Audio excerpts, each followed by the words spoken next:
You wanna come with me? I can see it in your eyes. It's a feeling that you can't deny. I'll bring you high so deep, so we can feel alive. Leave the world behind. Let yourself go. Enjoy the ride. And if we fall, don't forget to just go with the vibe. Let yourself go. Enjoy the ride. And if we fall, don't forget to just go with the vibe.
Go with the vibe.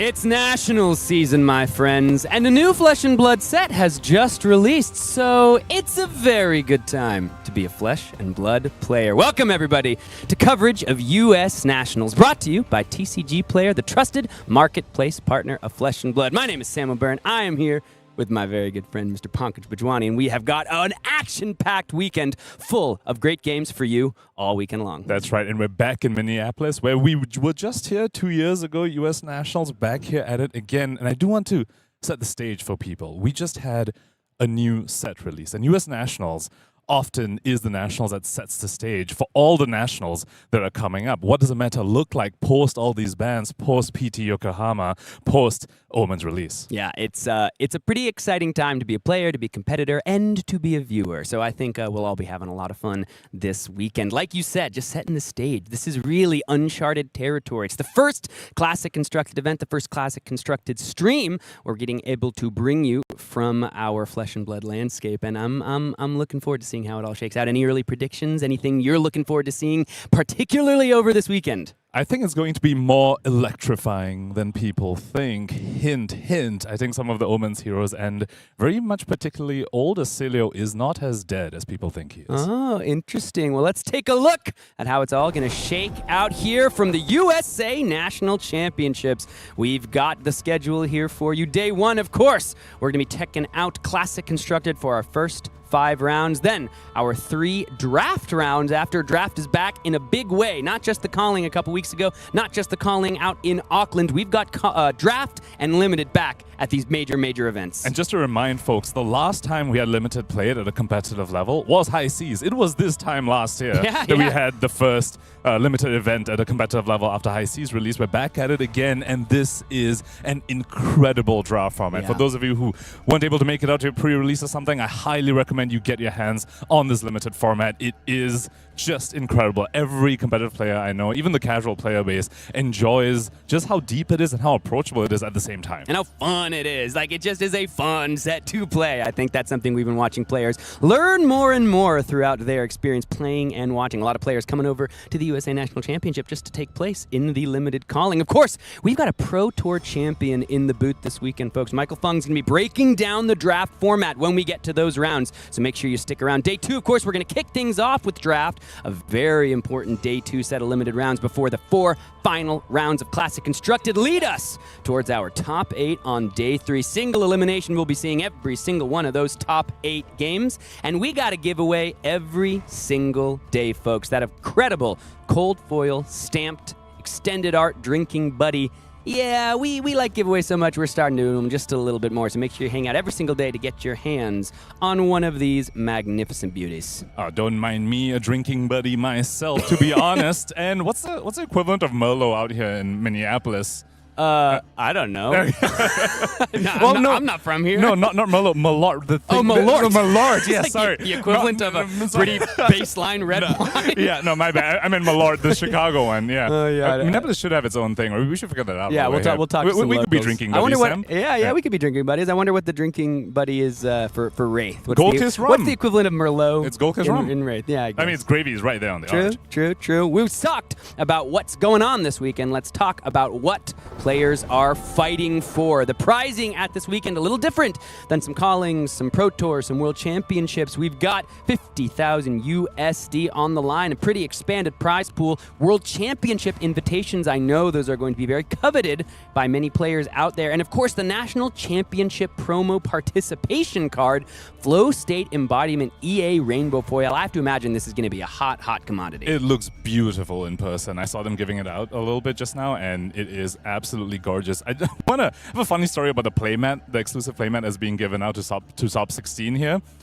Chris Iali did not know that the playmats weren't for everyone, and so he showed up without a playmat. I walked poor guy. He just doesn't have a playmat. It's I'll so bring him funny. a playmat tomorrow. He's like, I need to find one later. Yeah, this is. I'm always excited to see the promos given out at the National Championships. Of course, we've got the extended art runic reaving as well, given out during the National Festival side events happening all over the Nationals, all over the world. So if you're watching the stream and getting excited for your Nationals, you got a lot to play for and a lot to take home. And if you manage to become your country's national champion, a title of which there is no true equal in Flesh and Blood, Pro Tour champions, World Championships, that's incredibly impressive. But there's something about the pride of being a national champion, along with the prizing you're seeing here on your screen. Also, a direct invite to the 2026 World Championships, which, of course, this year is happening in Paris. I really like how Nationals is a pathway for people to enter Worlds directly, because that is what Worlds is. It is a culmination of the top players of all the different countries that Flesh and Blood is a part of. And we've looked at some huge stars here in the USA that have been born from the USA National Championship. I mean, you look all the way back to Michael Hamilton's inaugural win, then you got Charles Dunn, Evan Herndon, Majin Bay last year, your host and mine of World Tour Weekly. The champions that are crowned over this weekend are often become household names in Flesh and Blood, and we're going to be crowning another champion this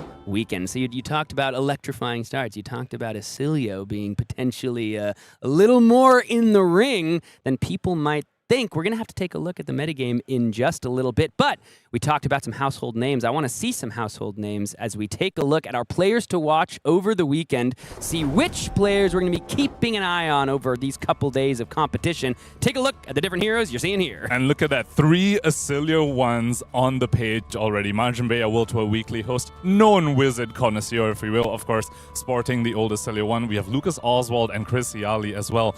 Also on that hero, and quick spoiler alert, they all are on very different builds of the same hero. And I think that is so cool. And I think puts quite a bit of a spin on this format, in this hero in particular. When you face against it, how are you supposed to sideboard? Some of them are higher on spells, some of them are higher on attacks. You need to know beforehand so you can bring in the right loadout. Let's also talk about some of the other players of this metagame. We've got two Gravy Bones as well. My personal pick for best deck and format currently. Colin Erickson, Michael Hamilton, both on the hero.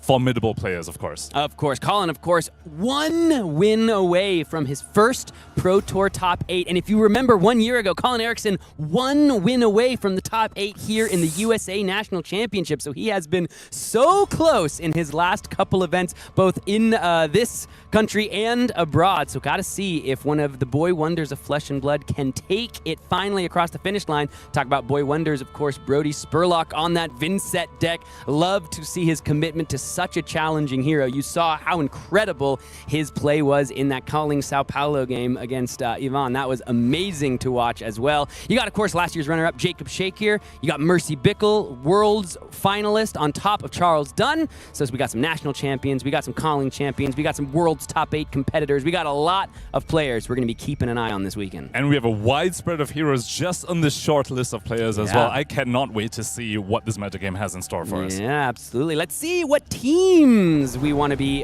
following over the weekend. We want to take a look at some of what the teams have in store for us as well. Starting out with one of the newer teams on the block, we got the Breakpoints team, famed for their podcast and famed for never having any audio issues whatsoever. Let's take a look at what heroes and what players we got here from Breakpoints. That was a very intentional pause because for those of you who haven't followed this podcast, they love doing that to get people to try and check whether their podcast is still running. Shout out to our Breakpoints. Love their episodes as well. Zach awesome. Phillips, of course, on Betsy, which he has been pretty public about, showing up with a new log. I mean, might be something there. Yeah, I want to also big shout out, of course, Randy Davis on that Yarrow list, a fatigue connoisseur. One of the actual, people don't know this, one of the archetypes of that fatigue Pleiades list, who worked alongside some of the players on the card guys Damon as well. Riggins, Yeah, one of those first players, I believe, or at least was one of the first players talking about it. I know because I'm in a couple Discords with the man, and it was cool to see him last year make his top 8 last year at the USA National Champions, and you see immediately rewarded with a spot on a team. Kevin Murphy, of course, watched his Prism update video recently. Apparently that deck pretty good after some of these recent changes. Ominous Excavation is a heck of a card in that deck. Let's move on and take a look at the card guys. We've got 3 members of that team showing up here today. Andrew Cook, of course, famed Prism player, top 8 at a Pro Tour level, alongside 2 Jarls, Damon Riggins. Here we are. He was one of the pioneers of the fatigue Pleiades deck are all that he 3 brought of up. them just on the same deck again? You know? So Damon Riggins, of course, gonna guess he's on a fatigue-flavored Jarl, but we'll have to see.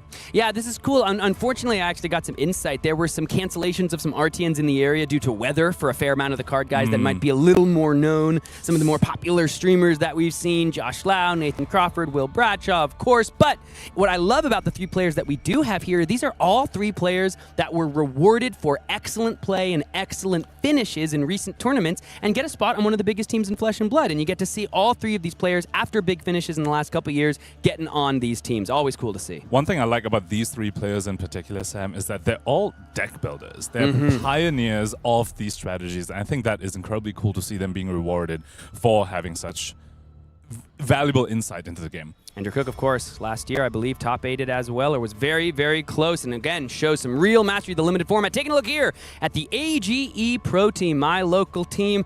Good number of my friends on this slide. Taking a look here, shouting out, of course, Jonah Overholt, one of Reinar's strongest soldiers, as well as Anthony Pham, recently got that top 8 in Yokohama. Colin Erickson, Alexander Vore, of course, going to be bringing a pretty spell-focused version of Oscilio if I can expect anything out of the man. You know, that's one of the ones where you face against Alex Vore, and you don't really need to have scouted him beforehand. You know he's on a spells version of the deck. I want to shout out Haley Neighbors here, bringing Arachne Huntsman. Oh, yeah.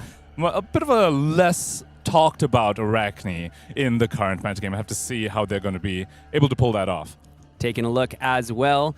Smashing good team. Of course, one of these fun teams that we've gotten to see put out some great content over the last year or so. Taking a look at the heroes that they have brought. We got Brian Hoffman, of course, calling Memphis top 4, I think, at least top 8. Taking a look. We got a Puffin in the list here, as well as a couple Vynnset. We got, of course, Summer and Yasunari on that Mario, and a Cindra. Not a lot of Victor we're seeing on these slides. I was just going to bring that up. Victor, a bit of a menace of the metagame. At least that was the perceived community sentiment coming into this weekend. So far across these teams, I think we've counted just a handful of Victors, if that. We're going to have to see whether the wider metagame reflects that as well. Well, I think we are getting pretty close to checking out that metagame as we leave our teams shortly and prepare ourselves for this game. Anything else you've seen on these teams you want to shout out? Any moments you're looking forward to? So certainly there has been a lot of Arachne Marinette that we've been seeing across these slides. Arachne Marinette, also another one of those heroes that has been the talk of the town coming into this metagame. Of course, had strong performance at PT Yokohama as well. That Chaos Assassin here to bring some disruption into the format. Yes, it's going to be a pretty exciting weekend, my friends. I'm very much looking forward to this. And we do have a couple of players that we want to take a quick moment to say hello to, hear from them, because they are our last two national champions. We've got, of course, Majin Bay and Evan Herndon, friends of yours, friends of ours. And Evan, I mean, dude, national champion a year ago, taking down Proto Yokohama. Him and Michael Yaskier, they are forming a really potent 1-2 punch. And of course, Majin Bay, our World Tour Weekly host. I'm going to treat this as an extra episode this week of World Tour Weekly. Every time that new episode drops, I'm like, drop everything. I need to watch this. Let's go ahead and hear from a current defending U.S. national champion. Bryce Platz back here with an interview with yet another U.S. national champion. At least X for now. I have 2 more days. 2 more days he's got to be the reigning national champion. But you could very well continue the role here, Majin, and that would be an exciting thing indeed. That would be exciting. I mean, it's a possibility, but like, there's a lot of people here. A lot of really good players in the field. Indeed so. And you managed to overcome a lot of them just last year in Las Vegas. Bird Cabrera on New Alluring Desire, to name one. Jacob Shaker on a breakout performance on Gravy Bones. Verdance, though, is no longer with us. not usable anymore. That hasn't stopped you from bringing yet another wizard, though, has it, Majin? Nope. Still staying on the wizard train. Okay, and who do we have this time? Oscilio, Constella Intelligence. Okay, OG Oscilio. OG Oscilio. But who has lost a lot of really useful tools. The deck cannot look anything like what we've known you to pilot, say, at Colin Columbus or other events in the past. Yep, definitely. It's much different now. You lose a lot of stuff. The old Volzar, which powered the previous deck, is no longer with us. So it had to adapt a lot. Recently, the All Arcane variant has gained quite a bit of popularity in like the last week or two. I'm not playing that variant. I saw Astral Bridge and my brain screamed combo card. Okay, and so awesome. I made the most degenerate Astral Bridge deck I could, and we're gonna see how that goes. I'm actually really excited to see this. I assumed you would be more of like I'm gonna discard Echo Flash, I'm gonna send Big Arcane here and there. It excites me a lot to see Astral Bridge abused, because that was one of the most fascinating cards for me personally out of Omens. Yeah, I almost gave up on Oscilio, because I was testing Brocilio a lot, and it's the first Oscilio. And I was to the point where I said, okay, whatever, I just need to start practicing Gravy Bones. And then I was like, it's super late at night, I'm sipping my tea, and I'm like, all right, one more chance. One more chance. I'm just gonna build this degenerate Astral Bridge deck just for funsies, and we'll see how it goes, and then I'll start practicing Gravy Bones. And I threw together a deck in like 5 minutes, and I played some games, and I just destroyed like 3 people in a tea, and I was like, hold on. It is time to cook. Hold on, there might be something here. So we'll see. Interesting, you were sipping tea. What kind of tea was that? Chamomile, because it was late. That's what's up, dude. I'm a chamomile enjoyer myself. Good. Yeah, little with some throat honey. coat every now and then. Yeah, That could very really nice. do you some good. Anyway, I digress, Majin. You are on the precipice of something unprecedented, which is 2 two-time? back-to-back U.S. national championships. Yep. Well, I mean, precipice makes it seem more imminent than I feel like it might actually be. Okay, fair enough, fair enough. You like to stay humble. I really appreciate that. But we'll be back, I think, in very short order with a dominant performance from Majin Bay on stream. I don't want to jinx you. God, that's a lot to live up to. Whoops. Yeah. Oops, sorry. But bottom line, it's going to be a lot of great games of Flesh and Blood, and some of which might very well feature this guy. So stay tuned. Back to you all in the booth.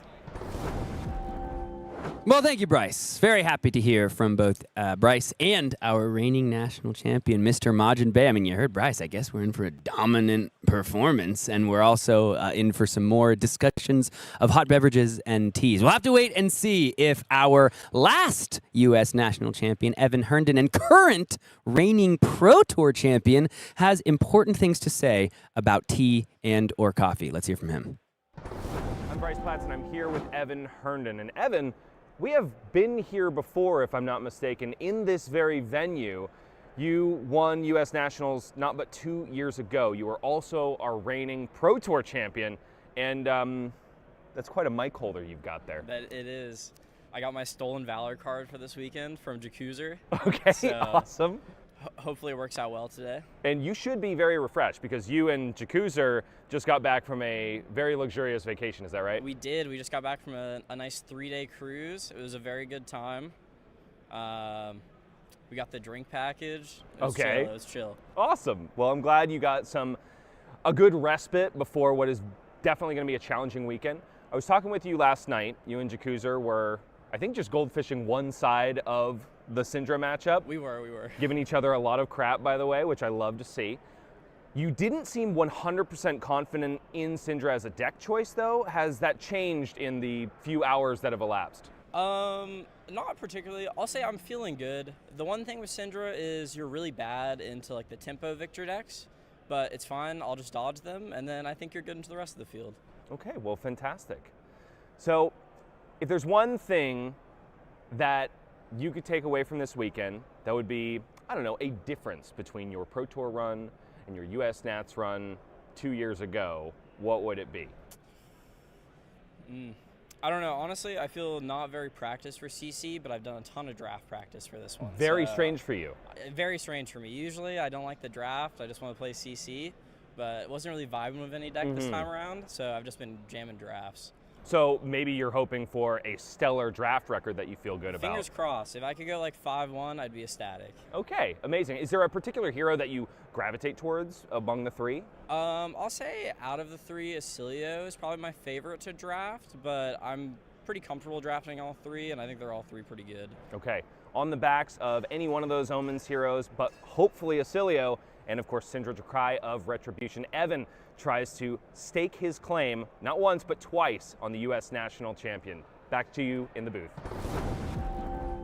Pretty cool mic holder there for Evan Herndon, the World Championship Cindra card. For those Pretty of cool you, to see. for those of you who are wondering who Jacuzza is, that is Michael Yasker, our current defending world champion. Yeah. And that's a card that Evan was holding because he did win on Cindra. Evan won the Pro Tour on Oscilio, not Cindra. Yeah. I was a bit confused at first. I was like, that's not Oscilio. And he's like, he got it from Michael, who is in the hall with us today. Obviously, that's why the card is there. He's playing the Sealed Calling. Yeah, I talked to the both of them last night. I saw they were playing some games. I saw the card there, and I was like, oh, you playing it tomorrow? And he was like, yeah, of course. And Michael Yasker just goes, only on day one. He points at the world. He's like, this card is cursed on day 2.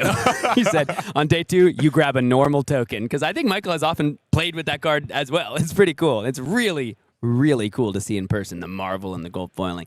Electric. So I think we're going to get a moment, just a little bit, perhaps, to see that card in action. But first, we got to set the stage. Pankaj, we got to talk about this CC format. So let's go ahead and break it all down, starting off with what has left the format. This has been known for quite some time. There were no changes from the list that went out a couple months ago, but it's in effect now. We got to talk about it. This sets the stage. This is why we have so many different Oscilio decks in the room.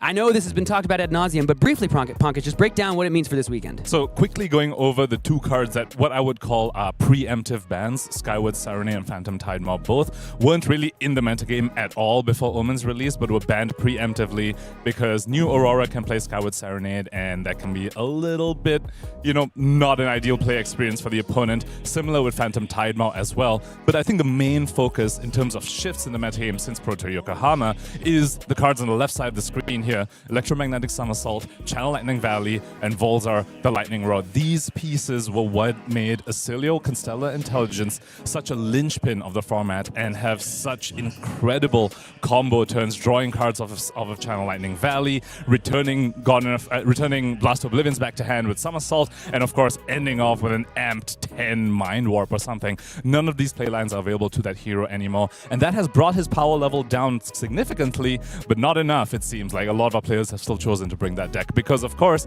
he got a bunch of upgrades in Omens of the Third Age. Yeah, pretty interesting. All those cards with Starfall on the bottom part of the text. Pretty easy to activate if you're able to just discard a card every single turn. So we'll have to see just how it all shakes out, as I believe we have a breakdown ready of the current CC format from the mind of our very own Pankaj Bhojwani. Ethnic Smoke, take me through the classic constructed metagame. It's been a while since I've heard that moniker.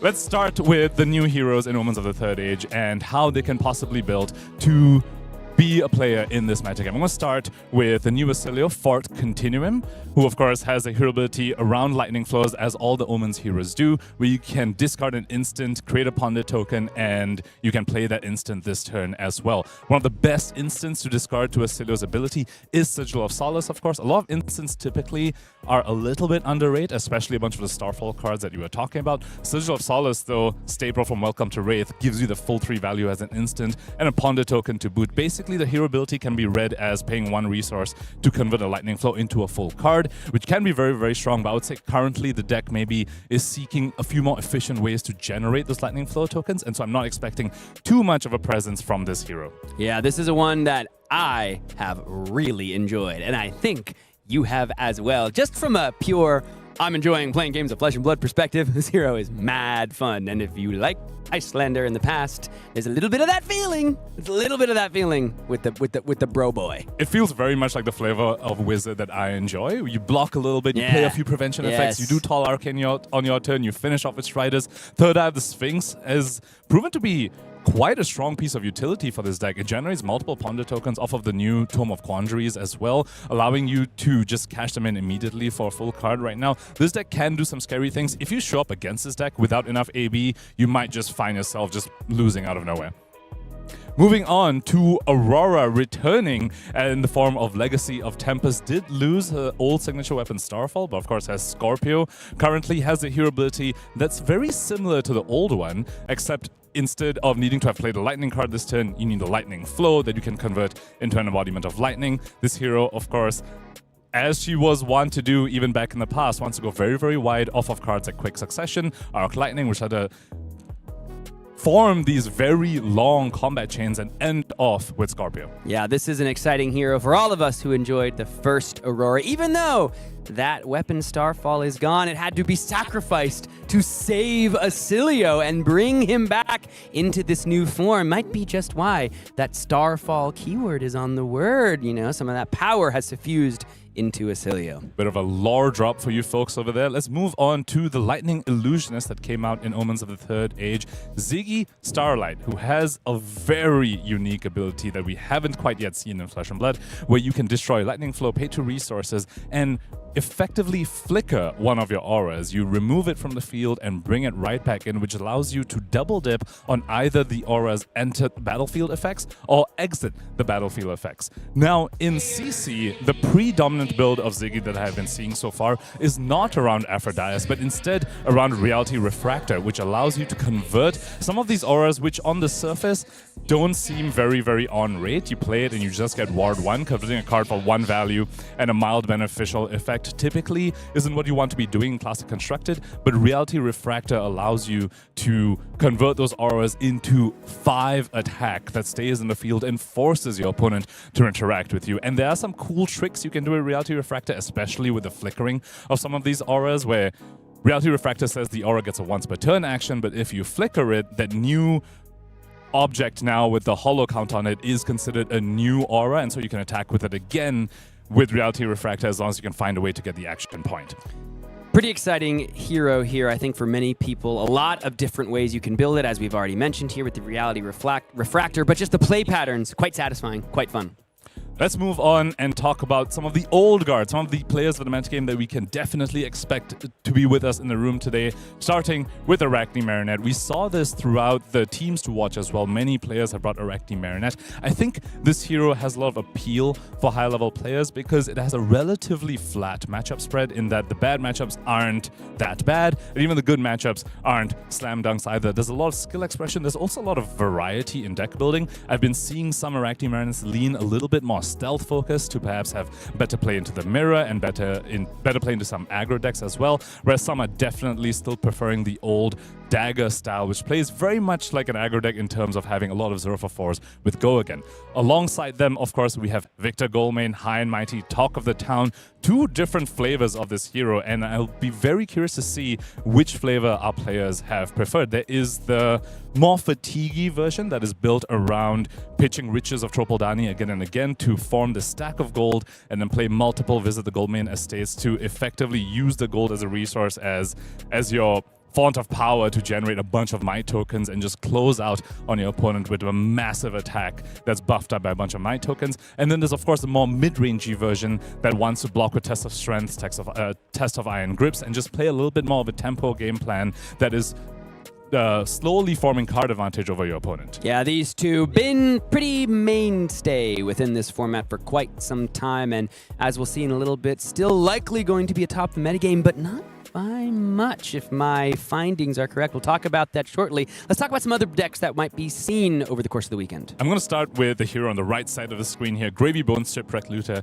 I think Gravy has a fantastic place in his metagame this weekend because of the two heroes that we just spoke about. The two heroes that most people were expecting to be the most represented this weekend, Arachne Marinette and Victor Goldmain.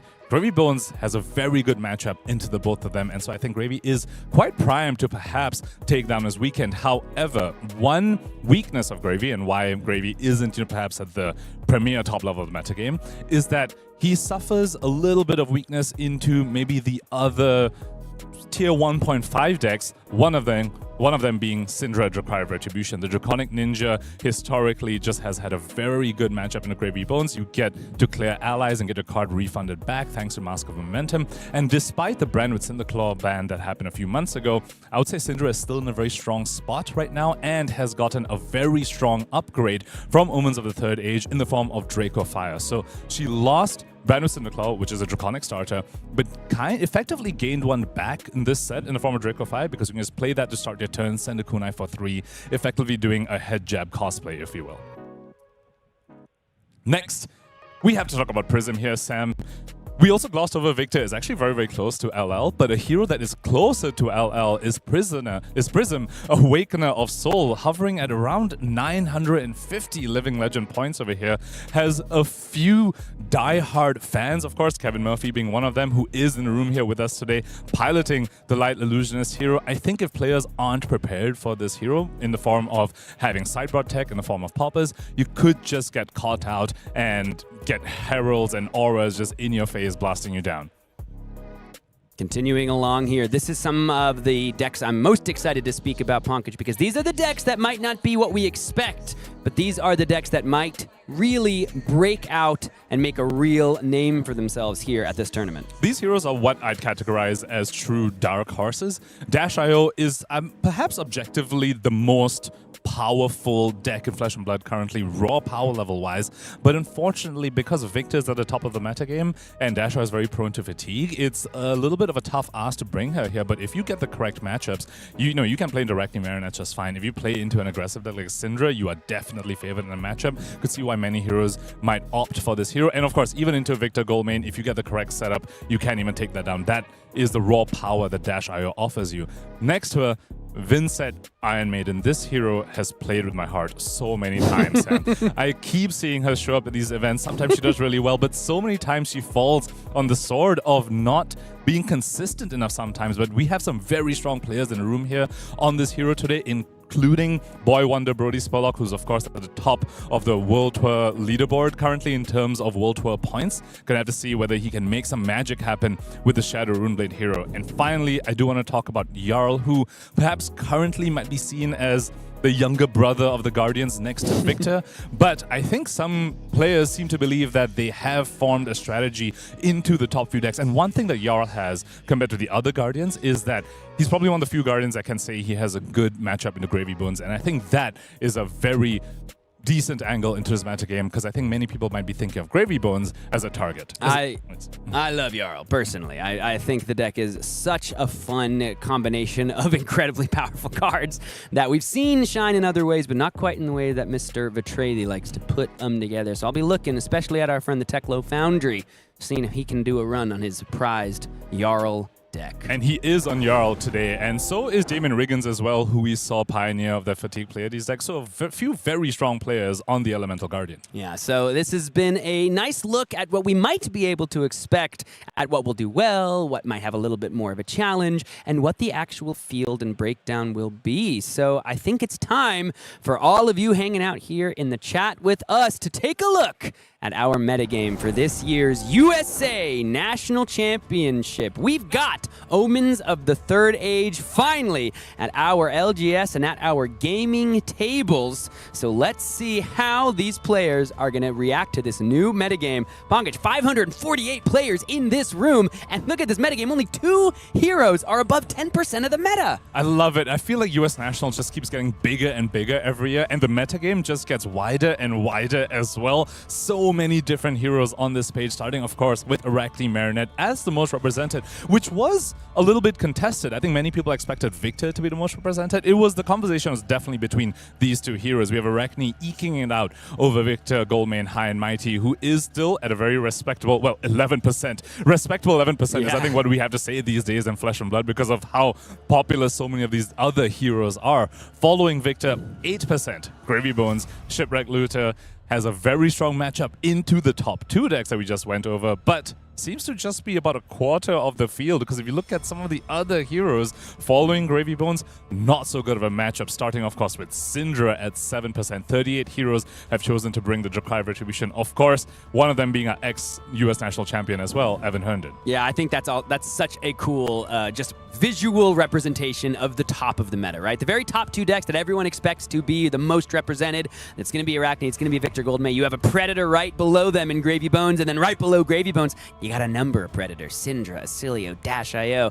Gravy Bones doesn't want to see any of those decks, but we've got such a wide spread here, Pankaj. Which are the heroes that, if you look at the top 3, what heroes do you think can challenge those top 3 decks we're seeing there? Arachne, Victor, Gravy Bones. I'll say Cindra too, just right behind Gravy Bones in terms of top most represented. Okay, I'm going to get a lot of flack for this, I know, but I gotta shout out the 18 Fang players in the room. We're going to Fang, dude. Alright, so, okay, Fang, good matchup into Gravy. I think you get to play the game into Arachne Marinette. There's lots of hate cards. Fang has very secretly gotten quite a few strong upgrades in the past couple of sets. We spoke about Draco Fire as we were going through the CC breakdown. That card is incredible in the Draconic Warrior hero as well. And of course, from Compendium of Wraith, Fang also got Boltyn, which is very, very strong in the Arachne Marinette matchup. So I'm going to have my eye out for Fang. Another hero, we spoke about Jarl during a CC breakdown as well, has a little bit of a unique angle. And I want to shout out Puffin as a unique dark horse as well. Very strong upgrades from Omens of the Third Age for our Pirate Mechanologist. Yeah, also, of course, we've seen Teklo Vossen become much more than just a deck that people made little jokes about and said, oh, sure, show me what you got, Teklo Vossen. Teklo Vossen has a couple calling top 8s and a Pro Tour top 8 to his name. So you might have to watch for the esteemed Magnet to become more than human over this weekend. Got a bunch of Jarls in the room, a bunch of Reinars in the room. We got to shout out Eugene C. is here competing in U.S. Nationals. He has changed, I believe, the flag on the gem profile, changed the affiliation to the United States from Hong Kong, and as a result, everybody in this room has got to be a little bit afraid of the most recent Pro Tour top 4 Reinar Reckless Rampage in the hands of Eugene C. this weekend. Right off the back of his performance at PT Yokohama, looks like he's even inspired 23 other Reinar players in the room to bring out the OG Brute from Welcome to Wraith. Speaking of one more dark horse, Zyggy Starlight. 14 players in the room have chosen to bring this hero. I think if you have not got the reps into this hero, and I say this about the other Omens heroes as well, particularly Oscilio for Continuum as well, they do warrant some amount of respect, and I think these players might be able to catch a bunch of the room off guard who perhaps haven't put in the time to get the reps into these heroes. Yeah, I think that's always exciting when a new set drops and you're able to see them represented in the metagame at that first tournament. It's always interesting to see who thinks they have broken one of the new decks and who thinks the new cards have brought new life into some heroes that have already been pretty effective. You talked about Prism, Awakener of Soul, Ominous Excavation, right? What's the use of that card? Oh, it puts an instant back. You know what's an instant? The Figments. Your Figments. Figment of Erudition right back in the deck. No need to flip over Angel of Rebirth. It's kind of very scary, actually. Yeah. Taking a look here, we got 35 heroes playable in CC. At this US National Championship, 32 of them are represented here. Wow. So all of these different players bringing all of these different heroes. And I know someone out there is going to be just like me and watch a deck do really well and say, okay, I have to go to TCG Player. I have to get some new cards because this stuff is looking sick. I think we are set up for just a barn burner of a weekend, Pankaj, and I'm pretty stoked. And we are set up for an incredible national season, dare I say, as well. Remember, folks, this is the first nationals to kick off the national season across Flesh and Blood. This is what's setting the stage. That's a metagame you just took a look at. That's going to set the stage for what's coming up in the next few weeks. Well, we've set the stage of what's coming up in the next few weeks. We've set the stage for this tournament. I think it's time to set the stage for round one, folks. We've got a reigning national champion and your host and mine of World Tour Weekly, Mr. Majin Bey, is in the booth, ready to defend his title. So let's take a look and see just what stands in his way. Majin Bey, left side of your screen,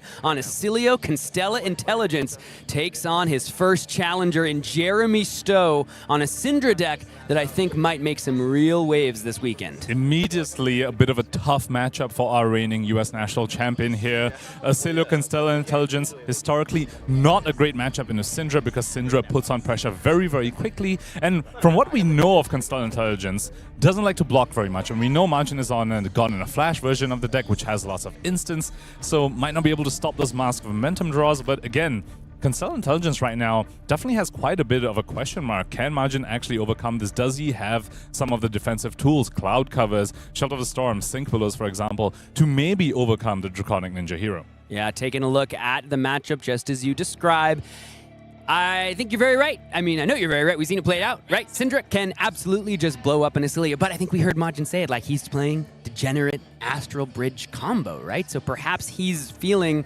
like, listen, he knows what this tournament's going to be. He knows what he's going to pair into, and he knows his path to a repeat USA National Championship title is get a little lucky, do a lot of blasting. Speaking of getting lucky, my question for Majin is what happens if the Gone in a Flash isn't in the first few hands of yours? Can you actually block out a Cindra and survive until you find that, if that is what the game plan is about? But knowing him, he probably has a few other tricks up his sleeve as well. Also so cool to see, the bottom right of both of these screens, you get to see who last was the champion of these heroes on the World Tour, and they're both pretty impressive. You got Michael Yasker at the World Championship and Katsu in Calling Sao Paulo. That was a pretty exciting finish out there as well. But we turn our attention now to the USA National Championship, to round one, as you see it ascend to the center of your screen, and we ascend now towards the feature match area. It is time for the round to begin. It's Majin Bey, our current national champ, taking on the challenger, Jeremy Stowe. It's Oscilio versus Cindra, and it starts right now. And we have Jeremy Stowe, who won the die roll and chose to go first, trying to leak some damage into the deck that sometimes has lots of instants that maybe won't be able to block. And of course, Flick Knives, of course, typically offer some amount of unpreventable damage effectively on that turn 0. Majin Bey discarding Lightning Press. I want to immediately shout out the equipment suite.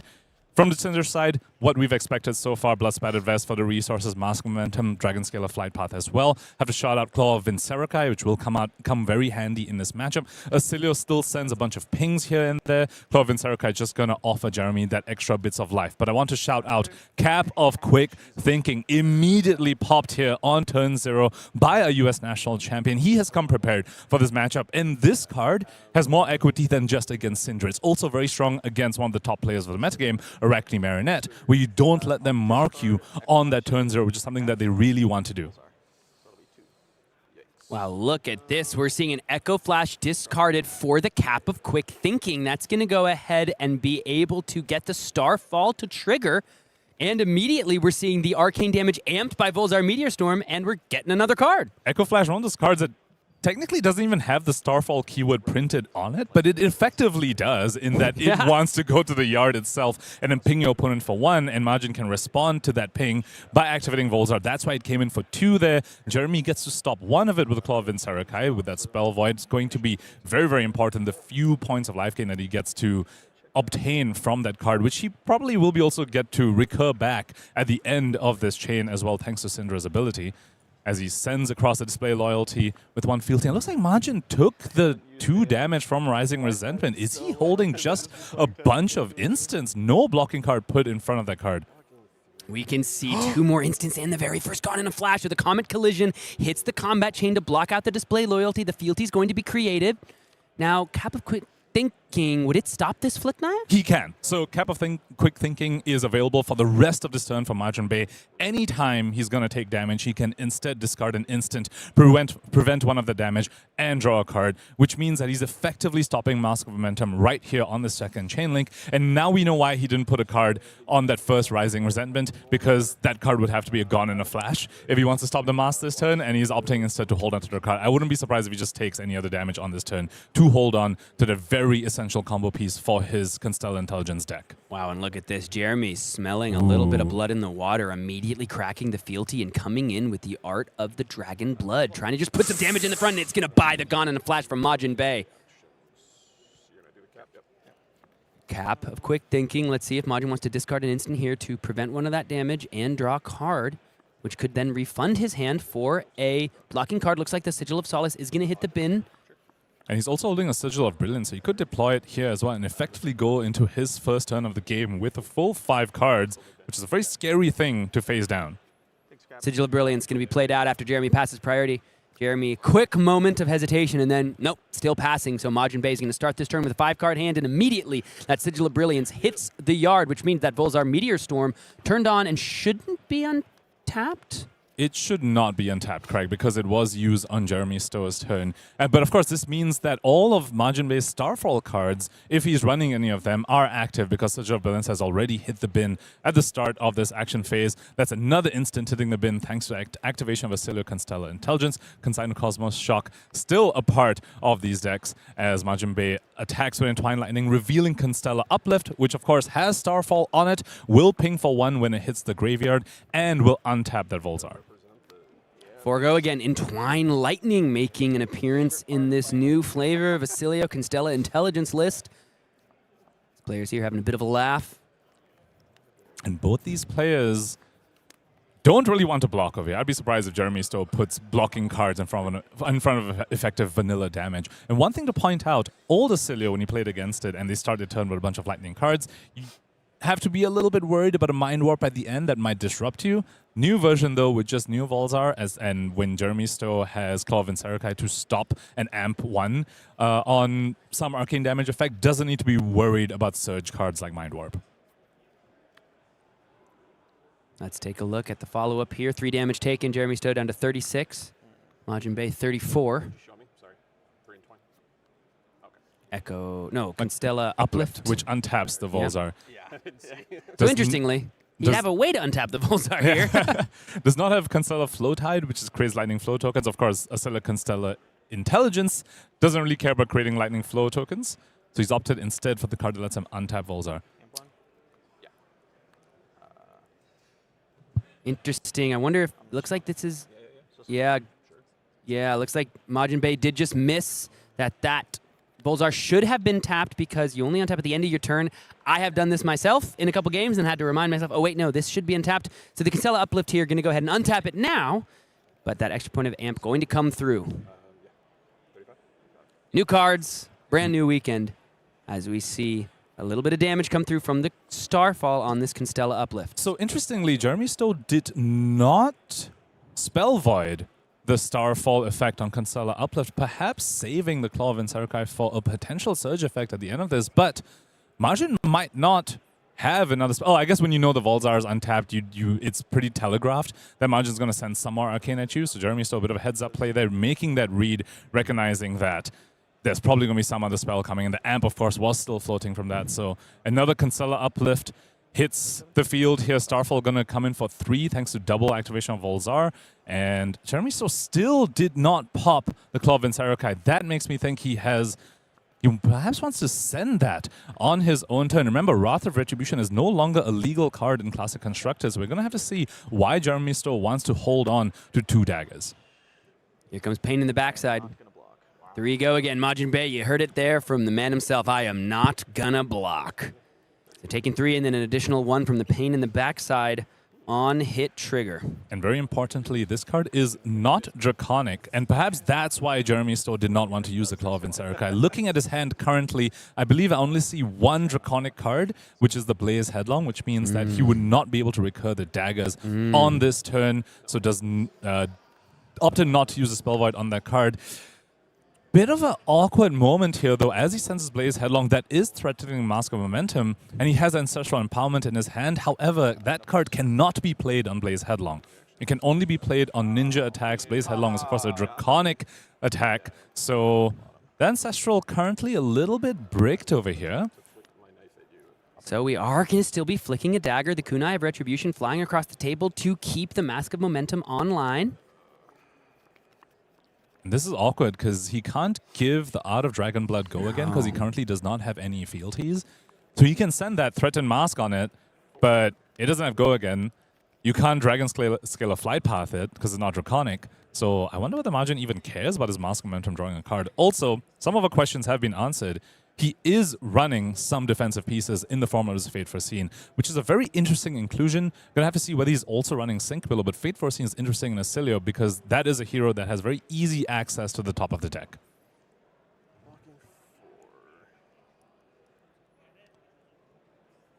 So this Ancestral Empowerment over here, you could use it and you'll draw a card off of it. You'll draw a card off of Mask of Momentum. And if you, say, draw a blue, which some of these Cindra decks do run, such as Warmong's Diplomacy or Throw Dagger, you could just pitch that to activate Cindra and get your Kunai back. Because in this way, you are passing over to your opponent with no starter in Arsenal and no starter on board as well. It's a little bit of a risky situation for Jeremy Stowe. Of course, Cindra very likely is going to draw a starter, but there is a little bit of a risk over here as he faces down Majin Bey's Gone in a Flash. Gone in a Flash coming forth. 4 damage here. And Lightning Greaves also blocked with on the previous turn cycle by Majin Bey. We're going to have to see what he's going to choose to pop it over here with just 2 cards remaining. But of course, if one of those cards is the Astral Bridge that you were talking about earlier, Sam, that could effectively be an extra card for this Gone in a Flash recurring should his Lightning Greaves be popped. And we know that Majin knows the top card of the deck as well because of the Fate Foreseen. Again, another reason why perhaps he's opted for that defense reaction over the typically more popular Sync Pillow. When you're running cards like Astral Bridge, when you're running cards like Sigil of Brilliance, when your hero's name is Oscilio Constella Intelligence that can draw a card off the top of a deck, perhaps the opt is more useful than a hand filtering. Jeremy giving this one a real think. 5 cards to work with. Those ones kind of look like they're going to work together better than the last ones. Majin Bey gets 4 damage over the top. I'm going to do the funny thing. And it looks like he is doing the funny thing, as he puts it. Lightning Greaves and Old Knocker popped immediately. Are we going to see an Astral Bridge? Looks like it's going to start with an Electrostatic Discharge, and instant gives the next attack action card you play this turn +3. So this Gone in a Flash coming in for 7. And Discharge, of course, was given go again because of the Lightning Greaves. Majin Bey showing us Oscilio Constella Intelligence still very much has the threatening combo. Activate Bullseye. Majin Bey saying, let's see how lucky he is. Astral Bridge now puts the Gone in a Flash back in the hand. We have to discard a card and see if it's an instant. Lightning Surge. You heard Jeremy say it. Sorry, buddy. So unfortunately, we do get the amp here for 2 arcane damage, but this is what the whole deck is built around. You're built around Astral Bridge hitting an instant, and if you don't hit the instant, you're not going to be getting what you really want out of this deck. And he did have an opt as well, the Fate Foreseen that he played on Jeremy's turn. Looks like he opted that to the bottom, trying to fish for an instant, did not find it though. Starfall still triggered because Electrostatic Discharge hit the bin this turn. Volzar was activated on it, so 2 damage went over. Well, 1 only because Claw of Vynnset was used to prevent one of it as he sends his Gone in a Flash. Heads up play by Majin over here. Typically, after you've used your Lightning Greaves and you don't have an embodiment of lightning lying around, you might as well just send the Gone in a Flash because it's a little bit tough to make use of the card. Taking a look at the hand, that Sigil of Brilliance was the first card off the top. He was 1 card away from an instant and perhaps the most impactful one he could have found. And currently his hand looking a little bit awkward.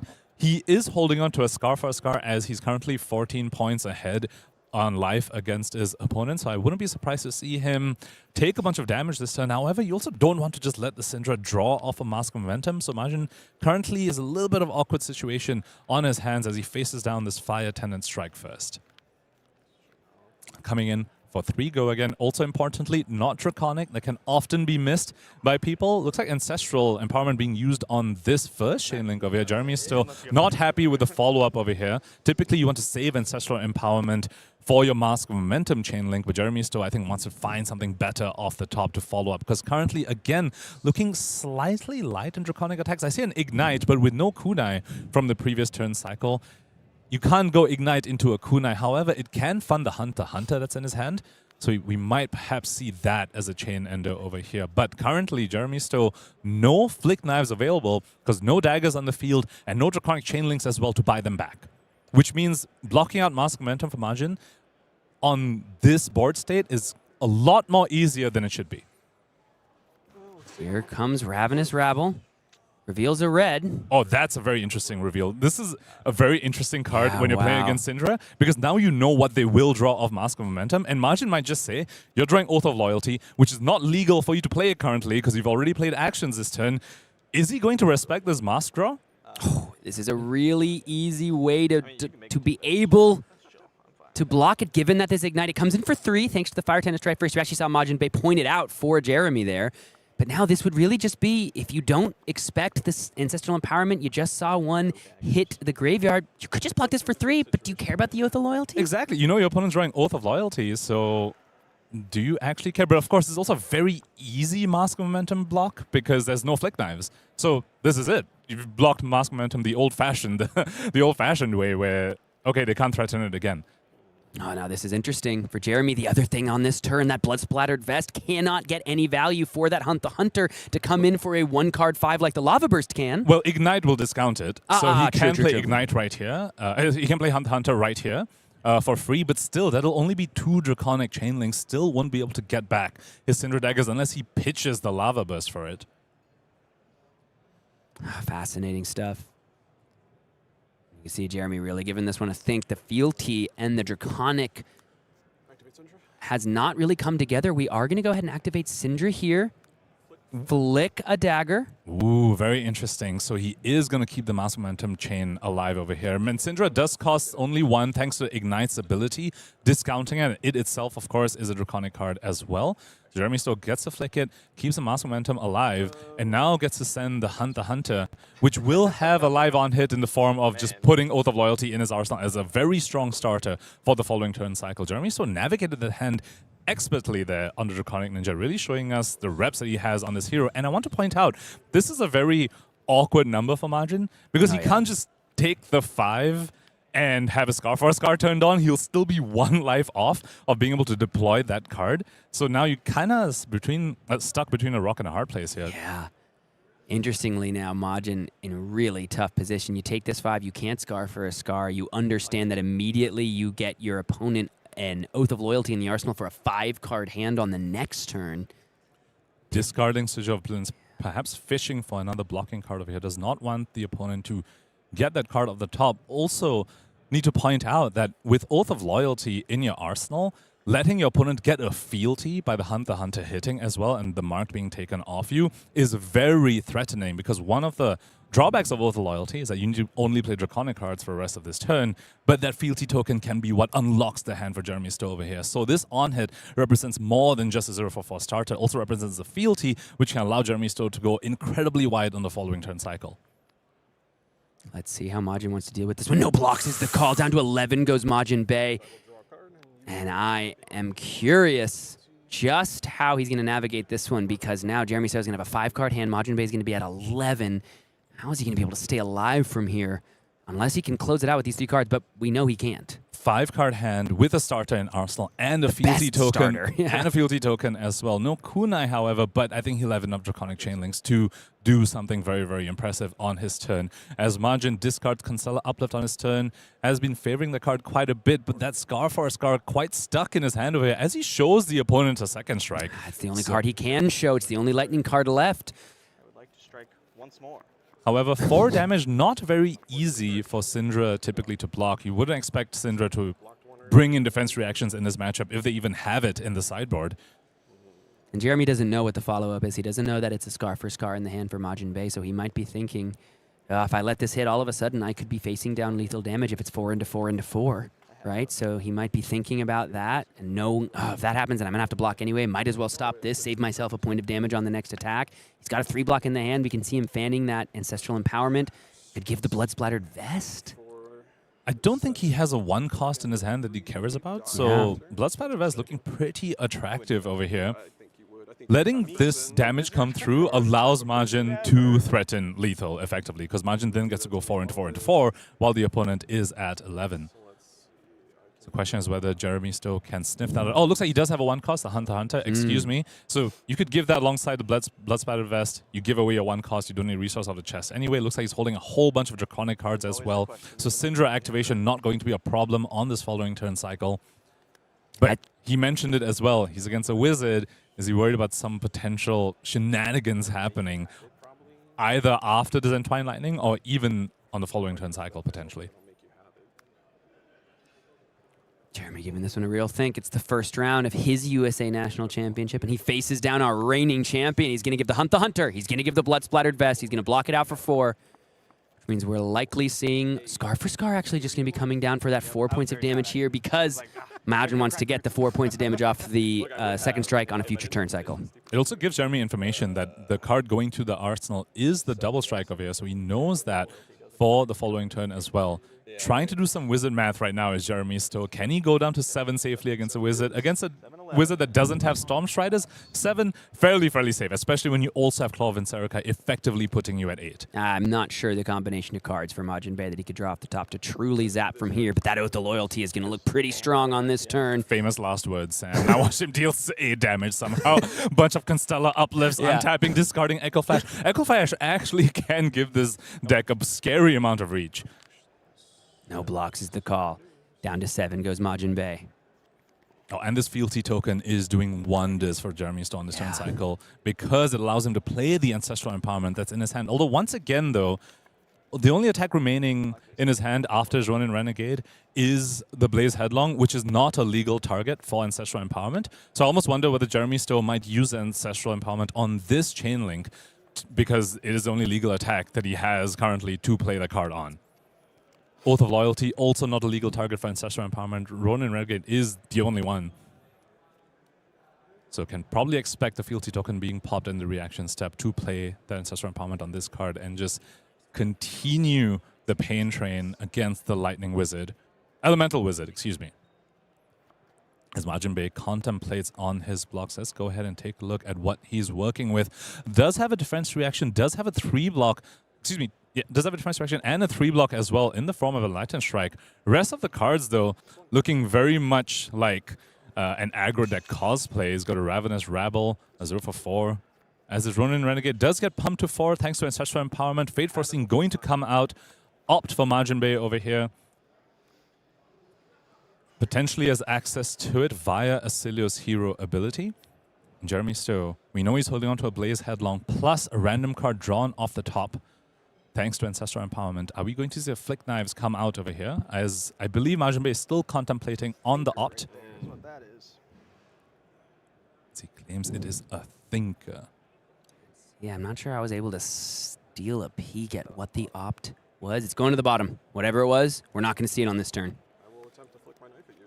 I'll take one from your knife. And he flicks the Claw of Vynnset here. So that's Spell Void gone for now. But again, 7 life.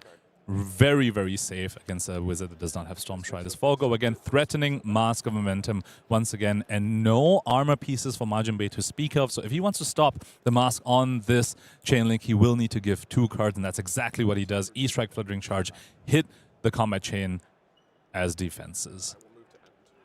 Move to end. Majin Bay lives. 2 cards left. A card in the arsenal for Jeremy Stowe.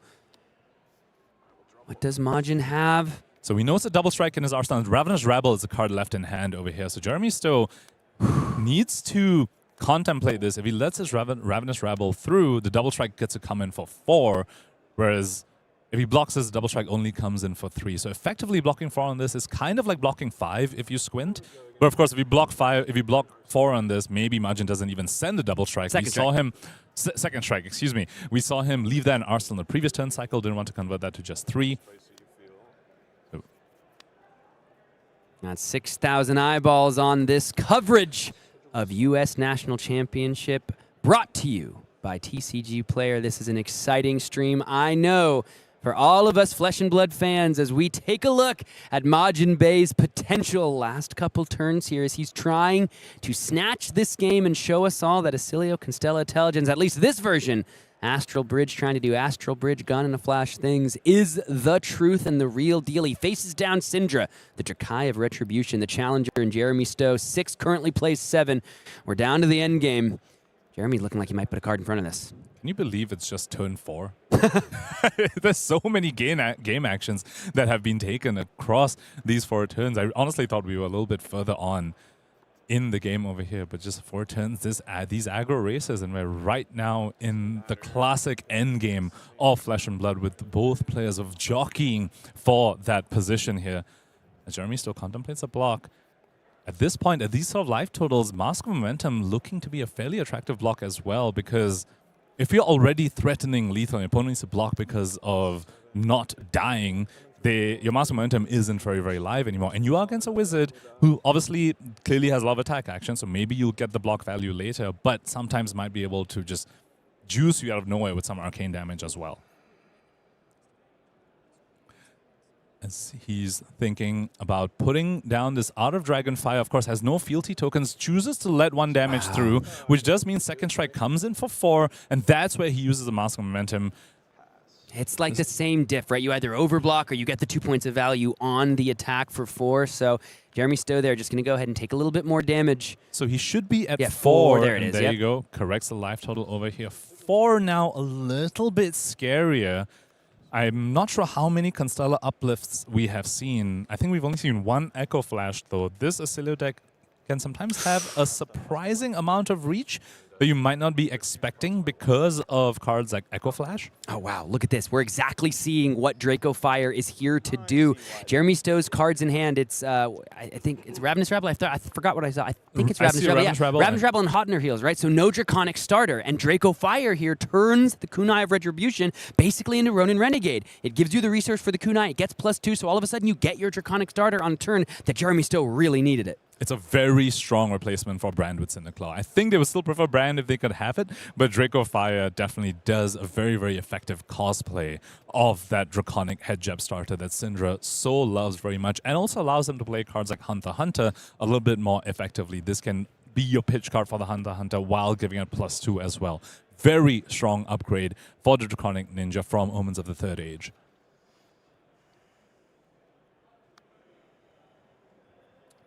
Got a Hot on their heels coming out next. 3 go again. Majin Bey officially has to block if he didn't have that Sigil of Solace that both players know about from the Ravenous Rabble. The Ravenous Rabble, I love when the reveals from Ravenous Rabble really provide legitimate information about what should be taking place from each of these players. And Majin Bey here with that 3 life potential. Jeremy knows about it. If he's kept that in the old noggin, let's see if Majin Bey needs to use it here for defense.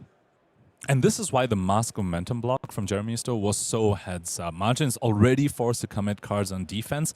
Mask of Momentum is not going to be drawing you cards anymore. Much better to save yourself 2 life with it and stay at a little bit of a high life total against a deck that can ping you on your own turn. If Jeremy Stowe had not blocked with it, he'd be at 2, which is way more reachable for this wizard than 4 is. 4, it's like they need to jump through quite a few hoops, and Majin Bey needs to think about how he survives to get to his turn at this point.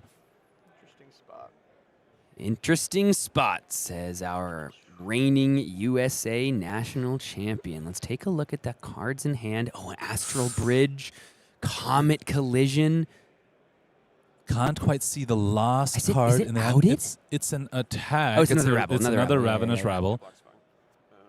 So only has that card remaining as a blocking card. Of course, the Sigil of Solace, as we pointed out, could pseudo be a blocker. Now this is coming in for 4. Flick Knives still available for Jeremy Stowe, so effectively 5 damage being threatened. The Sigil of Solace will put Majin out of that range just barely. Oh, it's so close for Majin, but I don't know if it'll be enough. Is it a cut through? Is that the card that was flashed from Jeremy there? Sigil of Solace going to be played. 3 life gained, up to 6. Down to 2 from the 4 from the Rabble. And no flick knives activated is the so cut far, through. but a dagger has dealt damage. And here we're going to see some wizard fishing. Majin is just fishing for damage over here because his last card does not block. It's Another Astral Starfall Bridge. trigger. Volzar is amping this first Astral Bridge, coming in for 2. And Jeremy Stowe currently only 2 Draconic Chainlinks. Can't buy back the Claw of Vynnset. Astral Bridge, what does it find? It's an instant that he can't play. Discharge. It can be played on the turn. As we see, the next thing can get +3. However, as the arcane damage comes across, should be 2 plays 2, 2 more defense on the Ravenous Rabble, so 2 damage over the top, and Majin Bay falls to our challenger. It was close, but just like that, the victory snatched out from our reigning champion. The victory was gone in a flash. Imagine if that Astral Bridge on the Gone in a Flash turn had hit. That was that could have absolutely flipped this game. Jeremy Stowe won that game at 2 life thanks to the dying throws of a wizard player as they just start fishing off the top. If you didn't get Kano flashbacks, I don't know what's up. I definitely got some of those flashbacks as I saw Majin flip off the top with Astral Bridge into Astral Bridge. Unfortunately, didn't quite make it, our defending national champion, but of course, it's not the end of the road for him. Huge congrats to Jeremy Stowe to taking that down in some very impressive Cindra gameplay. Yeah, I mean, and I think that really shows you the timbre of what we're about to see. Draco Fire, new card, looked really impressive, was literally the card that maybe brought Jeremy Stowe into the victors column there. And then Astral Bridge, like you pointed out, if that card had hit that instant on the Gun in a Flash turn, we might be seeing our U.S. national champion at 1-0. So he's got a bit of a deficit to work through, but we'll have to see if he's going to make a repeat journey towards the top 8. I want to shout out Jeremy Stowe's Cindra gameplay over there. He had to navigate some really awkward, low draconic hands at the start of the game. Navigated that very expertly, used all his fealty. That's another thing some Cindra players, with not enough expertise might fall into a trap of, or you end the game with still some fealties around. Jeremy Stowe used all of it, blocked incredibly well against the second strike, against the physical damage Majin was throwing out in the Mask of Momentum block. Had he not blocked with it there, he would have died. He survived at 2 exactly. Just incredible Cindra gameplay from him. Yeah, pretty fun stuff so far from our U.S. national champions. And I do want to say, I have to imagine you're out here watching this stream and you're thinking to yourself, oh my God, I can already tell. The games are great. The format is fantastic. There are games to be played. Where can I play them? Well, we've got some events on the horizon, and we have the return of early bird weekends. These are my favorite new additions to the OP slate here from our team, and a way to get a little more value when you get your package. And Flesh and Blood players love value, and so do I. You get a free side event voucher when you buy a package during these early bird weekends. And these side events are a ton of fun, and of course, can provide you with those so important prize wall tickets, which can definitely get you some of those really cool promos on the prize wall as well. Here are some of the early bird weekends coming up for our upcoming events. Yeah, taking a look here. This is, of course, when you want to set those calendars, folks. If you want to be joining us for the Set 20 World Premiere in Seoul, get your tickets July 17th through 19th. If you want to join us for Calling 100, wherever it may be, when we finally find out the exciting location, you're going to want to set those calendars July 24th to 26th. Bilbao, Kyoto, Mexico City, Sydney, the World Championship in Paris, and of course Shenzhen, Wakefield, and Portland all on the same weekend at the end of August. Take out your phone. If you're analog, I still have I have an acoustic calendar still. I have an analog calendar up in my room, so you can take out your pen, you can take out your phone, you can mark in your calendars when you need to set those reminders. You can head to the Flesh and Blood website on these weekends, get your packages, get a little extra value, get that extra side event voucher. Because there's one thing, if you come to these events and you've played in Callings, you played in Pro Tours, you played in World Championships, those side events are kind of where it's at. That's where the vibes are. The vibes are always quite high. The tickets you get everything from beautiful cards. You can get extra product. As someone who can only play side events now, let me tell you, it's lit. Yeah, maybe they should have some analog calendars there, Flesh and Blood themed for you as well. Ooh. Are you the sort of person that, counts down on your calendar for like, next Flesh and Blood event? It's nice. Yeah, It's nice. okay, I go. mean, let me tell you, I have Flesh and Blood events marked in my calendar for sure, folks, for sure. So, my friends, we have got so much more to come from the U.S. National Championships. We have got so many more games, so many new heroes, and a pretty wide metagame for your viewing pleasure. Don't go anywhere. More Flesh and Blood live from Minneapolis right after this. Oh, I thought we were going to...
My baby dances with the devil. I wanna know what's on his mind. Shaky hands, so sentimental. I sugarcoat between my lies. Inside a small cloud, asking why. I'm afraid we're out of time.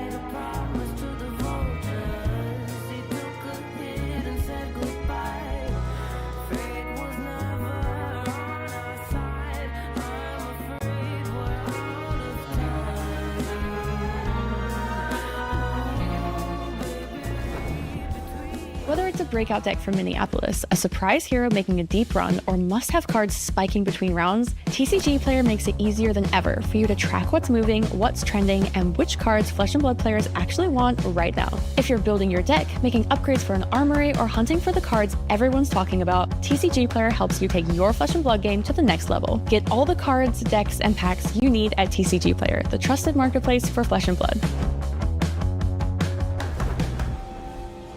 Pankaj Bhojwani leaves the booth with a little bit of Kano PTSD, but the mental fortitude of Jeremy Stowe remains strong, and one U.S. national champion has been felled. Perhaps more to come. We are back, of course, with coverage of the U.S. National Championship of Flesh and Blood, brought to you by TCG Player. And I am joined in the booth by a dear friend of mine, Michael Fang. How the heck are you feeling? I feel great. I'm so excited for this weekend. Getting to see all of our favorite name brand U.S. players duke it out once again.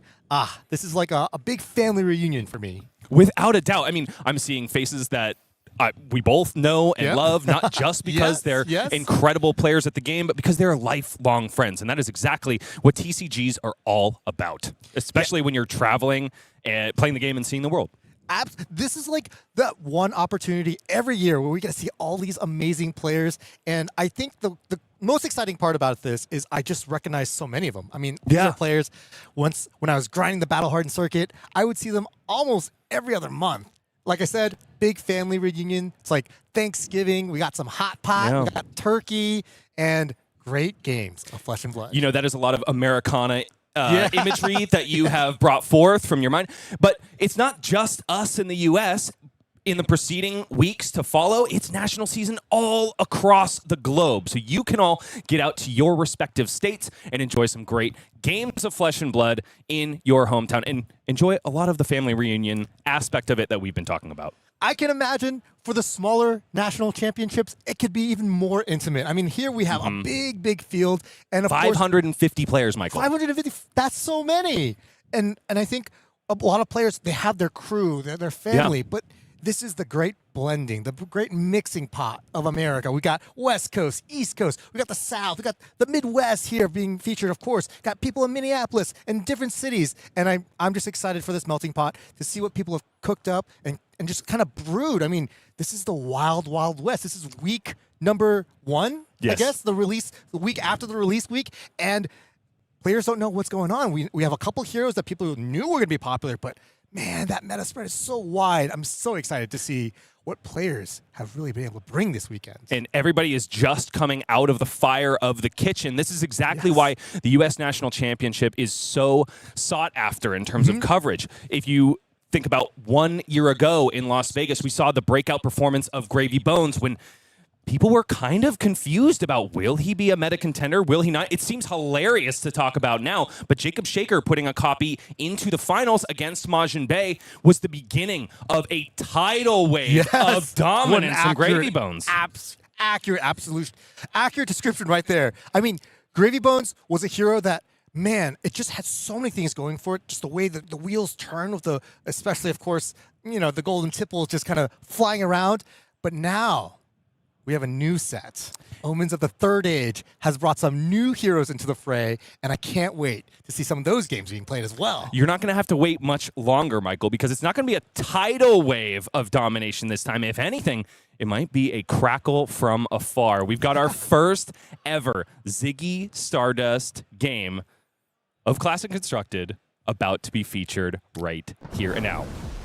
And so we proceed to the feature match area. Let's kick it off. Zygmunt Stardust is being piloted by Jonathan Magnuson on the left side of your screens, sitting at XO. On the other side, it's Dexter Simmons piloting one of my all-time favorite heroes, the one that pulled me into the warrior class against all odds, Fang, Dracai of Blades. And both players look like they're using the same sleeves as well. That's an interesting observation to quickly see. Leave it to you to notice. Well, they're using my girl Enigma. I mean, let's set the stage here, Michael. So on the left side is Ziggy Starlight, a brand new hero out of Omens of the Third Age, a really contentious hero, not in terms of hype.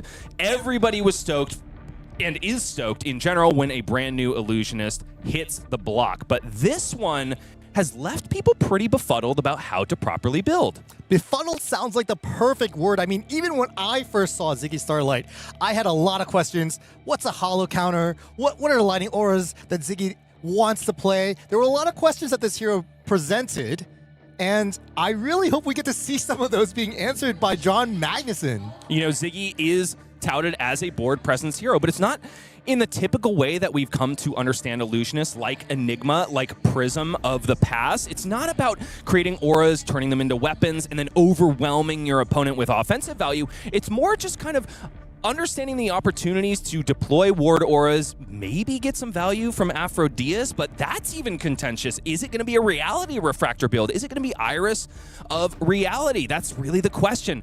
The other side, though, Fang, little more straightforward. This guy is going to try to prove his loyalty to his Emperor because, of course, once he has 3 or more fealty tokens, dagger attacks he controls will cost 1 less to activate.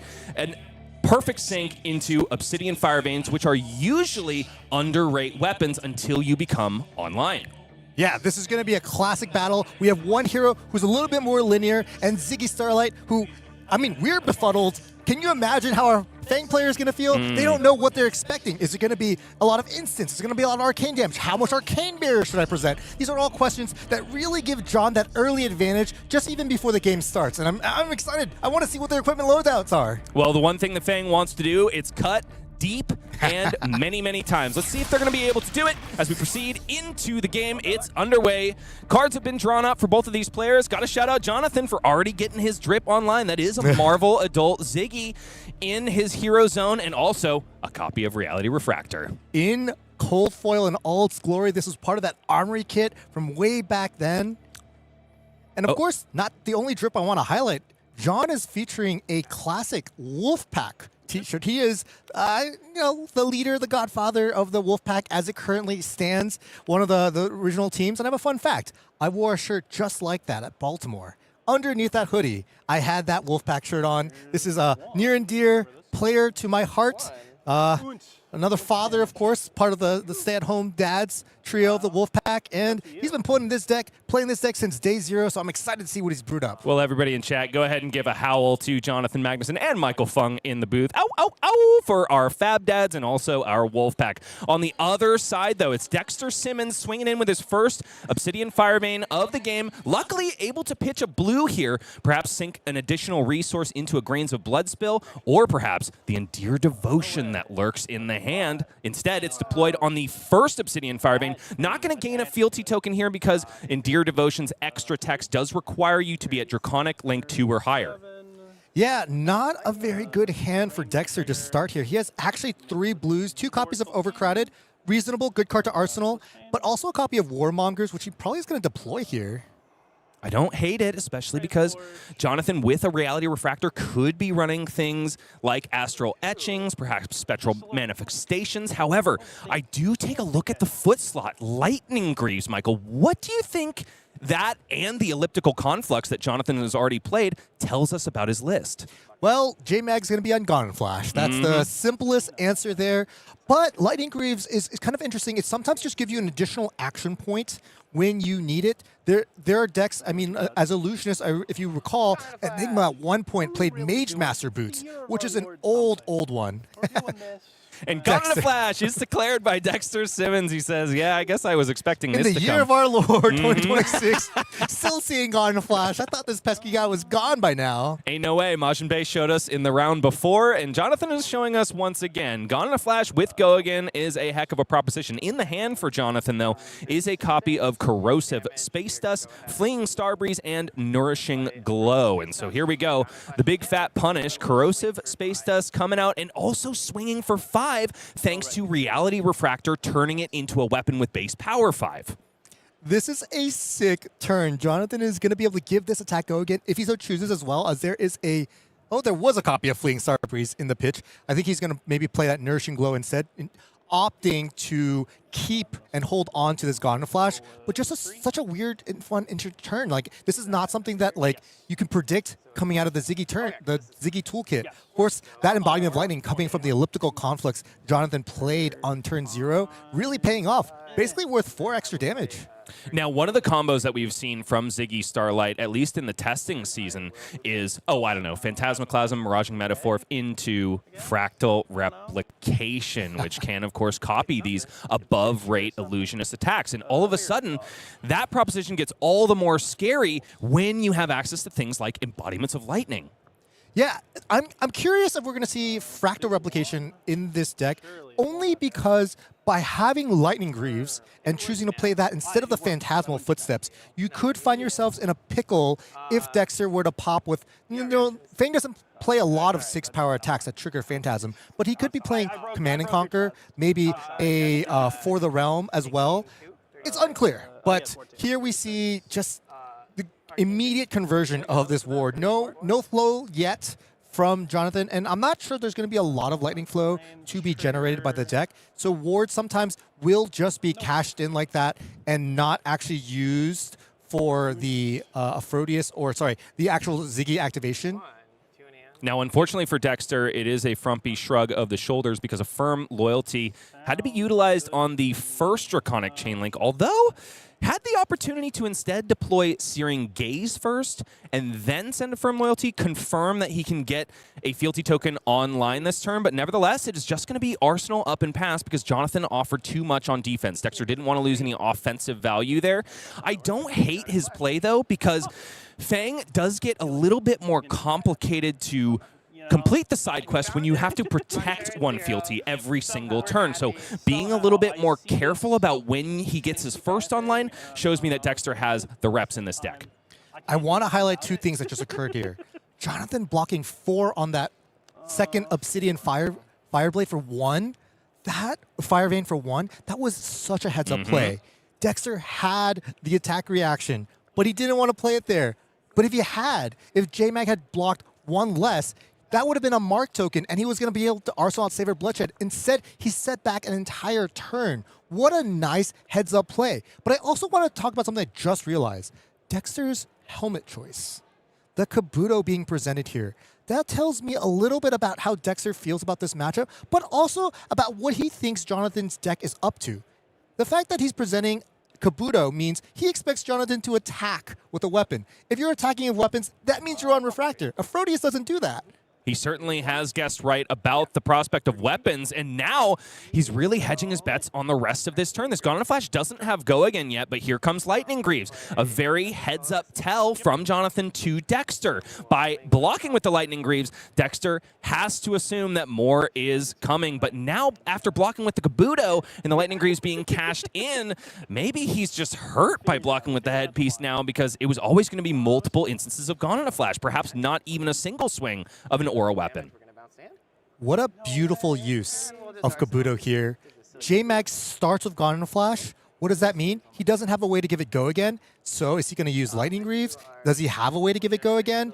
If he does, he's probably playing an instant. What are those instants? They're probably ward objects. What do these ward objects want to do when you have Go Again? Swing with Refractor. That was worth 7 value using that Kabuto to block. What a nice heads-up play. It's back over to Dexter, who took quite a licking on that last turn, but that's probably so he has full power to deploy Savor Bloodshed. This first Obsidian Fire Vein coming in for 5. Life totals are currently in the favor of Zygmunt Starlight, 29, plays 36 now. 2 attack reactions in the hand for Dexter, one of which, is that a Pledge Fealty? No. Or is it 2 Blistering Blades? I think it's a Searing Gaze, a For the Dracai, and that... Of course, because he Blistering IP'd Blade. that Yeah, Searing Gaze. that's so crazy. If Jonathan had not blocked 4 last turn, Dexter would have been able to mark him. This Saver would be online, so to speak, active to draw a card, and Dexter would be 1 more fealty closer towards his quest of creating those 3 fealty tokens. Instead, he's set back almost 2 turns. He's missing that draw here. Of course, also has all reds here, is forced to pitch 2 reds in order to get those 2 swings. Here we go again. If J-Mag is able to block 4 again, he could really set Dexter back just a little bit more.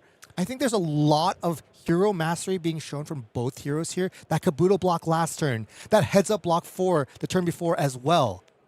Now, Lightning Greaves aren't there to cover up the 4 break point. Dexter goes ahead and deploys Searing Gaze after clearing out a lot of defensive resources from Jonathan, both the Fate Foreseen from hand and also the 2 ward auras that had been established. 4 damage will find home. Down to 32 goes Jonathan Magnuson, and for the first time this game is finally marked. And Jonathan starting with an embodiment of lightning, Gone in a Flash, still in that arsenal. I mean, this feels like almost like the original Oscilio 1 gameplay of just Gone in a Flash, instant value. Gone in a Flash, instant value. It's made so much worse. Command and Conquer with Go again. But Dexter gestures to the empty arsenal slot. He says, what are you even doing? Why are you even playing that card? Once again, unfortunately for Dexter, drawn up a hand of no blues when he is still not online. This is where Fang can really falter. It's one of the pitfalls of playing any of these questing heroes in the game of Flesh and Blood, and perhaps why a lot of seasoned competitive players draw their eye away from them in the testing process. Yeah, and particularly all reds, but also that one cost demonstrate devotion. It's really gonna pledge. Endear Devotion. Endear. Thank you. Endear Devotion really causes some awkwardness in this hand. He's looking to line up a potential block with it, which would not be ideal, but you got to do what you got to do sometimes. And apparently what you got to do is shove armor, only taking one after committing Brave Forge Bracers, Grains of Blood Spill, and Valiant Dynamos. And the bill comes at the end because it's a Miraging Metamorph. All of a sudden, there's a 3-card 13 from Jonathan Magnuson. As long as Dexter can't pop, he does not. This is looking a lot like, dare I say, Levia numbers?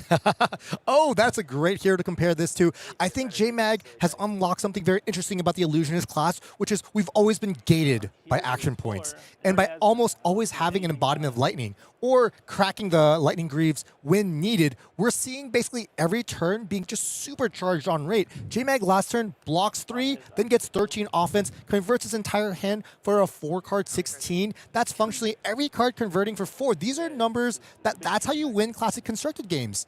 On the other hand, Dexter's not having the same luck. He's pitching reds every turn. His turns are almost half as efficient, as only 2 of the cards end up being on the combat chain. And so we're already seeing this. I mean, this life lead tells the full story of what's going on here in terms of card usage and efficiency. This is where it could change, though. Dexter Simmons at 21 to Mr. Magnuson's 32 has gotten his first fealty token online, and it's sitting where the Kabuto of Imperial Authority used to reside. Now he can follow up with an Obsidian Firevein, has access to Affirm Loyalty and Endear Devotion, so going to be able to bank a fealty generation for the next turn if he needs to. Now that he's already played an Oath of Loyalty, is already at Draconic Chain Link 2, and so here comes Endear Devotion, though. Dexter deciding instead to pitch away Affirm Loyalty and not save it for the next turn. What do you think about that?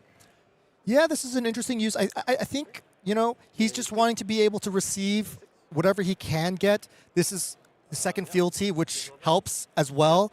I want to also just talk about this turn. Jonathan's starting with an embodiment of lightning yet again. You can see exactly where the ethos of the deck has come from. Maybe the logos, ultimately. The ethos is the way he feels. He feels like he's going to have Go again every single turn. I mean, this is a clinic, what he's been able to do here. Gone Flash, attack with it with Go again. Play that Aura. Get back on the Flash, swing with the Aura. This bread and butter play has enhanced kind of what you expect from a Refractor deck. You think a Refractor deck really just starts with the yellow Aura and then you swing it for 5. That's cool, that's 5 damage. But it's not a lot of damage. By putting a lot of pressure on your opponent, Jonathan's basically saying, you have to take 9 damage this turn if you want to keep your full hand. And if you don't keep your full hand, we have the classic Illusionist issue. I might be able to keep this ward on board. And every turn you're able to keep that ward on board, you have access to that Refractor weapon, which is hyper efficient. It was designed to be used like this. It almost feels picture perfect with these yellow Ward 2 1-cost auras. Even better than it did when Reality Refractor Enigma was on the scene. Honestly, this is the better shell for it, it would seem.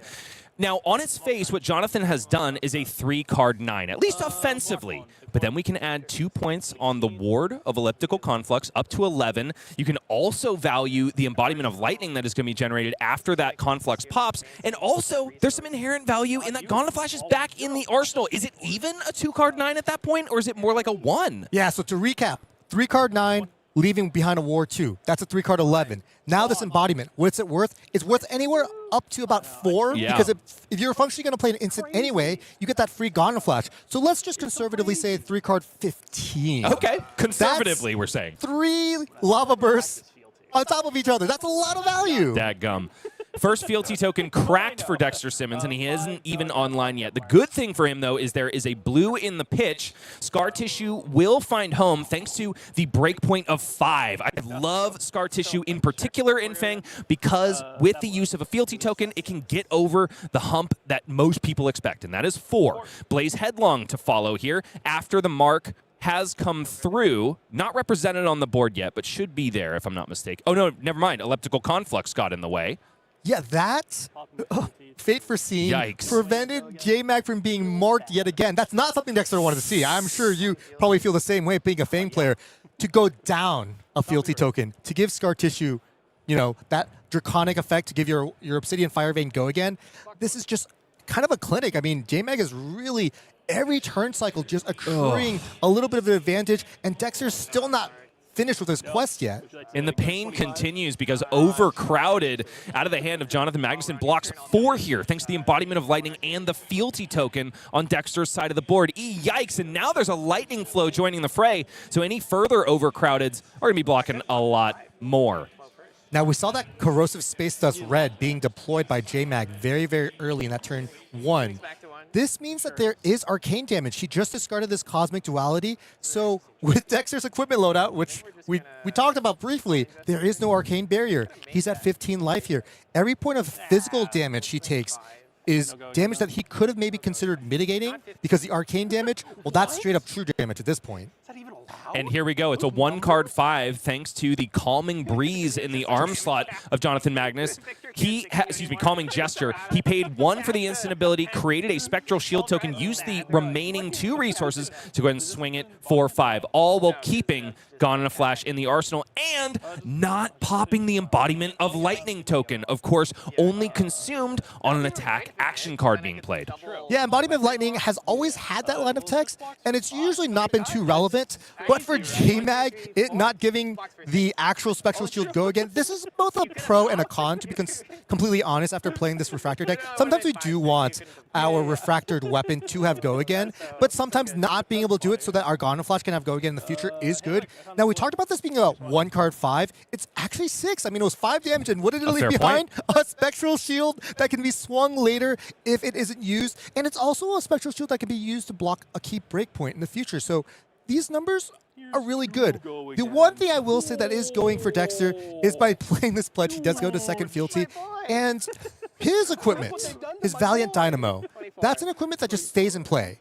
As the game gets longer and longer, Dexter's going to be able to accrue more and more value from the Dynamos. Jonathan's, it's already gone. It was gone in a flash. Literally already used. He got that early power spike from it. But as this game develops, I do imagine Dexter, as he hits that third fealty, will be able to actually bridge these life totals.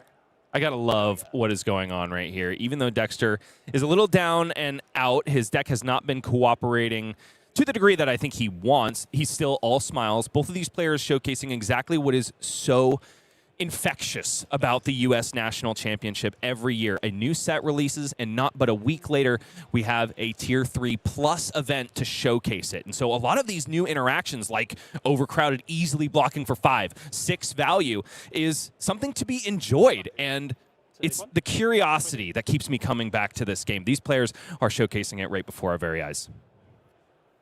Obsidian Fire Vein swinging out for the second time. This is, of course, the right-handed dagger. This one comes in for 1. Seems to be accepted readily by Jonathan Magnuson because there's nothing left in the hand or arsenal for Dexter. So just going to be an extra 1 value. Usually the mountain that Fang likes to present over the course of a game, and usually what leads to a victory. But in this case, Jonathan seems to be doing the value thing a little bit better.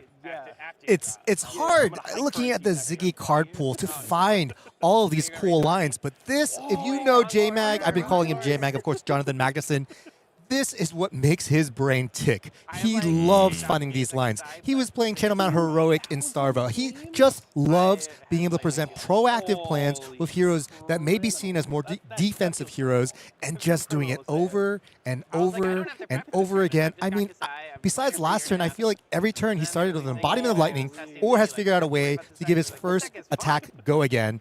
And he's just presenting good numbers. He's beating up Dexter to a pulp, and Dexter has a lot of armor too, and that Dynamos, and he's still already 7 life behind And J-Mag still has 3 cards in his hand, which truly means he's actually quite more than 7 life behind here.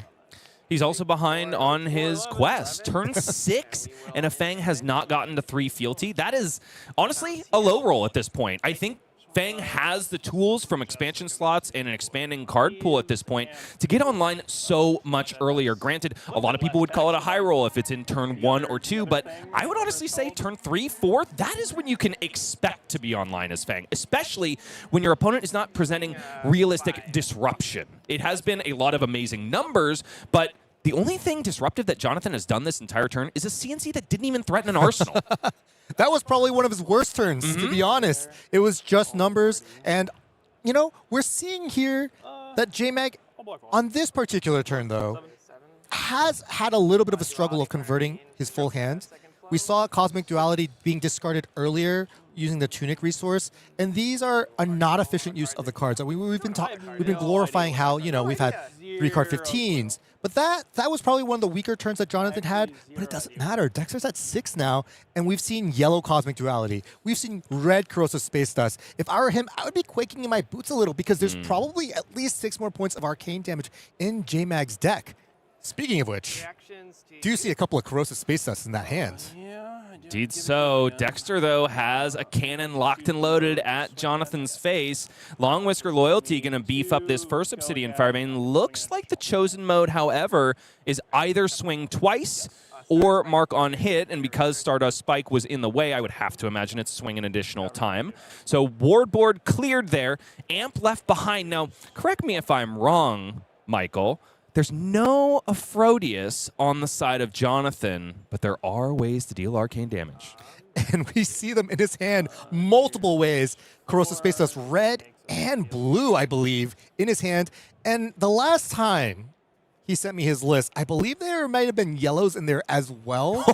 And so I do think that Dexter's at a very virtual disadvantage. He's going to have to really find 22 points of damage and quickly. Would you like to say he's all in on the dust at this point? I would like to say that. And I think same thing with the Cosmic Dualities as well. It's just really cool. J-Max built this deck that does a lot of cool things. It's a really on-rate physical damage and then tons of arcane pings. And it really puts you in this bind. Am I supposed to be presenting Arcane Barrier? And how much? 1? 2?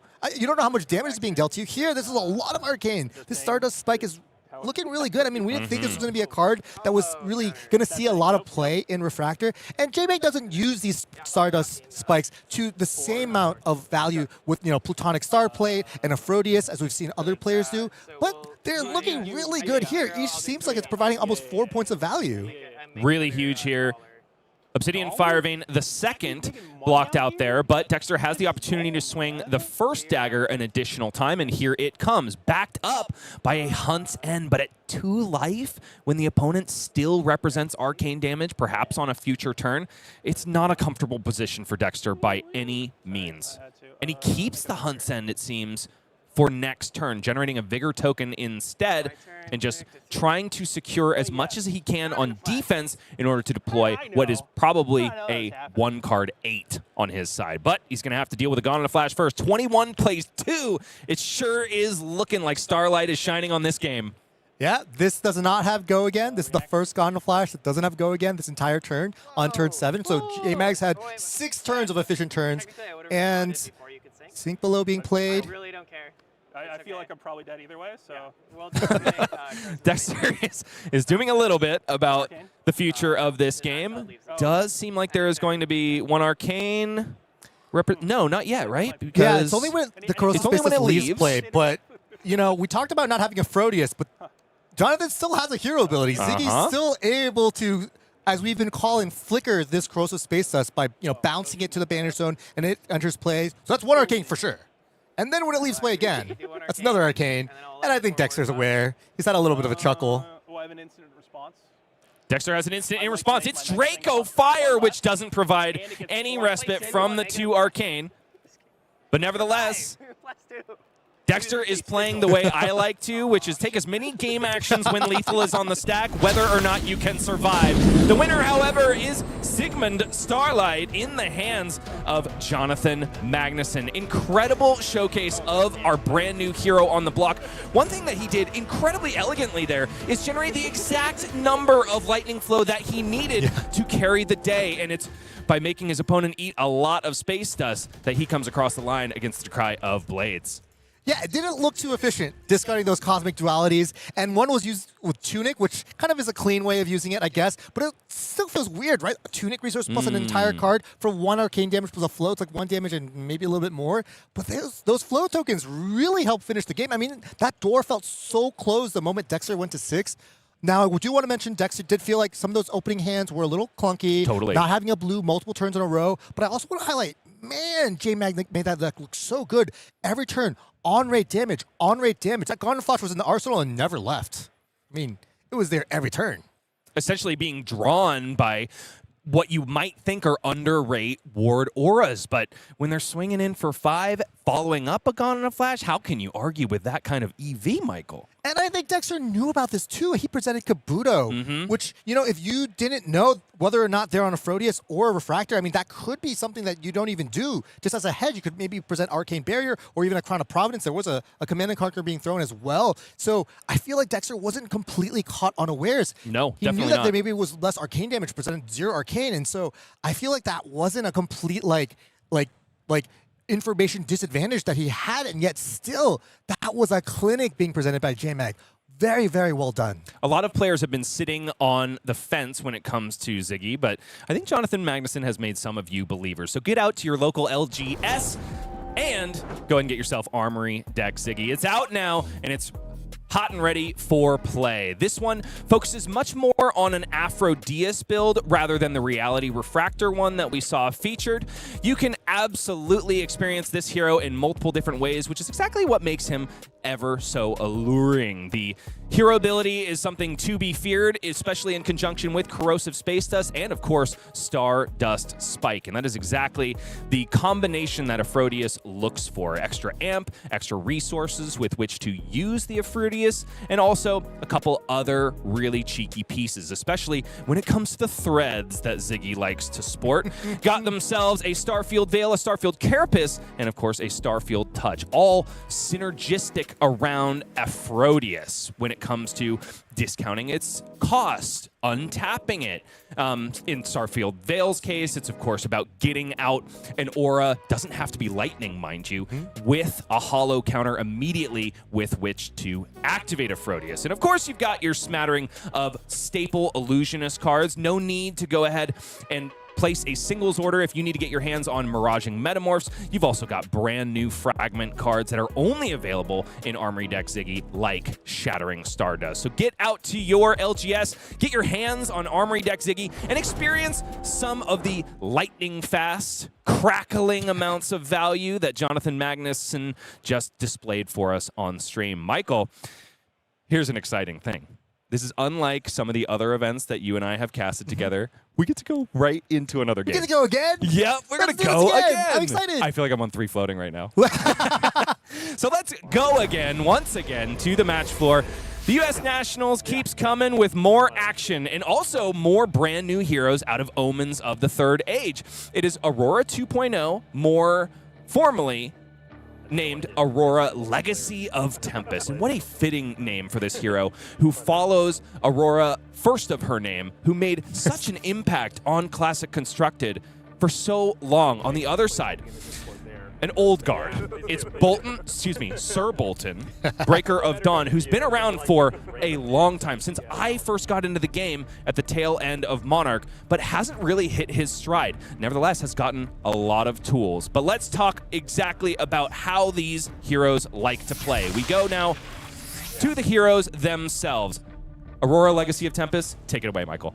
This is, of course, one of our 3 heroes from Omens of the Third Age, and a reincarnation, or a recreation, a new one of an old favorite. This was a Runeblade that really took the game by storm last year when that Armory deck was created, and she's back. She has very similar like play style in terms of we want lightning attacks, we want to give them go again. Sometimes we have the ability to make an embodiment of lightning, but we are seeing some tweaks. For example, this is no longer an elemental hero, so we won't be able to play some of the cards that were kind of traditional staples of the Aurora deck, and as such, that's created kind of a void. But Omens has created a lot of these very powerful, just by their type, Lightning Runeblade. Historically, every card that has the Lightning Runeblade card text has been really, really powerful. And I think we're going to be seeing a lot of those used to good effect to support that Scorpio, that new weapon. And I want to talk about Boltyn, honestly, for just a moment. Please. You mentioned this is Aurora version 2. If you've been playing Flesh and Blood since when Sir Boltyn was first a legal CC hero, and you looked at some of those early decks, and you were to look at a deck now, I would argue this is Boltyn 2.0 as well. I'd even say 3.5. That's true. There are so many different cards and so many powerful Majestics. Every set with the expansion slot has fed a few, just dropped a few more powerful Majestics. I wouldn't be surprised if we see cards, maybe only like 10 cards from the original Monarch set still remaining in this deck. So many of those cards have seen upgrades, and it's just going to be really exciting to see this hero in this particular way being used kind of just in ways that will surprise us even as casters. Now, these two heroes are from complete opposite ends of the world of Wraith, but both of them are going to be trying to leverage Go Again as much as possible, but in very different ways. Aurora will try to cash in lightning flows, transfer them into embodiments of lightning. Sir Boltyn, in his own right, is going to charge cards into his soul, which is usually a requisite additional cost that he can play by playing other cards, and use those cards in soul to, at reaction speed, gain Go Again for any attacks with power greater than their base. How will they get greater than their base? Well, Aurora has a lot of attack action cards that she might be willing to block with, and if she does so and Sir Boltyn has charged, well, his attack will get +1 when it's defended by those attack action cards. But enough mincing words. Let's get down and see who will go again best. I do think that our Aurora player has a slight edge by getting to choose to go second. That being said, on Cody Barnett's side of the board, it's really nice to get free charges early on, especially when you're establishing Blessing of Bologna, which is going to not only go into the soul at the beginning of Cody's next turn, but also create a courage token every time a card joins the soul. However, Michael Corrigan has some shenanigans on turn 0. It's up to 43 for Aurora straight away. Here at the feature table, we always want to see players playing their heroes to their best ability, and what a great turn 0. Cody setting up that Blessing of Bologna, and Michael countering, saying, I'm not going to let you set up for free on turn 0. I'm going to play a Sigil of Solace. I dare you to send your 3-card Boltyn hand with no soul already.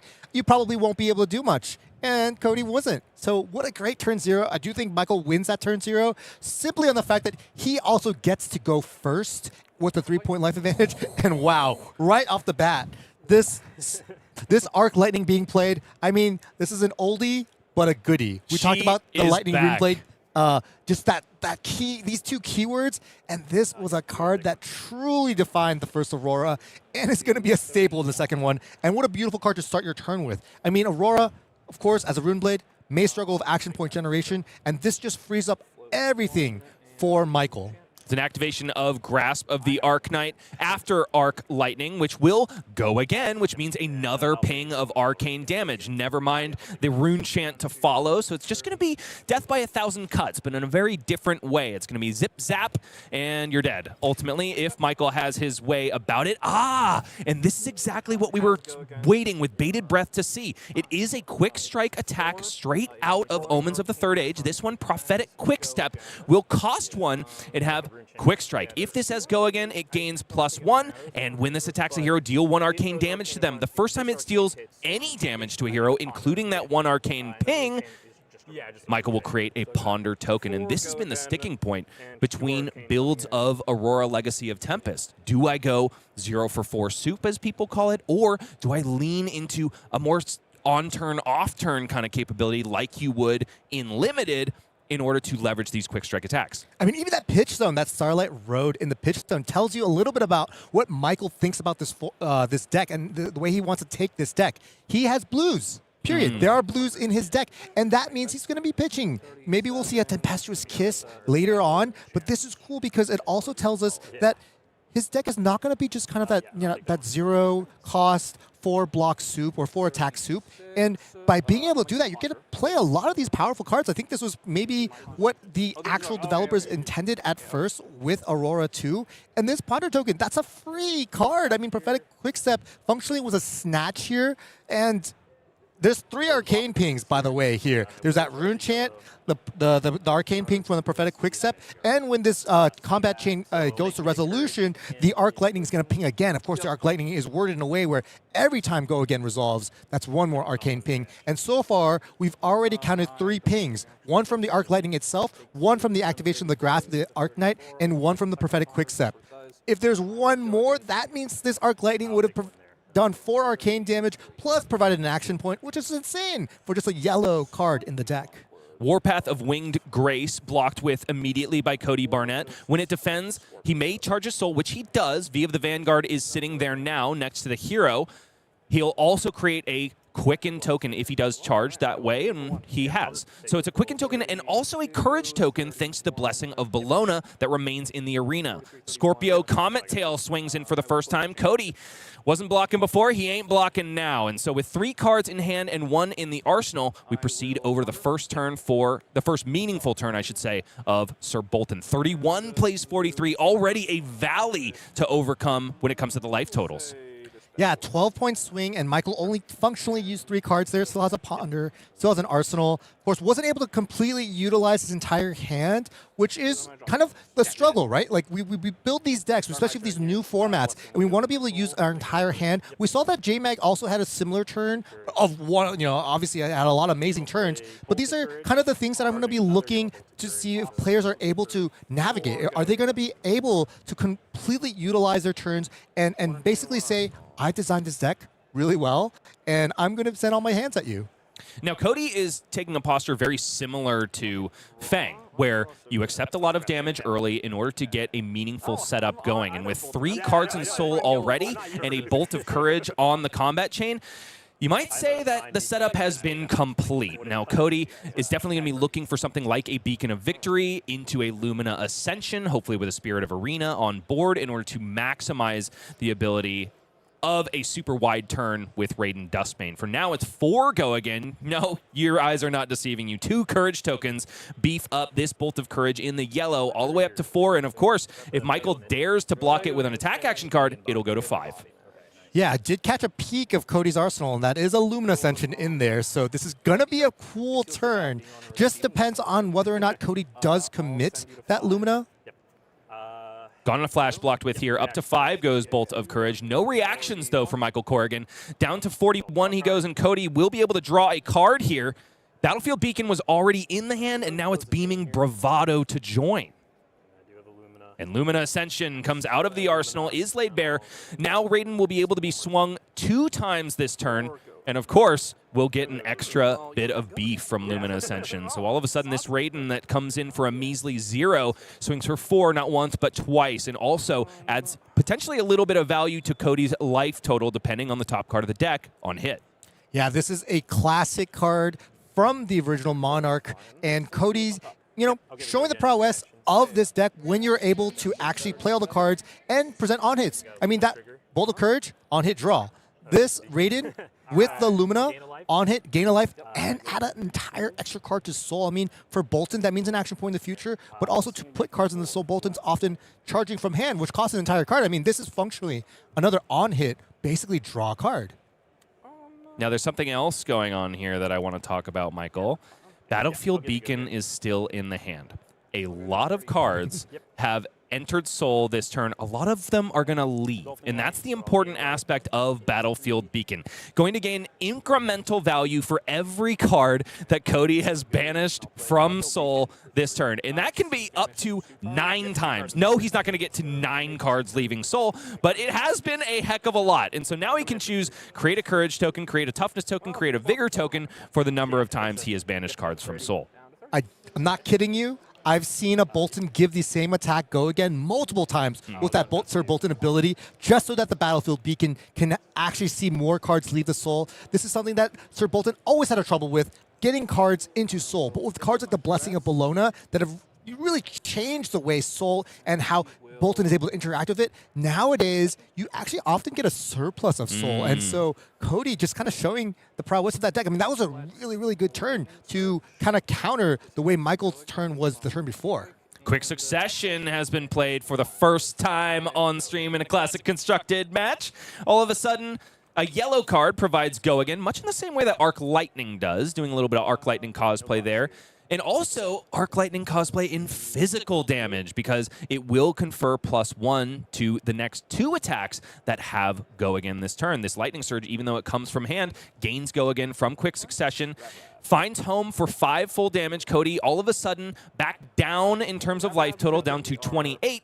Quick Succession now making this Ravenous Rabble come in for 5 Go Again. It's beefed up potential going to be used up on that non-attack action proceeding forth, but Michael has definitely done his damage.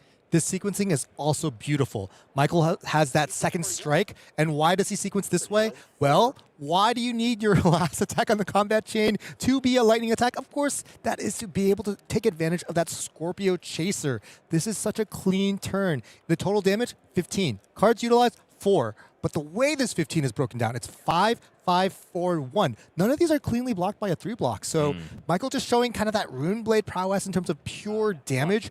Codi's going to fall quite behind here if he wants to keep his hand, and it seems like he does. And now technically 16 if this Scorpio connects. Will Codi allow it? Seems to be okay. All of a sudden down to 21 once again. But Codi's life total has been kind of flipping this way and that. Excuse me, down to 17. Had a quick correction on the score pad next to these players. His life total has been changing both offensively and defensively because of that Lumina Ascension. So he's perhaps one more Lumina turn away from being back at parity with Michael once again. Yeah, and I want to mention Codi, of course, did have that 1 armor block on the Soulforged Gauntlets, if he so chose to block there. That's also his only source of Arcane Barrier. He at least came somewhat prepared. I mean, this is the Soulforged Gauntlets has been a huge upgrade for the Boltyn deck. Not only does it give you that Arcane Barrier 1 in a slot that's kind of hard to get, but it also gives you that ability to just be able to get an extra card in Soul on demand, which is something that, like I mentioned, Boltyn had issues with this, but now the new era of Boltyn cards, this has become less and less of an issue. Here we have another kind of powerful turn. This is going to be, Codi's going to have to get a lot from this turn. He's behind by 13 points of life, so the 5-card hand that he's working with, 4 cards plus Arsenal, are really, really going to have to really impact. 17 plays 30, and this beaming bravado that started the turn comes in for 5. Now Go Again, thanks to the Boltyn activated ability at attack reaction speed. 5 damage finds home, and the Valley becomes a little bit more of a creek to cross for Codi, especially thanks to Duty-Bound Blitz that follows. Because a yellow card has entered Codi's soul this turn, he is legally allowed to play it, and this is a house of a card if you do get to play it, Michael. 0 for 4, automatic Go Again in the yellow? Come on! This is a really interesting dynamic. We haven't talked about that chest from the Soulbound Resolve yet. Oh, and Soulbound Resolve does cover up the arcane damage from Sigil of Suffering that tries to get in the way. So 2 points of value generated just by Boltyn doing Boltyn things.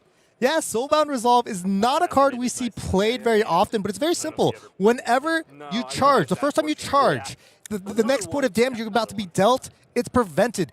This is like almost got a little passive effect that really looks good here. I mean, it provided 2 points of value. It prevented that 1 ping from the Sigil of Suffering defense reaction played by Michael, and it also prevents the Sigil of Suffering from getting that +1 from dealing the arcane damage, and it did that by just existing. He didn't have to block, he didn't have to destroy it, he didn't have to tap it, or anything. So really clean heads up. I mean, I think this is part of the reason why Codi chose to play Soulbound Resolve in this matchup. A massive congratulations to Codi because he's just given birth to twins. 2 duty-bound blitzes in the yellow. Follow beaming bravado.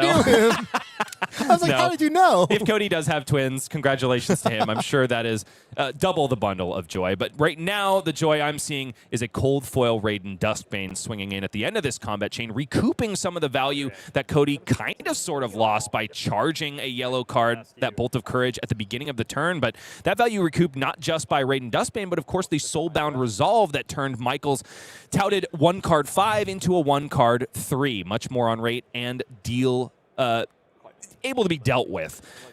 Yeah, normally Sigil of Suffering is that 1-card 5, and so to get it reduced down to just a 1-card 3, that is a huge win for Codi. Do want to talk about Michael's upcoming turn, though.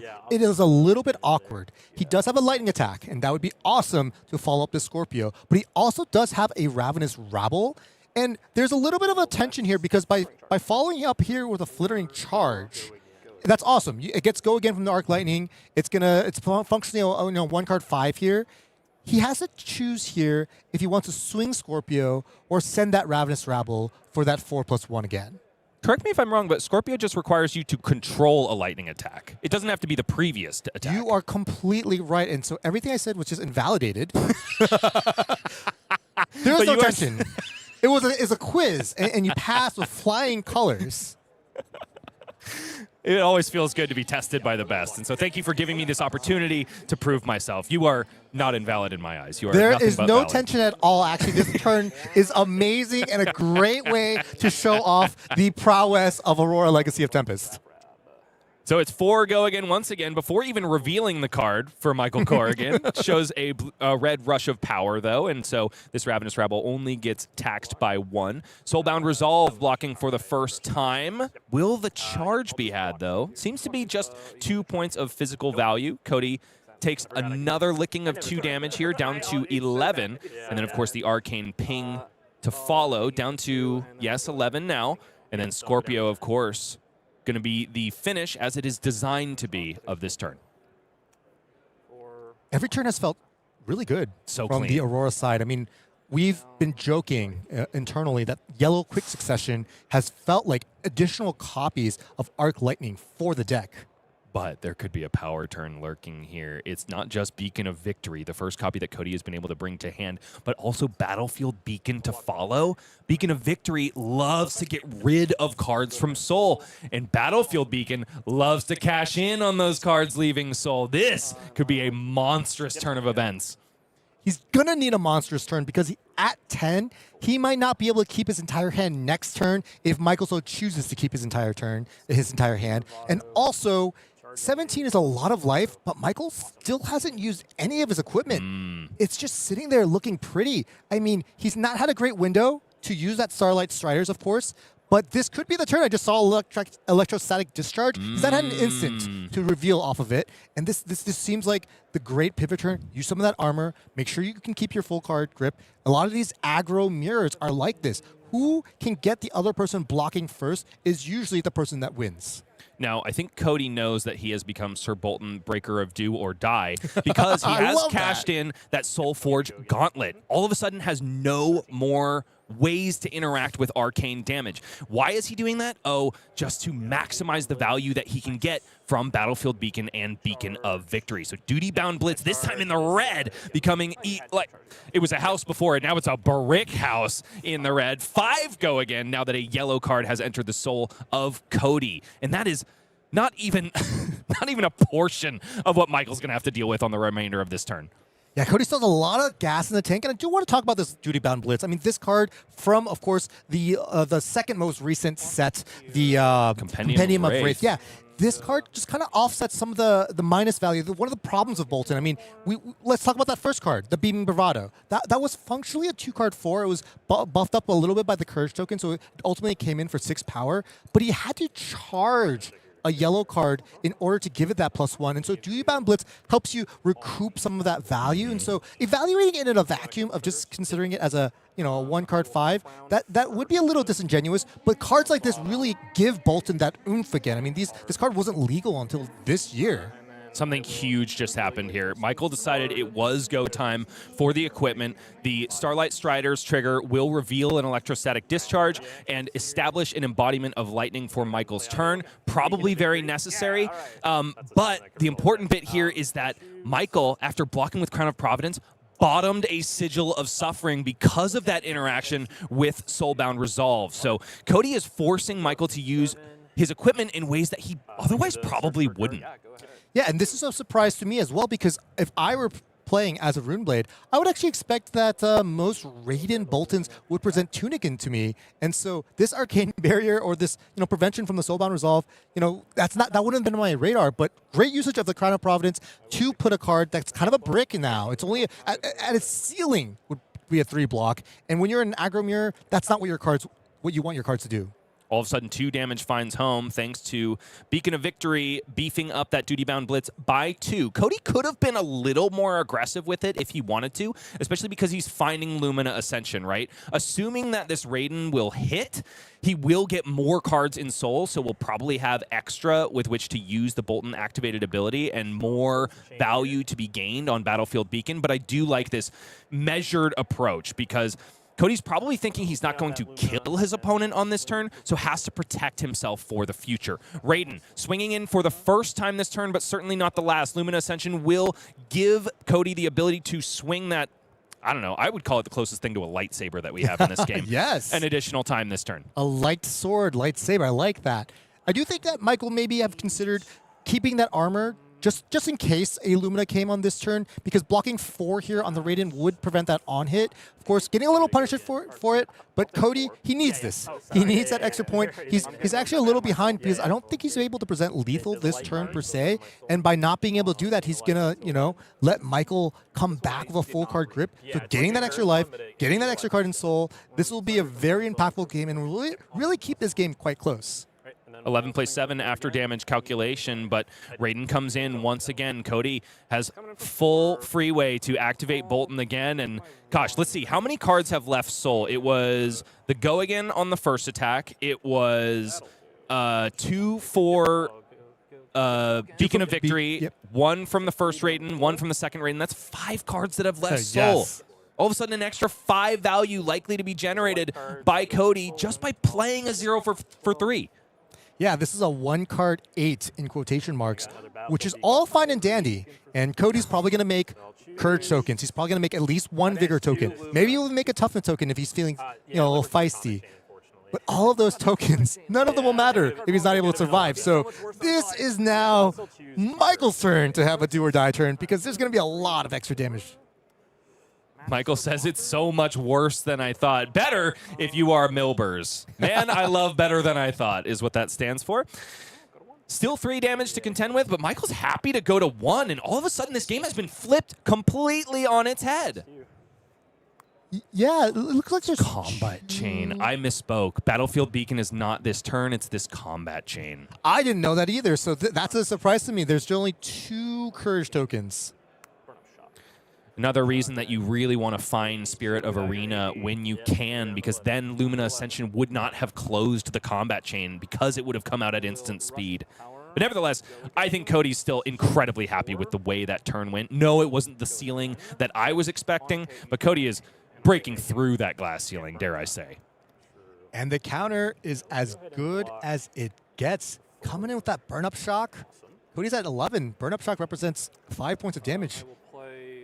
Warband of Bologna not being cashed in here for its activated ability. Instead, just shoring up all the damage on that Rush of Power, and it's not just the damage from Rush of Power or the Arcane Ping that would have connected on hit. It's instead Burn Up Shock 2 that Codi is trying to stem the tide of, and all of a sudden this second Rush of Power swings in for a whopping 6. This 6 represents 4 more Chaser from that burn-up, so it represents functionally lethal for Codi. Of course, he doesn't have Arcane Barrier, so by going to 1, could be really dangerous. It also, however, is kind of in this weird spot for Codi where if he blocks with 2 cards, Boltyn's hands, especially when your weapon is Raiden, don't really play well with only 1 card, and he might just Arsenal or just send that Battlefield Beacon for 3. He does have 2 Courage tokens, of course, popping on his own turn, so he's very incentivized to at least get an attack in. It's a good spot. Michael's hand was not that powerful, all things considered. This is not how you want to convert your 4 cards, because functionally what he did is he presented 4 damage with a huge on hit, which Codi was able to block with a tick of armor, and then 6 damage with that same on hit. Functionally just 10 damage plus the ping. 4 cards for 11, that's not that good in an aggro race. We've talked about 3-card 15s from J-Mag. And so I think if I were Codi, I would feel really good about this turn cycle. Blocking out. Michael's still at 1. Cody's still at 11. These are still facts. That's a 10-point life lead, and it's Codi's turn. And even sending this potential 5 damage from this 1 attack action, that's going to be saying, give me at least 2 cards. And indeed, he goes for it. Now, Codi did have the opportunity to park this card in Arsenal, of course, because Courage tokens don't pop at the beginning of your turn like Might tokens do. They stick around until you send an attack. But I do really like pressuring an Aurora's hand when they have no more feasible blocking equipment save for Fiendel Spring Tunic on 3 energy counters. And also, not usually known for blocking the best when it comes to the hand. Burn Up Shock cashed in here alongside Quick Succession, and I like that block from Michael Corrigan because I think he doesn't have the space to threaten a Burn Up Shock turn meaningfully anymore. I dare say even the last one wasn't enough juice to be worth the squeeze. Michael does have a beautiful 2-card turn here. Sending that Scar for Scar. He, of course, has that second strike in his hand. Codi doesn't know about. Does Codi want to maybe play around it, maybe block with the Soulbound Resolve, maybe not? I'm sorry, 3 copies of Saving Grace are in the hand for Codi Barnett. That's not how you want to draw it up. Of course, because those are all defense reactions. When your opponent's at 1, you would really rather just kill him. Yeah, Cody's kind of in a weird spot here. He would love to send more damage, but his hand can't. There's not a card that charges offensively. Of course, Saving Grace does charge defensively. And once you charge 1, the second one also blocks for 5. So if you're going to draw him, maybe draw him this way. And there's also, I believe, a Banneret. So charging is not completely zero. By putting that in the soul, he'll eventually get a soul. He's thinking about that charge trigger. Now, here's the cool thing that's happening here, though.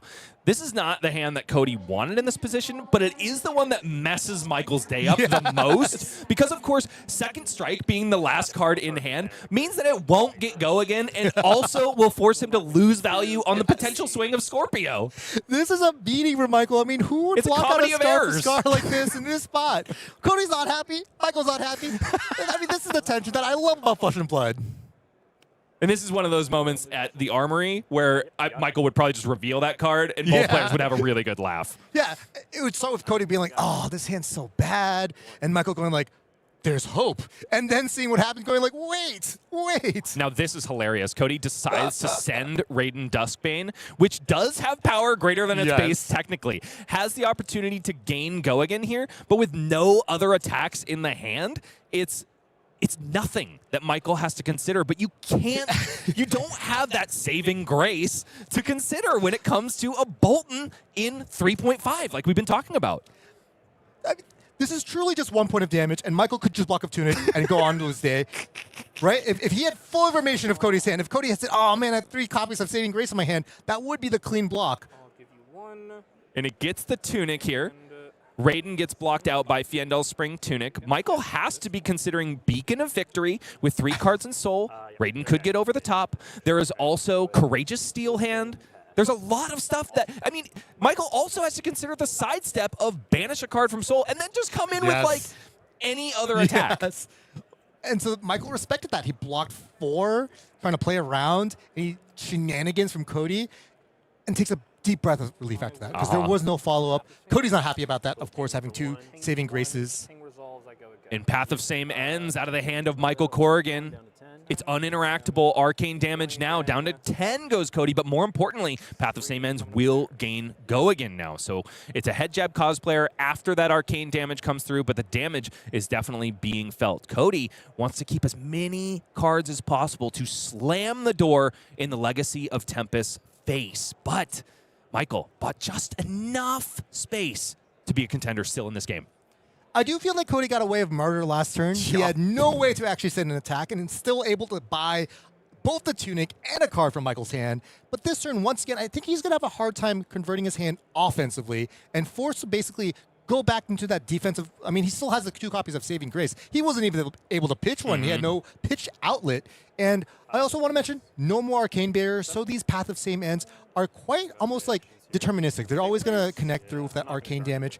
Codi, of course, does have Soulbound Resolve, which can prevent an arcane damage, but he has to find an excuse, a reason to charge first. And Saving Grace, for example, which does charge, can only do so in the defense reaction window. But Codi does not decide to charge here, just trying to cover up as much damage as possible. Unfortunately, that 1 arcane has leaked through, so this second strike now out of the arsenal and doing what it's supposed to, which is getting +1 and go again, can come out to play. Codi's life total is now being threatened just a little bit more, but if there's one thing that Boltyn does do, it's block pretty darn well. Yeah, all the cards block 3 for now, TM, and I do think that Codi Every turn has felt like, now that he's gotten Michael down to 1, I just want to keep my full hand and just slam the door. But instead he's blocking, and blocking is rarely what these decks want to do. Now As you can see, Michael's cards here, they're all 1-card 4s on offense and 1-card 2s on defense. Cody's cards at least are 1-card 3s on defense, but he would be so much happier being able to just take this damage and send it all. And I think actually maybe there is a line that he can do here. Now the tricky bit for Codi that I'm seeing though is his one attack in hand is Engulfing Light, which doesn't gain power on its own, so is thereby not a viable target for Sir Boltyn, Breaker of Dawn.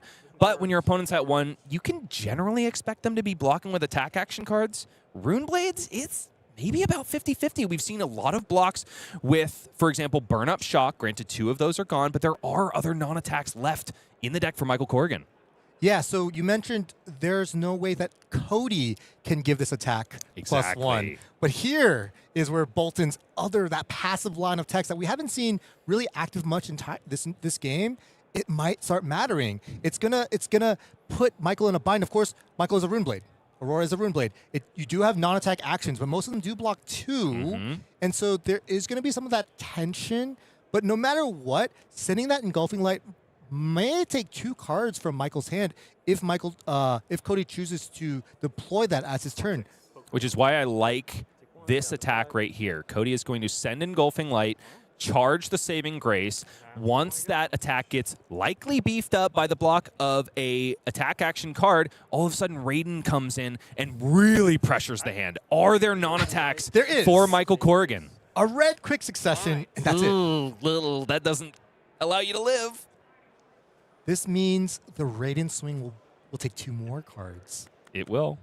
Which But I don't know if Michael has them to Michael give. doesn't have them to give because, of course, there's a Lightning Press in the hand. 1 non-block is going to spell doom here.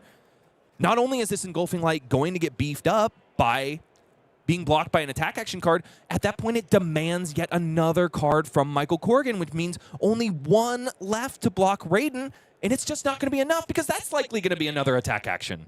Yeah, we talked about this with Zyggy, which, Zyggy gets a lot better when your opponent's at lower life totals. Same thing with Sir Boltyn. This turn, if we just want to talk about it, if you could just take 3 here, it would be a 2-card 3. But instead, what's functionally going to happen is the game is just going to be over, and Michael's going to have to, he's going to wish he had 4 cards that blocked. If all of his cards blocked, he would block his entire hand on this seemingly innocuous 2-card 3. And I'm using air quotes that you can't see, but I really want to stress that. This would not have been a very good turn if Michael was at 4 life. And there it is. Lightning Press is shown on the combat chain. Michael is targeting the Engulfing Light that came before. That's all about pleasantries because the fist bump is extended and Codi Barnett is the Milber of the day. No longer the Breaker of Dawn, instead the Breaker of Legacies, because that is exactly what his opponent was trying to establish with the brand new hero from Omens of the Third Age. So everybody raise your Raidens in glory with your champion. You got one right there? Nice. Yours is cold foil. I love it. Yours is two-handed? Oh, I guess they're all two-handed. Fair enough. All right, Mr. Michael, we've seen some crackling games of Flesh and Blood already, not just because they were really fun to watch, but also because they featured a lot of lightning bolts. Yeah, that was what a privilege.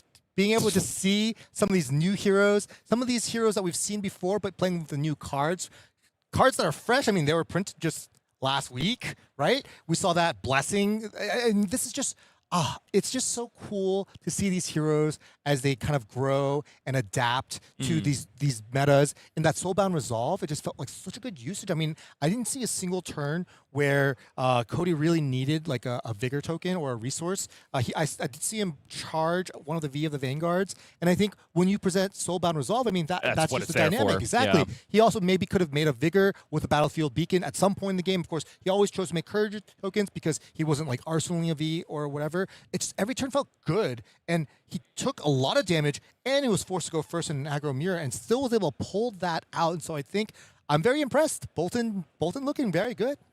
Boltyn is looking very good, and so are all of our crackling lightning heroes. We've seen lightning in 3 different flavors, but there's much more Flesh and Blood to be played. Here in the City of Lakes, Minneapolis, it's the U.S. National Champions, and there is Mr. Colin Erickson playing alongside the greats in the feature match. Smiles are being had. Of course, light heroes bringing death. and destruction. And here we go, more Flesh and Blood.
TCG Player makes it easy for Flesh and Blood players to track what's moving, what's trending, and which cards players actually want right now. From competitive cards to high-end marvels and cold foils, TCG Player helps you shop with confidence. Get all the cards, decks, and packs you need at TCG Player, the trusted marketplace for Flesh and Blood.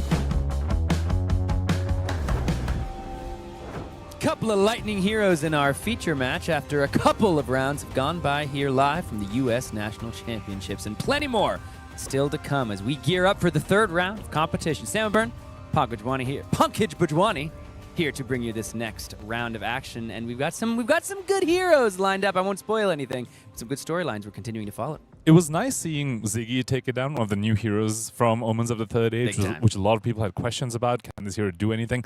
I felt quite a bit of pain seeing a Fang being taken down across the Zyggy. Warrior into Illusionist, historically not a great matchup. It was great to see a Lightning hero take it down, and also great to see an old Light hero take it down right after in the form of Boltyn, who I think slowly has been creeping up to be quite scary. Those 0-for-5s, GD Von Blitzes. It's crazy. Wow. It's crazy. If you have not played against a Boltyn recently, I invite you to, because you will be, I think, similar to me, like, what the hell is going on? This is all pretty strong. But even the Aurora side of the table did some very powerful stuff. A little bit of additional ways to get the go again, a little bit of additional ways we talked about using a little more pitching cards, not just the 0-for-4 builds that we've seen pretty popularized. So definitely powerful things on both sides of the table. So we're going to have to keep a close eye on all of the heroes we just watched and all of the heroes about to still grace our feature match area. Let's go ahead and take a look at the schedule for the day, remind ourselves how things are going to be shaking out. We are dead set in the middle of these Classic Constructed first 5 rounds before draft takes us out of day 1 and into day 2. And then those 4 final rounds of CC will carry us towards the top 8. Of course, giveaways all 3 days of our beautiful cold foil drinking buddy. This is a pretty exciting card, of course. You can only get it through giveaways from LSS, and one of the main ways to do so will be on these streams, so make sure you hang out with us towards the end of the day. Another thing happening at the end of today and at the end of tomorrow, we got some reveals, folks. Mastery Pack Warrior reveals. We got over these next 2 days, we got some reprints, some legendaries we're going to be showing you, and we've got a brand spanking new weapon that I think you're going to be wanting to check out and hang out long enough to see. We're going to be doing that at the end of the CC rounds today, so make sure you stick around. Let's take a look as well at our players to watch. After 2 rounds of competition, let's see how things are shaking up. 1-1s and 2-0s across the board. No one's dropped 2 games yet, but this is a pretty interesting spread so far. Couple of boy wonders holding up that 2-0 record right now. Brody Spurlock, of course, sporting that Vynnset, and Lucas Oswald as well on a very different build of Oscilio Constella Intelligence compared to what we saw Majin was running. Majin, of course, did manage to take down his 2nd round of the day, so in the 1-1 bracket. No 0-2 so far amongst our players to watch. Michael Hamilton, I got word in the street, he actually also lost his 1st round. It was really weird seeing him at the lower tables for his 2nd round there. And Mercy Bickle 1-1 on the Kasai. She mentioned that this was her comfort pick and felt like this is what she wanted to bring to this tournament today. Want to move back up to the bracket. Colin Erickson 2-0. He had a very strong showing at Proto Yokohama on that hero, trying to run it back this time in US Nationals. I feel bad for the other 0-1 who looked at the pairing and said, wait, Michael Hamilton is my round Just 2 imagine. at 0-1? But it's exciting to see. You know, interesting, we have 3 US national champions on this screen. We got Evan Herndon, we got Majin Bey, our reigning champ, and we got Michael Hamilton, our first champ, all at 1-1. So we're going to have to keep a close watch and see how they develop throughout the day. We also have Charles Dunn, ex-US national champion, who is at 2-0 on that Draconic Ninja. Well, folks, we've taken a look at what is to come. We've taken a look at our players to watch. I believe it might be time to take a look at our next game here during coverage of the U.S. National Championships, brought to you by TCG Player. We've got a great match here for you folks. We've got, I would say, an addition to the halls of People's Champions on the right side of your screen. June Lekstutis over there on that Vynnset list that she rocked to a finals placement in a calling just in the last couple months. And who did that deck lose to? But Dio, the deck on the left side of your screen. So we have got a chance for June to get a little bit of redemption here in the feature match area. I attribute June to the train of Vynsets that we saw come following her performance at that calling where she reached the finals. I think she inspired a lot of players to pick up the deck and really start getting reps on the deck, because if you don't have the reps on a hero like Vynnset, you will just crumble to yourself. But June showed us all what it means to have mastery over this hero and what you can do once you attain that mastery. It's not going to be an easy matchup for her, though. Dylan Ford on the other side with Dash.io. We went over this in a CC breakdown at the top of the show today. Both these heroes in the Dark Horse category, but in terms of raw power level, Dash.io is up there. Absolutely up there is this Dash.io deck, but we saw Vynnset. Connor Bryant needed a very specific number of things to go his way in those last final turns to actually get over the hump and win that finals game at the calling in Montreal. So for Vynnset here, needing, of course, that little bit of extra push to get that first true button on the World Tour stage. She needs either a win or a top 8 in an event like this one. So we'll have to wait and see if Vynnset can do it in the hands of the woman that brought her into true prominence in this modern era of Flesh and Blood. And both these heroes have been around for quite a while, so both at the 1.5x LL multiplier, and Dash.io is slowly creeping up to that 1,000 point finish line. Coming back to the texture of the match so far, both these heroes want to go first. Looks like June did win the die roll, has opted to go first. We're gonna have to see whether she can set up a good enough Banner Zone, maybe even some Malefic incantations. Let's go ahead and see just how the beginning of this game will shake out. We got round 3 live from the U.S. National Championships here in Minneapolis is June on the right side of your screen with her pet Vynnset deck. Dylan Ford, newcomer, Dash.io, trying to take down a Calling finalist. Let's take a look and see how it breaks down. Something that I really like about both these heroes is that while they're both aggressive, they both sport very, very magnificent fridges, excuse me, mechanologist on that side with a whole bunch of armor block, and June, of course, on the Runeblade side. We know they have magnificent fridges as well, and Phase Purgatory going to be a very, very strong card in his matchup in particular, disrupting some of Dash.io's bigger turns. Let's see what the first Vynnset trigger is going to put to the Banish Zone for June. It's going to be a Deathly Wail hitting the Banish Zone, making a rune chant. I have to imagine that's going to sit in there for at least a turn. Already has found a Cull as well and a Shadow Puppetry, so has the action points, has some disruption set up as well already. No Malefic Incantations though, so no further setup looking like for June. And also, very importantly, the two Runegate cards that she currently has, the Widespread Destruction that's headed to the Pitch Zone and the Deathly Wail, both cost 3, but with the activation of Grimoire of Felling Song, an upgrade from Compendium of Wraith, she now has gone up to 2, which means on the following turn from Vynnset's ability, she will go up to 3 to be able to play the Deathly Wail.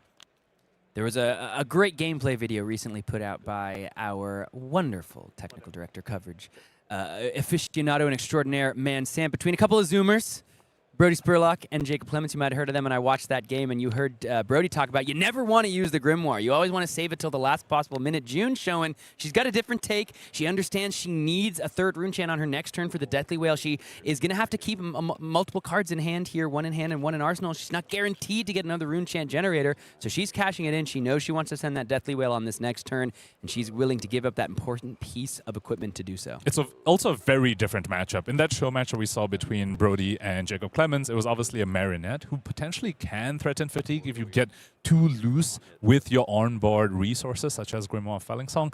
Dash.io, however, is going to try to kill you, so June opting for a little bit more of an aggressive stance, has the Deathly Wail in the Banish Zone, Shadow Puppetry set up in Arsenal as well, holding a Cull, has some disruption, has drawn up in Widespread Annihilation as well, another strong piece of disruption.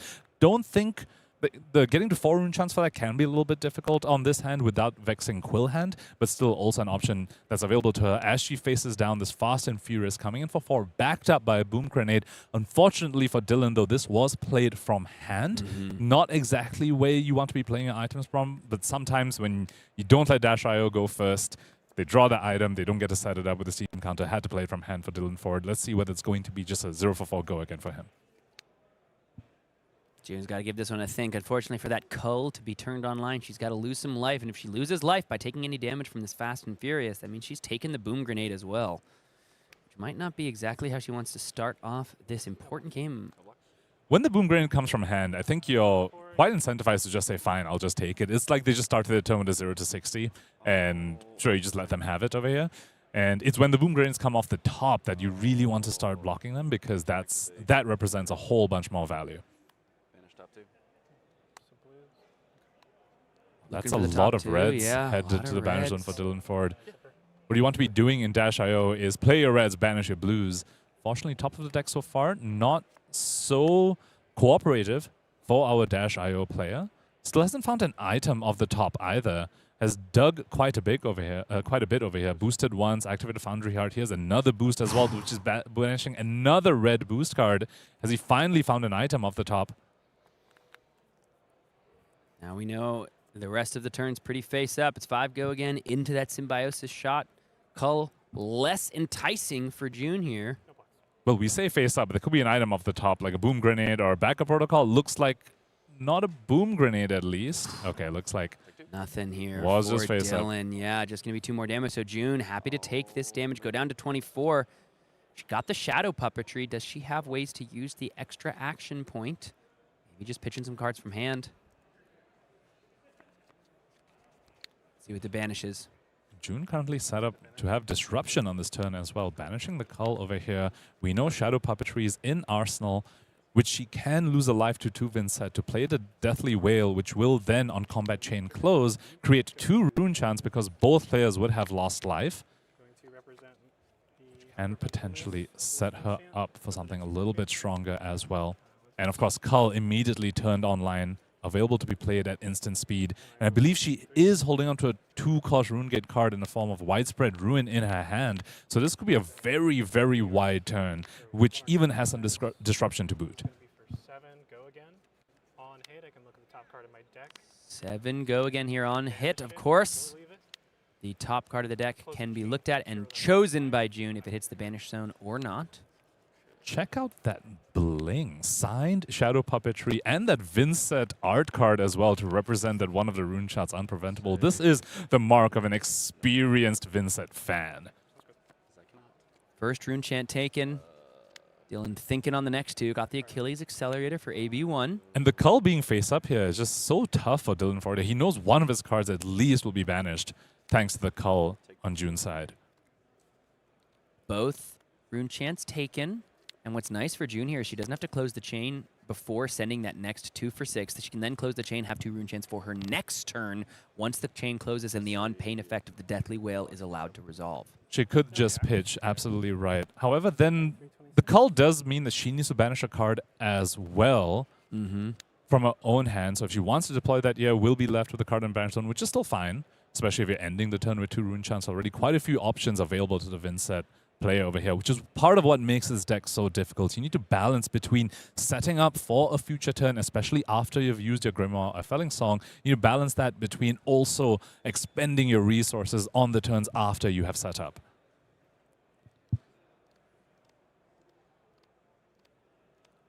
Contemplating on this Shadow Puppetry on hit here is June. You can see it's an eloquent eulogy that she does decide to park in the banish zone. Let's see just how June wants to navigate this from here. Got the Cull. Now you can't pitch for the Rune Gate card in the banner zone. Those can only be played out if you control the requisite number of rune chants. And remember, Cull is a symmetrical effect as well. So we've got Machinations of Dominion, Widespread Ruin, and Widespread Annihilation. And it looks like we're just going to go ahead and play out the Widespread Annihilation here from hand. So this does a few things. This means that when June closes a chain at the end of turn, she is guaranteed 2 rune chants left over for the following turn cycle. Dylan has already taken damage this turn thanks to the unpreventable rune chant that came before the Deathly Wail, which means his Widespread Annihilation will banish a card from Dylan's hand on combat chain close if he holds onto one as well. It insulates June from her own Widespread Annihilation effect, because remember, that is symmetrical as well. And June is also open to play the card from the banish zone to further disrupt Dylan if Dylan chooses to no-block this Widespread Annihilation. So again, June showing us the flexibility. All the agency is on her side now regarding that call. She can respond to the way Dylan blocks to decide whether she wants to play that card while being insulated from the symmetrical effect on her own side as well. Sometimes Vynnset must set up, must lie patiently and wait, taking damage and setting up plenty of rune chants. Sometimes she's liable to race with the best of them, as we're seeing the Cogworks Tinkering come out, get the activation from the ability, the trigger, make that golden cog, which will be cranked to, not cranked, I guess, just coming in.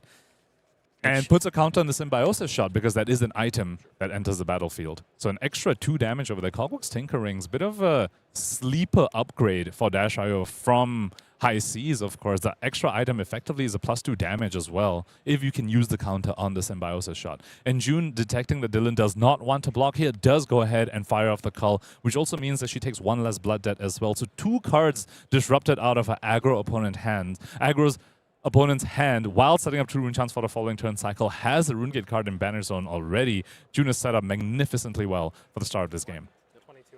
Got a guaranteed play on the next turn, thanks to those 2 rune chants and the Eloquent Eulogy. So now the cog heads out. Any of the effects that need an item to have been destroyed are now online. Sprocket Rocket comes in. This will be 3. We're going to boost. What do we see? We see a Pulse Wave Harpoon. Yet another red off the top for Dylan Ford. I think that's 5 reds off the top for Dylan Ford over here. At least he's still sending mostly reds. So still, not forced to send blues. But the top of the deck hasn't been so cooperative for our Mechanologist player. Close chain here. Foundry Heart activation potentially. Or the Spark of Genius from his hand as well. Top of the deck not being cooperative. Dylan says, Let's fine, just- I'll do it myself. And Yep. searches the deck for what is likely going to be a Cerebellum Processor. And Spark of Genius will also draw him a card since he has boosted this turn. So it'll be very, very well set up for the following turn cycle. However, Drew might have something to say about that. Saw BIOS update flash as we take a look at the deck. Max V as well. A couple different copies of Max V. You have to imagine we're getting the Cerebellum, setting up for a powerful 5-card hand off the back of the Cerebellum Processor, especially on the next turn, given that Dylan has not had much kindness from the top of his deck. Yeah, and the way the probability works is that when the first 2 turns you don't find an item off the top, the third turn you are like almost certainly going. That's the way math works, You're due. people. You're It's due. just, You're due. You know. You're due. Looks like we're going to go ahead and crank the Cerebellum Processor here to maintain the turn for Dylan. Because he will be drawing a card off Yeah. of Spark as well. I think perhaps he's taking a bit of a little bit. I mean, he can always still convert via Symbiosis Shot. Yeah. Regardless of whether he can convert the top card or not. But cranking here gives him the flexibility to send that card as well. And potentially even, it looks like that was a yellow boom grenade off the top. So wasn't able to find it off the top to dash Iroh's ability, but does draw it with a Spark as he sighs a little bit. Not the card he wants to see. And doesn't seem like there's another item off the top as well for him to pitch this boom grenade and potentially crank. Maybe can just set that up by playing it out and not cranking it. Or maybe just send the gun for 2, set it in Arsenal, crank in the following turn cycle. This is a nice demonstration of exactly what you described, Pankaj. This deck has a lot of raw power. We're seeing the potential. June is liable to fall down to half her starting life total here, so it's not like Dylan hasn't been doing impressive numbers, but I think in general it's not looked easy nor that good for him based on what we know the deck is capable of. I do want to remind people, he lost 2 cards from his hand over here thanks to June's disruption in the previous turn cycle, and still managed to leak in 6 damage through June blocking a card as well. Excuse me, 4 damage because June took some blood debt. But leaks some damage through after being disruption as June finally finds a Malefic Incantation of the yellow variety, but still some very strong setup for the Shadow Rune Blade. As life total's still quite even, it's very hard to say at this point who is ahead. June, of course, currently maybe on the front foot, but if she's not able to find some disruption into a 5-card hand of Dash IO with a Cerebellum Processor on the field as well, she could be in a world of hurt. 3 rune chance, 6 physical from the widespread ruin.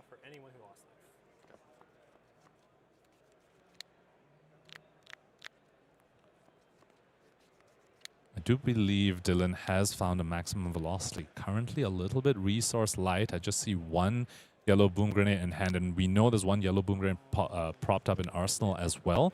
Crown of Providence, of course, can give him a little bit of hand fixing.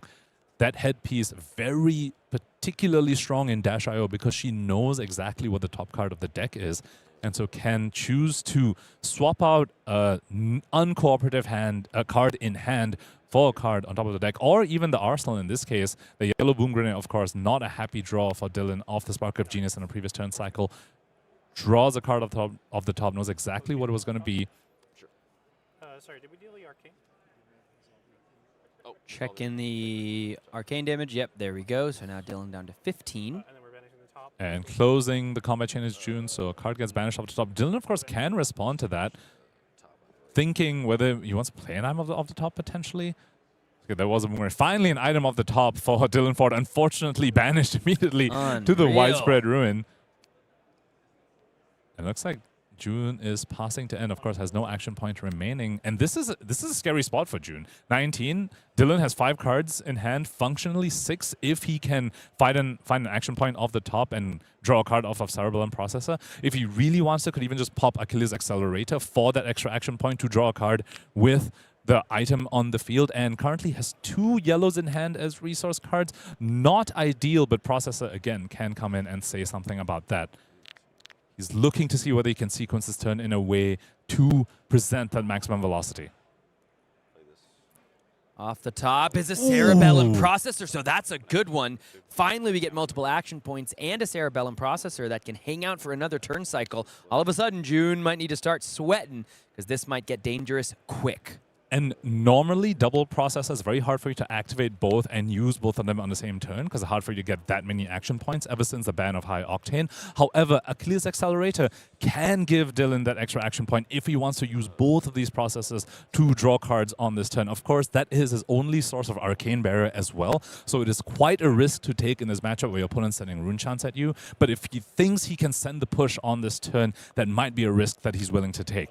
On June's side, I want to point out, we call this at the top of this game.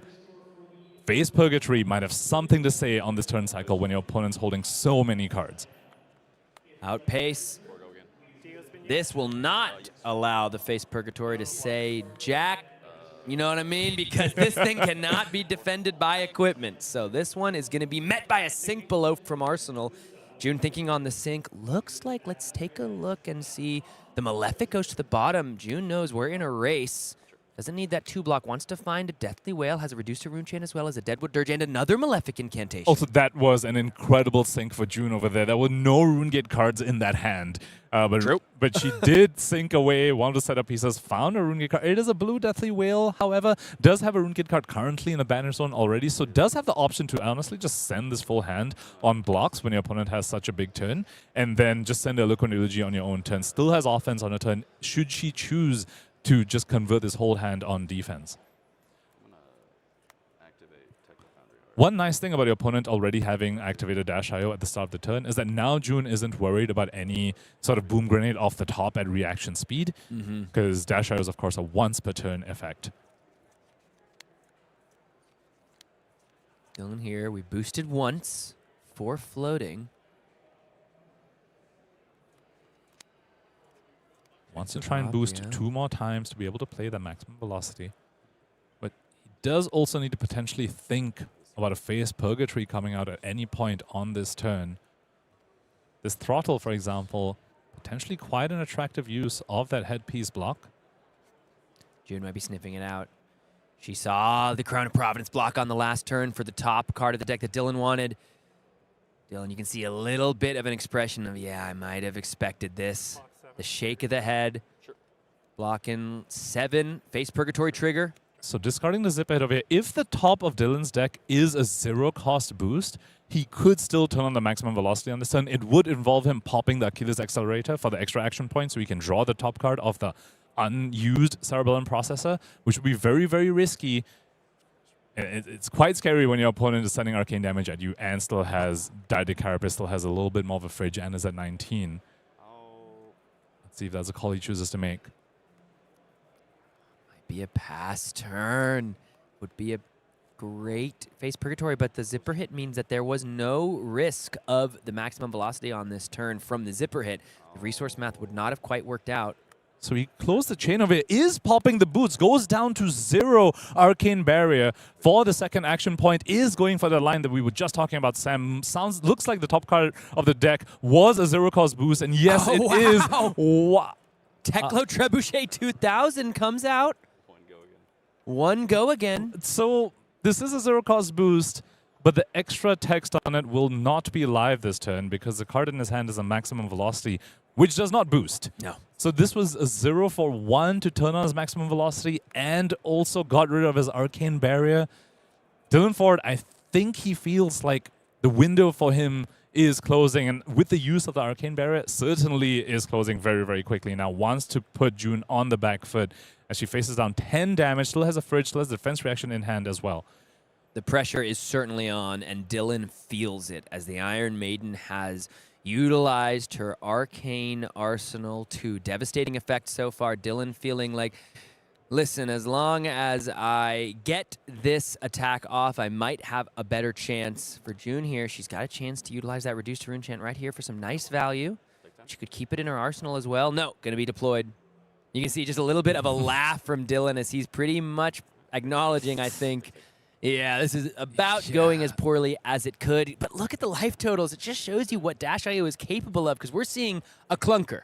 And yet, it's working quite nicely even throughout those potentially unfortunate draws. On the other side of the table, June with a very fortunate draw on her, and she used her only Runegate attack in her hand in the form of that blue Deathly Whale to get the Face Purgatory's effect. That was the only attack she had. But the card she drew was yet another blue Deathly Whale that she's able to then banish a Vynnset at the start of this turn. Blue, not the best color that she wants it, but it is a Rune Gate card, so she's still able to send it. 3+4 over here creates 1 Rune Chant on the back thanks to Malefic Incantation. Should Dylan leak even 1 damage from this Deathly Whale, June will end the turn with yet another one of those Rune Chants. Dylan now with no AB, though, forced to take the 3 damage from these Rune Chants. Oh, yeah. He's taking the damage. He has no Arcane Barrier. He is going to lose a life. There are no shelter from the storms in this list. So Deathly Whale here, gonna go ahead and get that effect across.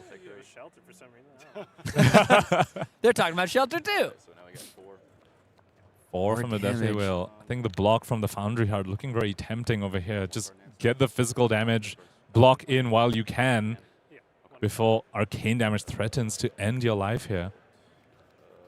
I think Dylan might be thinking about Succumb to Temptation. No reacts. Take 2. No react, take 2. A little bit of a sigh of relief, you have to imagine. Dylan playing to his outs over here. I think he was just saying, okay, if you have Succumb, Yeah, I probably 100%. lose, but I need to play to win. I can't play to not lose. As he holds on to his entire hand, I think, again, the resource card this turn, looking to be a yellow, wants to find an item off the top, a crank item off the top, so he can draw another card from this leftover Cerebellum Processor. He's still in this, dude. Oh, for sure. June's at 11. 10 currently plays 11. Backup Protocol Red hits the arena.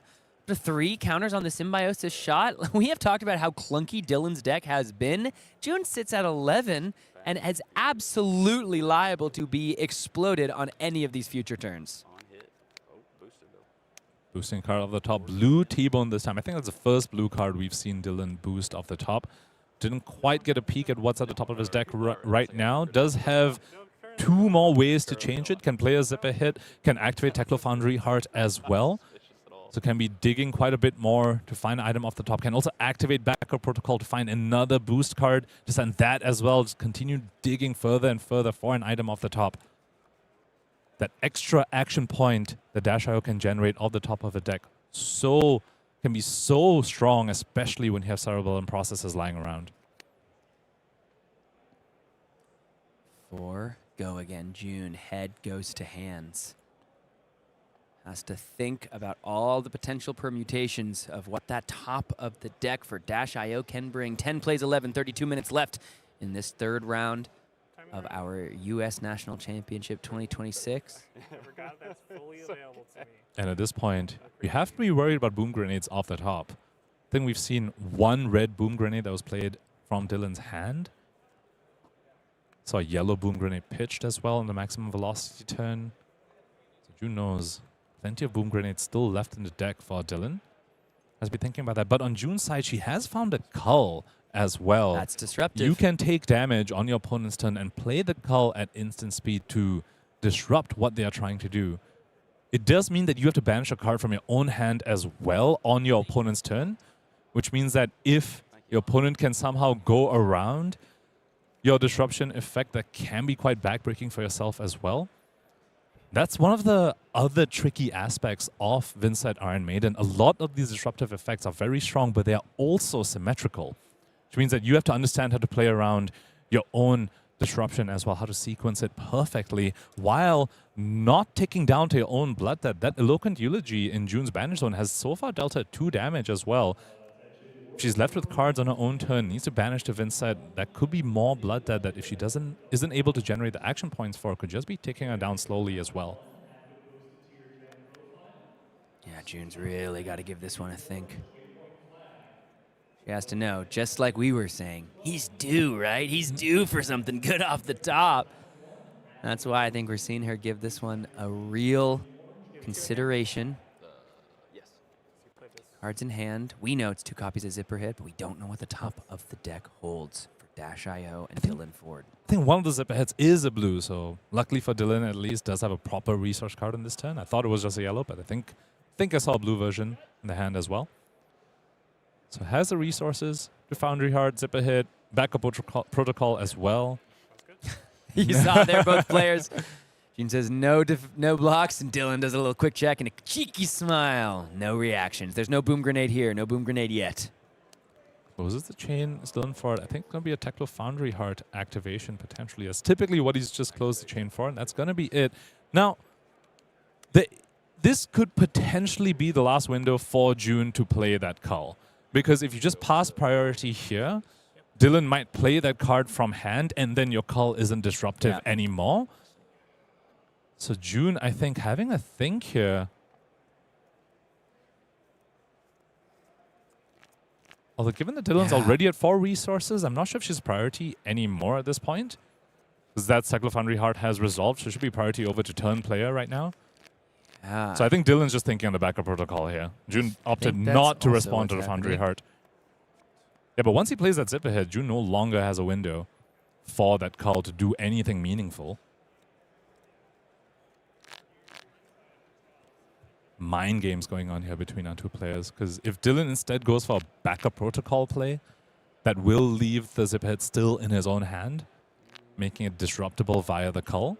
Is Dylan going to sniff that out, or is he just going to say, if you have the Cull, I'll be disrupted, there's not much I can do about that? Backup protocol activated here. Yeah, this is now where June could respond to snipe that last card out of hand. I think she's decided that she has no good way to banish a card from her own hand as well and convert it effectively. I think she's opting to just hold on to the Cull for that reason.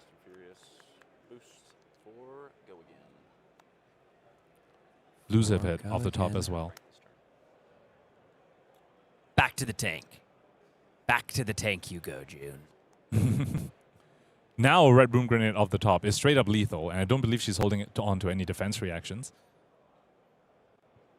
Unless there's one in the arsenal that we might have missed. Having a big think about this one. The other thing about Cull, when your opponent has Processor on the field, is that sure, you disrupt them, but you banish a card from your own hand, and then they just Processor to refill their arsenal anyway. Can feel pretty bad sometimes.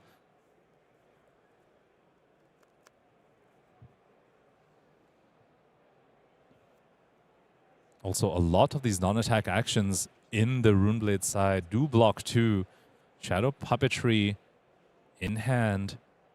Might want to try and save it for her turn so she can finally clear both Blood Dead pieces. When I say both, I mean there's one right there right now, but there's probably going to be one more on her own turn from Vynnset's ability. So perhaps that's why saving on to the Shadow Puppetry. The Iron Rot Jordan's getting in the way. Spellbound Creepers. And now finally the yellow Zipper hit comes forward. And June once again has to give it the old think. Let's see, she gives the Dyadic, blocks 2, Red Boom Grenade comes off. Still has one floating on Dylan's side. Yeah, that's what I'm saying. Cull comes out on defense duty. Wow, fascinating. So an item off the top here still... It does find another processor. Wow! So cranks it 2 action points. Out the processor. So this gives him 2 damage off the Symbiosis shot and lets him refill his arsenal for the end of his turn as well. So Dylan, past 2 turn cycles, finally managed to find items off the top. Both times processes. Catching a little bit of a break is our Dash.io player. Wow, an unbelievable rip off the top for Dylan Ford after a game filled with unfortunate happenings for our Dash.io player. But when it counts and when it matters, we might be seeing a change in the tides. I do want to point out, though, the amount of effectively unpreventable damage that June has access to on her side of the table. There are 2 rune chants on the field right now. 1 more will be created by Vynnset's hero ability. 2 off of Vexing Quill Hand as well. That is 5 damage on board that Dylan cannot do anything about, let alone the possibility for June to have further rune chant creation from cards like, say, Deadwood Dirge, for example, or maybe Deathly Whales that can do more and more unpreventable damage. As Dylan there had the option to send Symbiosis shot again for another 2 damage using action point that way, instead opting to draw the top card of his deck, decided he liked that once a proc an arsenal over sending 2 damage over Symbiosis shot. We pass over to June. She's holding 2 cards. We know she has an action point generator in the form of the Shadow Puppetry as well, so we'll be able to send 2 Rune Gate cards on this turn. Aside from once you take into account the 5 unpreventable damage from the 5 rune chant that she's able to create, that means that Dylan is now forced to block this physical damage to not just lose the game outright. Over here, a 7 physical comes his way. This is lethal already, and there is a more follow-up after this.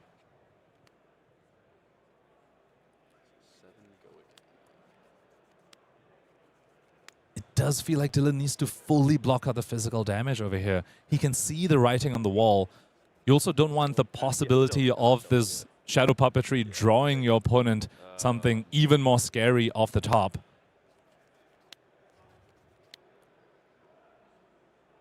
Vexing Quill hand, going to be 2 rune chance. If June has something like a Deadwood Dirge in arsenal as well, that would make this turn potentially checkmate if Dylan can't sniff that out. Might also just make the call that he just can't play around further rune chant creation. The start of the game didn't go so well for him.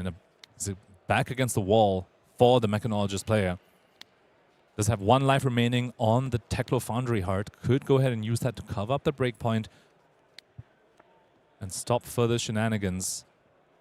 I believe I saw maximum velocity in his hand as well, which, when your opponent's putting this much pressure on you, that is a pipe dream to be able to resolve a card like that. So very likely going to be blocked with. Question is he also going to give another 3 block?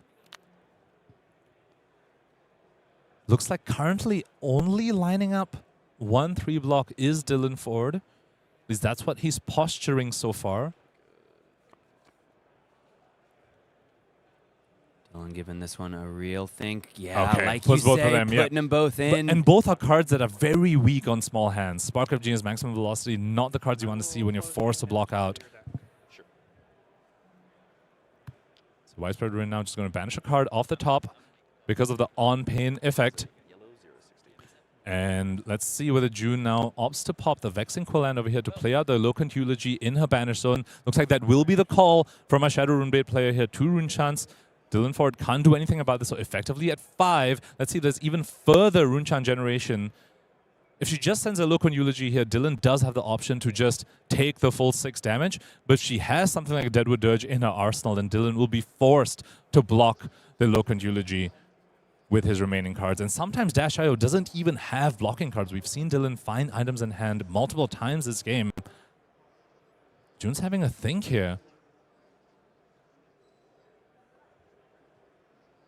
Potentially even considering Flail of Agony instead, which would make her lose 2 life. 1 life from the Flail itself, 1 life from the Locant Eulogy. They'll stay in the banner zone. Yep, okay, looks like that wasn't the call. 2 + 4. Dylan has options here. Could just take the full 6, and he might be forced to do that. However, that means that 1 arcane damage on a following turn cycle will kill him. And Eloquence is the next attack gets go again. Dylan confirming about Eloquence. Not the next attack that gets go again, the next non-attack that gets go again. Allows for some intricate and tricky action point generation with cards like Cull, cards like Funeral Moon. You're able to play them as an instant in response to the Eloquence trigger. Get an action point. I think Dylan can guess that there isn't a Succumb to Temptation in June's arsenal because she would have played it the previous turn. So relatively face up currently what's going on. He's just debating whether he can actually either take every card from June's hand on the following turn cycle or kill her outright, because going to 1 with no AB basically means if June gets to go to her turn and is able to send something, that is the end of this game. Oh, but look at that. June just drew. Is it what I think it is? It's a reduced to rune chant, and she has no rune chants. So all of a sudden, that would require a card to be pitched.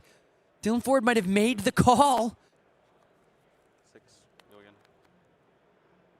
6 go again. He's fallen down to 1. His deck has not cooperated. He's got no AB. So the reduced rune chant in June's side, actually, like while you need to pitch to play it, will create a rune chant, which means she doesn't even need to keep a real card on her hand. She can just send Flail with the 1 rune chant that she creates after reduced rune chant and end the game right there. So Dylan then needs to do more than just take every card from June's hand. He needs to kill her. If she gets to go to her turn, Dylan will die because of this 1 rune chant that's on the table over here. And that nod from Dylan, he knows what's up. He's saying, I need to end the game right now. Foundry Art activated. He's holding on to a heist that will deal 5, but June can just block it out. She's prepared. She's already holding a card sideways. She knows this needs to be blocked. She's absolutely ready. But she's got that card ready. Does that card block 3? Because, yeah, she can't go to 1. Because if she goes to 1, she can't swing the flail. And also, Heist has an on-hit where it will put a crank item in play, which will give him an extra action point, which means that he can swing the gun twice. So if she can't block out this on-hit, she's just holding her head in the hands of it. She can't block out this on-hit. That's four more damage from this Heist over here. Has Dylan done it? Has he gone onto 1 and made the call? Dylan just reading out all the items that None of he this has text action matters. to. The only text that matters is the word crank, because that gives him the extra action point. Dash IO not been used? Dash AO has not been used on the turn. Interesting. What? She's just holding on to a deep recesses of existence here. Strong card from Compendium of Wraith. Unfortunately, not going to bail her out in this situation. She played around the on-hit, the potential on-hit of the throttle, saying that if you find a boom grenade off the top, I don't want to just die here. So she used the rune chant on that chain link, and that might have cost her the game here, Sam. Because even though it was a perfect 6 points of block on the throttle, the overblock on this Heist would be enough. You have to wonder, Dylan, as he sits there and watches June think, is he starting to get any inkling? Is this about to change? Is this about to turn in my favor after a game of constant disappointment? Including the Diadetic Carapace block, that is exactly lethal for Dylan. Because one will leak from his Heist and he gets 2 Symbiosis shots. June goes down to 4. June now, that reduced rune chant on that throttle was potentially the play that lost her the game here. Because that wasn't an on-hit, but this one is an on-hit that's plus 2 more damage. Oh my gosh, what an end game here. Oh, also, the crank, we've been focusing on the Symbiosis shot because that's just face-up lethal. He still has a Cerebellum Processor on the field as well. So the crank of that can get him a card off the top. If it's a zero-cost boost, he gets to do even more shenanigans. Block 3, take 2, down to 3 goes June. This Heist. The on-hit of the Heist. Dylan's giving this a think. At this point, he just wants to make sure he doesn't accidentally lose to something. If June is hiding a defense reaction in Arsenal, which I don't know why she would be at this point, so I want to make sure he slams the door, see if there's a line he has that can play around that even potentially. Because remember, the crank means he has access to a card off the top. If that's a blue, backup protocol means he gets to get something else as well. Looks like he's just opting for the boom grenade. Gonna crank it. Go to 2 action points. Is it gonna be a processor draw or just 2 Symbiosis shots? Boom grenade comes in. Dylan giving this one such a think. It's gonna be the draw. Just going for even more damage. Activate the Cerebellum. Saying this action point is worth more than 2 damage. It is a 0 for 3. 0 for 3, so converts it, instead of 2, converts it to 3. And I think that early from the expedite. That early reduced rune chant block for June.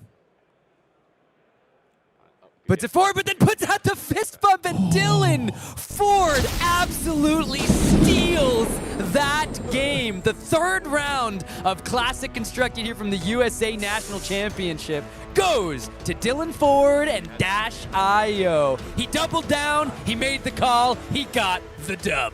And you have to feel for June there. Remember, this was the matchup that lost her the finals of a calling, and to lose it that way here in round 3 of US National Champions when she was that close. So close. So the close. rune chant was just, the Heist on hit was just the exact little bit of boost that Dylan needed. But shout out to him. He played that so well. We spoke a lot about how Vynnset players need to navigate the inconsistencies. Yeah. We saw the Dash IO player navigate that to perfection in that game. Yeah, and she couldn't have even just used the 2 block, seen if the boom grenade came out, and then gone to 1, because then she can't send the flail, right? And she navigated it well, and I super empathize with Miss June. You sit there across from Dash IO, and you're constantly like, okay, what if it's the boom grenade?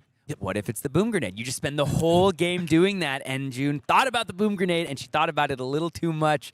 What an end to that game. These mechanologists, they really make you think how to block. They make it so difficult. Dash IO, Puffin, it's so hard to block these decks sometimes, and Dylan showed us what he can do with that. I just want to shout out the so many inefficient plays that he had to make. Yeah. Teklo Trebuchet, Yeah, setting yeah. that for But he 1 just to knew. turn on the max speed, popping Achilles Accelerator, Yeah. going to AB0, and opponent's yeah, still at yeah. 11. He took the risk. He played to win, and win he did. Shout out to both of our competitors. And if you too want to play to win and you want to do so in the Silver Age format and you want to do so with some brand new offerings, we got so many options for you in the Silver Age Chapter Series. Of course, Chapter 1 and 2 available right now. We've seen these decks. You too can pilot a Mechanologist in Dash. You too can pilot a Runeblade in Viscerai. But it's Chapter 3 with the brand new offerings that I think have most people talking. We have, of course, the debut of the Wizard Blaze in our format. Blaze Firemind, the optical monocle wizardress herself, and the downshift of Raiden in that Boltyn deck, going to absolutely make some moves. And that's not even talking about what Briar means to do during this summer. Of course, Lath Goldman and Gravy Bones as well. If you want to play some complicated decks, those might be your talk of the town, perhaps. And these Chapter 3 decks pack quite a punch, and we saw what they could do at Auckland last weekend as well. The showdown, of course, which was streamed, taken down by Sam Sutherland in the end. Oh, sorry, I'm confusing it. That's a Yes, calling. yes, He yes, won yes. the calling. Andre Mengucci won the showdown on Silver You Age. just watched a Dash.io win, and your brain immediately my goes to brain's Sam at Sam Sutherland. Sutherland. Yeah, of course. Yeah, of course. Two very exciting additions to Silver Age, of course, in Blaze, Firemind, and Raiden Duskbane. You can play the new wizard, and you can swing this beautiful glowing sword at your opponents by picking up a Silver Age Chapter 3 Precon from your LGS today. Both of these cards, of course, downshifted from the original Majestic rarity so that they can be played in Silver Age, and Blaze has already been making waves. I'm so happy to see a wizard in the format. And I'm so happy you are all hanging out with us during these 3 days of competition, because we've had 3 rounds go by and yet so much more to come. We've seen Vynnset's, Dash.io's, we've seen our Omens heroes. What else is in store beyond the clouds? What will the Omens reveal? More from Minneapolis after this.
as many rune chants as you like. Me go maximum velocity, you go die. We are back at the U.S. National Championships for Flesh and Blood here in Minneapolis, Missouri.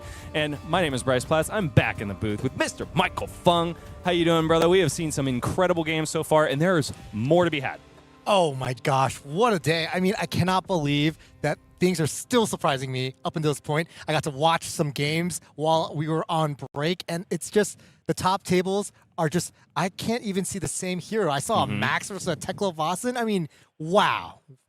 A lot of variety in terms of heroes, but also the top tables are a who's who's of Flesh and Blood competitors. We'll take a look at the standings now, and you can see exactly what we're talking about. So many 3-0s remaining here, but at the top of the list, Chandler Toe on Marlin, Treasure Hunter of all people, and once we go to page 2, you're going to see that there is more where that came from. But Michael, talk to me about what you see right here.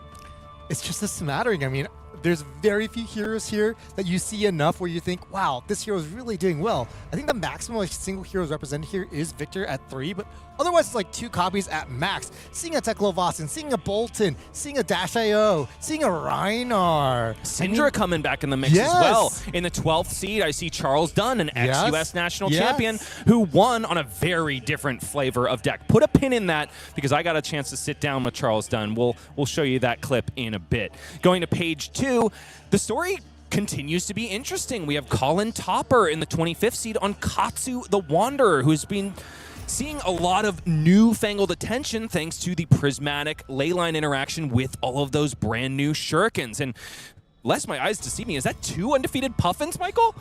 Oh my goodness, that's great. Like, Puffin, of course, did get that Crash Sight Salvage, that new attack to really round out the kit. It also is a gold generator, and it's also a mechanologist attack. It just gives a lot of flexibility to both builds that we've been seeing Puffin players use. And I don't know which one Riley's playing, and I don't know which one Jeffrey's playing. And I think that's part of the charm and part of the strategic advantage that they both will have entering even still in these early rounds of Classic Constructed. Of course, we do want to highlight Lucas Oswald there. You know, former Marionette aficionado, now converted to Oscilio 1, an OG Oscilio, the only one on this page. Just lots of standouts to keep our eyes on. So the best players of the game continue to perform well, but they are nowhere near a consensus on what is the deck to bring to this tournament. And that's what makes this particular event and pretty much the last 6 months of meta so exciting. Colin Erickson, who very narrowly missed the top 8 at Pro Tour Yokohama, literally by the last round drawing, remains on Gravy Bones, still thinks that's the answer to an ever-wide meta. Also, I said put a pin in that Marlin love. Aurora Kinkor, streamer known in the public space of Flesh and Blood, continues to perform well. That is the Flesh and Bad channel. You can find them on YouTube and experience a lot of really high-level Marlin gameplay. Aurora, putting her money where her mouth is. The next page, all of a sudden it's looking very necro-romantic, shall I say. Gravies abound, some of them well-known names. William Perlman from New England, Minaj Melapidu, who we've seen on stream in the past. Anything else piquing your interest here, Michael? I mean, it's a wild amount of heroes that seem to be viable.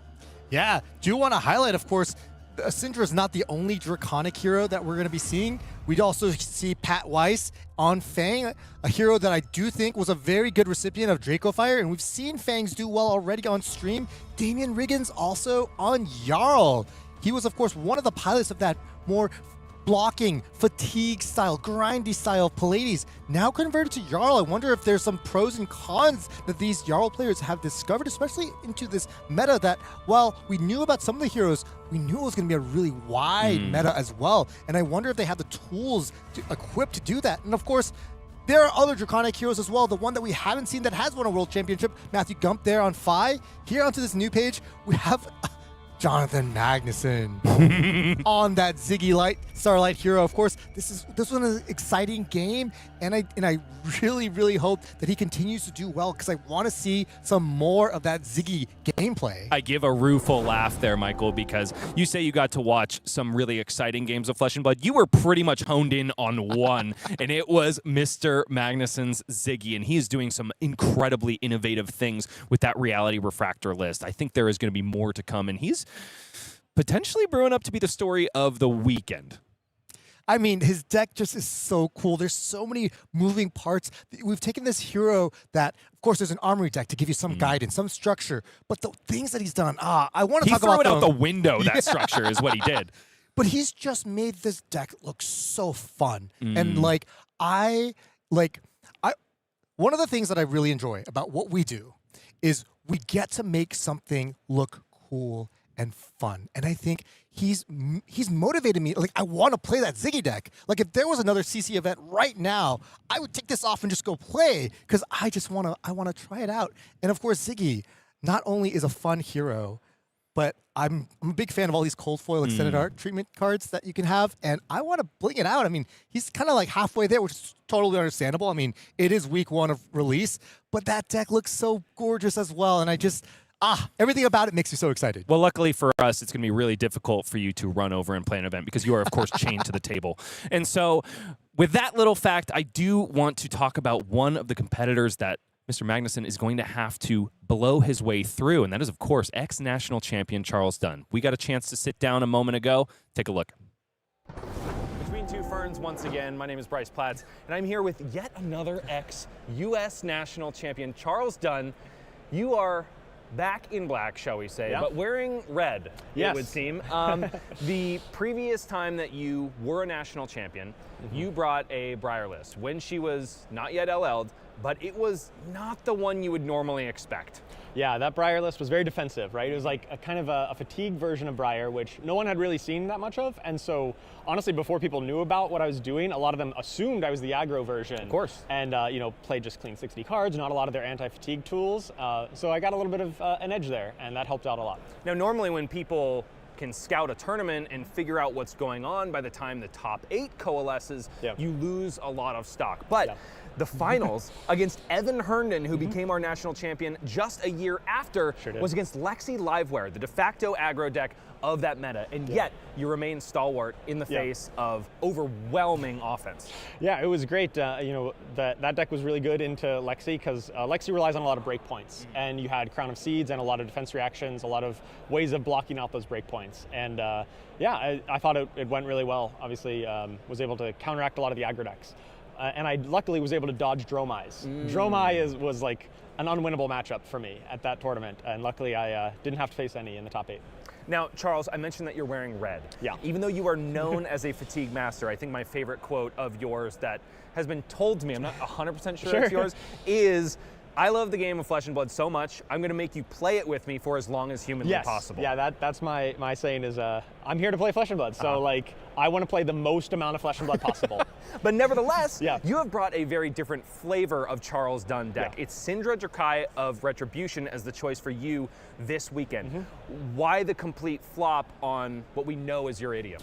Yeah, I think Cindra's just really well positioned for this tournament. I think a lot of players, the metagame, a lot of people expected Victor to be like a top deck. And I think I had this inkling that I think it's overhyped, right? I think Victor maybe, people are thinking it's going to be better or more prevalent than it really will be. And I think a lot of the other decks will start popping up. And I think Cindra's really well positioned against pretty much everything else in the format. She got Draco Fire, a great new card. And that really helped the consistency of the deck. And so I thought she'd be really well positioned for this tournament, and it's working out so far. I'm 3-0 with her. Now, the meta is not the only thing that is kind of a shakeup for you to figure out. You've also been dealt a blow in terms of your normal testing team. The Runaways has been disbanded. You were one of its most prominent members, and you were looking for a new home coming into U.S. Nationals. Have you found a team that fits you, or are you approaching this from a lone wolf kind of standpoint? For this tournament, I'm kind of a lone wolf. It's really just been me just kind of testing and theory crafting on my own, and I think it's been going pretty well. I really like, just testing and playing anyway. Probably going to keep doing that, but I'm open to opportunities, but I just, haven't found exactly where I want to fit in right after the Runaways kind of fell apart. Now, this is an enticing free agent, folks. He is currently sitting at 3-0 on Cindra, already taking down 2 Guardians, which I think is probably the most difficult thing for you to deal with as Cindra? It can be. Definitely, the Guardians have a lot of the defensive tools. Luckily, both the Guardians I played a Jarl and a Victor, and both of them were heavily defensive. They weren't trying to be too offensive. and I was able to, just whittle them down, flick knives, turn over turn, just get that good value. They both kind of just like let me play my game, and I was able to get there in the end for both of them. Okay, well, it's a meteoric start for our ex-national champion, one of the few people in the room that has the opportunity to do something unprecedented in Flesh and Blood, and that has become a 2-time U.S. national champion. Best of luck to you, Charles. Thank you. And back to you all in the booth. Thanks, Bryce. Bryce is back here in the booth after talking to Charles Dunn, who is, man, I mean, he's no stranger to the casting desk. We've had him on, I believe, 2 calling streams at this point, and he's charismatic as all get out, but he's a killer when it comes to card games. He gives away nothing, and he takes everything.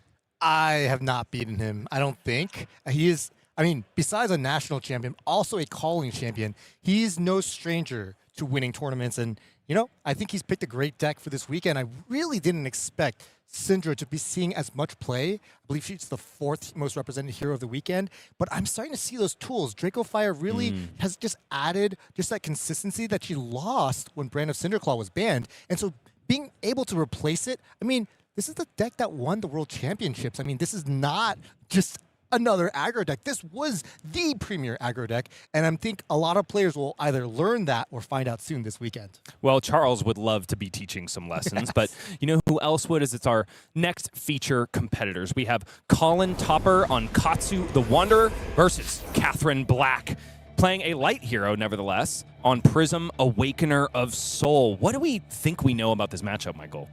Neither player wants to block. Uh-huh. And both players will really punish you for not blocking. Uh-huh. I could see the game getting out of hand really quick. Katsu's on hit is the ability to tutor for a combo attack. Prism's on hit is tutoring as well, but tutoring for a Figment that in conjunction with her legendary chess piece is basically another 4 life with asterisks. Those little Kodachis could really, make that ward 4 from the Figment Angel have a hard time actually converting. So I'm interested in seeing how the first couple turns play out, because it really dictates a lot of how this matchup goes. And that's assuming, of course, Colin's on more of kind of a standard Katsu build, which at this point, I don't know.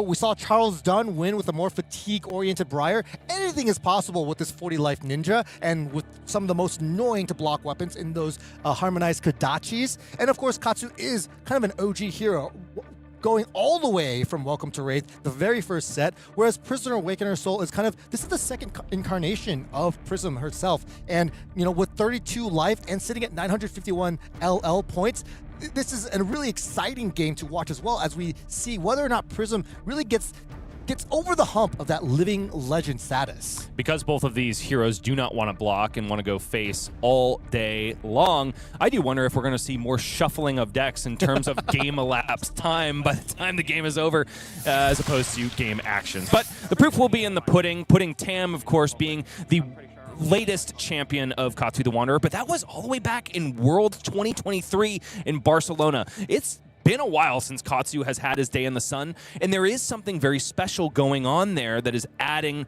flair to his fire, shall we say, Michael. It's exactly what you were alluding to in that hero page. All of a sudden, Katsu is not really a known quantity as far as how the deck is going to be constructed. I talked about a prismatic ley line when it comes to fetching out shurikens throughout the course of the game. Because Colin Topper has presented breaking scales, I don't think that's going to be his strategy here. You could also lean into the traditional Bonds of Ancestry line, etc. There's a lot of different ways to wander your way through a game of Flesh and Blood with this original hero. I love that pre-game ritual we just saw. Both players taking a peek at each other's equipments.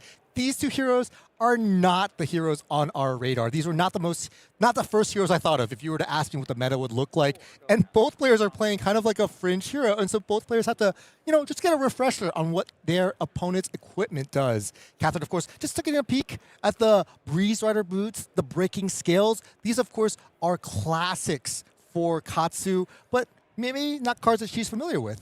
Soulforge Gauntlet blocked with immediately by Katherine Black.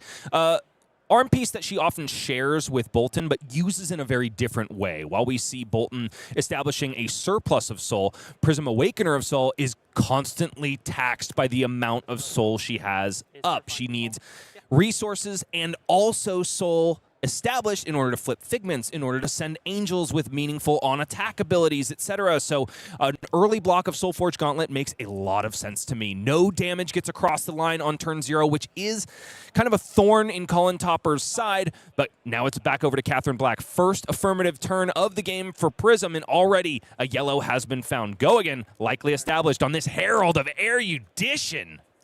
Wow, pitching that Angelic Wrath as well. Traditionally, this is a card you really want to pair with the Herald Edition. If I were Colin, I'd be staring at that pitch zone, asking myself some questions, because what could possibly be in Katherine's hand? Maybe she doesn't have any other yellows. This is important to give the Herald go again, but... And there it is, Angelic Wrath in the blue. Brutal is the exact word for Colin Topper, because this one only gets beefed up by 2.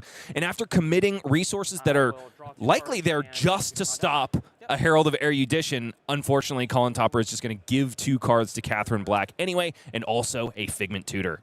Yeah, he cashes in the Battle Worn of both his Breaking Scales and Breeze Rider boots in order to try to block out this very powerful on-hit from Herald of Erudition, which is simply draw 2 cards. And we're playing a trading card game. This is one of the most powerful on-hits I can think of in the game. Are you telling me card gamers like to have more cards?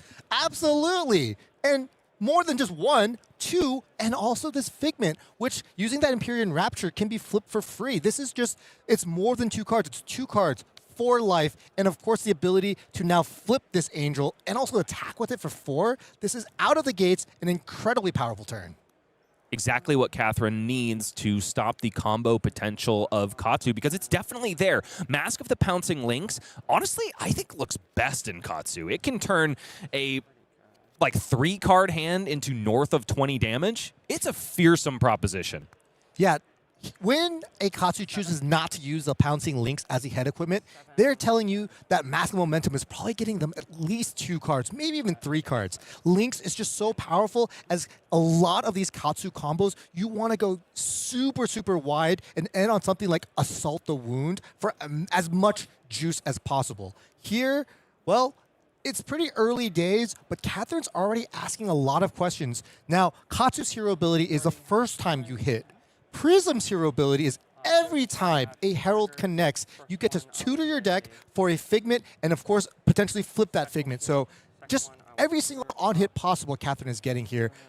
Colin is just saying, I have no blocks. I have no issues. I really want to hold on to these cards. I don't really want to give any more up for defense. And that's not all, Michael. If you call now, the on-hit of this Herald of Protection will also provide you a cheeky Spectral Shield token. So on-hits abound for Katherine Black. Chosen Figment in this case is Figment of Judgment. She is seeming to be very patient about when she decides to bring out Figment of Erudition, which is the angel ultimately that Prism longs to establish. In this case, Katherine saves soul as resources, doesn't go for, that was Figment of Protection, not Figment of Judgment, so it's a second Spectral Shield token, but it is a flip of Figment of War into Bellona, Archangel of War, and I think the reason that Katherine doesn't want to go for Figment of Erudition here is because, of course, there was already a card ready for the arsenal, and when that Figment is established, it generates a Ponder token. So leaving no value on the table is Katherine Black. Yeah, Figment of Erudition, of course, is her most powerful angel and Figment. It's the one that lets her convert soul to functionally draw 2 more cards. We get a theme here. I mean, Prism is a hero that really wants to have turns that are just insane, drawing 2 more cards. All these above-rate heralds that also have powerful on-hits. I do want to talk about that Figment of Judgment you mentioned. We talk about this Mask of the Pouncing Lynx and how powerful it is. Well, Katherine's hat, the Halo of Illumination, lets her put a Herald in soul kind of on demand at instant speed. And this isn't something that she wants to do per se, but Colin has to be aware of the existence of Figment of Judgment because it's a enters the arena effect that's rarely relevant, but could be devastating if used properly. So we talked about the hat, and maybe that's going to happen if Katherine chooses to use that Halo of Illumination prior to Colin wanting to convert Mask of the Pouncing Lynx. That could change things as well. But as it stands right now, the Lynx is that proactive card, and the Halo could be the possible counter. Colin finally with an opportunity to retort. Does seem to go directly for the Angel so that he can confirm a hit here, which means that Breeze Rider Boots trigger goes on the stack. Colin pops it immediately, thereby giving go again to all combo attacks for the remainder of the turn. Also thinking on Mask of the Pouncing Lynx and Katsu's hero ability itself. Breeze Riders have been popped. That Gust Wave of the second wind now has go again, and all cards with the keyword combo will in turn. Gotta hand it to Katherine at this point, because on that first turn, she gained a life lead, both on the scoreboard and also in board presence. Remember, there was a flipped Angel at the beginning of this turn, already has eaten 4 damage, so it was an effective, let's see, 36, 38. It was a 7-point life lead effectually for Prism, who starts at a measly 32 life. Yeah, and Colin also blocked up 2 equipment, so it was 9 damage plus force 2 equipment being used, plus 6 ward, 9 plus 2, it's 11 plus 6, that's 17 points. And she had a ponder, or had an arsenal at the very end of that. And a lot of that was from, well, drawing 2 cards from Herald of Erudition. No mask for Mr. Colin Topper. This turn is going to look a little bit lower in terms of damage output, but Retrace the Past is the card found on the Katsu hero ability after discarding a yellow 100 wins. This one coming in for 4 go again. Colin had the opportunity to name this card something. He does have a breaking point and a rush of Flood of Force, apologize. These are cards that are not in every single Katsu deck. They have some really unique kind of requirements for their combo chain. It's not often that you enable both, but this Retrace the Past, being able to be named Rushing River, kind of just sets everything up. It's kind of cool that he drew these exact 2 cards. It's rare for both of these cards to be used because the Break Tide has a combo with both this Rushing River and this Flood of Force. And the Flood of Force also has, and both of them have on hits. Really relevant on hits. Fantastic stuff. And here we go with the reveal. Tigrin Reflex here is the card revealed. Does, of course, have combo, so Flood of Force is going to gain +3 and go again. Furthermore, Tigrin Reflex goes right to the hand. Usually this card is used at attack reaction speed to get an important breakpoint through and also provide you an easy outlet for the Katsu hero ability in Crouching Tiger. But in this case, Flood of Force picked up once again from Mask of the Pouncing Lynx. So, Flood of Force traditionally has not been in Katsu decks for a lot of glaring reasons. If this Flood of Force did not reveal a card of combo, Flood of Force itself would not get go again.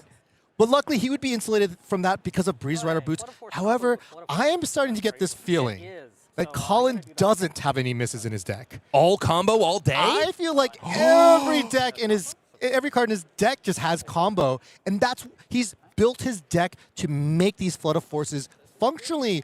I mean, their base rate is a 1 card 4 go again, right? That draws a combo card, and you get to play that combo card. and by having Flood of Force and making your deck able to play Flood of Force, you get Break Tide. This is not a card we've seen before, but it's the same thing. It's on hit, basically draw again. Oh my goodness, Colin Topper showing us probably the top of what Katsu can do ultimately. Break Tide now coming in for 5 go again. That's a yellow, Michael. A yellow 5 go again. Boltyn, eat your heart out. Rushing River found on the top of the deck. It's yet another combo card. You are right. This is insane. This is just another, it seems like every card has drawn another card this combat chain. This is just crazy.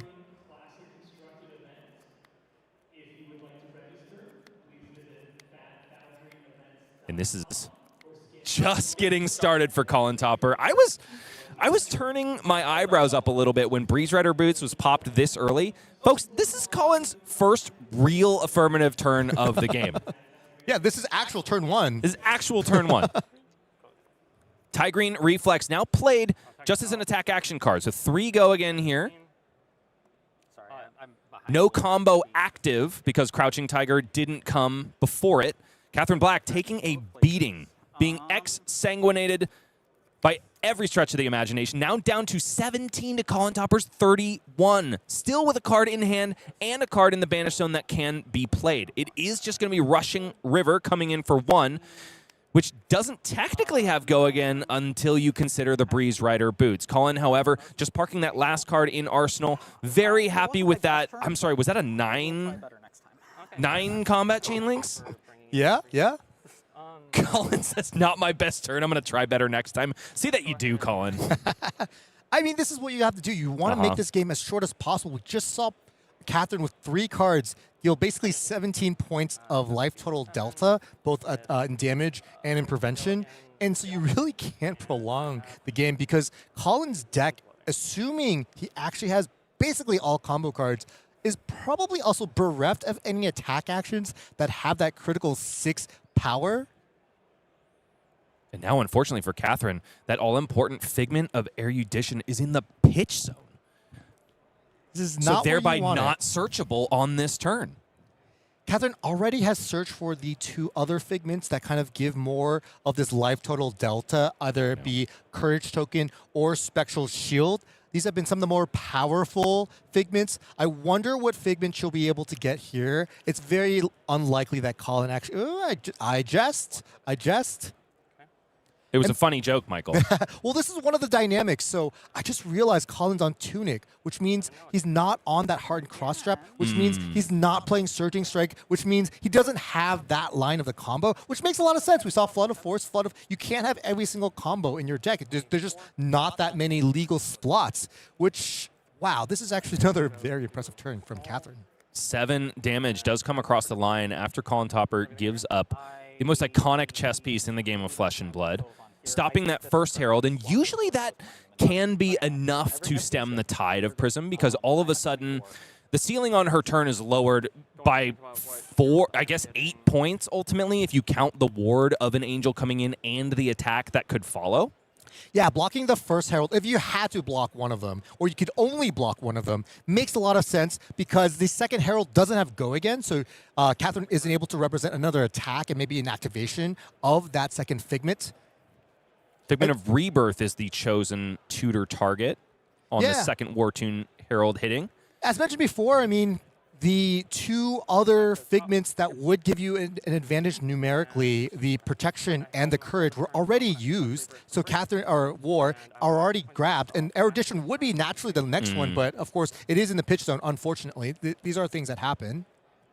So Angel flipped at no resource cost, but cost of 1 card in Soul. Chosen card in the graveyard to put on top was a yellow Herald of Triumph, another one placed in the arsenal. Now, the first harmonized Kodachi swing of the game, which, normally is annoying at 1 damage with Go Again, but it's doubly annoying when you have an Angel that you would really like to shore up a full breakpoint of 4. Yeah, I believe this was Colin's plan with these 2 cards in his hand to swing the Kodachi, or maybe block of 2 cards on a Herald for 6. It was clear this was not the hand that he was going all in on and paying more life for. That's one of the things with Katsu. We saw the 2 cards that he blocked with. Neither had natural Go Again. And here we, of course, see a 3rd card with no natural Go Again. It's one of the reasons why Breeze Rider Boots is kind of a non-negotiable for Katsu. You get into these situations, especially if you're playing Flood of Force, that you just draw into cards that don't have Go Again, and if you want to spend your hand, you have to use those Breeze Rider Boots, but they've been spent, right? They've already been spent, so Colin's deck already is kind of in a weaker spot. This is a dynamic that we see in these combo-oriented Katsu decks. They have that 1 turn. Everything gets cracked. And after that, you do have some kind of weaker turns, and if my guess is correct, Colin might not be on the Surging Strike combo line, and that plus Descending Gust Wave really kind of give you these more middling turns, which, well, we'll see. We'll see. I'm not obviously privy to what his deck list looks like, but that last turn was a lot weaker compared to the first turn. Okay, Katherine has popped the Halo of Illumination, placed a Herald into the Soul, drew up a Light of Soul, mind you, so this Soul could get very monstrous indeed. The tutor target is Figment of Erudition. So rather than using Figment of Triumph in order to hamper the combo turn of Colin Topper, Katherine's going to use it to try to swing tempo way back in her favor, because while Colin did present annoying breakpoints when it comes to pressuring the resources of Katherine, the life total was still safe. And so now she's identifying this is the moment where she clambers back into this game. And if there's one thing I know about Prism, she ain't out until she's dead. Yeah, she has a bunch of soul that she's worked really hard to get, and you have to convert it. She's already at 11. I mean, this is an aggro mirror. We've seen Katsu, just in any aggro deck, able to output more than 11 damage. There's a certain concept in these aggro races where you don't have enough life total points to ever again keep a full grip if you wanted to, and this is definitely one of those situations of just being cognizant of, I have these resources that I've banked, I have to spend them now. This is the turn.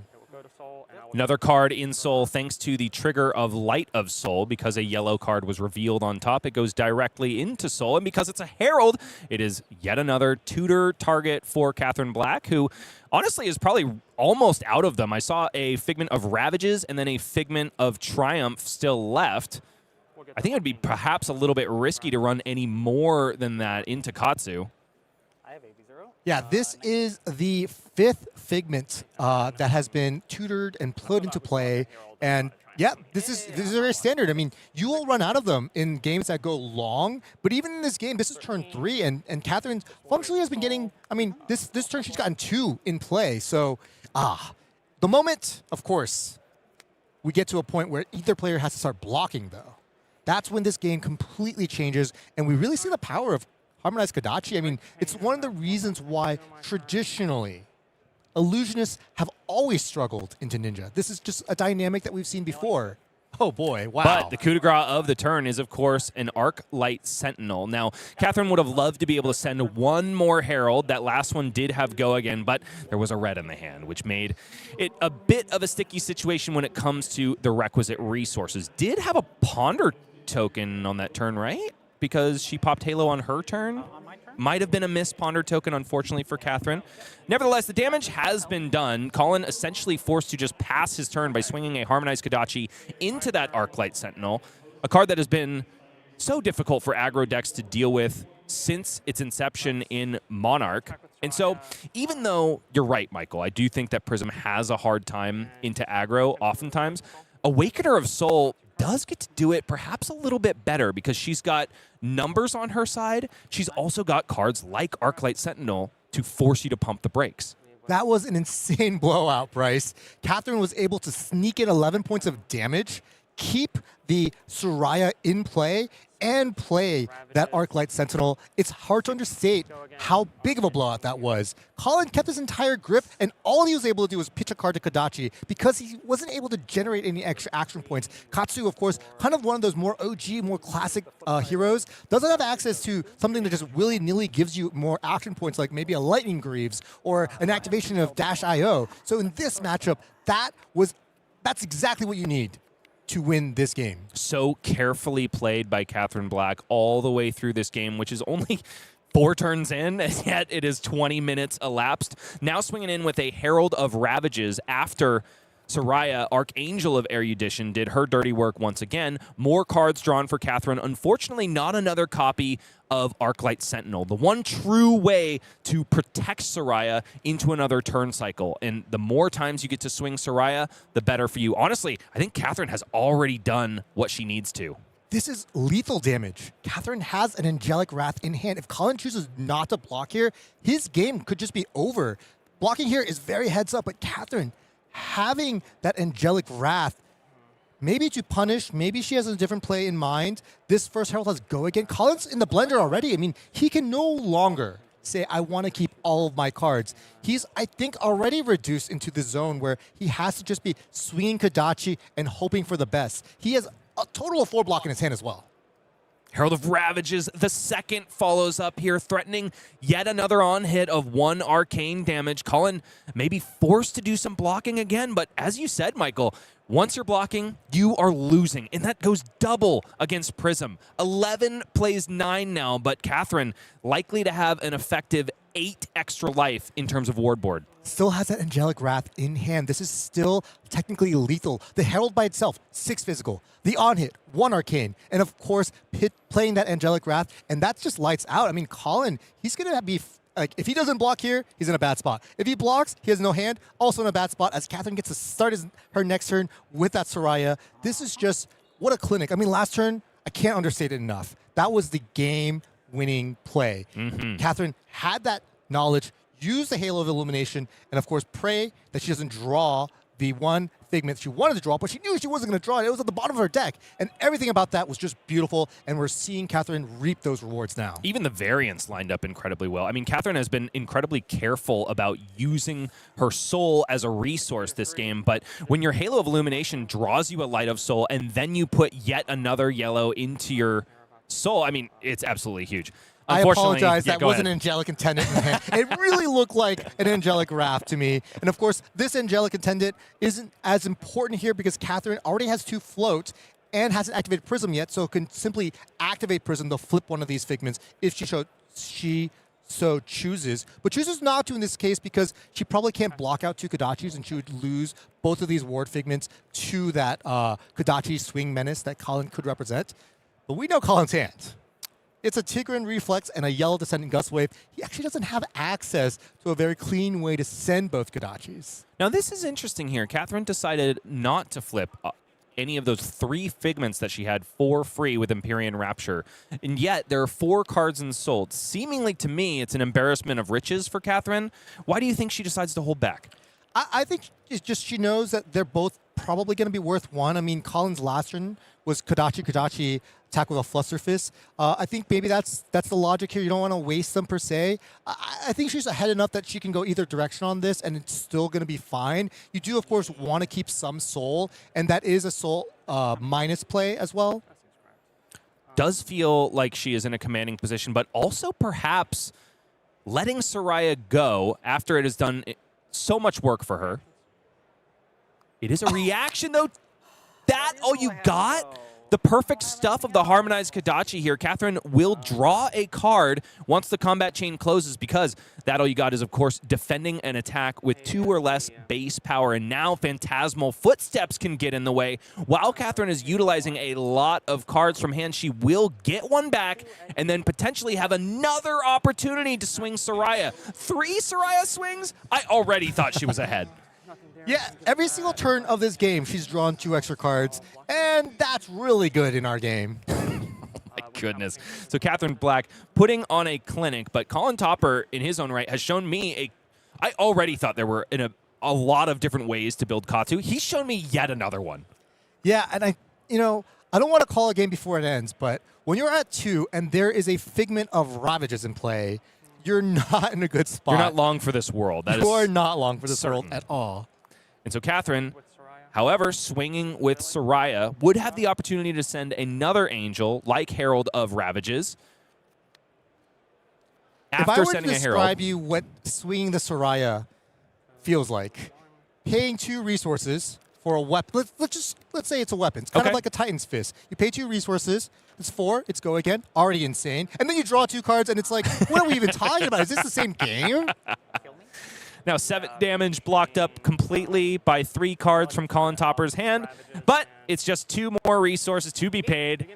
Figment of Ravages becomes Angel of Ravages, and all of a sudden Katherine Black is sniping from the bell tower just like Azalea before her, this time with arcane damage and all of the light of soul in her heart. So Katherine Black, congratulations to you going X and O up until this point. She is just 1 game away from going into draft at X and O. And what does that mean for a competitor at one of these multiple discipline events?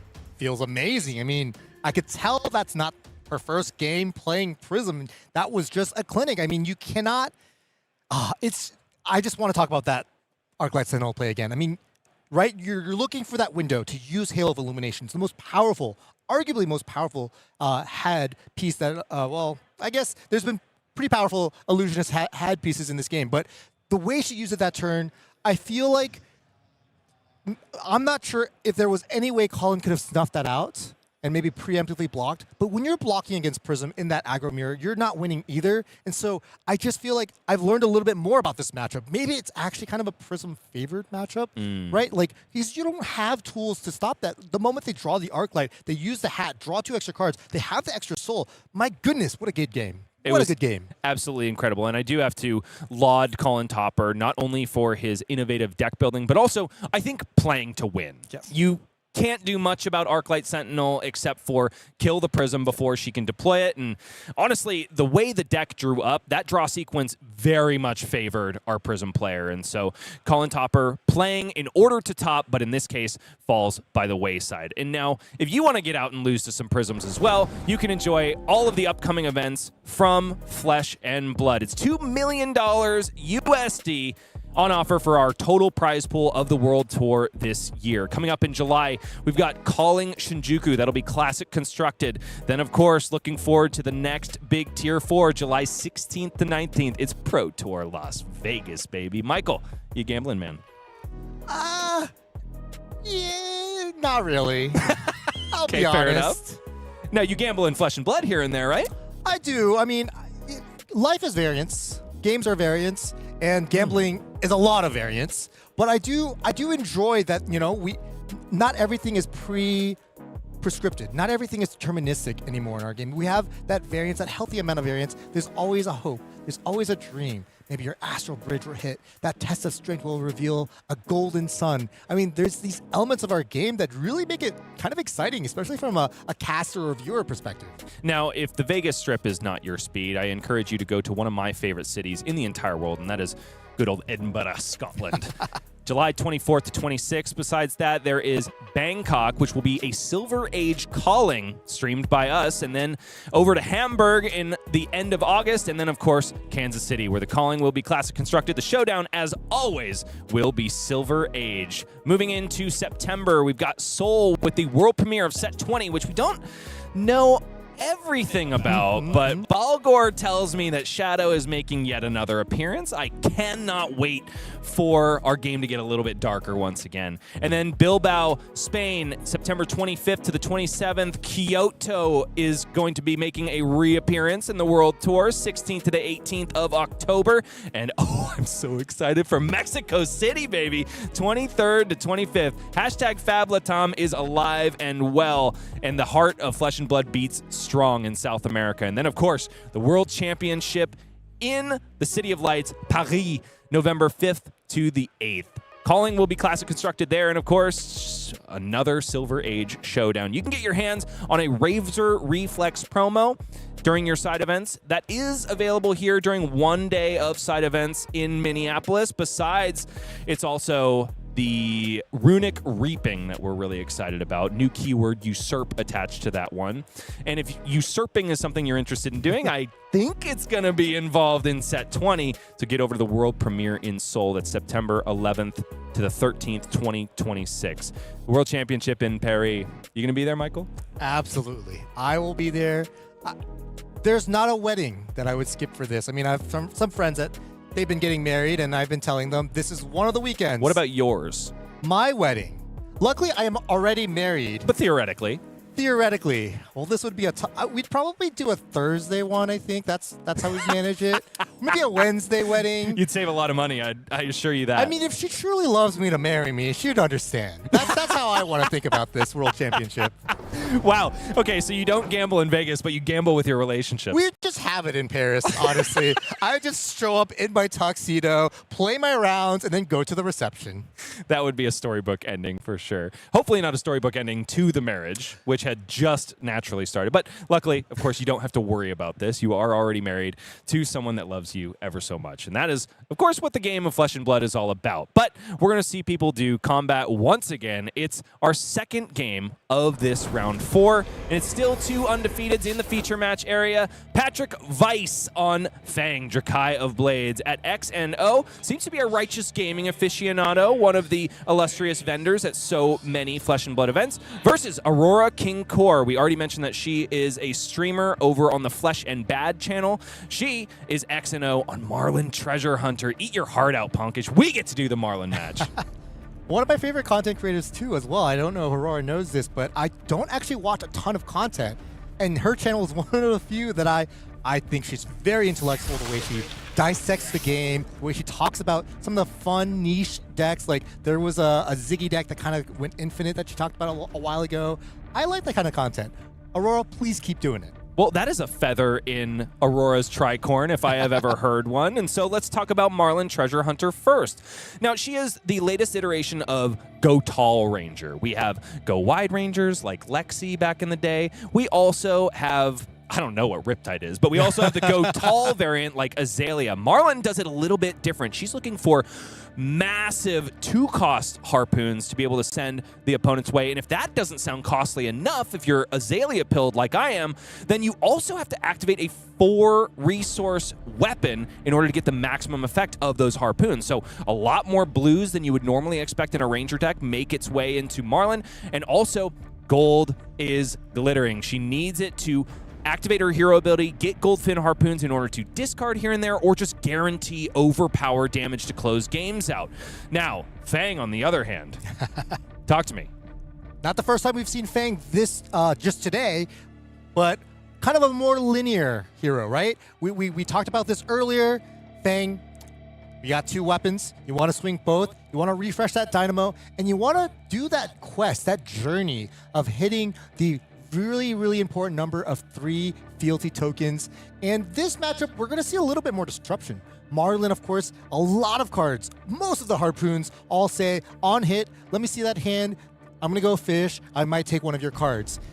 Fang, of course, does have these reactions. They are attack reactions mostly that let him block around this overpower keyword. The overpower keyword is, for most purposes, most intents and purposes, a little bit less powerful than what Azalea had in Dominate. However, Fang, a lot of these attack reactions are 2 blocks. He's not going to be willing to block of all of them. We're going to see this interesting dynamic happen all throughout this game. Now, there is a lot different about these heroes, but one thing that remains the same is sub 200 living legend points, both of which are awaiting their first champion to bring them to the fore of the Flesh and Blood discussion. Neither has won a calling yet, neither has won anything above. I'll go ahead and just hammer. Now, Aurora Kinkor does elect to go first, is pitching 2 cards immediately to activate Hammerhead. Gold token found posthumously because, of course, Aurora is Queen Marlin, not just regular Marlin. Yeah, I like to say that both of these, all the Rangers are really defined by their weapon. Hammerhead Harpoon Cannon, it tells you what this hero wants to do. You want to have every turn at least 4 resources to activate this weapon. And then if you have the Harpoon, it gets that overpower. And then, well, an interesting dynamic. Azalea had Death Dealer. That helped you draw a card. And then, of course, the Azalea ability gave something Dominate. For Marlin, these 2 kind of dynamics have been switched. Marlin's hero ability, creating that Harpoon, in a lot of ways is drawing a card. They've swapped the Death Dealer effect to the Marlin hero ability and the Marlin's Overpower or Dominate hero ability onto the Hammerhead. Just an interesting dynamic I want to talk about.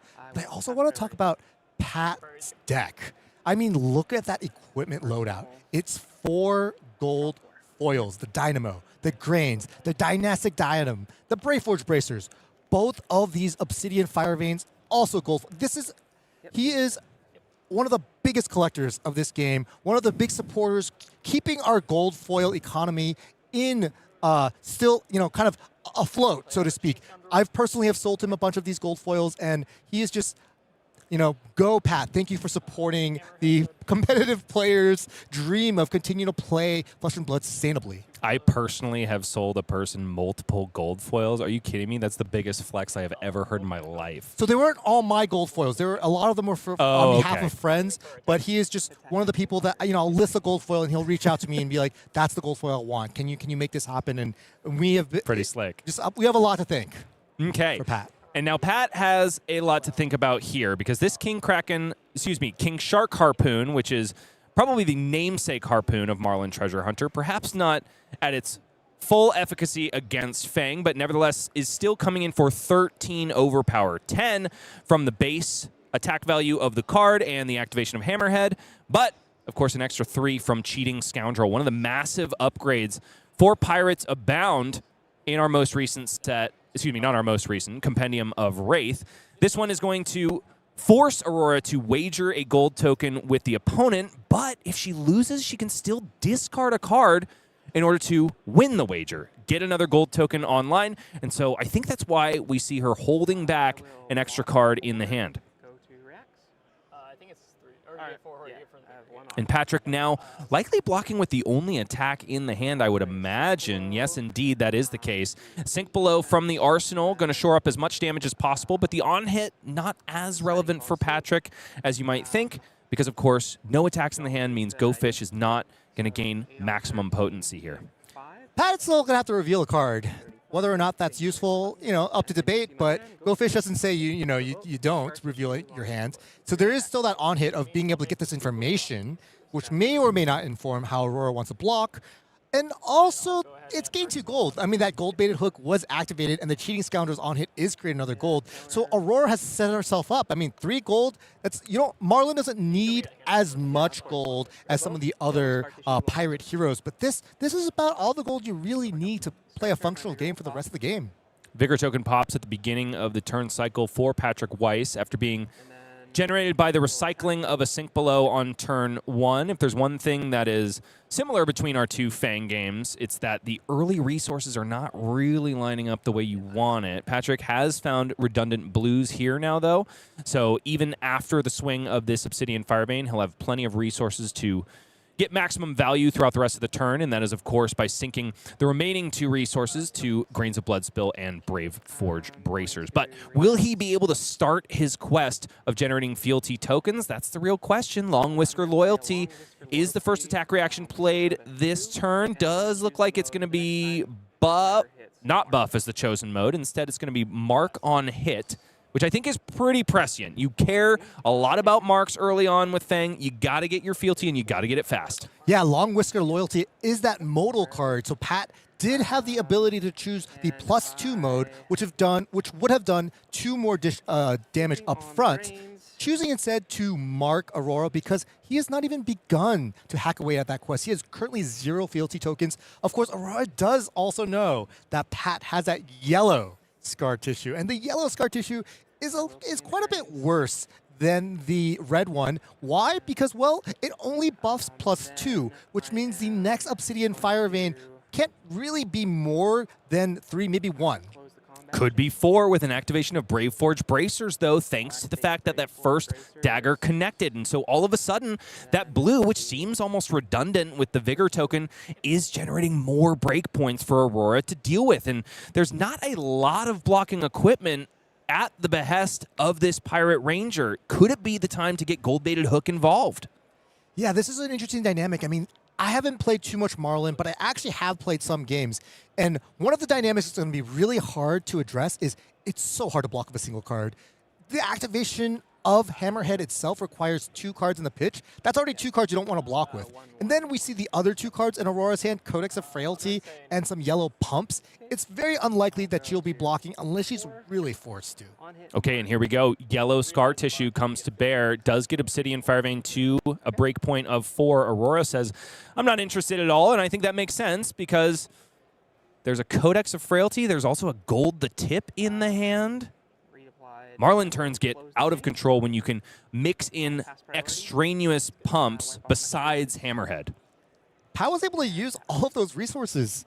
He was able to get that Vigor token, get the +1 off the Brave Forge Bracers. I mean, Grains of Bloodspill and Brave Forge Bracers, letting you have these resource sinks is one of the reasons why this warrior, all warriors have been able to effectively use their resources. And this is exactly why, even though it kind of feels counterintuitive with Fang's hero ability, I've always been a huge proponent of blues in Fang because the equipment suite of Warrior allows you to convert so much value even to a dead pitch card. Gold the Tip is deployed here from Aurora King Core. Sea Lice Sarong has been activated, revealing a Bluefin Harpoon, which will be given go again thanks to this legendary equipment piece from the High Seas. Yeah, and so this is getting the +4 from the Hammerhead, the +3 from the Golden Tip, coming in for 11, I believe. And then Aurora would have the opportunity to play out that Codex of Frailty, but wouldn't really have the resources to make use of it. So I wonder if this go again from Sea Lace is just kind of a bluff in this case. Well, the Codex of Frailty can still be played to create a Frailty token for Pat. Sure. Which would probably be worth 2. I mean, he's probably swinging both the daggers. And there's still a Ponder token associated with it, so it's not completely 1 card nothing. It is still a 1 card 2 in that sense. I actually don't know what's in Aurora's graveyard. Maybe perhaps there are or is a arrow that costs 0. I don't Or think an I've attack, seen or one maybe a blue yet. attack, a pirate attack of some sort. I could be wrong, but I don't think I've seen one yet. Patrick does, though, have an attack in the graveyard right now. It is overcrowded. I believe that's the only one, and he would be forced to choose it. Not a bad choice, ultimately. And a Hunt the Hunter. No blues. Unfortunately, no blues for Aurora to snipe. If there were any, I do think Patrick would have devoted to the blocks. It is an Arsenal pass, establishing the Codex for later, and I like that play a lot because you ultimately would give Patrick a semi-beneficial card to have in the arsenal, especially when you're presenting evasive damage. But also, the thing that Marlon loves to do is just keep 2 blue cards back, pitch them into Hammerhead, play out a Codex, or send a Harpoon. Yeah, not blocking with the Codex, not pitching it makes a lot of sense. This is a really powerful card. This is the card that, you know, has really elevated the Assassin and Ranger experience. Now, There's no vigor. there was no vigor, says Patrick Weiss. I could have sworn he activated Grains on the previous turn cycle. But anyway, bottom line, Hunt the Hunter in the pitch zone now. Obsidian Firevein comes in for a measly 1, but that will not be all. There is a Tooth of the Dragon in the hand and a Searing Gaze, which could be good. Also, it's less than ideal, obviously, to be pitching 2 reds on your turn. Another reason why blues feel really good in Fang pre-quest accomplishment. No further reacts. Take 2. Now 2 go again after Tooth of the Dragon. 29 plays 28 now. No longer marked is Aurora King Core, and a second fealty token generated for Patrick Weiss. Now he has the opportunity to just pass the turn and hold on to Searing Gaze, but I think sending this second Obsidian Firevein makes a lot of sense because otherwise you would leave tons of value on the table with Tooth of the Dragon's next Draconic attack buff, and also you wouldn't be refreshing Valiant Dynamos, and Warriors love to count Dynamo's value. Yeah, this is a really awkward turn. We saw this earlier, but not having a blue or a resource card in the hand is quite awkward, though Aurora did just send that blue fin Harpoon, so if Pat did have a blue, he might have been forced or pressed to block with it. So this turn ends up kind of falling a little flat. Pat would have loved to have been able to block out that blue fin Harpoon perhaps, or just have 2 blues in his hand. But here we are. We are getting closer, though. We have hit that second fealty, and we still have all of our equipment available, and our life total isn't as bad as we saw in our earlier game. So, you know, this is a reasonable game state that Pat finds himself in. Fang loves to become a burning Beyblade as soon as humanly possible. I like to call that mode when you're finally online with 3 fealty, Value Town. And that's exactly where Fang wants to sit. But both of the Fangs that we've seen in our feature match area have been spinning their wheels in the mud. Hammerhead activated for Aurora King Core after activating Marlin Treasure Hunter. Goldfin Harpoon found in the hand. Created in the hand, I should say. And then it's a Codex of Frailty out of the arsenal. And the reason, of course, Goldfin can be discarded. So Aurora protecting, putting up some offense now, and also protecting her future by parking that second Codex in the arsenal. Yeah, this is, wow, I did not expect to see this line, but this tells you how valuable Codex of Frailty is to Aurora. She is choosing, she's going to end up with a Ponder token this turn and still have that Codex of Frailty based off the way I'm seeing this turn play out. She really values Codex of Frailty, and I think, you know, if you're a Fang, you really don't want to be frail, so this makes a lot of sense to me. You know, I think the more players get reps as Marlin, the more they realize their fail state. And that is simply not sending a Harpoon every single turn. When she does that, it can feel insurmountable.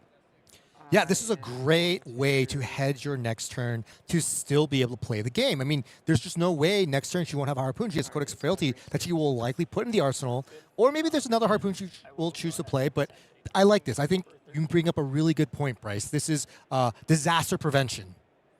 Now, the disaster for Aurora here is, of course, that Codex of Frailty runs headlong into the Codex of Frailty stopper, and that's overcrowded. In this case, because there is technically a Frailty token on board, not represented yet, that overcrowded is just going to pop out of the arsenal and block 5. Ouch. I say it over and over again. The most disgusting things you can do in Flesh and Blood are sometimes not on offense. Yeah. Yeah, what we don't see here is there is a frailty token that is what's being represented by the blank token marker.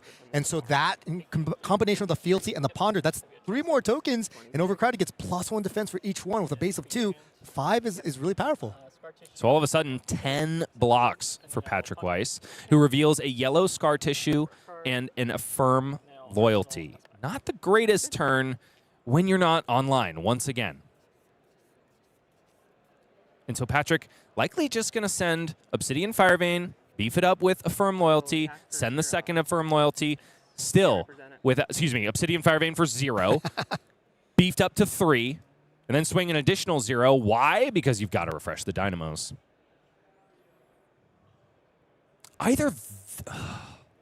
If he didn't have a Frailty token, I could see the argument for just, no, you can't just send one and create a Vigor. You have to keep those fealty around. Exactly. Ugh.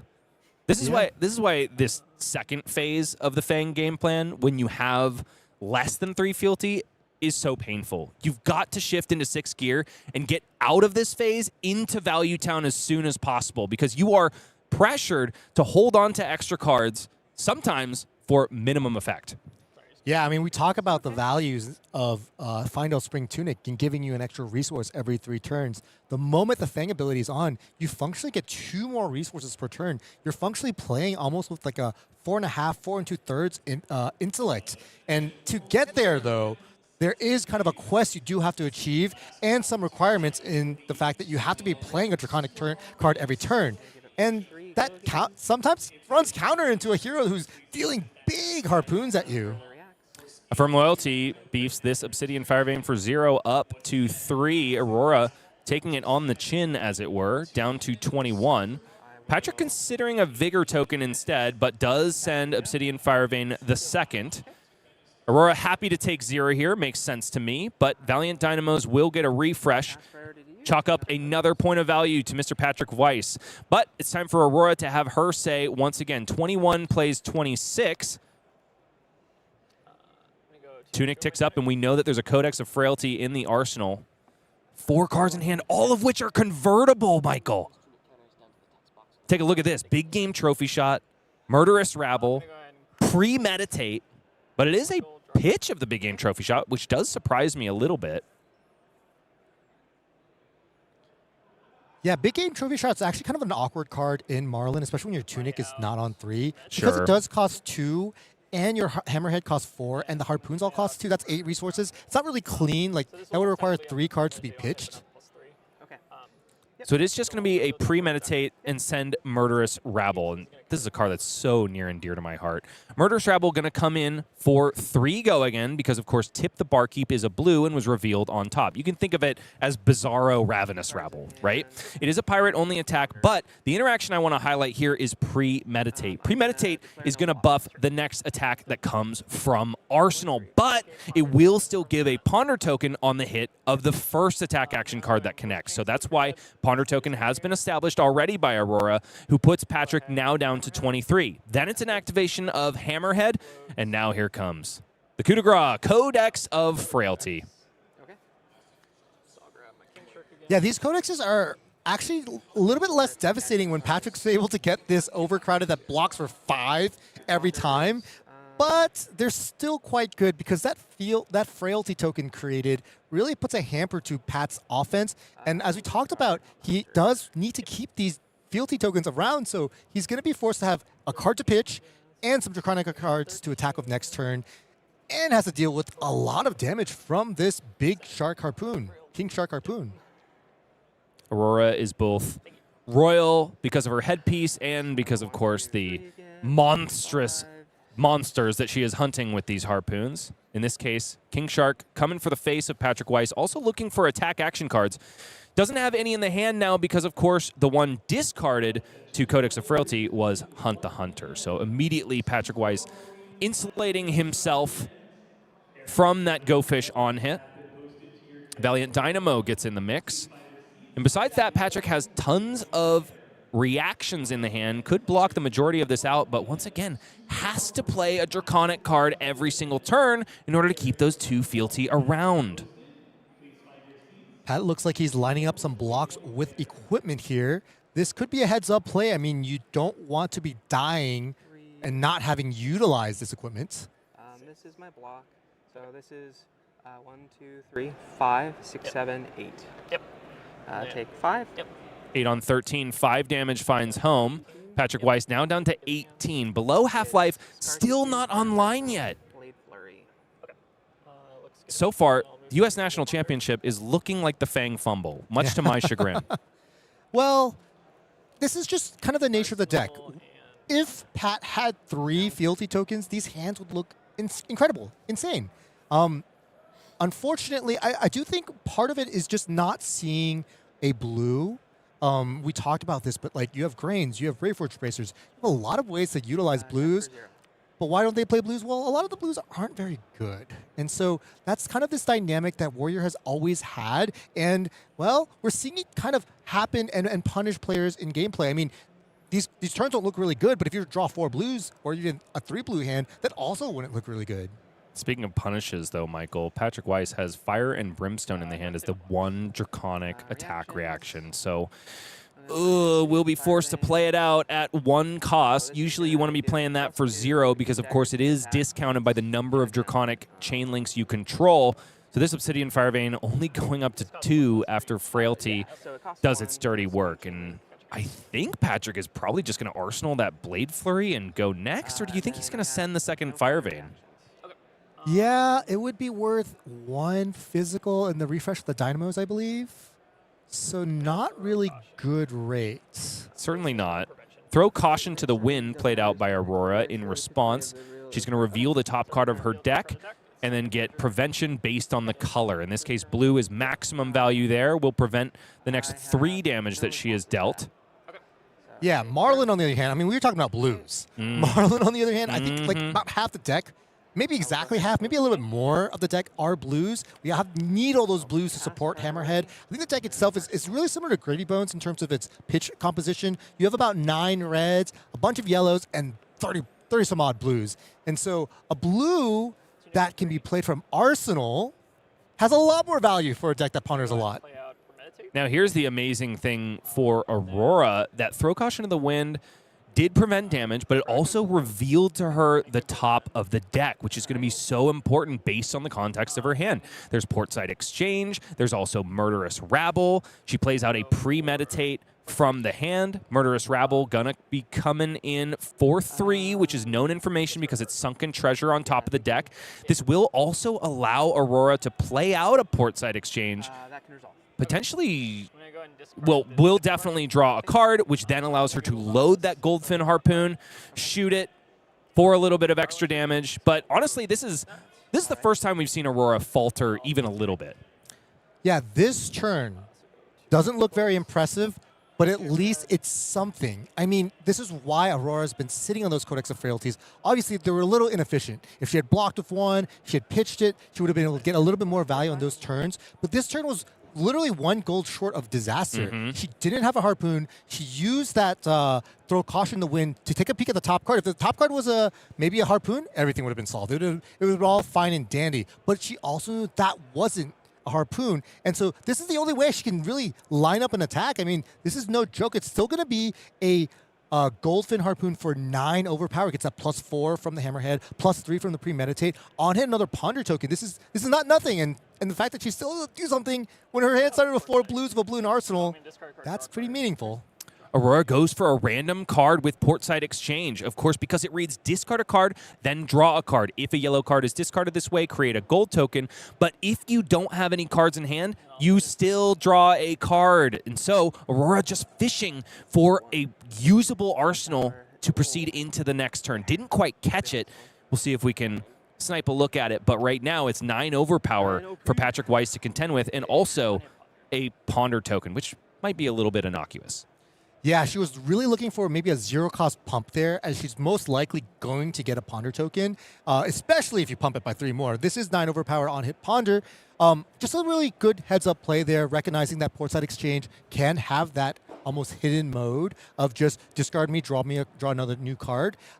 This also gives some insurance if this Golden Harpoon doesn't connect. You still do have an arsenal, and she did draw, I believe, a Redfin Harpoon. So at least next turn, she'll still have that Harpoon, disaster insurance going to turn 6. Patrick only blocking 3 on this 9, so 6 finds home. Down to 12 he goes, but finally he might have an opportunity to hit his stride. Patrick has 2 blues in the hand, one of which is Provoke, the other Overcrowded, and then red cards abound. Can Patrick finally do what has seemed impossible for Fang players up until this point? Turn on their hero ability. 1 with the promise of more. And this is also one of the first turns where Aurora hasn't gotten the full information about what she's facing from Patrick, which makes Fang all the more difficult to block.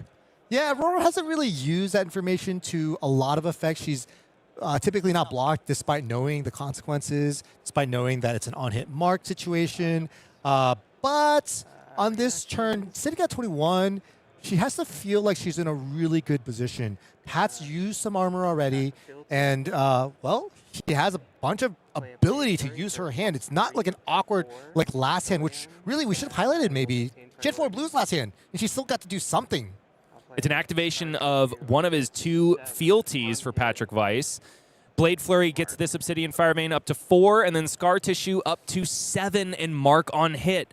Patrick is risking a little bit here, but Aurora blocking at reaction speed 7 is probably not something you need to consider too much. So all of a sudden, the life totals are looking much more similar. Aurora now down to 14 and is marked, and then Patrick has an Affirm Loyalty in hand. And it doesn't look like he's activating Grains. Thinking on Grains trigger here. It's really cool because he could totally use it and pitch that Provoke for full effect on his equipment choices. But by not doing so, he's pricing himself into maybe playing that Provoke, maybe taking a card from Aurora, and that card could mean a lot. I mean, that could be the difference between an extra Harpoon activation, an extra non-attack action that has a devastating on-hit. And now Patrick is doing a very smart thing that I love seeing Flesh and Blood players do. And I think, if I can get in his head for a minute, that is that he's listening to his opponent. Because there were no blocks on that first Obsidian Firevein, he's thinking, okay, you at least like that hand enough to speculate on the rest of this turn, which means that if I can bait out the blocks now, what if I rip that all-important second card out of the hand with that Provoke? Provoke not being worth any offensive value necessarily cashes in on, what you get from like a Pulse Wave Harpoon or a similar effect. Yeah, I'd argue that Pat's a little behind right now in the game state, and I think little plays like this can really kind of get you back. It is a gamble, though. It's possible Aurora can't use her hand that efficiently. Maybe she's considering one block of a single card and then arsenaling the other extraneous card. And, this Provoke might just get that card. Provoke, if you think about it, it's not a very on-rate card. Pat will be converting an entire card plus a resource to force Aurora to block an additional card. It's not that this card goes away. It's just that this card, maybe it doesn't get arsenaled, but instead it's utilized to block 3. And furthermore, if Aurora does block with a card and he plays out Affirm Loyalty, thereby beefing up this Obsidian Firevein for 3, he could provoke his way out of his third fealty. But in this case, it does seem like the blocks are just Sile Sarong and Gold Baited Hook, which is, of course, the 3 that makes Provoke not exciting to play. But Patrick proving me wrong. Here comes Provoke. He's going to get Aurora to block over the top and perhaps just hold back that Affirm Loyalty now. That's it. Big game trophy shot bought from the hand. A refresh of Dynamos and an Affirm Loyalty parked in the arsenal for Mr. Weiss. Is back over to Aurora, who still has a marginal life lead. 14 plays 12, but that could change in the blink of an eye. Yeah, Aurora's kind of not priced into I think she was trying to think of a line that actually used that big game trophy shot.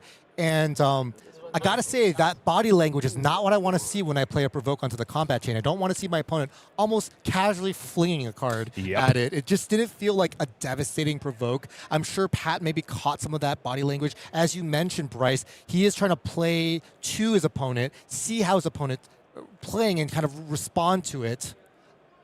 Listening is one of the most important things you can do in relationships and also in card games. I like that. I love that. Now, Aurora, I think was also considering a Sile Sarong play on this turn, which is probably why she waffled so much on using them to block, but instead just doing the consistent Aurora game plan of activate Hammerhead, send a Harpoon. And this one, even though it's not the most threatening in terms of damage, the Go Fish effect hurts Fang so much. Yeah, the consistent Marlin gameplay.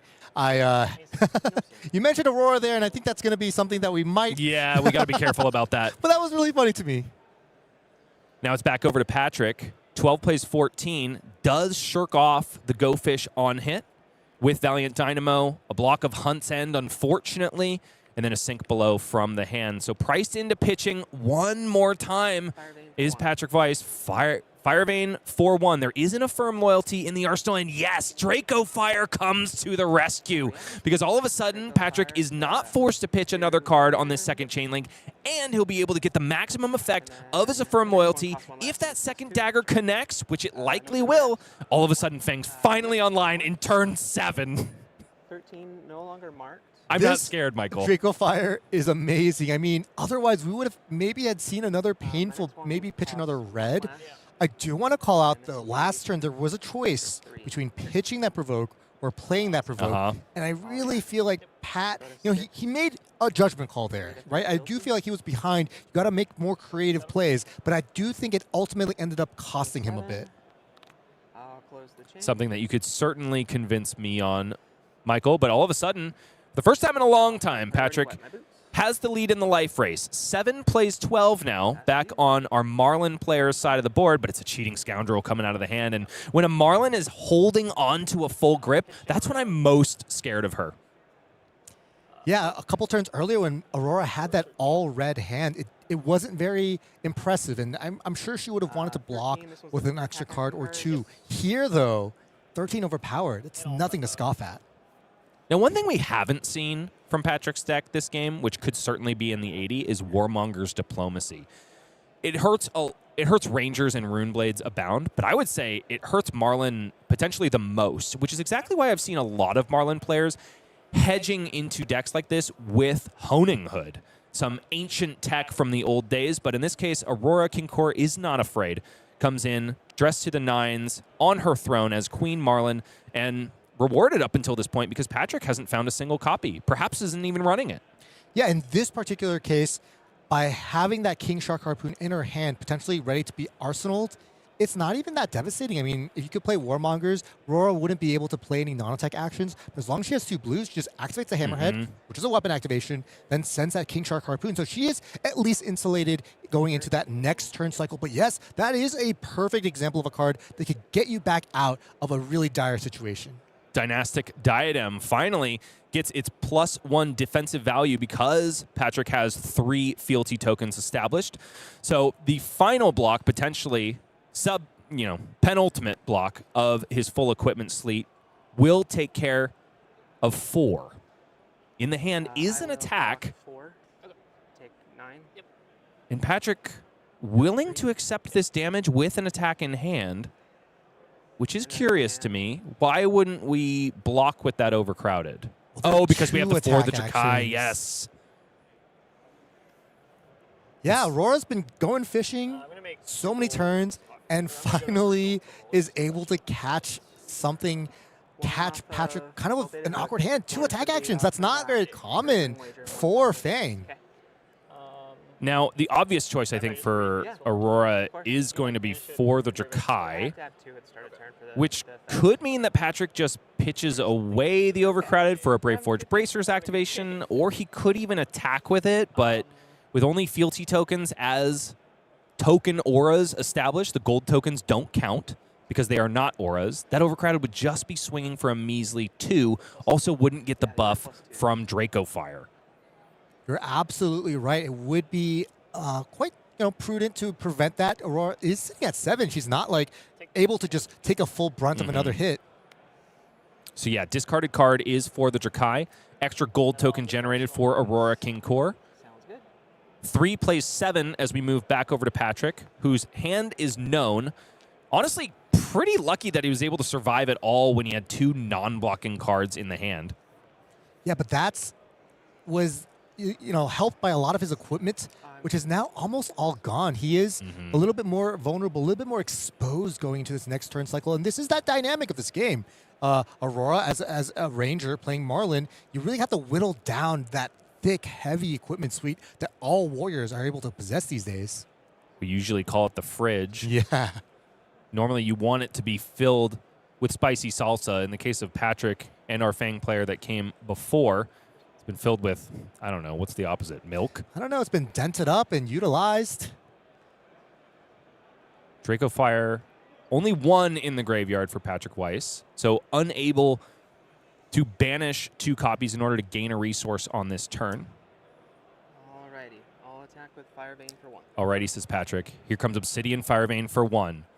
I want to talk about how it's unfortunate of a hand. I mean, to finally get your hero ability active and then draw the Draco Fires that discount an attack that's already discounted. This is kind of just not ideal. The sequencing, the order of the way Pat has drawn up these hands. You know, I want to just, my condolences. It's just not ideal. Patrick's thinking, where the heck are my Hunsens now? And you know, Patrick did have an interesting decision there. Could have blocked with the for the Dracai, let the overcrowded go by the wayside. Still would get maximum value from this Draco Fire on this turn cycle, refresh his Valiant Dynamos, and establish a Draconic instant for the future. Because once you're in Value Town, you really just need to keep back 1 Draconic 0-cost card, and that's all you need in order to threaten a heck of a lot of damage and defense. Yeah, and the refresh of that Dynamos. And I think it's this interesting dynamic where at the beginning of the game, you're hard-pressed to spend your whole hand. You want to get that extra fealty. You want to keep an extra hand. I think Patrick might be angling to activate a fealty token and make overcrowded Draconic, which is an interesting gambit. That would insulate him from leaving value on the table with Draco Fire. My concern, of course, is what if he survives the next turn cycle and he is unable to send a dagger? I don't think he's at 3. This says, give me another card. I love this play. I didn't see this play at first, but it feels extremely clean. Okay, so now Aurora likely forced to give up gold the tip in order to survive, but she still has access to the bread and butter Aurora play of activate Hammerhead, send King Shark Harpoon. So 2 damage comes across the line. 3 plays 2. Patrick Weiss has made an influential play here and now has 3 Draco Fires established in the graveyard. Will be able to swing his first Obsidian Firevein for free, essentially, if he's able to survive this next turn. Aurora's going to make it hard, though. If you ever play against a hero that has Codex of Frailty in their deck and they pick up their graveyard, I don't feel great. That's the best way to put it. You feel better if you have Overcrowdeds in your graveyard, though. Oh, a ton better. Absolutely. Yep. 2 gold, draw a card. Aurora going fishing, finds a yellow. So when an Aurora player starts the turn by cracking gold, when they already have their standard play, what do you think she looking for? Is she looking to go resource positive? Is she trying to find a 0-cost aura? I was under the impression that her arsenal is not a harpoon, and she went fishing for a harpoon. But I don't. Do we know what's in her arsenal? Is it the other? I thought King it was Shark King harpoon? Shark. It's the other King Shark harpoon. I see. Entirely possible that past Bryce is playing tricks on present Bryce, but I feel like I caught that the third copy of King Shark Harpoon. Right, that was the cheating scoundrel hold the card. Okay, so we know that it's a King Shark Harpoon. Yeah, I'm not sure. I guess if you crack 1 more gold. I feel like it's crack 2 gold, try to find a 0-cost pump, then you still have the requisite blues to go ahead and send it. Still, unfortunately, not quite there. And Aurora, puts her head in her hands because this requires her to make more decisions. 2 floats. Yes, it's a crack of the 3rd gold. Can she find it? Yeah, of course. There aren't that many 0-cost pumps left. And head in the hands. Unfortunately, it's just 2 blues. Not exactly what Aurora was looking for. Because I think it's been 2 or 3 cheating scoundrels, 2 or 3 premeditates played out at this point. Yeah. 1 gold the tip, 1 blocked with. So this is her last gold. There are no more gold in play. She's been using a dice to represent when she has 1 or more. She's cracked 3 gold. She has 2 float, which makes sense. You have 8 resources pitched. We have that King Shark in the arsenal. I guess this is like on the stack. Aurora just representing that gold token hasn't been resolved technically yet. She still needs to draw a card off the top. Now, it is semi her decision. It is a seafloor salvage, and I believe it is yet another pirate blue. Can't quite make it out through her hair, but it is a blue nonetheless. So Aurora has the option to go for a safe play. Just keep the blue in hand, activate Hammerhead as planned, send King Shark Harpoon. But I think Aurora is rubbing all of her brain cells together, trying to figure out, how do I play this to win? How do I optimize my chances of ending Patrick's 0-X-0 run right now?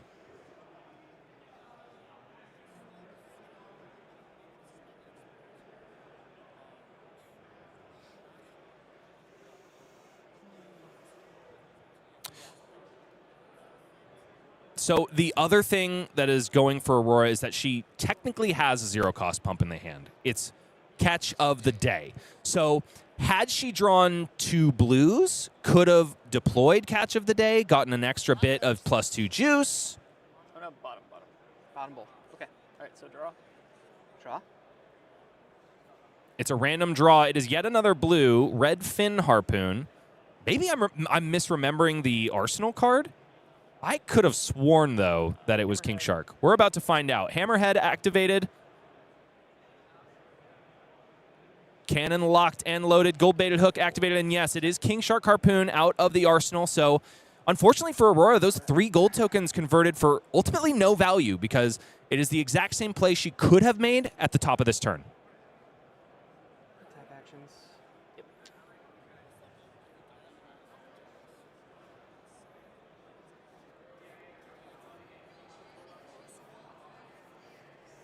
Now, I'm not a Marlin player myself, but based on being a spectator and a caster of Marlin a lot, I think one of those skill expression points is understanding when you need to just cash in your legal tender for more juice. And I think that's exactly what Aurora was trying to do, kind of Gravy Bone style. But by drawing that yellow, she couldn't really go resource, not infinite, but positive, in order to secure the fact that she could still activate Hammerhead if she found a 0-cost pump. Hey, look, I'm going to go with the narrative that maybe this was not the play that Aurora had dreamed of. This was not, she doesn't look happy about it. And this, we're already in round 4. There's already been almost 3 hours of gameplay. So, I give Aurora some grace here. I think this was not, it wasn't beautiful and it was on stream. So you have to relive this sometimes too if you want to rewatch it. But she's making the most out of the situation. She's, I can already tell that she was a little down earlier, and she's already kind of, getting a drink of water, kind of picking herself back up, and that's what it takes to be a competitor. Being a Hydra homie is, of course, the first step on your Flesh and Blood career. Now, Patrick, is it really in the tank about this blocking decision? Does have 10 overpower to consider. Has attack reactions, though, which can skirt overpower. Also has a free resource at the ready by banishing 2 copies of Draco Fire from the graveyard at the start of the turn. He's got to maximize his damage potential while also saving his skin. Does look like it's a total of 7 block here. Not enough yet. There we go. It is a total of 10. King Shark Harpoon has done its dirty work, but we talked about the bread and butter play of Aurora, which is Hammerhead, send Harpoon. This might very well be the bread and butter Fang play of send 2 Obsidian Fire Veins and make you squirm at 2 life. I think he wishes he could send 2 Obsidian Fire Veins here. He does have that red Scar Tissue as the remaining card in his hand, and the only way to make it Draconic is, well, we got to go back into the Fealty Bank. And this is why I do want to flash back to the past again. That first King Shark Harpoon when Patrick had 2 attacks in hand. He could be up 3 life right now. No, he wouldn't have been able to send Overcrowded for 4, but he would still have 3 Fealty, and he would still have a Draco Fire parked in the arsenal, could do the free dagger thing, refresh Dynamos, and probably be in a more comfortable spot. Right now, though, he is threatening lethal. Sunken Treasure has been blocked 3 on 5. It's 2 over right now. Scar Tissue was cashed in with a Fealty token. Throw Caution to the Wind is in the hand, though. Aurora King Core has the means to get out of this. At least going to be preventing 1, and it's only 1. So down to 1 will Aurora will go, but does she have the sauce to present any meaningful clapback? I think it's just 2 blues remaining in the hand. It's a blue and a Codex of Frailty. Okay. And she knows the top card of the deck is that Premeditate. So could activate Marlin. Oh, could activate Marlin, draw a card, load Goldfin Harpoon. Wouldn't have the resources to activate Hammerhead and send the Goldfin. There's a lot of permutations I think she can do with this hand. It is a C4 salvage. You could just play it, grab the Codex, maybe send a Murderous Rabble, but you know the top card is a Premeditate. It's tricky, and I do think that this is why early Marlin lists, when your blues weren't really as flexible, often ran just a blue 0-cost arrow and a blue 1-cost arrow, just so you can get out of situations like this. The blues have become a lot more tuned for Aurora. Excuse me, I'm going to be doing that all day. Marlin lists. Looks like she activated Marlin, got that Goldfin Harpoon. That Goldfin Harpoon was offered as sacrifice to the Codex. She's playing kind of Codex the fair way. Maybe this is the way that Brian Go intended. You know, I discard a card, you discard a card, because that's symmetrical effects are always fair and balanced in Flesh and Blood. And just being able to send 6 damage, that still begets at least 1 card out of Pat. Man, here is the power of Overcrowded fully on display, though. Codex of Frailty out of the hand of Aurora. Not only does Patrick get an Overcrowded, which is still going to be blocking for 5 out of the arsenal, he also discards the 1 non-blocking card in his hand and Pledge Fealty, a card that seems so necessary in Fang, but has lost me more games than I'd care to count. Yeah, not overpowered, but if you have like a And this doesn't even have Overpower. King Shark Harpoon is not being beefed up by a cannon this turn. So Patrick has full leeway to block. 1, 2, 3, 4. Now he's got himself a Hunt's End, unable to make use of it at all. Also finally finds his blue, but without a Draconic card to use with it. Less than stellar.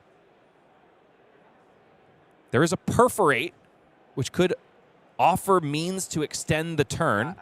A lot better when your hero ability is online.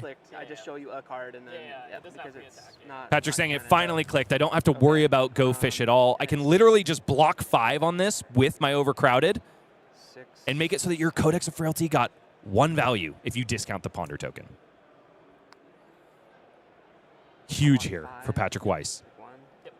Yeah, these cold foil extended art Overcrowdeds have looked better and better. Hunt's End revealed to Aurora King Core. Would send a shiver down my spine if you had 3 fealty, but just 1, don't really know how it's going to be utilized. Not even close, little bro. But what she does have to consider is the fact that she is marked. And so this first Obsidian Firevein, as long as there's a Draconic attack reaction, could gain the go again, and then the second one, maybe with like an Affirm Loyalty plus Hunt's End, could be a consideration, but now that it's in the pitch zone, she don't care nothing. This is a great place that Patrick Weiss has kind of put Aurora in. With that Glint the Quicksilver, there's going to be some consideration of whether or not he wants to use this last fealty token on the Glint. Yeah, and he probably has to if Aurora blocks with a card, because we've seen the likes of Bird Cabrera lose a match that otherwise was hers to win at Calling Columbus just because she didn't have the forethought to pop that fealty token. Yeah, but if you spend that last fealty token versus if you don't spend and you lose it anyway, the difference isn't too big. Okay, yeah. And if you with were one to fealty, draw I a agree. Draconic reaction off the Glint, then, we're talking again. So there's 2 sidesteps in the hand for Patrick Weiss, one of which costs 1, though, and can be made Draconic. So I wouldn't hate holding back the fealty token until you see what you draw, and then, of course, you could pitch the other card to send the second Obsidian Firevein, play the Perforate, made Draconic. Card drawn for Patrick Weiss is Relentless Pursuit. Another non-Draconic card, but this Obsidian Firevein does have Go again. That's good. And here comes the second. Pitching Relentless Pursuit is Patrick Weiss. X and O still in his sights. This is a beautiful draw, actually. I mean, It's the huge. Perforate lets him do one more sidestep with the Firevein. You have perfect number of resources if you got blue. Perforate, of course, card that we don't see too often in these Fang lists, but it's looking really good here when you're at 1. This is forcing 2 more cards out of the hand of Aurora. And without any gold, these 2-card plays from Aurora are extremely lackluster. And excuse me, I actually don't know if it's forcing 2 cards because unless, of course, Patrick draws a 0-cost reaction with this Perforate. Well, I think if he catches in his fealty token here, the Perforate now is Draconic, gives the Fire Vein go again. Yep. And he's going to also target +1, so all of a sudden it's threatening lethal. And Aurora doesn't have any throw caution to the wind, and that's it. Fist bump extended. Patrick Weiss, after being in the blender for so long, not even because of what Aurora was doing, but because of the way his deck was drawing, does come out on top. And all of a sudden, a Royal Draconic hero is X&O, and their name is not Cindra. I'm so happy for Pat as well. I mean, this was not an easy game. It felt like so many turns just felt so awkward, pitching reds, not having a Vigor token, not having a Draconic card. I mean, there was not a single Draconic card that last, and yet he was still able to get it done. It looked like Aurora was really counting on Pat just not having anything. That glint represented some weakness, honestly. It wasn't a Draconic attack reaction. If it was, he would have just pushed over potentially on that first chain link. Of course, both of those Fire Veins were lethal, technically, so just a lot of gambling going on there. And I like how ultimately Patrick was able to pull it out. I think that Perforate really looked good. I mean, if Aurora blocked, would have been, hey, give me another card. Here's another Fire Vein for 1. So really cool turn, really cool turn. Yeah, I do think that it bears mentioning that the games of Flesh and Blood that don't easily come together are where professional players are made. That's when you prove your prowess in the deathmatch arena, because it's the turns that don't play themselves that establish you as a solid player. The ones that, like in the case of Aurora, have so many different permutations, but come down to maybe like 1 or 2 points of value lost that can spell doom in our fair game. I just realized something. That last turn, Pat was under Frailty. There was a third Codex of Frailty played that turn. So they that were coming in for actually 0. was the vein for 0. Yeah. And so Aurora was really gambling. Oh, if you I just can't beat exactly. an attack reaction. Okay. That makes so much of that last turn. If it was for 1, make a lot more I do sense. think she would have blocked the card. I apologize for the friends at home. No worries, Michael. Nobody holds it against you. Okay, there's more Flesh and Blood to be played, not just by Marlin Treasure Hunter, not just by Fang Dracai of Blades, but also by everybody else in the venue. That's 550 players, Flesh and Blood abound. More coming at you after this.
Whether it's a breakout deck from Minneapolis, a surprise hero making a deep run, or must-have cards spiking between rounds, TCG Player makes it easier than ever for you to track what's moving, what's trending, and which cards Flesh and Blood players actually want right now. If you're building your deck, making upgrades for an armory, or hunting for the cards everyone's talking about, TCG Player helps you take your Flesh and Blood game to the next level. Get all the cards, decks, and packs you need at TCG Player, the trusted marketplace for Flesh and Blood.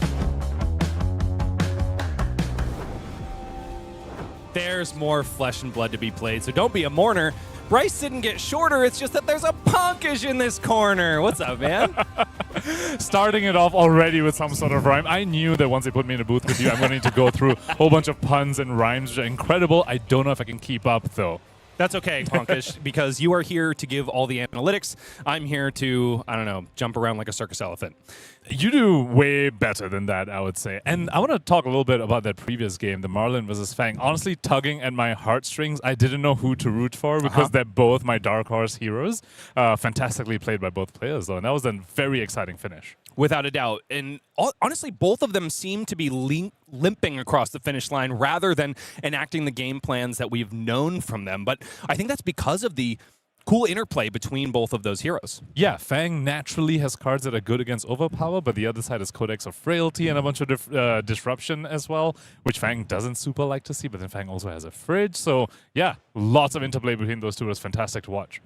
And Overcrowded blocking for somewhere around, I think it was like 15 or 16 by the time that game was over. I mean, they have done a great job. The devs have done a great job of designing Codex of Frailty to be this legendary card and also shooting it in the foot with Overcrowded. But Overcrowded also weird in that matchup because of Overpower. Then that's your only action that you can block with. So you still need reactions or armor to cover it up. It's not as clean as into an Assassin where you can just like cover up Leave No Witnesses. This is an Overpowered 10 still, so you still need other ways to block it. It's not as good into Marlin as it is into some other heroes. I've been overpowered and it is overcrowded in this booth. No, I'm just kidding. We have the perfect number of people to make a crowd. And in the back, behind us, the players, 550 of them, still do battle. Let's take a look at who is coming out on top, at least for now, before we go into our final round of CC and also draft. Charles Dunn, ex-national champion, is at the top. X and O still. Colin Erickson very narrowly missed the top 8 cut of Pro Tour Yokohama. Still strong on Gravy Bones. X and O. Dagan White, a known quantity in our game. Lucas Oswald on Oscilio, Constella Intelligence. It's a who's who of everybody that plays this game at a high level. Tao Tao Chu also there, sneaking in on the bottom right corner of your screen here on Arachne Huntsman. Not the assassin most people were talking about coming into this weekend. On the second page over here, Damian Riggins on that Jarl Vitradi at 4-0 as well. Just more than just the players, Bryce, it's also the variety of heroes that we're seeing in our 4-0 bracket. I haven't seen this many portraits in the first 2 pages of standings in a long time, Pankaj, and that makes it an incredibly exciting time to be playing our game. Also, there have been quite a number of Gravy Bones, perhaps more Gravy Bones across these 4-0s than you may have expected when you looked at a representation of the Necromancer coming into the weekend. But, you know, we all kind of thought that he was the answer to the 2 top decks in Victor and Mario, so it's not really a surprise to see them rising to the top. The question is, once they start feasting on one another, do their stocks go down? And also, we've been seeing some Draconic heroes up there as well. Fang at 4-0, a few Cindras as well. I even saw a Phi just now as well, so there are some predators for that Necromancer in the top tables. Also, 2 Boltons still make it into the top 3 pages, one of which is X and O, Mr. Codi, who we saw earlier on stream. Really cool stuff to be seeing. Yes, Dark Horse heroes, yes, meta mainstays, but also just heroes that are so close to people's hearts, doing incredibly well. Speaking of heroes that are close to people's hearts, I'm going to shout out Jordan Johnson. There is one of my locals piloting Aurora. The new Aurora came back with well, maybe not as much as a blast as people wanted, but Jordan showing us that maybe the hero still has chops and is definitely a hero that is close to many people's hearts. I've got to draw your attention to seat 73, Benjamin Schneider from Michigan. Holding it down on Max, I have it on good authority that his only loss was against Teklovasen, and it was a barn burner of a game. He said he had Teklovasen down to 1 when he was at 36. All of a sudden, the Iron Man suit came on, and it was blasting from there. That is kind of scary. Speaking of heroes we haven't seen too much of, we did just move past Kevin Murphy over there, still in the 3-1 bracket as well, piloting his signature Prism. And June Lekstutis in seat number 93. Even though she took a loss on stream, she remains the Vynnset victor, and she is X-1 going into the final round of CC. Also have to talk, I mean, this does seem like Wizards' time and time again. I mean, we had Verdance, we had Oscilio, now we have a brand new Oscilio, and we have a new flavor of old Oscilio. So seat number 86, Alexander Vore, his stocks are going up just like Lucas Oswald's, sporting a all-arcane variant of the Constella intelligence. But they are on different versions of all arcane Oscilios as well, and I think that is a very exciting narrative for this weekend. There's a lot of Oscilio Constella intelligences, more than we were expecting, but there are also so many different flavors. Are they gone in a flash? Are they all spells? How much AB are you supposed to bring into them? Which then turns them, much like a lot of these heroes that are in the metagame, it turns them almost, when you're sitting across from them, into a switchboard situation. I mean, think about Dash Inventor Extraordinaire if you're a fab boomer like me. You didn't know if they were presenting Induction Chamber. You didn't know if they were presenting Teklo Pounder. Are they just going to boost me to death? Are they going to try to take me to turn 63 and blast me with their pistol? And that's a very exciting aspect of this weekend in particular, right? Let's shift out focus a little bit. This is the first Nationals kicking off Nationals season. We just had a new set drop. We had a whole bunch of bans happening. People don't really know what these Lightning heroes are fully doing yet. It's not been fleshed out which version of Oscilio is the best version, and that just makes it difficult to sideboard into them, makes it difficult to plan, prepare fully for the event as well, and just makes this weekend so incredibly exciting. Which gives us the privilege, Pankaj, of lighting the fire under the still and starting the process of distilling this metagame into the way that the devs perhaps imagined, or the way that the community is going to shape it. And it all starts right here at the U.S. National Championships of Flesh and Blood. We got another game now locked and loaded. We could wax on and on, Pankaj, but for the first time ever at an LSS sanctioned event, you and I get to do battle in the booth, not with cardboard, but instead with our tongues. Ugh. So that didn't sound right. Yeah, not sure if we're quite there yet, Bryce. Might need a few more puns. But here we have Jarl Vitradi versus Kasai. A bit of a very interesting matchup over here, where the warrior typically in a Guardian matchup needs to be worried about fatigue, but Kasai inherently has an inbuilt way to deal with fatigue on the other side because she can make allies. In this matchup, magic number is 3. If Kasai can make 3 Centauri sellswords, it becomes very, very difficult for the Jarl to overcome that. Now, if you're wondering what Jarl Vitradi does, well, the answer is technically nothing until the opponent has an exposed equipment zone, specifically head, chest, arms, or legs zone.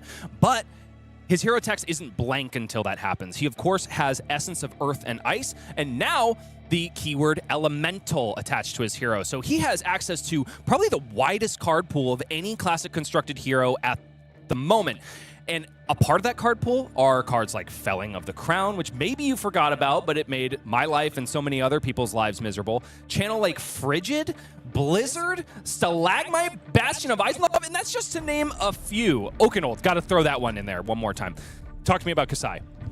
Kasai, in this matchup, wants to try and make dudes. Wants to make Centauri sellswords. Kasai has 2 game plans into aggressive strategies. She tries to go for blood in her hands. It's very difficult to get copper in this matchup, especially since Kasai builds these days are a bit lower on attack reacts. Instead, Kasai wants to present Crown of Dominion here. Start with a gold already. Have the matchup go a little bit long, which it naturally will. Find your Riches of Tropoldani. That's another piece of gold. And just sneak 1 Kasai on hit in. And that gives you the 3 gold to try and raise an army. She needs to survive until she can do that, because if she's too low life total when that happens, Jarl might be able to pivot and kill her with some evasive damage, such as from Terra Sunders, Oakenolds, like you pointed out. Okay, so it's the Cold Shoulder versus Dastardly Dudes. Let's see who comes out on top. As the champions behind these heroes lay the equipment bare, Alexander Young comes in with a Miller's Grindstone, perhaps expecting to be winning some clashes here, or maybe just not afraid at all about what could be on the top of the deck of a hero that mainly runs attack reactions. Kasai not known to have many attacks. I think the only attacks I've ever seen Kasai run is Nourishing Emptiness, which is, 3 copies of that card. Alexander Young saying you need to get your gold train going quickly because the Miller's Grindstone can fatigue you out way faster than you were expecting. Jeremy Werner starts off slicing and dicing twicing. Centauri Saber now coming in for 4 with Go Again. How do we have Go Again? Not yet. Yeah, he moves the dice. Okay. Perhaps a little bit of a tell. Yep. And block for exactly as Alexander Young. Centauri Saber, of course, has the additional line of text where if you block him with an attack, it does get +1. So it was a bit of a tricky block for Alexander if he didn't have that Shelter from a Storm to be able to cover it. However, Jeremy won it with a very strong fork at that turn 0, saying if you just take this 4, well, you're down for a life turn 0. But if you block from hand, I get my glint, I get my draw. Hot Streak now comes in for free thanks to Kasai's hero ability. And what a draw it was, Pankaj. It's Blood Follows Blade. Jeremy has the opportunity to send it now and get one of those dastardly dudes on the board, but instead just parks it in Arsenal, which I think is the more measured play. Also, Jeremy did have one floating there because Hot Streak did come in for free, and so gets to cash in that one resource into Grains of Bloodspill, has a Vigor follow-up for the following turn as well. So set up very, very well. Has a Blood Follows Blade in Arsenal, has a yellow and a red in the graveyard already. That is an important resource for this deck as well, because the number of yellows and blues that you yellows and reds that you have in the graveyard, that's how many Kasai activations you can have throughout the course of the game. Almost as good as possible, it seems, for Jeremy Werner on that turn 0. But Alexander Young drawing up a Go Again Enabler. It's Enlightened Strike and also Icequake. Does look like Enlightened Strike is going to be put in the pitch zone, followed by, I'm so sorry, a pay-up from Heavy Hitters Limited fame. This one is going to come in with Overpower because Jeremy controls a gold. When this hits a hero, you steal that gold, but if you don't, you deal 1 extra damage. I definitely think Alexander is going for the gold. You remember how Jeremy needs 3 gold tokens to make 3 Soul Swords to overcome this matchup? Alexander Young going straight for that gold. Lots of things to talk about on that turn cycle. Firstly, that pay up, I imagine it's Victor technology. There's a lot of Victors running around or in this Gravy format. Bones, why not? Yeah, Gravy technology as well. So strong into that. I also really like the pitch of the Enlightened Strike over there. That's the sort of extender you need later on in the game to clear the dudes efficiently. Because we spoke about how Jarl will struggle to clear 3 dudes at once, but cards like E-Strike can let Alexander Young overcome that board state if Jeremy Werner gets there. Jeremy pitches the Fabled from High Seas, creates a second gold token, and sinks one of those resources into Spoils of War. So this Centauri Saber comes in for 4 Go Again, but it threatens to change blood into copper. The way it tastes is the way it's going to look after all is said and done. If he can connect, though, and Alexander really doesn't want them to connect, because what does copper mean, Pankaj? It means a fantastically big blood on her hands. You cannot let Kasai get, honestly, any of the currencies typically. So Alexander Young, noticing that, saying, sure, have my Stalagmite here over. It creates a Frostbite, and Jeremy Werner just passes. That Riches of Tropodani, though, finding that early in the game for Jeremy is a big blessing.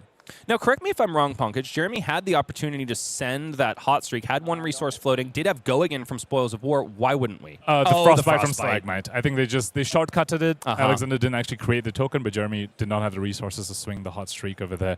As Alexander Young finds a natty Oakenold, and it's plays like this that put Jeremy Werner on the clock to find that 3rd gold token and find that Raise an Army as well to just put the pressure on Alexander Young. So Oakenold going to gain Dominate here, and also a cheeky +2. Comes in for 9 Dominate, and if that doesn't sound good enough for a 3-cost attack, it will also force Jeremy to bottom 2 random cards from the hand. So, I don't know, Pankaj, can we call this a 2-card 15?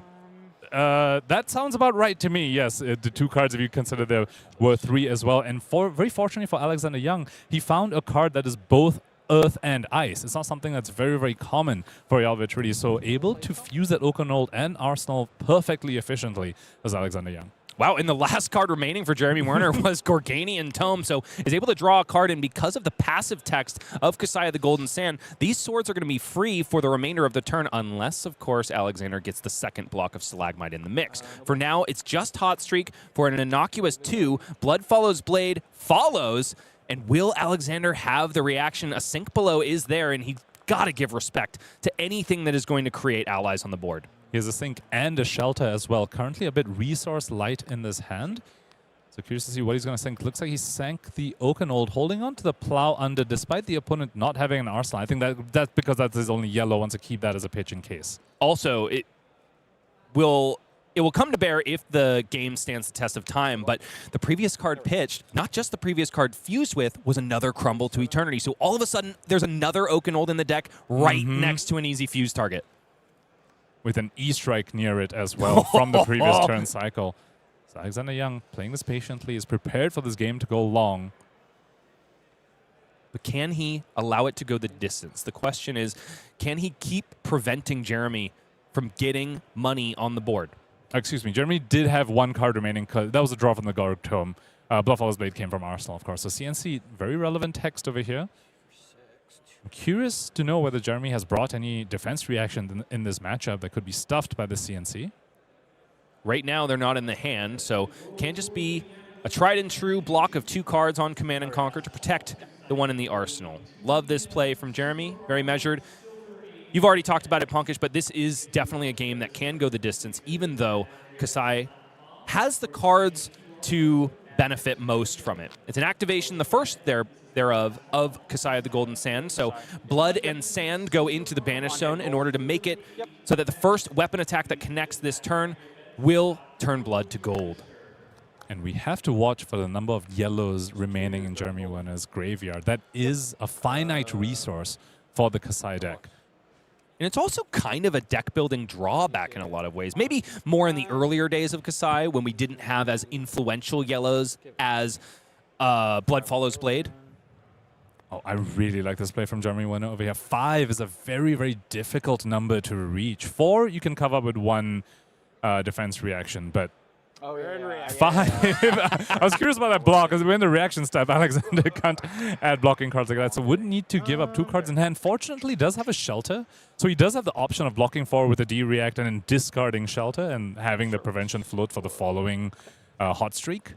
Now, honestly, Alexander is kind of hurting based on the Command and Conquer that came before. He got 2 cards out of the hand of Jeremy Werner, but then he drew up 3 defense reactions. Not going to be able to get maximum value by blocking with all of them, but we have to remember, of course, the Arsenal is a crumble to eternity, so likely just wanting to play that as a 1-card play and then hold back the Channel Lake Frigid for later, or one of these defense reactions. It's a little bit awkward any way you slice it. And he goes away and sinks away the Shelter from the Storm, recognizing that he would still need to give a card to stop the hot streak on hit, which he definitely is one to do because the hot streak also has the on hit of a gold thanks to the Kasai hero ability. Still holding back 1 defense reaction. It is a Rootbound Carapace. And he plays the life side of the Everbloom Life so that it goes to the graveyard so that he can decompose this Rootbound Carapace. And he wants the first decompose to be Rootbound Carapace because he's running cards like Plow, Under, and Felling of the Crown, so that when they come in now, they will come in for their full attack values of 6 and 8. How happy are you to be talking about Decompose again? I'm quite happy. It's not in the Elemental Wizard, of course, but it's really, really cool to see that the Rootbound Carapace unban has still had an impact on the meta, and I think it's part of the reason why people are attracted to Jarl Vitridi. They get to play Felling of the Crown again. And here we go, Crown of Providence getting rid of that awkward Crumble to Eternity in the arsenal, instead freeing it up potentially for another ice card to come to the hand, but instead it is a Mangle. So it might just be our first swing of Miller's Grindstone. Another thing that Alexander Young is doing so well for the late game. Channel Lake Frigid is all of a sudden next to an ice card in the pitch stack as well. The question is whether we can get there, or will Jeremy be able to summon 3 Centauri Sellswords before we're anywhere close to the pitch stack of Alexander Young, which is looking extremely threatening at this point. Jeremy, looking through the graveyard again, does seem to be activating Kasai once again. I think this is the last one that we have access to until more yellows join the grave. There's just 1 yellow remaining, the 1 yellow slice and dice that Jeremy played at the start of the game. However, the sharpened senses that he's deploying right now will go to the graveyard as well. So Jeremy Werner has been able to, the past few turn cycles, chain these Kasai activations again and again, and really put the pressure on Alexander Young to have defense reactions, but he did sink away his Crumble to Eternity from the Crown of Providence on a previous turn. Now in the hand for Alexander is yet another Command and Conquer, a Rootbound Carapace, Fruits of the Forest, and Imposing Visage. And we know the arsenal is a Mangle, so no defensive piece over there. And with the opponent putting pressure on you like that, the Mangle kind of looking a little bit awkward. You really want to pair that with an activation of the gloves. But that requires you to keep 2 cards in hand and the arsenal, leaving you only 2 cards to block with, which when the Kasai is threatening gold, you just simply cannot afford to do. Now, Alexander could sit on that Mangle until he finds his last copy of Crumble to Eternity. That would really make that card sing, because all of a sudden you just need 2 blues in hand in order to send 10 Dominate, also rob you of your Valiant Dynamos or your Brave Forge Bracers, depending on how Jeremy's been blocking. Right now, it's a Stroke of Foresight that comes out of the hand in the reaction step, pushing this hot streak up to 6, not given go again by the blocking card of Alexander Young, instead by Sharpened Senses. Stroke of Foresight, very interesting inclusion in Kasai lets you set up the top of the deck a little bit, but very importantly, gives you a card draw, which means the sword swing after this is free thanks to Kasai's hero ability. Alexander Young being given no quarter that's an attack. whatsoever. Yeah, That's you an got to be attack. careful there, Alex. Centauri Saber does have text. If you block with the CNC, it goes up to 4, and you create the good. Alexander Young recognized that at the last second. And now Alex had the opportunity to hold back imposing Visage for this chain link instead. Perhaps could have considered that hot streak is going to get go again. I know my opponent's going to pump it, so I'll give it to you now and cash in later, and now losing 1 value on those gauntlets of Boreal Domain. But still, no gold token generated for Jeremy. That's 2 Kasai activations stuffed by the defensive posture of Jarl Vitradian. Now, likely just going to be another swing of Miller's Grindstone. But the armor is slowly getting chipped away on Alexander Young's side. Well grounded, not currently online. Only 2 Earth cards in the banner zone for Alexander Young as he goes ahead and clears out this Mangle. I really like this play, even if you get to hold 2 cards to activate the gauntlets and send the Mangle. When the opponent has that much armor, that much of a fridge, and they do run some defense reactions, you can't rely on the on-hit anyway. Better to clear it out so that you can find the space with the defense reaction in there instead. And it is still an on-crush effect that Jeremy has to respect. So the armor has been bought at least a little bit more. It's getting chipped away by Alexander. Braveforge Bracers cannot block anymore, at least effectively, for the remainder of the game. And yet again, another Kasai activation. There were 2 more yellows added to the graveyard that turn cycle, the Sharpened Senses, and of course the block with the Shift of Tides of Battle as well. So still 1 yellow available to Jeremy Warner in that graveyard. And if you can get another one, either at the end of this turn or as a blocking card on Alexander's turn, you can just keep this train going. Centauri Saber coming in for 5, beefed up by Unsheathed, gaining go again because its power is greater than twice its base. Now, maybe I'm the untrained eye here, Pankaj, but it almost seems like Jeremy's Kasai activations feel kind of flippant in this game. Do you have to protect those yellows in the graveyard for moments when you think you know you're going to hit? I think so, but I mean, he has been having fairly threatening turns the past few turn cycles. Alexander Young hasn't been able to mount any sort of decent offense as a follow-up because of it. I think Jeremy Warner is confident that he will be able to sneak something through. Eventually, Alexander Young will run out of defense reactions, won't be able to cover up an attack reaction like, say, Blade Flurry, for example. Also have to point out, even if this game goes very, very long, we'll come back to the Riches of Tropodani. He'll get another gold anyway and get to that 3.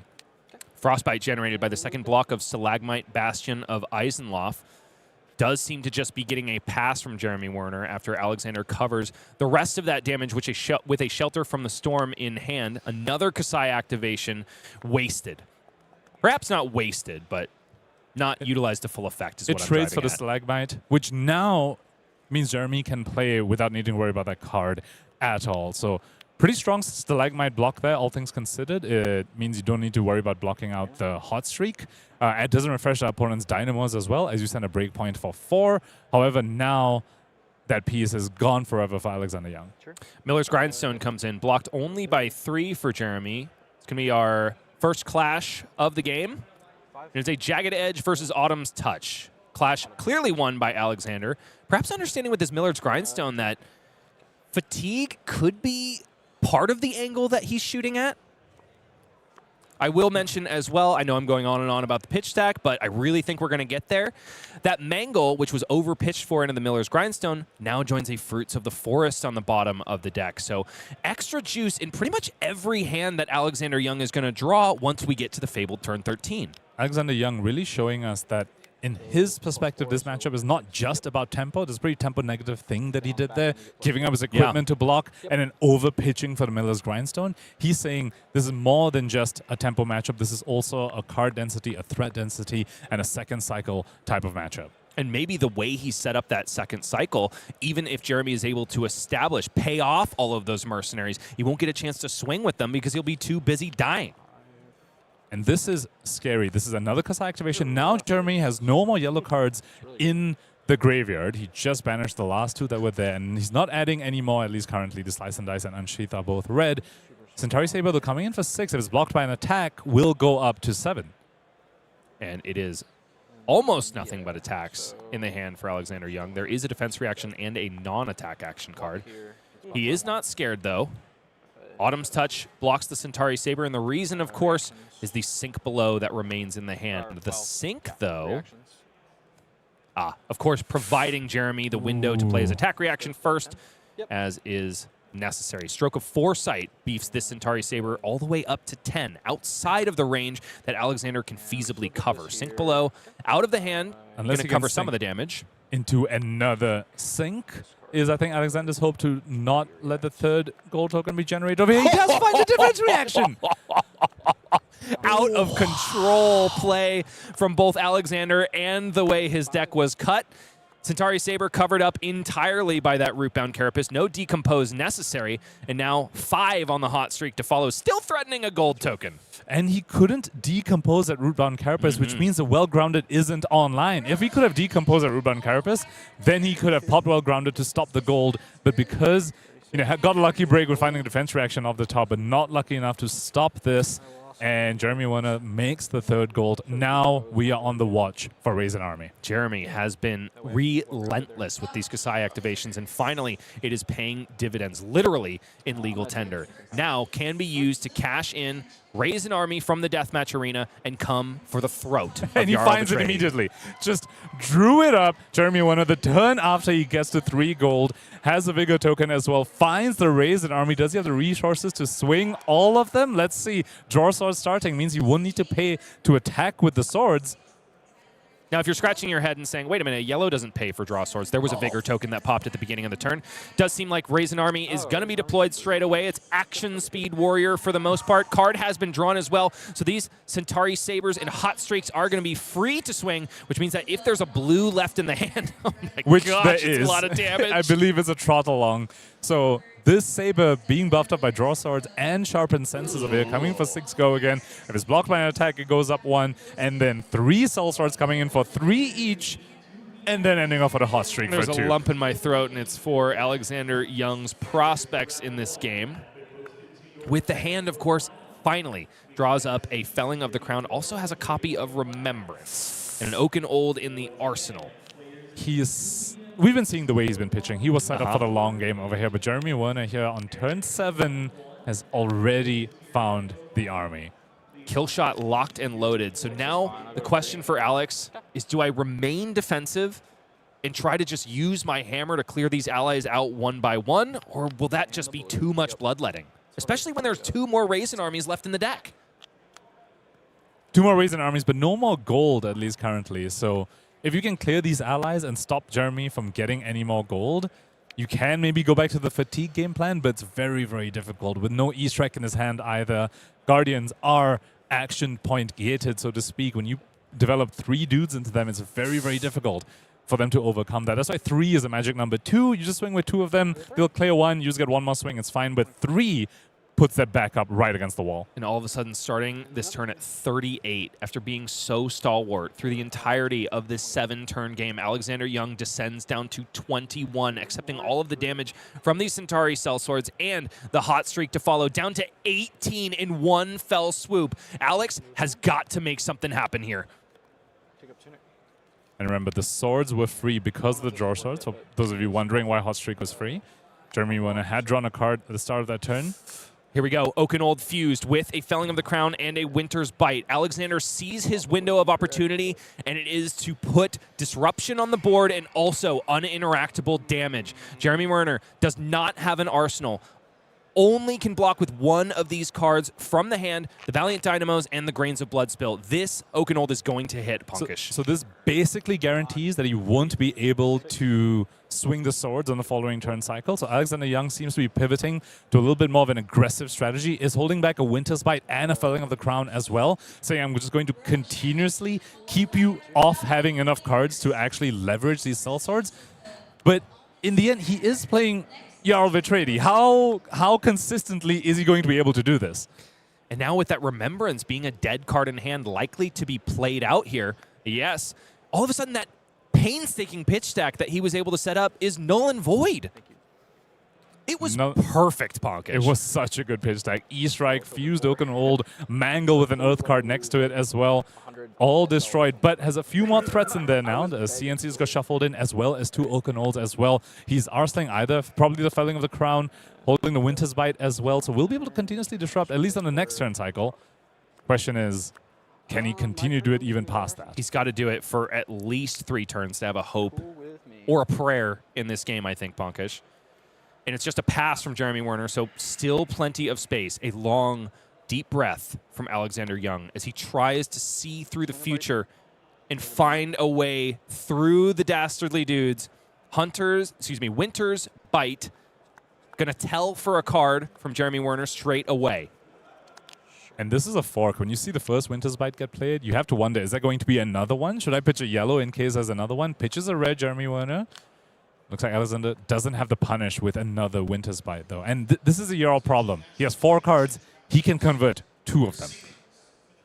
Or even, man, can you imagine this hand with a Channel Lake Frigid? Mm-hmm. That would be another very strong play against this sort of board state. I think you have to wonder, is he thinking about clearing a Soul Sword? You can send a Felling at the opponent, but they can just bottom a card to the Felling, hold back 2 cards in hand and 1 in arsenal, and that hand can absolutely still swing the Soul Swords. But Felling of the Crown is the choice here. 2 Earth cards sent to the Banish Zone. Soil is tilled, and all of a sudden, both Well-Grounded and this Felling of the Crown are fully online. It's going to be 8 damage, and also force Jeremy to bottom one of these cards. I did see a Raise an Army in the hand. Does look like the Felling is just going to get blocked out there. Jeremy staying very patient in this situation, saying, oh yeah, you think you can roll enough damage, enough disruption into me? We'll see about that, buddy. He's telling the Guardian player, show me that you can do it. You just had a pretty inefficient turn cycle. You did Winter's Bite Felling. You sent 8 damage at me. You had to bottom your own card as well. I'm just going to play safe, play very, very patient. As long as you just leave my dudes on board, I'm just going to make you keep having it. And you're a Jarl, and here we are. You don't have it, it looks like. There's not even an ice card in hand to pitch and keep Channel Lake Frigid around. Unfortunately, it's just a Command and Conquer. I do like this, though. Alexander is able to bluff a pummel, both from the arsenal or the hand, something that Jeremy has to be considerate of. Yep. No reactions. Jeremy says, no, I'm just going to lose my arsenal. Opts not to play on the pummel. Says, if your whole turn was CNC and you pummel me here anyway, that's fine. You can have the turn cycle, but I get to keep 4 cards and 3 dudes on board. Yep. Okay. So the life totals look similar here, but the last time that Jeremy was able to send 3 Centauri Cell Swords, Alexander plummeted from 38 all the way down to 18. This could be a very similar story. Draw swords played out, drawing up a red, but there is a redundant yellows on the left side of the screen. Jagged Edge is the card drawn. So needs a way to get Go Again. Does have the Shift the Tides of Battle to give Go Again. Could also just start with a Hot Streak. Maybe try and get your opponent to block with an attack.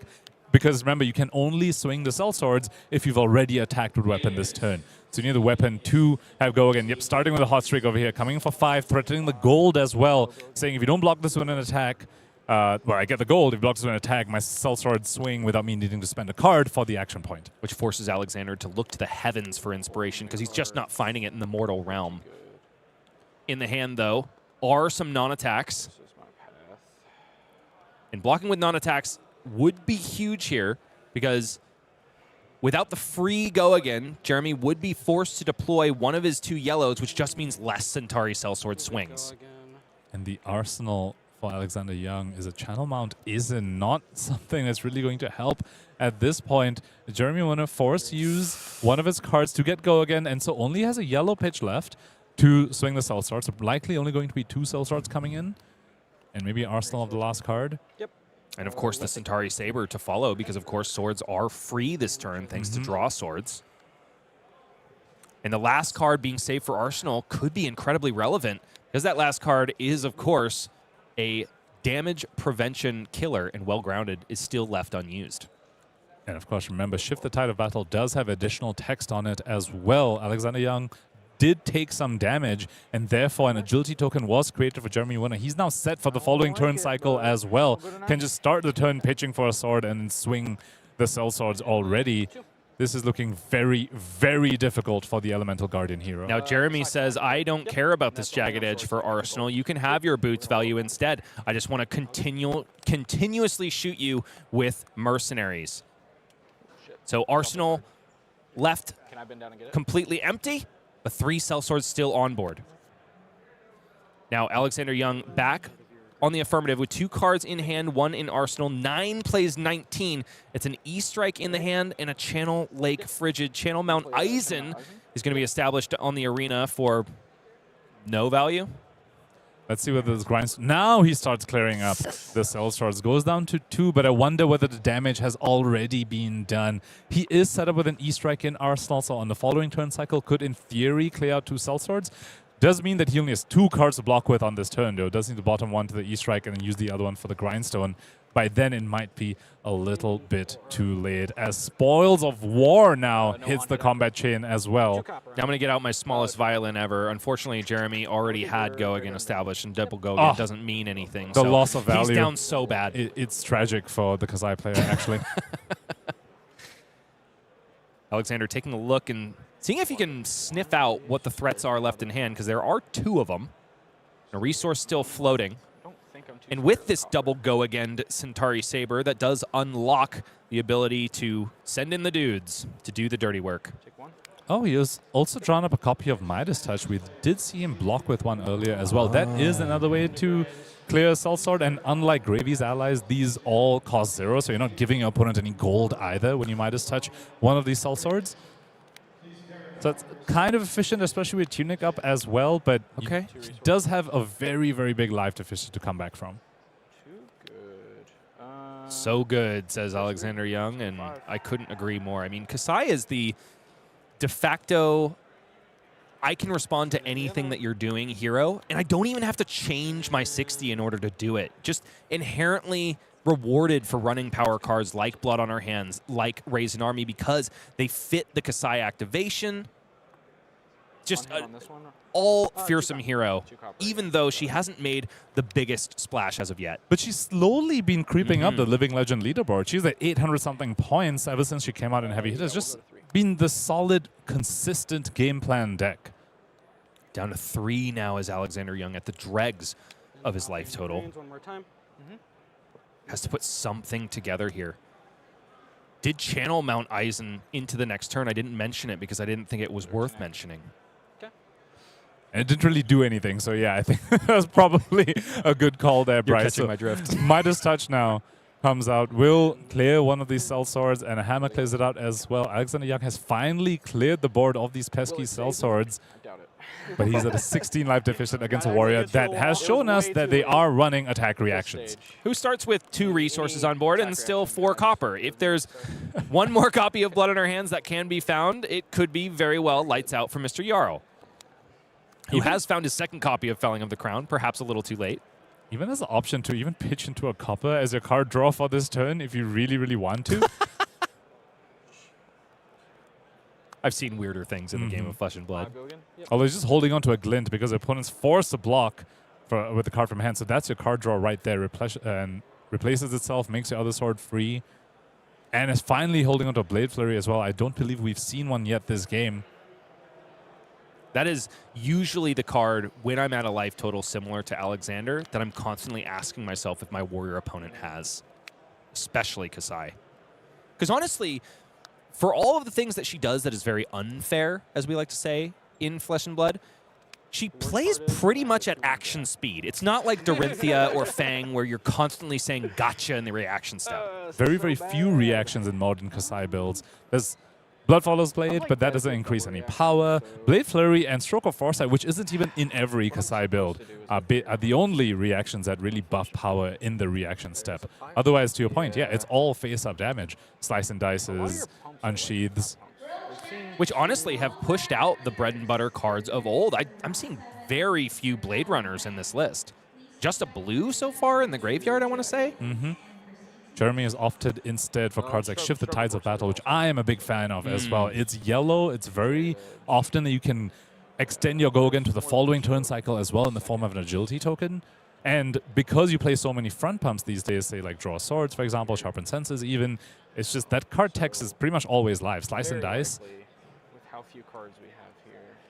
Alexander Looking at like a double saying what we're thinking and what we know because of caster vision. It's very likely that there is a pump that could end my X and 1 run right here and now. Now, Alexander is still live for day 2. As long as you are X and 2, you'll make it there. But your top 8 chances do plummet, of course, with these early losses. We're just going to overblock a lot.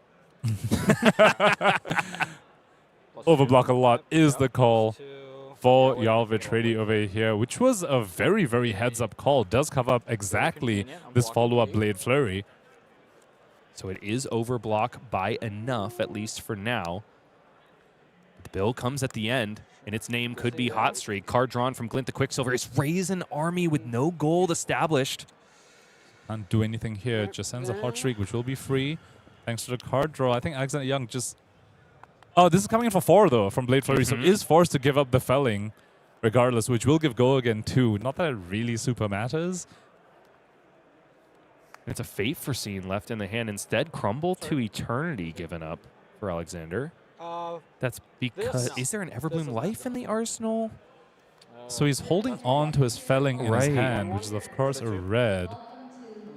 Maybe he's gambling that he just needs to IP it and hope Jeremy doesn't have a very threatening turn on the following turn cycle. I mean, he is IPing 2 cards. One is a D-React, one is a Raise an Army, which is basically unplayable. Well, now it's playable because he just made 1 goal. 1 gold. It was the Lightning strike, yes, of course. in the arsenal. So all of a sudden, Felling of the Crown gets to stay in the deck, perhaps innocuously, but Lightning Strike can be sent for 7. Straight to reactions goes Jeremy Murner, blocking with the Fate Foreseen that was IP'd on the previous turn cycle. Oh, and there was another one in the arsenal. So a 2-card block on one of the most efficient and flexible cards in the game.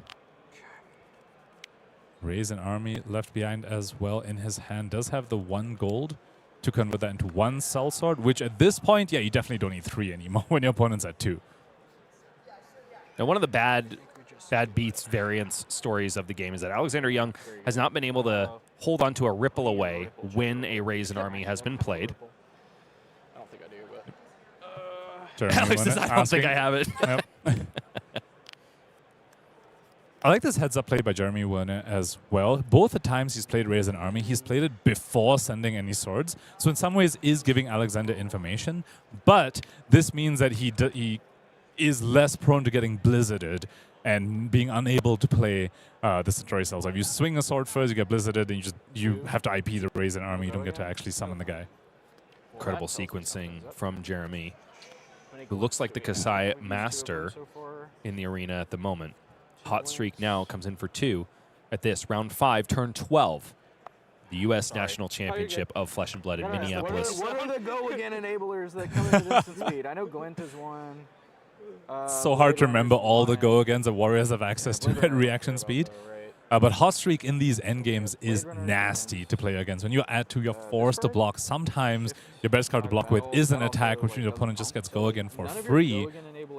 Now, that is one of the flex points in Kasai lists abound. Do you run Hot Streak or do you run 2 Centauri Sabers? I know Shomi Yamamura is somebody who has held onto his Hot Streak with an iron grip. Colin Erickson as well. Now, how do you think about this? I think in this meta particularly, Hot Streak is incredibly impressive. There's a lot of decks like Jarl Victor's at the top of the metagame. You don't know if they're going to try and fatigue you as well. And if they are trying to fatigue you, having a Hot Streak Centauri Sellsword and... not Sellsword, Saber endgame is just very, very impressive. Oh, there's still a Sellsword here, Pankaj, and it's cracking in. Pay up gets in the way, and Centauri Saber follows. Only 2, it's face up at this point. It's yet another card bought from Alexander Young, who has taken 1 damage all the way down to 2. Barely surviving here. Sending in Miller's Grindstone with a hope and a prayer. Hoping that Jeremy either can't find a go-again enabler. Because, I mean, the deck is getting quite thin for Jeremy over there. And he has found perhaps the best go-again enabler in the form of Blood on Her Hands. While having 4 copper. So, it just lined up perfectly. Now, the U.S. has stopped minting the penny, but it's going to look pretty dang good here, Pankaj. More currency for Jeremy Werner as he plays Spoils of War and pitches at Riches of Tropodani that we've come right back around to. Yeah, Rich is lined up perfectly for Jeremy. It was one of the first cards that he pitched, exactly why we're seeing it here on turn 13. And blood on her hands. Oh, yeah. It's a call from Alexander Youngs. Of course. Alexander, I got to say, is taking all of this in stride. Even though the deck seems to have been stacked against him, even though he was trying to stack it for him until Remembrance came around, he has really kept a calm and happy visage. I think he felt like his only way to win was fatigue, and we saw some fatigue tech in his list as well. The remembrances, we saw the way he was playing early. Unfortunately for him, Jeremy was able to sneak in the gold, and that raise in army is effectively what pivoted this game and just snowballed it in the Warriors' favor. I do wonder how the context of this game changes if Alexander takes the licking, except for one card on that big first raise in army turn, and just diligently removes allies. And starts clearing them out instead of sending the Oak and Old Face. Yeah, it changes the texture of the game completely, for sure. It's hard to tell. Block of 2, providing double go again on Hot Streak. Yet another 2 go again, and yet another 3 going in. That is going to spell doom for Jarl Vitradi, but glory and valor, and also the spoils of war for Kasai of the Golden Sand. If you love blood, if you love sand, this is your girl, and Jeremy Werner is the champion, perhaps to take her to a top 8 finish. For now, remains at X and 1, excitedly proceeding to the draft round. Unfortunately for the Jarl, looks like that was a little bit of blowout victory on the Kasai side, but it was really cool to see Kasai play both her power cards. We saw Raise Army come out for 3 guys, and then again later for 1, and the blood on the hands to close it out as well. Talk about a flavor win. Exactly, and just shows Kasai is incredibly flexible, as we've been mentioning, Pankaj, but also if she gets to enact both of those endgames at the same time, it becomes a force to be reckoned with. And I also want to shout out Jeremy's incredible play over there as well. We saw the Jarl try and pivot to maybe kill you before you can leverage these cell source strategy, and he played so patient. He just said, cool, I'll block. Cool, felling? Okay, I'm just going to block. Do it again. And then eventually it was just a command and conquer, and he says, great, this is my turn again, once again. He recognized when it wasn't his turn to play, and then leveraged it when it was his turn to play. Because I know what Guardians do, and it's usually a 4-card 4. Ouch. Or 4-card CNC, which also isn't very impressive. Well, Pankaj, this is the perfect segue into our next segment, of course, because we just saw a warrior perform admirably when they're about to get a heck of a lot of juice. And would you believe it if I told you that it's not just juice they're getting, it's a brand new sword. A new sword? We saw a few spoilers already. We know Olympia's getting a new sword. You tell me there's a new other sword for all warriors? Let's jump over to Anvilheim. Let's go ahead and light the forges and pour the steel in the mold, because here's a brand new sword coming at you.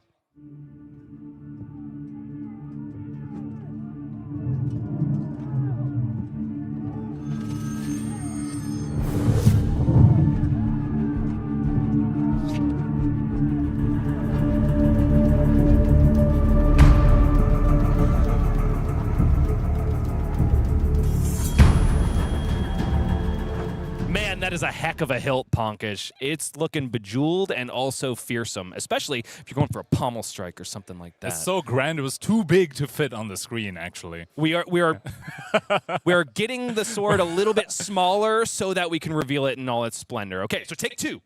Here we go.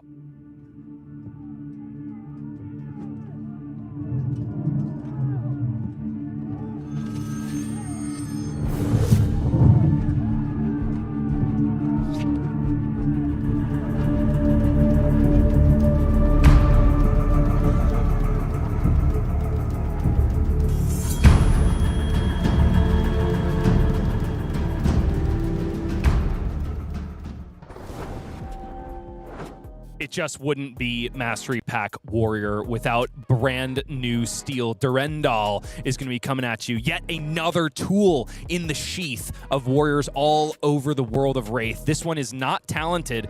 Anybody can sport this brand new 2-handed sword. Now, Pankaj, I need the analyst's understanding of what this card does. That is a scary line of text, Bryce. One of Warriors' downfalls has been opponents playing defense reactions against you. This card, not only does it stop defense reactions from being able to block it effectively if it has a +1 counter, it also stops attack reactions as well. So it's more warrior and warrior hate, but it's also warrior and assassin hate, which is a matchup that are pretty weak into, at least currently. Now here's the question. We're looking at Dorinthia Quicksilver Prodigy, which is going to be coming to us as a playable hero in Silver Age, which is incredibly exciting at the advent of Mastery Pack Warrior, but I'm thinking about Dorinthia Iron Song. Is there any world where she's running Durendal and not Dawnblade, do you think? I think it's really cool that now these warriors have a way to leverage the sharpen mechanic that we saw the Hala Armory deck brought in. Durendal, to me, screams other warriors now get to leverage sharpen as well and have relevant text from it, like Dorinthia's hero ability with a Durendal. Maybe there's some sort of switchboard situation going on. It's a deck builder's paradise, is what I think it is when I see a whole new weapon that this entire class gets to play with. Warriors are all about being crafty and keeping you guessing, and an extra two-handed sword does exactly that, because equipment presentation can completely change the context of a game that you otherwise thought you understood. Hala, we talked about her, Pankaj. She's looking to unsheath Durendal, I think. Definitely in the place of Zenith Blade over something like a Dawn Blade is the way I'm thinking about it right now. For Hala, for sure, yeah, definitely. And I think Hala's maybe the signature hero to potentially have this sort of switchboard situation that we're talking about. Zenith Blade maybe for aggressive matchups, and Durendal for a matchup that's trying to fatigue you or playing lots of reactions against you. Maybe just for the Warrior Mirror, for example. It just feels like the possibilities are endless. And before we move too much further on, we've got to talk about these alternate arts that are coming out in Mastery Pack Warrior as well. This Marvel Zenith Blade just looks so cool. Yeah, that makes me Hala for sure. In addition, it's the Golden Grail, which will be coming out officially with Armory Deck Olympia. Also will be given at, well, not given, but must be found like the Holy Grail. Golden Grail in packs of Mastery Pack Warrior. Probably my favorite alternate art of all of these swords. Just shows all of the spoils that Olympia is searching for in the deathmatch arena, and honestly turns this into a real hero all of a sudden. There's been a lot of clamor from the crowd in the stands to give Olympia a real weapon, and Golden Grail is a real weapon indeed. I think Olympia might be set up to be one of the very, very scary warriors once we have support for him. Even though he can't run the namesake card, he is definitely leaving me hanging, Pankaj. And besides that, I know you love your warrior on warrior hate, so why don't we include Stand Tall right here? It's a warrior block, and while it's defending, whenever the attacking hero plays or activates a reaction, this chain link, it gets +2 defense. Granted, this can be used against better warrior, which is of course assassin. Well, currently, but I think once Mastery Pack comes out and the Armory Deck Olympia as well, I think Warriors will have very, very solid ground to stand on, and they'll be standing on it with alternate art Valiant Dynamos as well, because look at that new treatment of that card coming out in Mastery Pack. I love this because it ties two cards together, at least in my mind. It feels like the person wearing the Valiant Dynamos is running up the back of the monster that's in Sharpening Sparks, which honestly reminds me of the oh my gosh, I'm totally blanking again. It's the attack reaction that can't be prevented, +3. Oh, Jagged Edge? Jagged Edge. I feel like it's the same monster ultimately that these warriors are felling. Really cool stuff. And also, the first time I saw Sharpening Sparks, I didn't have the context of Beholden Blade. Beholden Steel, the attack reaction from Beck and Steel, yeah. Beck and Steel, thank you, from Hala. All of a sudden, Sharpening Sparks in conjunction with a sword that already has 2 counters on it. Oh my goodness, with Beck and Steel could be spicy. Between the Hala Armory deck and what we've seen in Omens of Third Age expansion slot, which is where Beck and Steel is from, and all the spoilers that we've currently seen so far, I think Warrior, the design space that they're moving Warrior into is so incredibly cool. Really cementing them as the kings and queens of the reaction step of the combat chain. See them be cemented in the hallowed halls of perhaps Living Legend finally. But right now, Hala is going to be joining the Silver Age meta and also coming into full focus in CC. Play her as young, play her as old. And that's all coming to you with Mastery Pack Warrior. And oh my goodness, I may have spoken too soon, Pankaj. Durendal in its alternate full art Marvel form is just as gorgeous as the other 3. So beautiful, this card here. And oh my god, I'm already just thinking about other cards that this could be leveraged with. Ironsong Pride comes to my mind. Put a +1 counter on a sword unconditionally, like no sharpen required. If they try and defense reaction it, it's -1 while defending it. Is Ironsong Pride now a thing alongside sharpens? I'm going to need to start brewing soon after this. Well, you can't do that yet, Pankaj. You have got to stay here and work with me. There's more cards? There's more cards coming. But you're going to have to wait until tomorrow, folks. We're going to be revealing 2 untold, but perhaps seen before legendaries that'll be coming in Mastery Pack Warrior. So stick around, stay with us all stream long, and you too can feast your eyes on the spoils of war that'll be available to you in Mastery Pack Warrior. Whew, Pankaj. What a game that we saw. What a spoil that we got to reveal. Spoils of war, indeed. Yes, is what we got to reveal. I'm trying to keep up with the puns here, Bryce. But yeah, that was an incredible game. We saw Warrior take it down. Just before that, we saw Fang take it down as well. Warriors already winning in our coverage area into getting a bunch of support. Warriors might be eating good this year. Now, finally, we are going to get a look at Gravy Bones, Shipwrecked Looter for our second game in round 5, which I'm really excited by, honestly. There was a time where I had a little bit of caster fatigue when it came to Gravy Bones, probably about calling Kansas City last year when it was Evan Herndon versus Jacob Clements in the final, and oh my gosh, they're popping gold, blah, blah, blah. There's a tipple, there's a tipple, there's a Conqueror of the High Seas. But it's a very different topography that we have to talk about Gravy Bones, especially when we talk about their competitor in the feature match area, Oscilio, Constella, Intelligence. This is a matchup that we thought we knew back in the days of Pro Tour Yokohama. It's going to look a lot different now. Oscilio has changed so much. We saw Majin Bay with the Gone in a Flash version. We've been teasing throughout the stream today that there are different builds of Oscilio running around. Lucas Oswald has brought a very unique build of Oscilio Constella Intelligence for us today. He described it to me as he's basically playing Kano. Okay, well, let's put that in your cap, lock, load, and hit the button. Down to the feature match area we go once again. It's Lucas Oswald of previous Runaways fandom, now Rantaways fandom, I should say, versus Matthew W.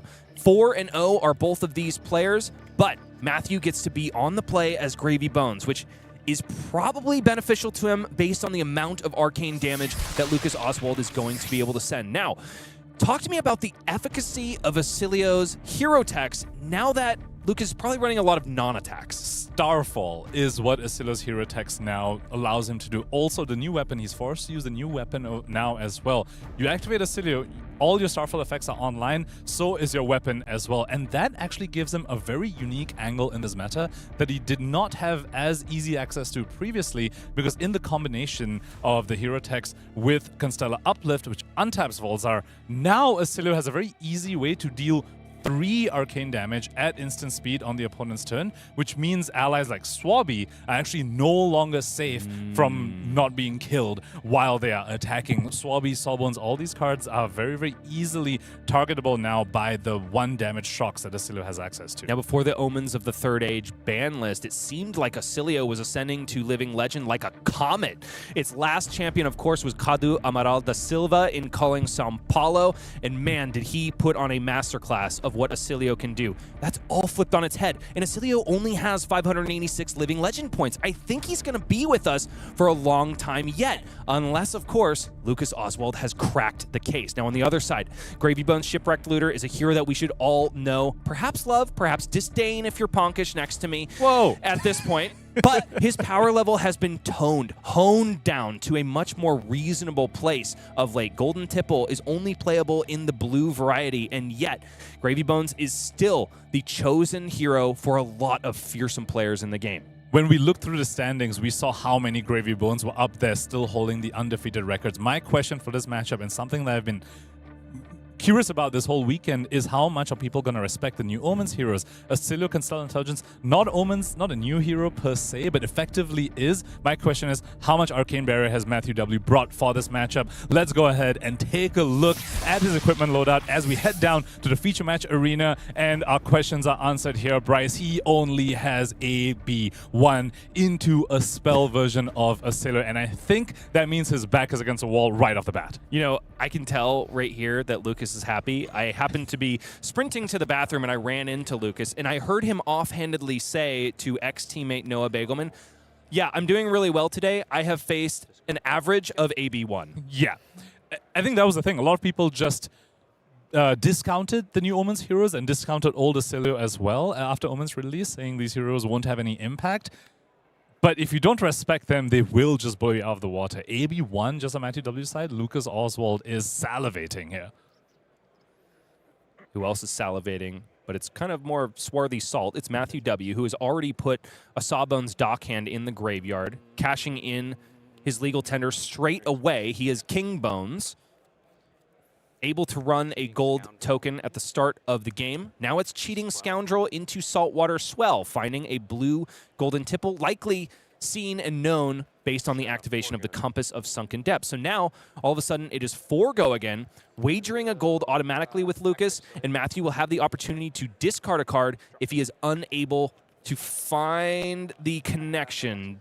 Will be incentivized to, I think, by pitching away, by discarding that blue. Otherwise, do you just send the Command and Conquer?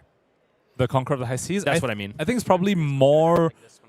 it's probably better for Matthew to save it as disruption on the following turn cycle, and on this side, maybe just discard the loot, the hold. That's a blue in your yard. This swell is also a blue in the yard, and you have 3 floating to deploy the Sawbones as well if you want to. Deploying Sawbones, though, we mentioned it earlier, can be quite risky in this matchup, because Oscilio is able to potentially kill it. We've already had an instant hit the yard in the form of the Future Sight, which, by the way, very interesting inclusion already. Future Sight hit the bin for Lucas Oswald, played a Fate Foreseen as well. That's the defense reaction of choice. We saw Majin Bay also have Fate Foreseen in the list instead. Could Lucas Oswald also potentially be running Astral Bridge? We'll have to wait to see, as Matthew instead chooses to just discard the loot, the hold to the Cheating Scoundrel effect to create a goal. He's, I think, about to represent it in a little bit, and he deploys out the Sawbones.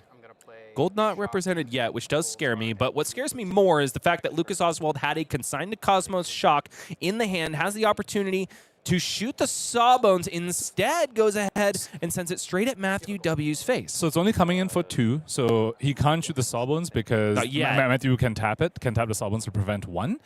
He shot Matthew's face, but because Matthew only has AB1, it means Matthew could not have prevented that, which means Lucas knew that would leak damage for sure, which means a card like Strike Twice is now available for him, and Strike Twice says any target, and he can just kill the Sawbones, and that was a risk we were talking about, Bryce. Deploying the Sawbones on that first turn, open it up to just dying immediately, should be face down in the graveyard over here. So Matthew W ended up not getting anything going first, actually lost 2 points of life going first, rather. Now, it's not all bad for Matthew, obviously. He was able to establish yet another gold token thanks to Cheating Scoundrel and also Parker Conqueror of the High Seas in the arsenal. I do wonder how relevant it's going to be as compared to Constella Intelligence of the past, though.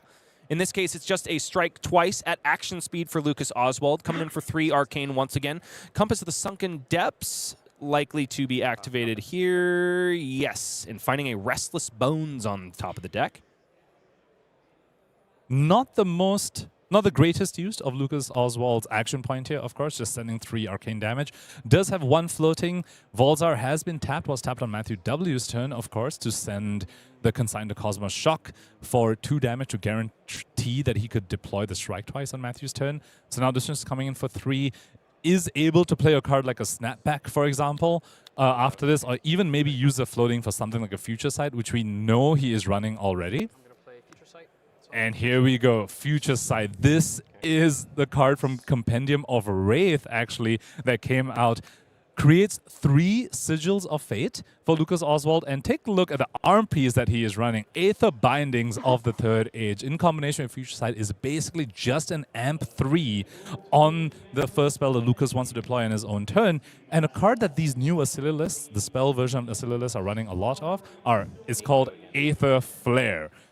Old Kano players know this, and that's why Lucas Oswald said he's basically playing Kano. When you get to amp up an Aether Flare by 3 for free from Aether Bindings plus 1 from Volzar, maybe even more than that, that card starts double dipping a whole bunch of amp. 6. Okay. 30.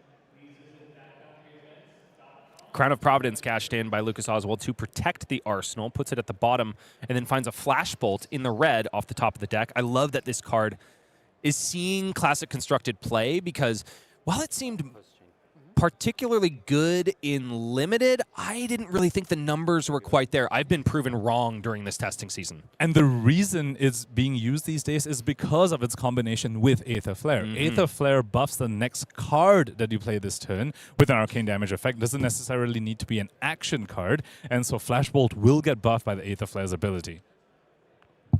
It is a very, very potent combination found by these Oscilio Constella Intelligence deck builders. And in contrast, of course, Kano players of old will understand that Aether Wildfire requires the source to be an action card. With every passing day, I understand more and more why Aether Flare is banned in Silver Age. Yeah, Aether Flare with Snapback and Strike Twice. Ooh, in a 20 health format? Please no. Call to the Grave resolved for Matthew W., currently eclipsing Lucas Oswald by 5 points of life, but when you're even this close in life parity, Stormstriders looms large. And that is a card that, you know, old Oscilio, well, this is old Oscilio. Oscilio pre-bans did not use to run, so perhaps people not too used to it. And that's the other thing that new Oscilio asks your opponent of. Am I going to be Striders? Am I going to be Lightning Greaves? How much AB should you bring? Sawbones is a very, very effective ally in this matchup in particular. Because it offers Matthew W. a way to prevent a little bit more damage alongside Arcane Barrier as well. Now, all of a sudden, Lucas Oswald might be forced to be cashing in those Aether Bindings of the Third Age post-haste. Has found his last copy of... Oh my goodness, I'm blanking. Future Sight? Thank you. Yes. Future Sight, which is the main use case for Aether Bindings in this newfangled Oscilio list. But he also has an Aether Flare as well. And when you combine Future Sight with Aether Flare and the arm piece, effectively Future Sight is 6 damage here. Because it amps it by another 3, and Aether Flare amps the next thing by another 3 as well. So this is effectively a 2-card 6 alongside the arms, but it's a whole bunch of effectively uninteractable damage. And when you are the deck with Stormstriders, it doesn't matter if you're doing 2-card 6s, it just puts your opponent in lethal range. An amp just requires you to send a source of arcane damage as well. So it can be Verdance Pings. Heck, it can also be Starfall interactions, like with the Constella Uplift in the hand of Lucas Oswald. So it's Aether Bindings of the Third Age, cracked in response to the Opt. And there's some tricky things going on over here. Sigil of Fate, when it pops, you opt 1, which is very different from opt 6. Opting 1 6 times is not the same as opting 6. But Lucas does get to respond in between activating Oscilio Constella Intelligence, which is exactly what he did. Opted 1 twice, activated Oscilio, now he gets to opt 1 up to 4 more times as well. So he found his Aether Flare by trading it in for that Constella Uplift, just by diligently opting, holding priority, opting, holding priority. So all of a sudden, this turn is completely unlocked. And he knew he would have up to 6 looks to find the Aether Flare as well. Coming in for the yellow Aether Flare in a classic constructed deck over here. Coming in for a grand total of 9, and he's holding on to a Flashbolt as well. Massive stuff. And Matthew only has the ability to block 1 of it, unless he's found, 2 of it with Sawbones Dockhand. Which would be pretty efficient. Uh-huh. Because each point you block here, you're effectively blocking 2. It's a Compass of the Sunken Depths for perhaps trying to find a throw caution to the wind, but it is a Chum. Chum on top. Which isn't very effective in this matchup. The opponent has no attacks. If you activate Chum, they can still send all their spells face. Respite is not in the hand. I don't believe it's in the arsenal either. But yes, Sawbones will prevent 1. Does not AB here. So 8 damage finds home, and then this Flashbolt all of a sudden isn't a measly 3. It's 11. 19 damage. Well, could have been 21 had Matthew not prevented any. And Matthew just takes all of it as well. Goes all the way down to 16. Opponent has Stormstriders. We've seen some tall spells already. Between Volzar and even a 5 damage arcane spell, Lucas Oswald's just base reach is 6. That's like what you can expect. But when you take into account cards like Aether Flare with Snapbacks and Strike Twice, the reach of this deck can be so incredibly high. You can go cook on Warrior. I think I'm going to join Lucas Oswald in the Kano camp. I do not want to play Warrior into any sort of wizard. Definitely not one that's sending this much arcane damage. Can you imagine playing Fang to this? Oh my god. That's a, what's the technical term? A big owie. Ow, oof, ouch, owie. I guess the benefit, though, is that when it's only Arcane, you can feasibly pack Arcanite Skullcap, and then maybe you're shooting your eyebrows up at me. I know it's a small win, but I'm looking for anything I've got. If you're a warrior that can play blues, maybe Hala or Dory, yeah, I could see it. Fang, certainly not. Fang maybe needs to try like Arena's Prayer or something and still die anyway. Arena's Prayer. He doesn't have a prayer. Who does, though, is still Matthew W. The life totals aren't too far gone, but here's a classic interaction with Starfall.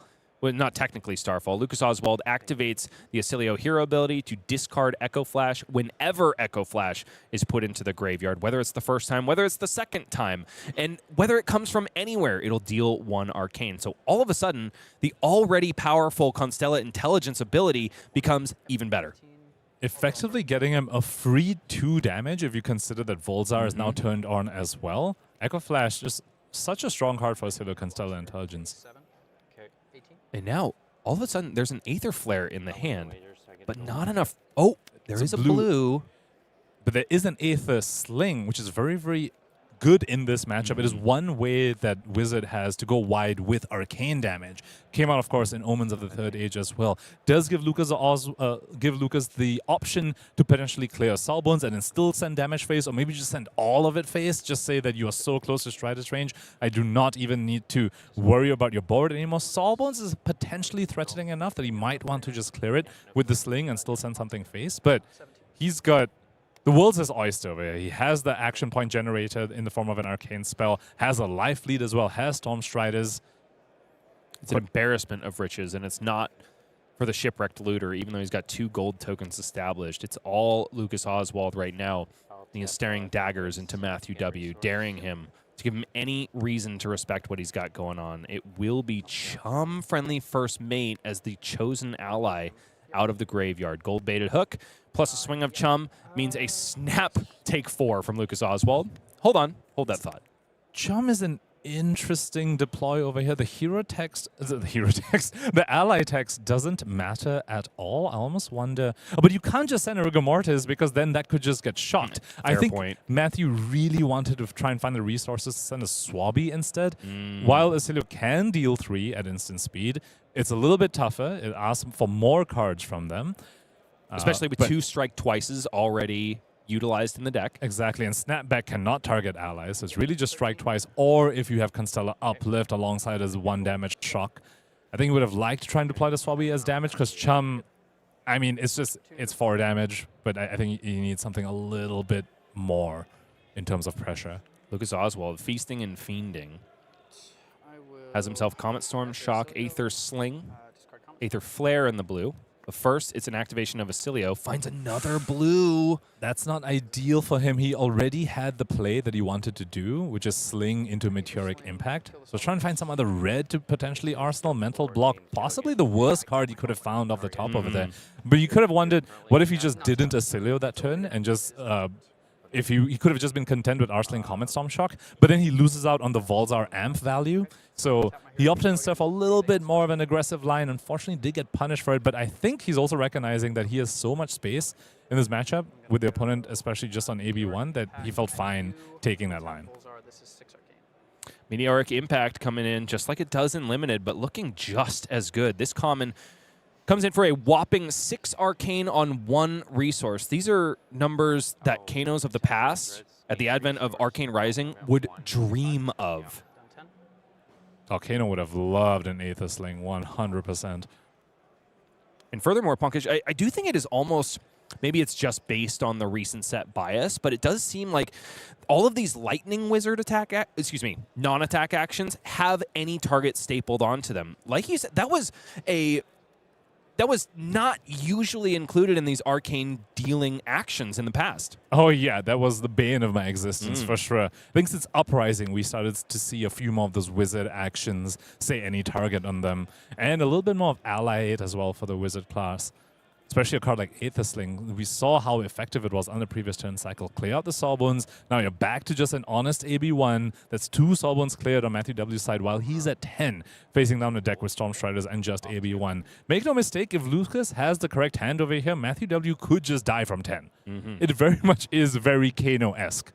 Now, Matthew He's fixing to draw up a prismatic ley line. This will go. Leaves it on top, puts the Restless Bones to the bottom. There is a golden tipple in the hand. Prismatic ley line is exactly what he needs to get Lucas on blocking duty.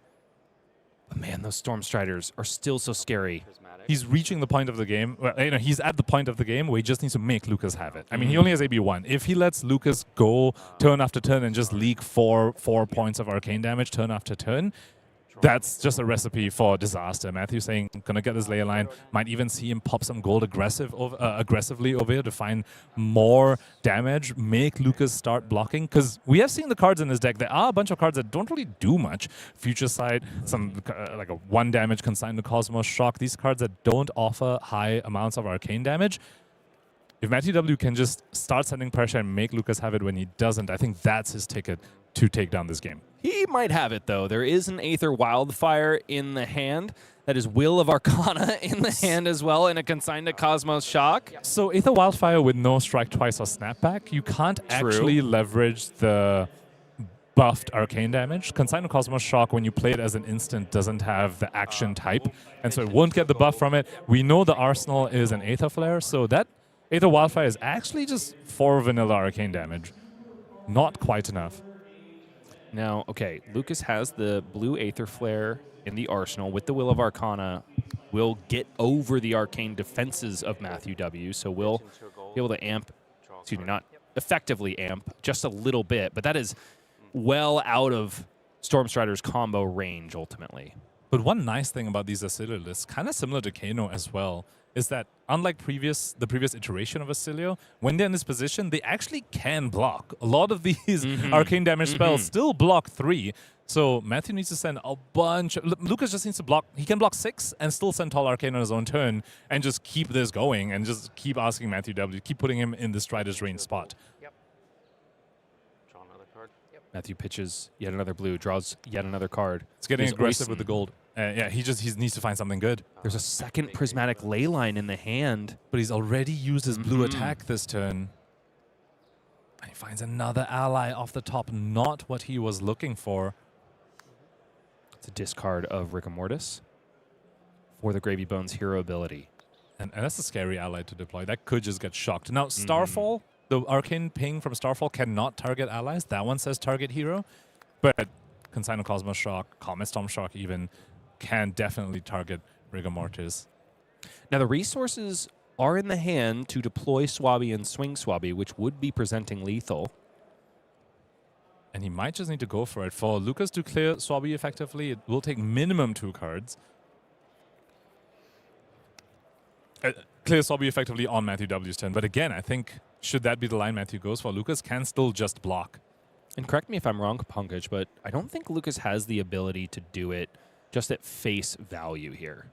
Currently, he does not. This hand does not do it. It would require him to go to his turn and then remove it. Yeah, or activate Striders, which is not what he's going to do to clear Swabby. I think he's just going to block. Sure, this is lethal, but you can just block, send Tall Arcane, and say, okay, now you're even closer to Striders. We go range. next. Yep.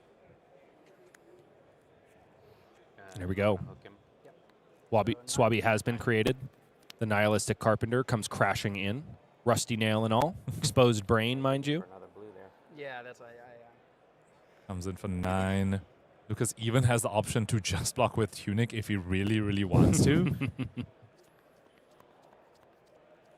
I don't know whether he can convert this full hand without using Shock for 1. Yeah.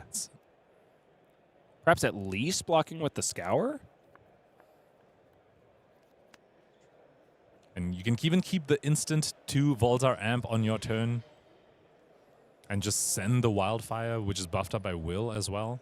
I definitely don't mind parking a Consign to Cosmos Shock in my arsenal if I can, but can't clear that Aether Flare this way. I think the blue Aether Flare is for the Strider's turn. Sure. Because against AB1, you amp it by 1. If you can find some other amp on it as well, it's still quite a bit of damage. Take 6, go to 3. Okay, I'll make a gold. This goes to 3. He keeps the instant on his turn for the Volzar activation, has Will of Arcana as well for an extra amp, and the Tall Arcane spell. Question is, can he convert the card that he draws off the top to the Oscilio hero ability? On my turn, I will activate Oscilio, discard Consign, draw card. Okay. Okay, not quite. Draws a tall arcane spell, which is taller than the Aether Wildfire, but can't convert both those cards. I'm gonna go Turn to Mind Fire Scent. Potentially overpitching, but hold on. Lucas knows he's not going to get any value from that Ponder token. I think he's trying to decide whether he wants to hold on to the Wildfire, whether he would need that extra reach, whether he needs to play for potentially drawing a snapback or strike twice. I don't think he does. With Aether Flare in Arsenal as well, that's like a pseudo, smaller version of Aether Wildfire already. I think he just needs to make sure that he finds some sort of tall spell. Maybe keeping the Wildfire was also, that was a consideration. Just wants to make sure that he has a tall arcane spell, because these lists are not that high on arcane damage spells that deal, 4 to 5 damage. Lucas is representing 6 arcane, but shouldn't it be 7, Pankaj? Am I mistaken? Will of Arcana and Volzar? Should be 7. You are correct. Okay. Volzar plus Will should make this 7. Well, nevertheless. Perhaps he was already doing the math. Oh, my opponent's going to AB1 and just leak 6. It's a Dead Threads activation after an ally hits the bin.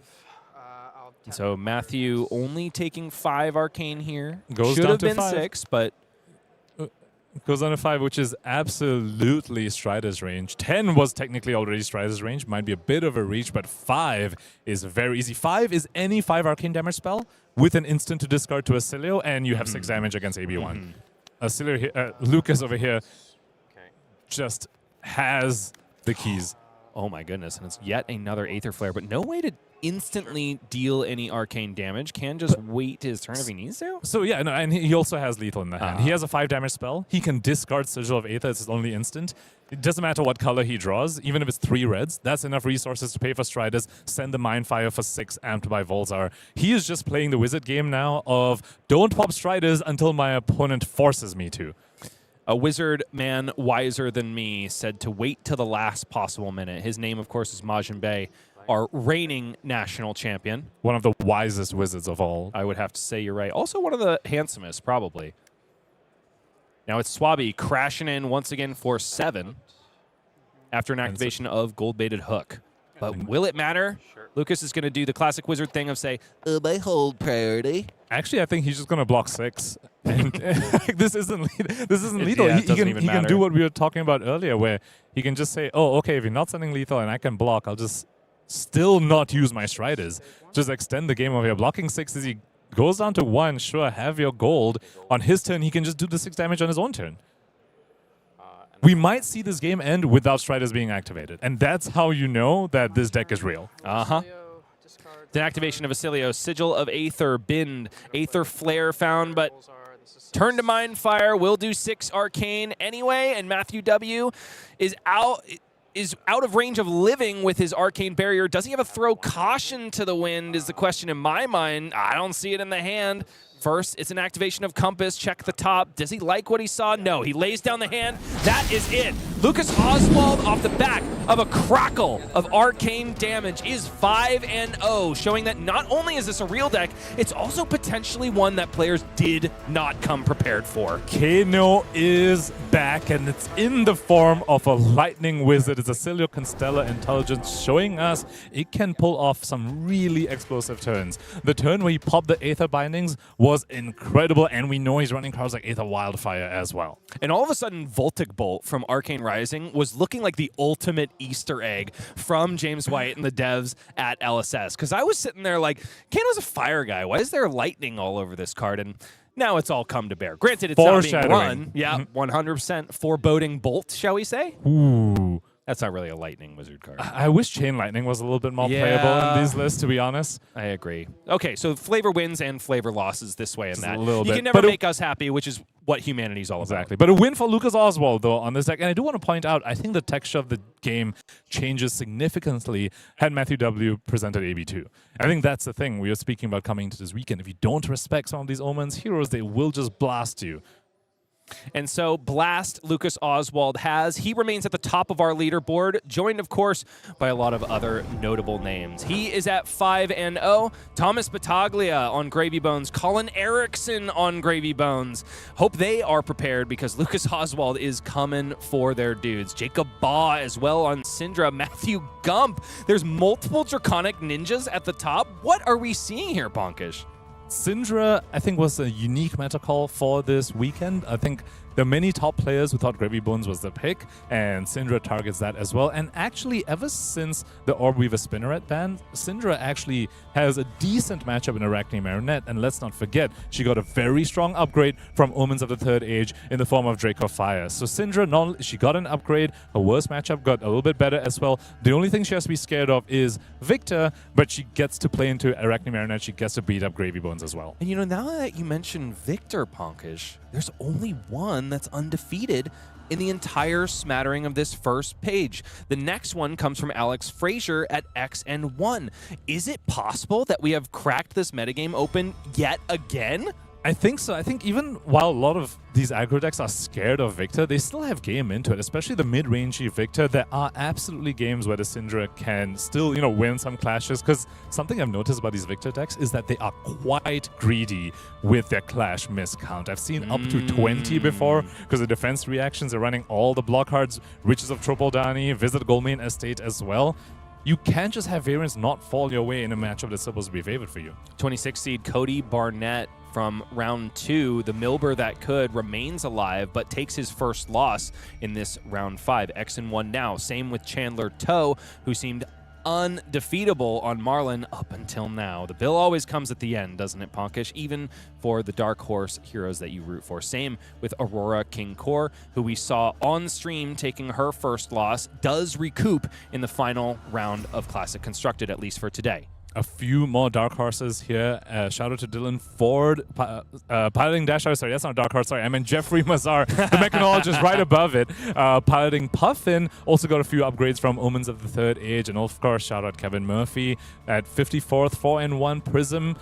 His signature hero, if you will, and still has a very, very strong record. Fresh Fab Dad, Daniel Rakowski of previous Runaways fame, showing that a 4-month-old can't keep him down. He's here, and he's swinging his claves just like he's always wanted to. There's so many heroes to enjoy here, so many different players. Gabriel Kamire, hold on. Is that Tater Kamire's sibling? I am not sure. Hold on. Sorry, I'm going on a tangent real quick. Tater Kamire was the gentleman who made top 8 at Calling Seattle on KO Underhanded Cheat. I see. And played probably the most dastardly Scowling Fleshbag into Yuki Lee Bender that I've ever seen. So that last name, Kamire, does prick my head up just a little bit. Alexander Vore, though, on 61st seed, 61st seed, is sporting a similar all-arcane original Oscilio that we just saw featured on stream. He remains at X&1. And man, it's honestly anybody's game going into draft. I hope that everybody got their Omens reps. Yeah, for sure. I mean, this draft format requires a lot of reps. It is very deep and very, very technical. So these players need to be ready for that portion of this tournament now. None of these players are slouches. I see Majin Bay, after taking an early loss on stream, recovers, is now 4-1 and ready to do battle in the limited arena where he can draft a wizard, which might improve the wizard draft curse. He also has been practicing a lot of limited. Majin Bay's story across the limited format is so interesting. He started off not liking the format, wasn't doing well at high-level events, decided to just crack down, lock in, and say, I'm not going to drop games in limited anymore, and then became the U.S. national champion and currently defending his title. Now, Lucas Oswald has been making a lot of noise, and it's not just in the feature match area. He also had a word with Mr. Sam O'Byrne. So let's go ahead and take a look what it looks like, or what it feels like, perhaps, to be X and O and cracking this meta wide open. No Striders, no problem. Not for Mr. Lucas Oswald. Congratulations, 5-0 in CC, and you're poised with some good draft luck for a back-to-back top 8 U.S. Nationals. How are we feeling? I'm feeling great. I mean, obviously I'm playing Oscilio. It's a hero that I haven't played a whole lot of recently, but it's definitely a class that is a class-talent combination that is close to my heart. Normally, when it comes about Nats time, if there's an elemental wizard that, maybe people think is on the back foot. Maybe it's not so good in the Lexi, or we don't know if this Verdance character can do anything.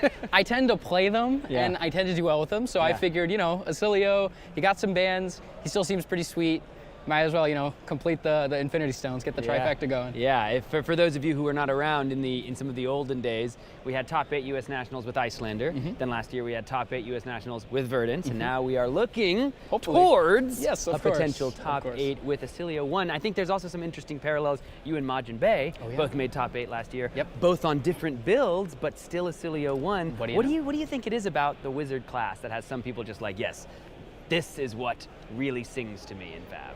I think it's unlike every other class. Like, there is nobody else who, when they sit down and they play their game, it's back and forth and their opponent's at 10.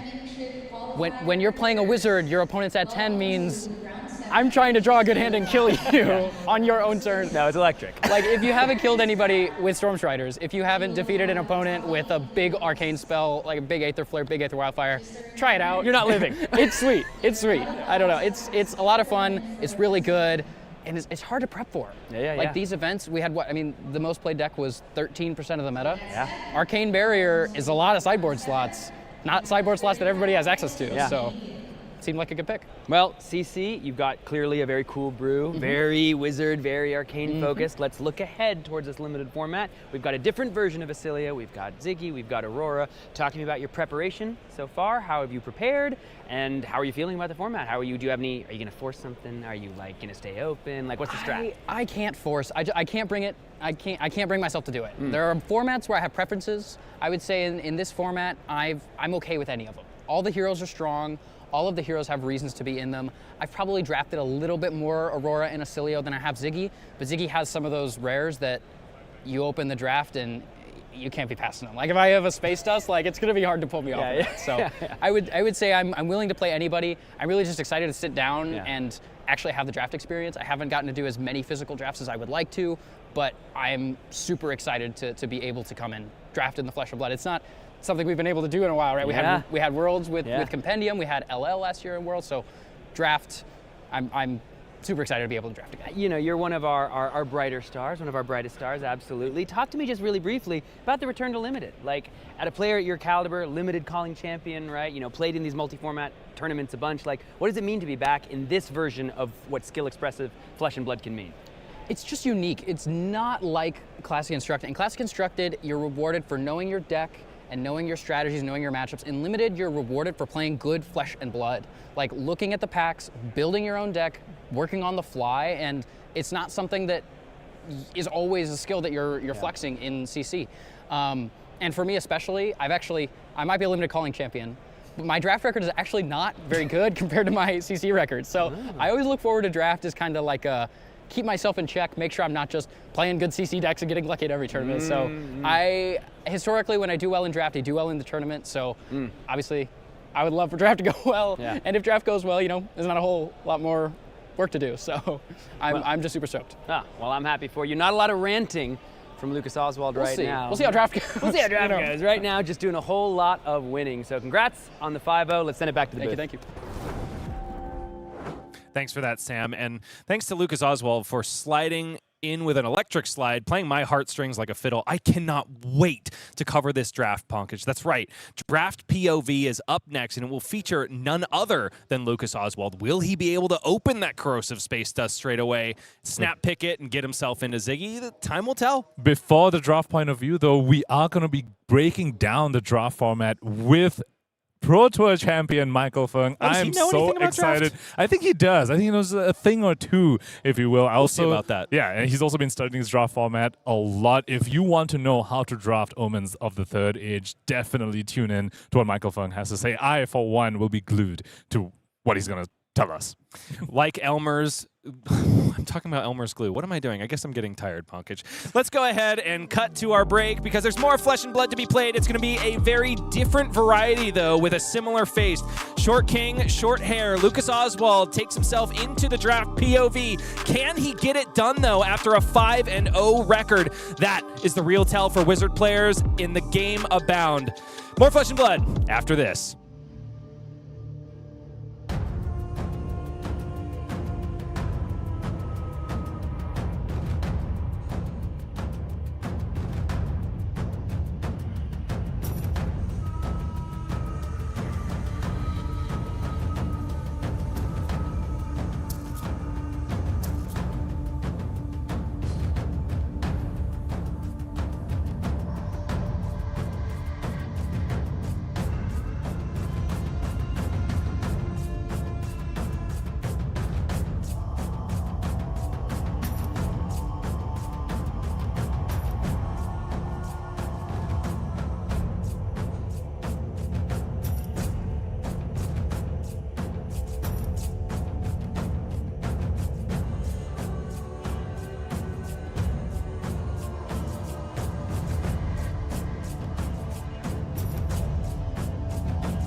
TCG Player makes it easy for Flesh and Blood players to track what's moving, what's trending, and which cards players actually want right now. From competitive cards to high-end marvels and cold foils, TCG Player helps you shop with confidence. Get all the cards, decks, and packs you need at TCG Player, the trusted marketplace for Flesh and Blood.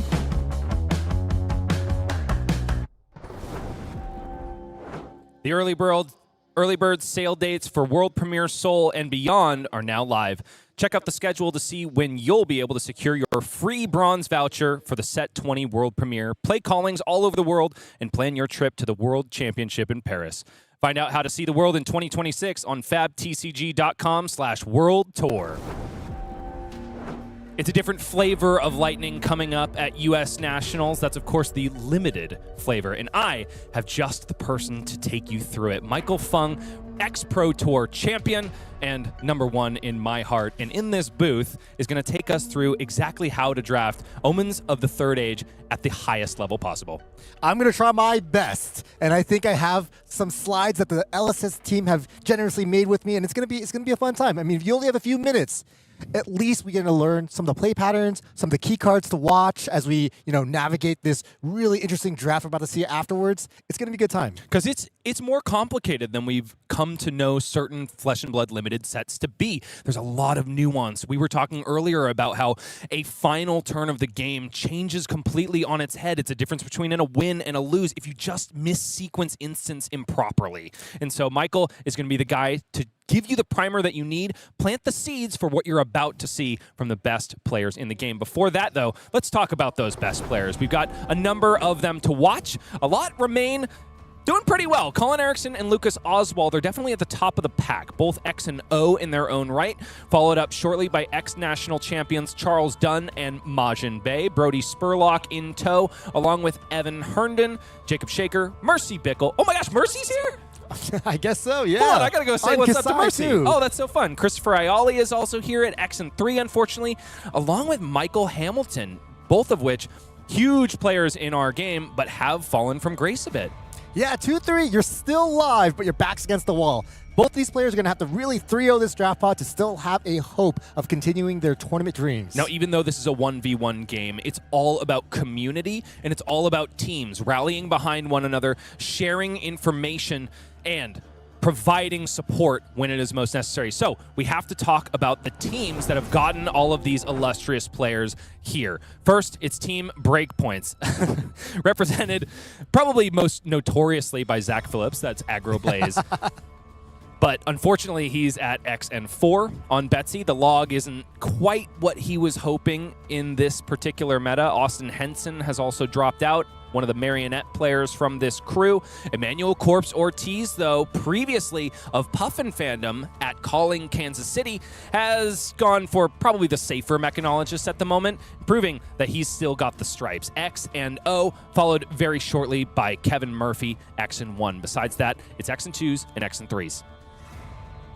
Next up is, of course, the Card Guys, only bringing 3 members, but they are quite influential ones. Damian Riggins and Thomas Johnson Averett are both players that pioneered the Fatigue Pleiades list that made a splash at Calling Columbus and also gave Damian some further success down the line. Andrew Cook as well, a known Prism player. Unfortunately, X and 3 going into the draft round. So probably out of day 2 contention, but still fighting for their tournament lives. And then it's the AGE Pro Team with how many members? 8 in this case. And at the top of the pack, of course, is Colin Erickson, followed shortly by Alexander Vore and Jacob Hawkinson. Marionette and Oscilio, respectively. I do have to mention here, it doesn't seem like even within the teams there's a consensus on the proper way to attack this meta. It's all over the place. The meta is wide. And I think our team, it's hard when you have a team to really get everyone on the same page. People have different personalities, they have different preferences, and this is, once again, the first tournament of this season, of this new set. Some players haven't had, all players haven't had that much time, and you're going to play whatever you're already comfortable with. If you were a Marionette player before, if you were an Oscilio player before, with not much time, you rely on what you already know.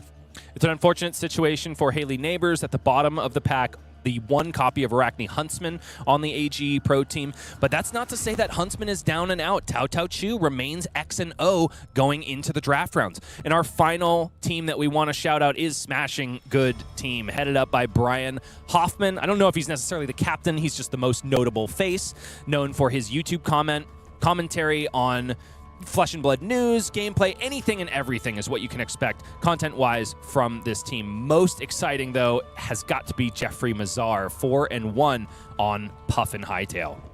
Yeah, this is not a team I've heard of, and this is awesome because, wow, we have a very big smattering of heroes, and having a Puffin and a Cindra player as 4-1 in your team, I mean, it's just awesome that every team has had at least one player still remaining with that 4 wins.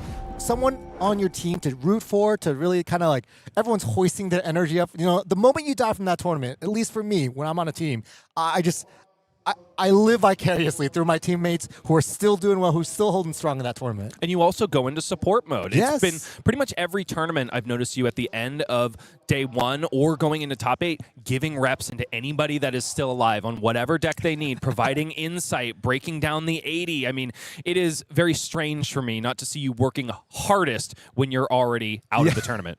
Buying a sandwich, grabbing a coffee. There's these little things that you can do, and it's a privilege to have teammates. And I think, you know, it's one of the social aspects of this game that I'm sure when it was being created, the flesh and blood, having people in the flesh and blood with you, being able to play with you, it's just a whole part of the experience. 100%, and it's one that both you and I very clearly enjoy a lot. So play the game and see the world, get to a world tour stop near you, and bring a bunch of friends to do it with, because life is an amazing thing, but especially when you get to share it with others.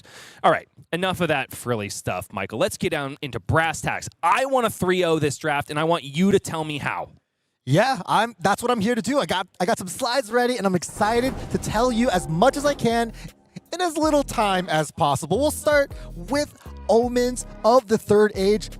There are 3 heroes, and we've talked about these heroes. We have Aurora, the Lightning Runeblade, Zyggy, the Lightning Illusionist, and Oscilio, the Lightning Wizard. Yeah, so what do all 3 of these heroes have in common? Well, one particular thing, and that is arcane damage is back. That's right, baby. All the heroes in this format, they have some ability to deal arcane damage, whether it be the Aphrodisia's weapon from Zyggy. I mean, I don't even talk about Oscilio. That's like every single card in his common limited pool. And even Aurora has a bunch of these attacks. Singing Sprite is the one I want to highlight. It has no conditions. A lot of that arcane damage is a little bit conditional, but all of that damage, well, what do we do about that damage? We have the Omens of Arcana macro. That's one of the first ways. I mean, we haven't had an arcane damage set that hasn't had some way of kind of dealing with arcane. Arcane can be a really hard and evasive form of damage, and without something like the Omens of Arcana macro, you know, you could really run away with some games that just seem so uninteractive. Of course, what does that macro do? It does give your Lightning Flows Spell Void 1, and it gives each player a Lightning Flow token. This is going to be a key concept during our limited games, not something that happens in Constructed. This macro is only played in Limited, but it makes these Lightning Flow tokens even more valuable. And a key concept we're going to see as players navigate these Limited games is whether or not they use them, they burn them, or they bank them. It's this concept of, you know, do you save it for later or do you convert it now? And I think that tension is going to be really cool to watch. And that's not the only way arcane damage is prevented, Bull. This is, you know, these sets, we want to have ways to interact with this type of damage. So, well, Zyggy has a bunch of ward cards, ward instants. We have the Hollow Shield, the Circular Flow Tide, and Oscilio also has some of these cards as well that prevent damage, Cosmic Suture and Haven Mill, which only prevents arcane damage. And in the more generic, or Lightning, which is functionally generic in this set, we also have Thunderous Retort, Brush Off. There's a couple of others as well, and players are going to be looking to draft some of those, in my opinion, maybe earlier than we expect, just because this is one of your ways to really shore out your Oscilio matchup. You can really have a bad time against Oscilio if you have none of these type of effects.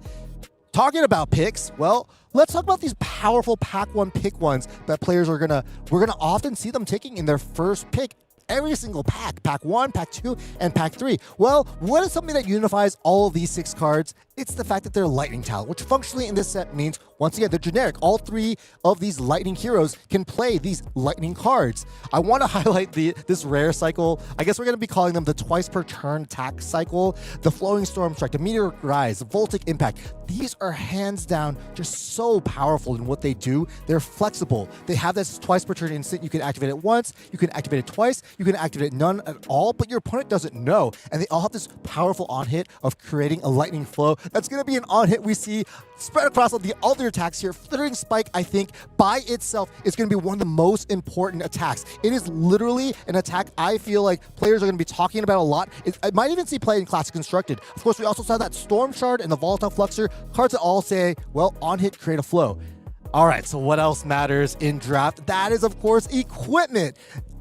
This might not always be pack 1, pick 1-able. Some of these equipments are better than others. I do want to highlight that Lace Lightning. That might be one of the most powerful picks. You might wonder, well, will Oscilio use Lace Lightning? Well, if you take a Lace Lightning pack 1, pick 1, I like to say it opens the door for you as a potential Oscilio drafter to now draft a couple of attacks. The Embodiment of Lightning token, this Lace Lightning equipment creates, it's extremely flexible. It doesn't go away at the beginning of your turn like an agility token. It just stays there until you actually play an attack action. Of course, I do want to also talk about this middle column, the Astral Sanctuary cycle or series. All of these are going to be pretty premium. They're also going to be really good against Aurora. Just preventing 1 damage. It's a powerful effect, but it's also a limited effect. It's not like Blade Break 1 where you can just start chucking them at your opponent. They each cost your ability's tap ability, and that, could be a detriment or not. Now, what else do we want to talk about? We want to talk about the key cards for these heroes specifically. We're going to start with Aurora. Now, the one thing that I just read, honestly, I read Simon's draft guide, and I think it summates how Aurora wants to be playing in Limited better than anything else, and that is you want to be swinging your weapon Scorpio as often as possible while using your hero ability as infrequently as possible and still having reasonable turns. Now, that's going to be a concept we talk about all the time. Scorpio, Scorpio, Scorpio. But I do also want to talk about this one concept that we may see today, we may not, and that is the fact that without a real weapon, without a weapon that can unconditionally be used, there could be these stalemate situations. And how do you get around that? Well, I propose we talk about something that may not have been talked before. I've read a bunch of draft guides already, and that's this concept of this on-turn, off-turn. With Aurora specifically, all right? I propose we have turns where here, if you have a blue, you have a lightning flow, Aurora hasn't been tapped, and you have a Heaven's Claw. I do think a lot of players will tend to go send the Heaven's Claw, tackle with Scorpio.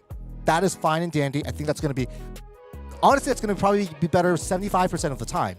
But I propose that there's a possibility in some games where you think that the game will go to a fatigue state, where you take an off turn. Instead, you set the Heaven's Claw and you float the Lightning Embodiment for the next turn. Well, what do you do on the next turn? This is your off turn. You have an on turn. And when you have these on turns, the reason why they are so powerful is by having all of your attack triggers, your on hits, your Scorpio following all of these powerful on hits, you guarantee, or not guarantee, but you make it more likely that one of these on hits will actually hit. That Rush of Power, it has an on hit. How is your opponent going to block 4 comfortably? They might give you a piece of armor. The Singeing Flow Stride. Now it's another on hit that also wants maybe a lightning flow to be used on the prevention. And if you tap all of that together and follow up with a Scorpio, you actually may do more damage total than just trying to swing Scorpio once per turn while not having too many on hits.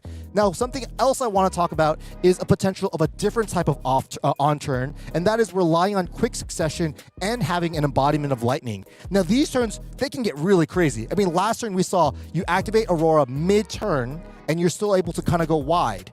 This, using quick succession, if here's our example is a little bit tame. We're using a yellow quick succession. We're following it up with a conflicting thoughts that consumes the embodiment of lightning notably, but doesn't consume the quick succession, but still gets the +1 buff off the conflicting thoughts. The Rush of Power will also get that +1 from quick succession. So this line right here, you're getting full value from quick succession. I would wager, and this is not a slide here, so this is just something we have to use our imagination, but if you can combine what this turn looks like, what the previous turn looked like, and you have a red quick succession, I mean, that gets really nasty, and it deals a lot of damage, and it straight up makes it so that a fatigue or a stalemate game is just unlikely. That's all I got about Aurora. What else we got Zyggy. Zyggy, something we didn't talk about with Aurora is the rares. Zyggy, a lot of their most powerful cards are rares, and players will often be taking these, I think, speculatively or just because they're just straight darn so powerful. And I think the best Zyggy decks are gonna have at least 2 or 3 of these rares because they're the hallmark, the key, the marquee of really how Zyggy works. Zyggy does rely on some of these rares, unlike Aurora, which honestly, the commons in Aurora, I can't think of too many of them being worse than any of the rares. So, what other commons can Zyggy play though? We got 2 broad categories of cards that I think are key cards for Zyggy. One is just Shattering Flowtide by itself honestly could be its own category in terms of how powerful, how flexible, and in all colors. Here we have just highlighted the Shattering Flowtide red, but what do all the most powerful Zyggy cards have in common? They create Lightning Flow, which is kind of weird because Ziggy's hero ability is not something that you actually use a lot. It's actually very interesting. It's very expensive to use the Zyggy hero ability and still be able to swing a Proteus and still have been able to pay for that aura. But Lightning Flows just give you that opportunity to do so, and by doing so, you also enable a lot of cards that aren't featured here, but your Auric Shards, your Hollow Shields, those cards are incredibly worse without the ability to activate Zyggy, and of course, you need a flow to do that. Now, another concept of Zyggy that I want to talk about is the action points, which is the other 2 cards we saw there, the Fleeing Starbreeze and the Fleeing Starbreeze and the Elliptical Conflux. Yeah, making an Embodiment of Lightning is really important to some of the longer turn plays. Now, playing a Zyggy. All right, so we want to talk about a hero that it's really hard to conceptualize a lot of the turn cycles. So I'm going to show you guys a couple of images of just what those turn cycles look like. Here we have something that looks plain Jane, unoriginal, maybe a little boring. The old classic block 3 cards and send 1 card. Well, when you guys hear something that's unoriginal and boring, I hear consistent. I hear reliable, and to me, that is therefore powerful. And having these powerful 1-card plays means as Zyggy, you're more potentially happy to block. You want to block, and sometimes in this format that can be quite good when there's a lot of on hits or on damage effects. But if you do have to spend your full hand, let's look at the next slide and see how do you spend your entire hand, right? Like, we'll start with the most basic, and that's there's a bunch of auras. Some cost 1, some cost 0, but a clean usage of a 3-card hand would be pitching a blue, sending one of these powerful 2-cost fragment attacks, and having this 1 resource ward chaser afterwards. I like this as kind of the bread and butter of plays. It's really clean. It's not too tricky. But if you want to get a little bit more advanced, if you want to do some fun hoops and also get that Proteus action in here, I think the bread and butter is sending a fragment attack, then having a 1-cost aura, then activating Zyggy and getting a Proteus swing in here. Ideally that attack is a 2-cost attack that maybe discourages your opponent from blocking multiple cards, as Polaris Pulse Ray is. You know, if they were to block multiple cards, they're taking a ping each time, and that functionally makes this Polaris Pulse Ray red maybe a 2-card 8. This is one of the ways you push damage, and one of the concepts that Zyggy really matters in this draft format is getting your opponent's life total low enough that these forks start mattering a lot more. Now, that's one style of Zyggy, and some heroes or some drafters are going to play this style, but yet another style exists as well, and that's why I wanted to talk about action points and Fleeing Starbreeze and Embodiment of Lightning. And that's simply, you just spam them with a bunch of attacks. I mean, you send the Pulsing Cardia, your opponent has no idea what's next. If they don't block this, will your turn just simply end? Or will they get sent with an Auric Shards red and just take a bunch of damage? If they block this with 2 cards, are they going to look silly because this attack had go again and you send a follow-up attack? This type of keep your opponent guessing gameplay is core to the Zyggy experience, and it's one of the reasons why a lot of Zyggy plays don't look so great on paper, but when you look at some of the context that players have, maybe their hand wants to block with more than 1 card, maybe their hand doesn't want to block at all, you really can start punishing these type of sequences. Well, that's what I got for Zyggy. Oscilio. Oscilio, I think, is going to be with a hero that a lot of players look to default to. He just has so many cards that are really useful at the common level, and to boot, he has kind of this little chaser effect of all the instants that maybe other heroes are a little bit less willing to play just because of his weapon Bulzar that lets him tap to gain 1 more amp as long as an instant has gone into the graveyard. That's just like a powerful effect for Oscilio, and we're going to see players play him more often. Now, these are some of the rares. I want to highlight these rares because they're so powerful. Core Reaction, 4 arcane damage to the dome. Flashbolt, 3 arcane damage to the dome on your opponent's turn potentially, and also it could be 4 Volzar. Aether Sling, it's 4 Arcane with Go Again. I mean, this is not something that's really ever existed, a proactive spell that can give itself Go Again, and then turn to Mindfire. This is 5 whopping arcane damage with a chance of making a Ponder token, which is functionally replacing itself. So all of these cards, extremely valuable. I would be surprised to see players pass this unless it's already deeper into the draft. Now, it's not just the rares, but commons as well. I mean, these commons, these are all premium commons. They all do pretty much the same thing. Lots of arcane damage. I mean, it doesn't seem like a lot, right? 3 arcane, 4 arcane. Well, with players starting at 20 life total points, it takes like 2 or 3 of these spells to kind of put them in that danger zone. Meteoric Impact especially is a card I want to highlight. This is the card that really, really amps that arcane damage up, coming at 5 arcane damage on a single spell. It's just a lot for a common. And I do want to talk about Cosmic Suture for a bit. This is a card that is a little controversial. It's not seen as maybe, doesn't share a pedestal with these other arcane spells and as shoo-ins because it is not a 3-block and it doesn't deal arcane damage by itself. However, it occupies a space that's extremely important. That's preventing damage. This could be whether, in the mirror where it's hard to interact with arcane damage, but also prevents 4 damage, which is a nice breakpoint for a lot of Aurora's kind of like on-hit effects. Now, playing as Oscilio, what are some of the things? We've talked about Volzar before, and Volzar, honestly, it is just, in this format, a weapon that doesn't cost an action point, 1, and B, it amps 1. If it just did a ping of Arcane, that actually would make it a lot worse. The fact that it's amping 1 and giving you the ability to kind of tack onto some of these spells that maybe already have an on-damage effect is just so meaningful. All you want to do in this format, and it's very similar to Aurora, is find windows to keep activating Volzar. If you pass a turn without using Volzar's ability, that's almost like you lost a point of damage. Well, how do we activate Volzar? I think one of my favorite ways, and this is kind of the bread and butter of the format, I'm sure people have kind of already explored this. We saw this in the Colin Prague stream as well, but Chromatic Refinement and Meteoric Impact, your 1-2 punch. Chromatic Refinement, of course, amps that Meteoric Impact and reduces its cost to a measly 0. 0. That's how much I want to pay for most of my cards, to be honest. Then Volzar amping it again. This is a 2-card 7 in terms of arcane damage, and that is a lot of arcane. That's on rate. In fact, if you were to 2-card 7 physical damage in this format, that would already be insane. But this is arcane damage, even harder to interact. And we also can activate Volzar on our opponent's turn. And this is kind of important. So for a card like Cosmic Suture that has Starfall, for example, it's actually pivotal that you have that Starfall active. Now, how do you do that? Luckily, if you have a Blue Pitch and a Lightning Flow, you can do it very cleanly without any other help, really. Now, there are other ways to play instants like Flashbolt we saw earlier on your opponent's turn as well, to turn on Starfall on your opponent's turn. But this is the bread and butter of using Cosmic Suture. And if you're not using it this way, because you can't, you don't have enough blues, etc., then Cosmic Suture drops a lot in terms of value. But being able to activate Volzar also on your opponent's turn gives Oscilio kind of that flexibility that Aurora doesn't have as much. Now, the last thing I do want to talk about with Oscilio is this little, we're calling it the hero activation trick, and that is Oscilio's worded, his hero ability is worded kind of in a fun way. It says destroy a lightning flow you control, Colin.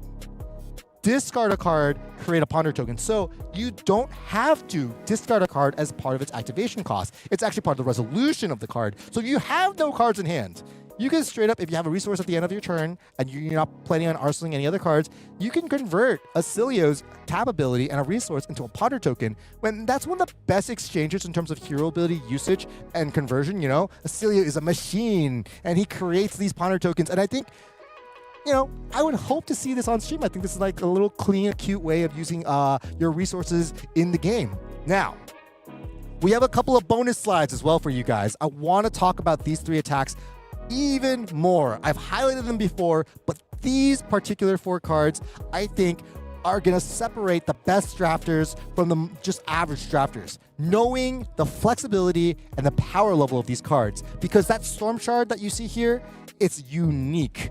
There is not a single card that can replicate what Storm Shard does in this format. And what Storm Shard wants to be on the most are the 2 cards to its neighbors, the Flittering Spike Red, the Volatile Fluxer. Flittering Spike particularly is just such a beating amount of damage. In our game, 1 resource costing an action point, Critical Strike, that's usually the stat line, is a 1 resource 5 damage card. What is Flittering Spike if you can pair it with a Storm Shard or make sure you get that on hit or you play an instant that's not embarrassing? it's a 1 resource 6 with an on-hit create a lightning flow. And if we value that lightning flow at a modest 1 value, Flittering Spike is a 1 resource 7.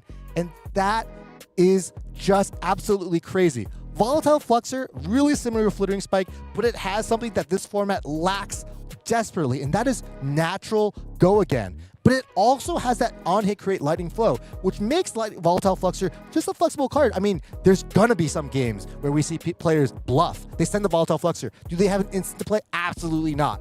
Can their opponent afford to take 3 damage to Dome and give up a lightning flow? Probably also no. We're gonna see Volatile Fluxers blocked that had no chance of ever becoming a single card worth any power.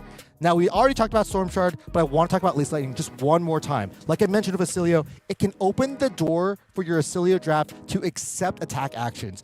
It can also just be a beating. If you start the game going second and your opponent sends any amount of damage to discard duality, etc., whatever they want to do that sends damage, and you get that window to activate Lace Lightning, starting your turn with an Embodiment Lightning is one of the surefire ways to guarantee you actually spend your hand. Having Go Again in this format is a premium, and Lace Lightning does that job the best.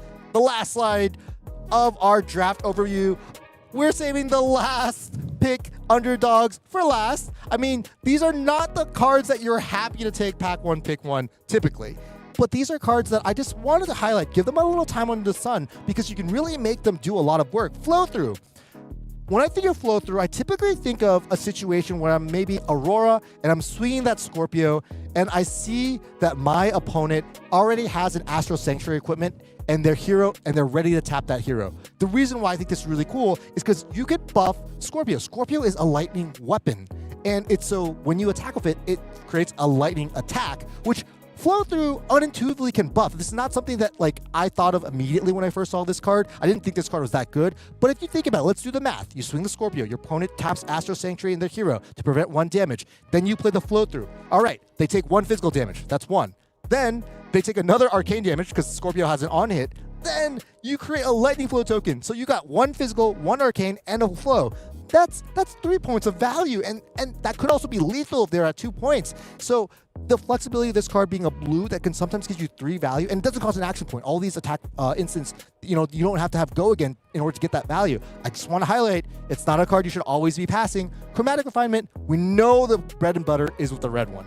The yellow one, it ain't too shabby either. This with the yellow Meteoric Impact, it's only 1 point worse. It's not a big deal. It's 2 card 6 arcane. This will still end games. You're going to wield this card all the time. And if you're an Oscilio drafter, this is a card that you honestly shouldn't be too disappointed to get. You can't always get the red Chromatic Refinement. Everyone at your table should be a good drafter as well, ideally, especially the later we go into these rounds. And Stormroll, this card is just such a unique effect. I mean, if you are playing as Aurora, you can send a Rush of Power for 3.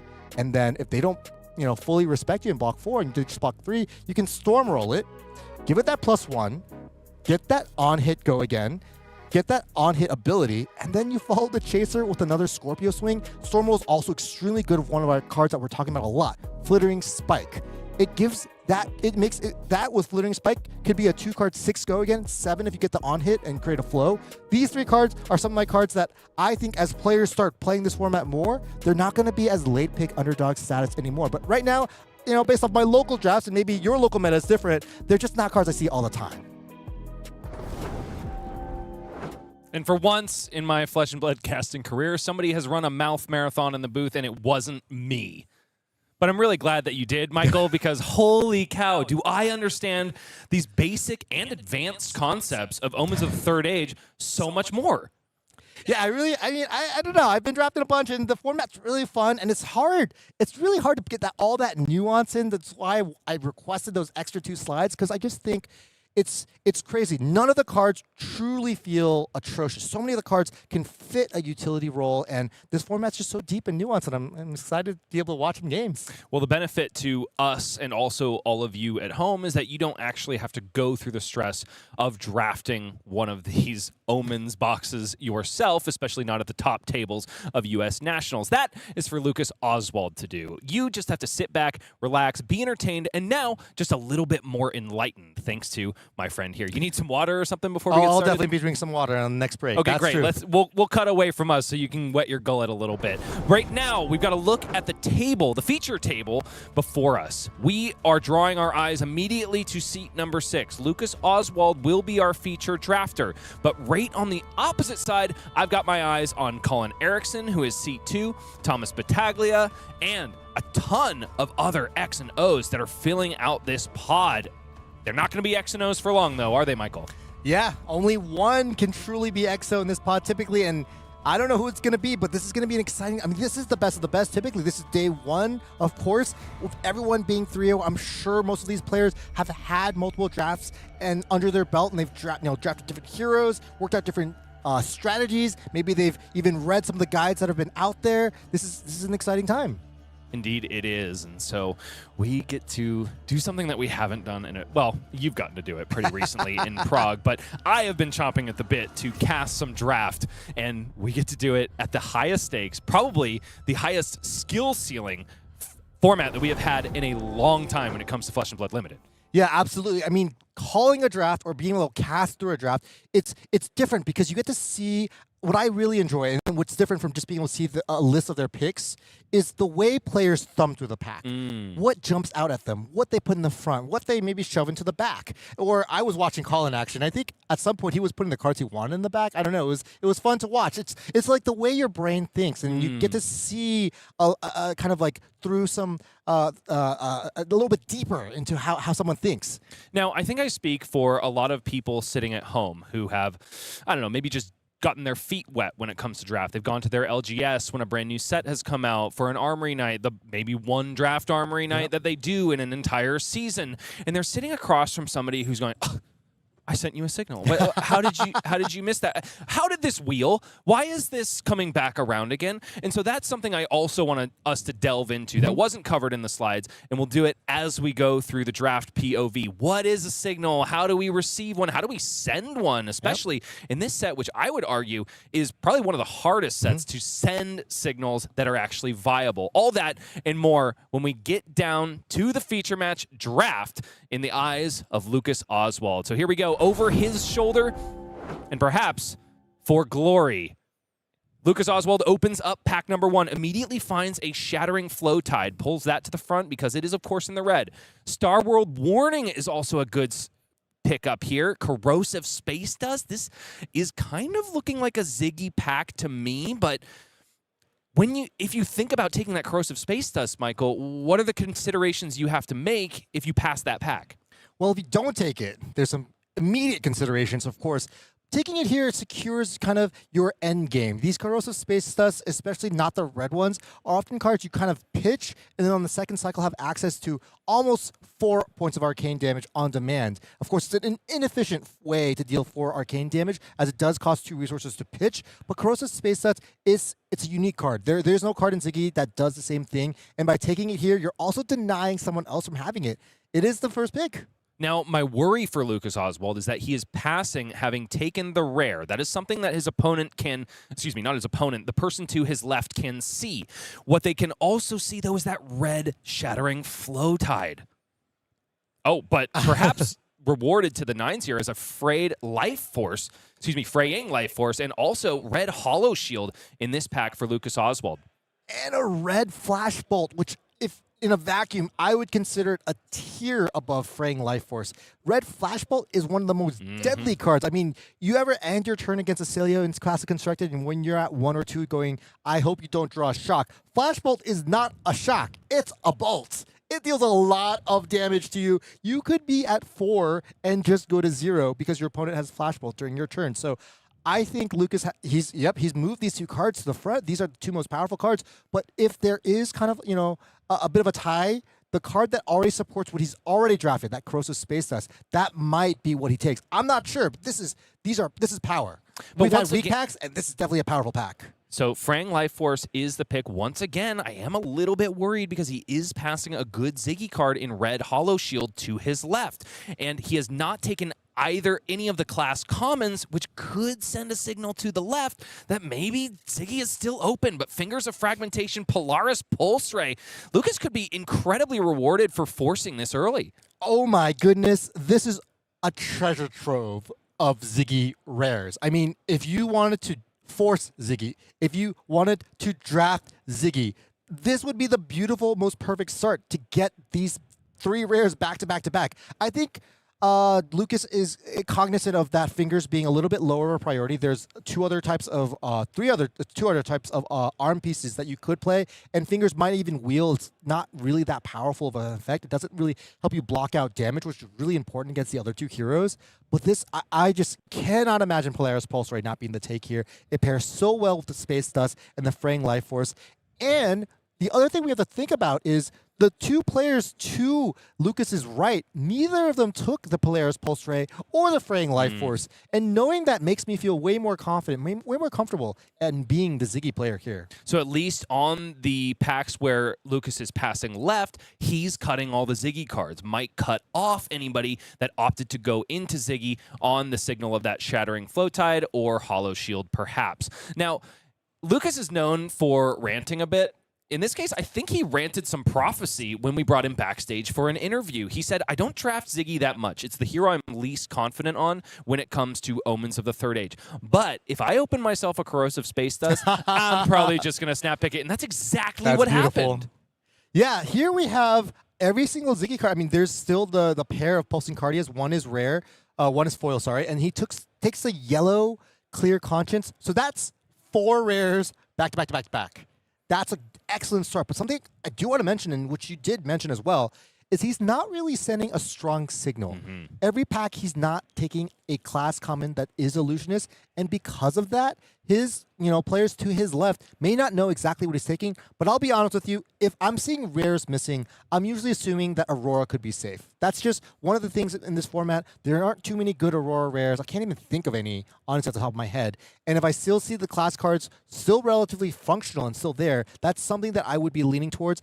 Also, Lucas passed a red Flashbolt in that pack 2, or that pick 2. So if I were the player to his immediate left, I'd probably be on Oscilio at this point. We're also going to be seeing a yellow core reaction not taken from this pack. And, a signal is a story. It's not just a one-time text message. It's like a little bit of a love letter to your opponent or to your person on the left. Hey, here's what I'm not taking, honey. Hey, baby, you could take this. And so I think that his, as we see this draft, because pack 2, that's really where it matters, right? What your neighbor on the left is drafting. I think we're going to see that Oscilio is not what's going to be available. Now, it seemed an embarrassment of riches at first for Lucas Oswald, but right now the Zyggy cards are drying up a little bit. And I'm not talking about rate at face value. The last pack that Lucas took a pick from, he took Clear Conscience. Now, Crackle from Afar. Yep. My concern is that pack will come back around to him, and there was only one other Zyggy class card in there that was, of course, Nebulous Cycle. And so it might be that the tail end of pack 1 does not reward Lucas, but with the amount of rares already in the deck, it's hard to say that he did anything wrong by picking his lane this early. Yeah, last pick, the one that you're talking about where he took the Crackle from Afar, that was pick 5, so the wheel of it would be pick 13. The last 2 picks of the draft, we're not looking to get anything too crazy. Here, I'm starting to learn a little bit about maybe how Lucas evaluates cards. It looks like he's taking the Heaven's Claw over the red Ebbing Arcstride, and that's because he's already have 3 powerful fragment attacks to send on his opponent.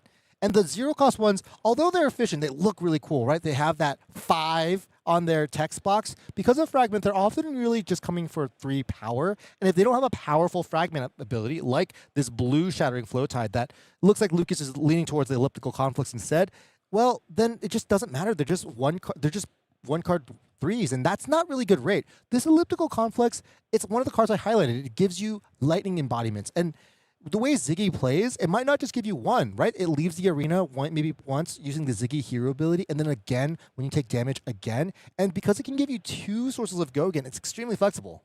Cosmic Duality pulled to the front here for this pack. This is one that Lucas will not see again, so Wheel is completely null and void, and there's really only 1 card to take. Otherwise, it is a lot of Wizard cards. I do wonder, is Oscilio open here? No, none of these are the influential cards that you were talking about in your slide overview, Michael, but they are role-playing blue block 3s, and that could signal that Oscilio is wide open in this pod, which is a surprise to me because we talked about anchors of the format.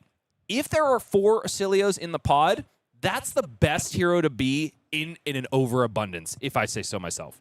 I do think from just looking at the first 4 picks, Lucas has already basically closed the door for both of those other heroes. I mean, I like to think of draft as it starts with you seeing 3 doors, and they're all, a little bit open, a little bit closed. And as you take picks, you're subtly closing and opening some of these doors more and more. And I think by the end of Pack 1 Pick 4, Lucas really had kind of flung the Zyggy door open, and both the other doors, they just had to be closed. I mean, because there's a lot of cost. Not only can you not play these cards, but these are powerful cards that you're not being able to play. And definitely not chiding Lucas at all for not choosing the Oscilio seat, more perhaps allowing Lucas to inform the rest of his draft. Hey, there's probably going to be a strong Oscilio in this pod because I'm thinking it's 2, maybe 3. So maybe card evaluations on stuff like Thunderous Retort or Hollow Shield go way up because he knows at some point, if he wants to 3-0 this pod, he's going to have to get through a monster Oscilio list. Yeah, that's a great point. I didn't even think about that, but you're right. This yellow Cosmic Duality pick that had 3 other Oscilio cards that were all reasonable, that's a pretty good, it's not at this point really a signal. I think it's just more, it's telling you a fact. It's a news article almost, because the signal doesn't matter anymore.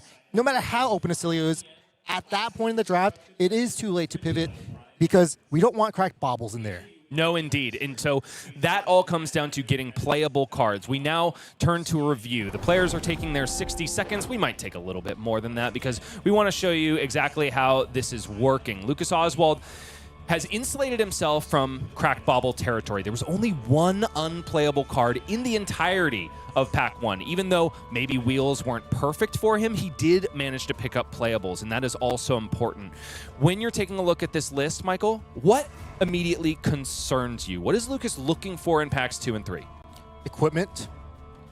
He has no pieces of equipment at this point, and it's not necessarily bad. A lot of equipment in this format are a little bit on the weaker side, but not having any equipment can be very detrimental, especially for Zyggy. Zyggy is a hero that does want to play some instance on your opponent's turn, and so like the Seeker's equipment could be a little bit better than usual for Zyggy, but just having none just really kind of give you a competitive disadvantage. You're able to draft 42 cards, if we just talk numbers, in this set, and you only have to present 30, so you get plenty of picks to kind of speculate, or in this case, not having to speculate anymore. Lucas is pretty solidly in Zyggy. I would hope that he chooses to invest some picks into equipment going into Pack 2. Are we at all concerned about Lucas's number of blues at the end of Pack 1? Granted, he has 2 powerful yellows in Clear Conscience and Corrosive Space Dust, but it's only 3 reds, 2 of which, granted, are powerful Zyggy rares, but 1 is just Glide Through Starlight. Could that indicate that the Zyggy stuff has dried up? Well, those powerful rares came very early in the draft, and that's the only time I really expect to get them. I mean, to get anything later than Pack 1 Pick 4, that is a gift from the gods. And so I'm not surprised that he didn't pick up too many reds. He did have some opportunity to take some 0 costs, but I think I agree with a lot of those 0 cost passes because these blues are the bread and butter of this hero. You want to be basically sending your powerful reds that cost more than a resource. And the reason why is because Zyggy, more so than the other heroes, doesn't really have as much ability to deal a lot of arcane or deal a lot of physical. And so you want a lot of your cards to be taking maybe more than a card from your opponent in case the game ever gets to kind of a fatigue state or kind of a deck damage state. Okay, now, Michael, I'm going to apologize for doing this to you immediately, but one of my favorite parts of calling Prague, watching you in the booth for coverage, was when you were providing letter grades for the draft decks. Can you speculate for me, where are we headed, would you say, by the end of this draft? What do you think grade you're going to give this deck? Yeah, I think just from the first 4 picks, we already are talking about a solid B right now. Okay. This is, like, it's hard to understate this because Zyggy, these rares are really the bread and butter of a lot of the most powerful plays you're able to do. And when you don't have them, they're just not replaceable. These cards there's no other cards that do the similar thing as a red Polaris Pulse Ray. There just isn't. Corrosive Space Dust. There's just no other cards that do the same. These rares are very unique, and I think if you're going to be Zyggy, a lot of times it starts like this. It starts like you taking a rare, and you get past another one, and then you get past another one. And honestly, a lot of the blue fillers cards, they're not going to matter as much. One of the cards that Lucas did take was that blue Riftbreaker. That's an insane blue. I mean, it does block 2. That's not ideal. But it's a break point on a blue that can potentially be a 2-card 5 if the on hit actually takes a flow. I mean, I like where he's headed. Cautionary wins, really getting a couple more equipment would really help, especially if you end up going second in some of these matchups, just being able to convert. And equipment is also virtual deck health as well. So I'm expecting a lot more of that kind of stuff, hopefully going in. But yeah, I give it a solid B. Okay, well, C's get degrees. B's one rank above that. So let's get back down and see how Lucas handles Pack 2. This is only a third of the story that's been told so far. Pack 2, pick 1. Thumbing through immediately, it's not great in terms of the commons. Can the rares be a save? There's also Lace Lightning in the equipment slot, which is probably right where Lucas was going to be looking first and foremost. Honestly, in Lucas's seat, it would be somewhat disappointing, I think, to find a really juicy rare, because then you have to give up yet another equipment. Yeah, I think Lace Lightning is in its own category personally, and I'm not saying I would be surprised if Lucas doesn't take it, but it fulfills two things at once. We're missing equipment, and we want some more go again for some of these actions. So we have a Fleeing Star Breeze, we have that one, but we have no other ways to generate Embodiment Lightning. We have no real ways to give go again, and it's just a nice hand extender that doesn't really cost you. No matter what, you're going to play Lace Lightning going into your draft deck. Now, there's not a whole lot else in this pack for Lucas Oswald. It's a blue Hollow Shield, which is less than fortunate. But there are some blue instants that could be utilizable on the wheel. This is definitely a pack that Lucas will see again. And what do you know? Another Fang Life Force. He's getting rewarded by rares from both sides. That is, I've never had a Ziggy deck that had 2 Fang Life Forces. Fang Life Force, especially when you have 2 of them, can start opening up some doors and being kind of something that we don't talk about too much, but a little bit more of a defensive, almost fatigue-oriented Ziggy, where your opponent's life total doesn't matter that much. It's just a sheer fact that you're gaining life from your own attack actions, which is hard to do in a limited format. Now, one of the things I heard very early on in Omens limited play was that forget about fatigue. It's not going to happen because there's arcane damage. It's uninteractable. There's no way this is going to end in anything but a kill. Fatigue has crept into our lexicon as players explore this. So talk to me about the efficacy of going for a fatigue strategy. Yeah, I mean, just for starters, for our friends at home who don't know what that means, fatigue is basically running your opponent out of threats and then just coming in with whatever random attacks you have and ending the game that way. Interestingly, when we talk about fatigue, wow, I think that's a red flittering spike. I can see your eyes light up there. But we talk about fatigue, and in this format particularly, there's kind of an unfortunate result of fatigue, and that's a stalemate. This is a possible thing, and both players either run out of threats or literally don't have enough threats to end the game on either direction. And that's something that we come back to these rares again, but these rares help you not end up in those situations because 2 resource 7, that's so much damage. You can't just take 2 resource 7 all the time. But the moment you block, you start changing the deck damage math. And the existence of these cards are what make the Ziggy decks, the average Ziggy decks, into insane ones. Flittering Spike right here, I feel like I talked about this, like I beat this horse to death, but this is an insane card to be taking. Kind of in pack 2, pick 3, relatively late. And it was a fork of a pick, too. I mean, there was the first copy of Red Auric Shards that Lucas Oswald has been able to see. And honestly, in an all-arcane set, it's oftentimes the physical scam, shall we say, with air quotes, that carries the day. Now, another copy of Clear Conscience. Granted, it's in the blue, but it's still really solid. Yeah, Clear Conscience Blue is one of the most annoying cards to block. I mean, if you put 1 fragment on it, you're still potentially taking 1 point of damage. It's just an excellent blue. And so it might get the pickup here. Lucas still concerned a little bit, thumbing a Spellbane Sigil, which I do think is very interesting, considering you might know that there's a powerful Oscilio deck somewhere at the table. Even if you don't think that, even if you think it's like a 3 or a 4 Oscilio pod, that is still a card that can completely change the dynamic of an all-arcane Oscilio. Here, I see that blue Cosmic Duality, and honestly, it's just such a powerful... It's the best color of Duality. Sending Cosmic Duality when you also have Fraying Life Force in your deck, even in the red color, just isn't as pleasant, isn't as powerful. I just think it might just be a Cosmic Duality here. It fulfills so many things. It's a blue. It's a block 3. It also can be discarded, so if you have issues with action points, or you want to prevent some more arcane damage, it gives you a Lightning Flow as well. It just does everything, and it's on a blue block 3. not Clear Conscience. Flittering Spike in the blue is also there. We talked about the efficacy of that card in our slide overview, but it is Cosmic Duality, the choice to be picked up here. Yet another blue block 3 joins the fray for Lucas Oswald's deck. Now, going into pick 7 of pack 2. Still hasn't seen this pack yet, and so still viable to receive signals.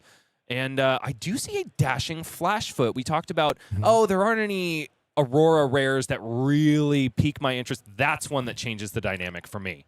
Yeah, it's very interesting. So usually from our rares, we want them to be a little bit maybe above rate, maybe a point better than a common. Dashing Flashfoot is better, but it's better because it's a yellow. If this card was red, it'd probably just be on the power level of a common. So because of that, even these rares, they're almost a little bit more interchangeable. Not saying that it's not a powerful card, but just in comparison to what the rares of the other heroes are, which are not changeable and just extremely powerful, it just hits different. Here, we see Lucas getting that maybe potentially that second slot of equipment. Now, Fingers of Fragmentation did not wheel in that first pack like we thought they might, which indicates to us that there's at least one more Zyggy at the table. Furthermore, Shattering Flow Tide didn't come back. Not that it ever would unless we are experiencing kind of an anomalous draft. In this case, Lucas has the opportunity to pick it back up. He also might be able to infer that this pack hasn't found a Zyggy player yet, or there was just a much juicier pickup. Perhaps it was the first Zyggy player who got Fingers of Fragmentation in pack 1. Yeah, absolutely. There's a lot he can deduce from that, but we're checking out the boxes here. Got that second piece of equipment. It's not, once again, I don't think it's the best arm piece that you could be playing, but it's serviceable, and it can be utilized, especially if you can't use your entire hand, and an attack is triggered with Fragment. Another blue block 3, Ebbing Arcstride. Honestly, one of the Fragment attacks that I had the highest hopes for going into Omens. Turns out that it's not nearly as good as the other two. In this case, in the blue, though, when we're talking about a fatiguier sort of state, when it comes down to the final moments, a blue can still buy a card, and it can force your opponent to give you an action point, essentially. Yeah, if your opponent's at any life total less than 3, less than 4, so 3 or below, it says block or the game is over. Calm Veil of Volthaven picked up there. Lucas hedging his bets for that all-arcane Oscilio that he knows he's likely to hit. And now it's Nebulous Cycle and yellow Auric Shards. How much stock do you think Auric Shards loses just by a quick color shift? I actually think it gains a little. Not necessarily always loses, because the red one, it really only has one mode. Sure. But the yellow one, you can pitch it to second cycle. Your opponent may even see it. How does that matter if they don't have defense reactions? Helps you push damage in the second cycle. I do want to mention, though, that last pick, and this pick as well. The last pack, 3 Runeblade commons. This one, 2 Runeblade commons. I think this is, we're seeing no Oscilio cards, and it makes sense when you think about all the Oscilio rares that Lucas passed on that first pack. There's a red Cosmic Suture as the last of 3 cards in a pack. That is scary to me. It is interesting because this is a card that if I were playing Oscilio, sometimes I actually just board this out against another Zyggy because I'm afraid of getting fatigued. And it doesn't do a lot of arcane damage itself, I mean, especially the red one. The red one deals the same amount of damage as the blue one, but it's a red. And so because it doesn't give you that flexibility, I'm actually not super surprised that we saw that Cosmic Suture so late.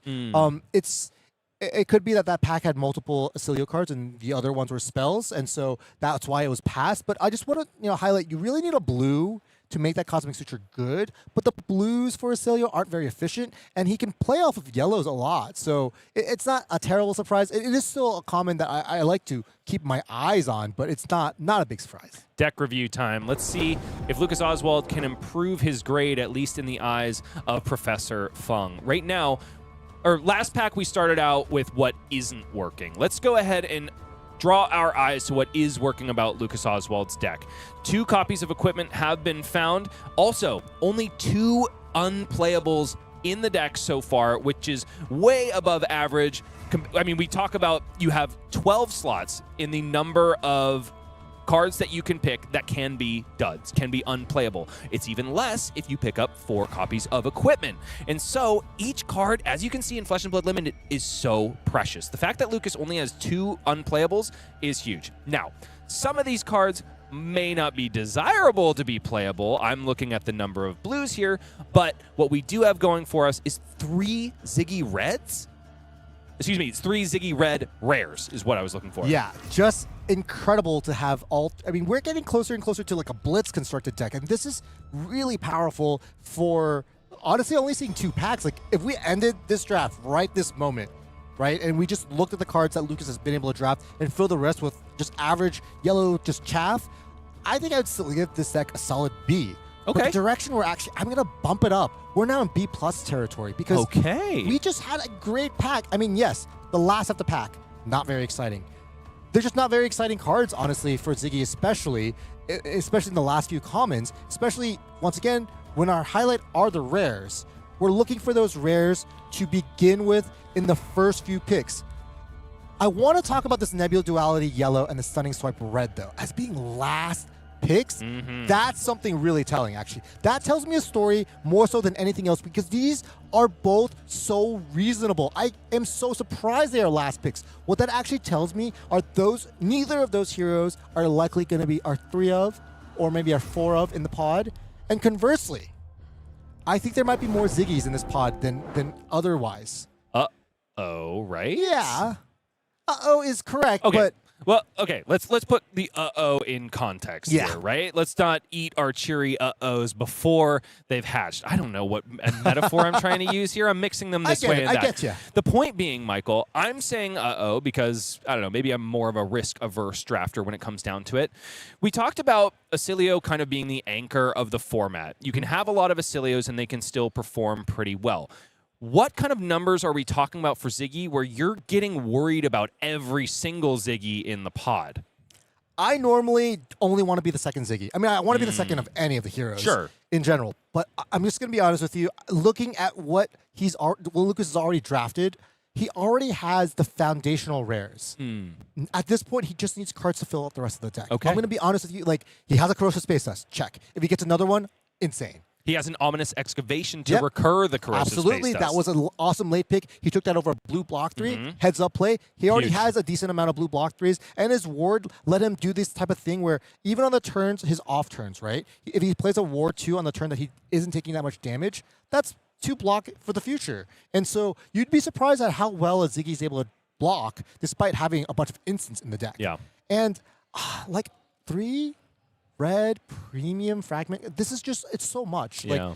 Like, I don't know how to express it, but I've drafted Zyggy a few times and I've never ended with that many. Okay, so Michael, I asked you a difficult question at the end of Pack 1. You've already kind of answered it for Pack 2. We're creeping up to a B+, perhaps even A territory if Pack 3 goes well. What do you think the breakdown of this pod is based on hero selection? It's hard to tell just because we don't have the full picture. We got a good look at Pack 2. Pack 2, there's some Oscilios to his immediate left. That is for sure. That is a guarantee.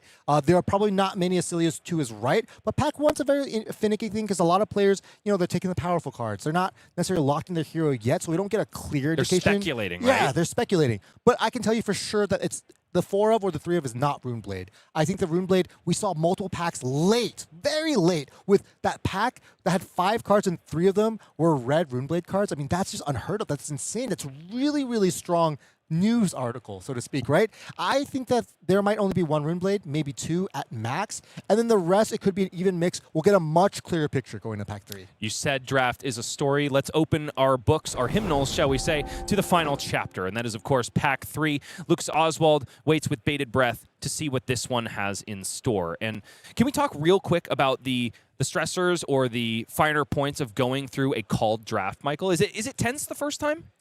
It is definitely, oh my goodness.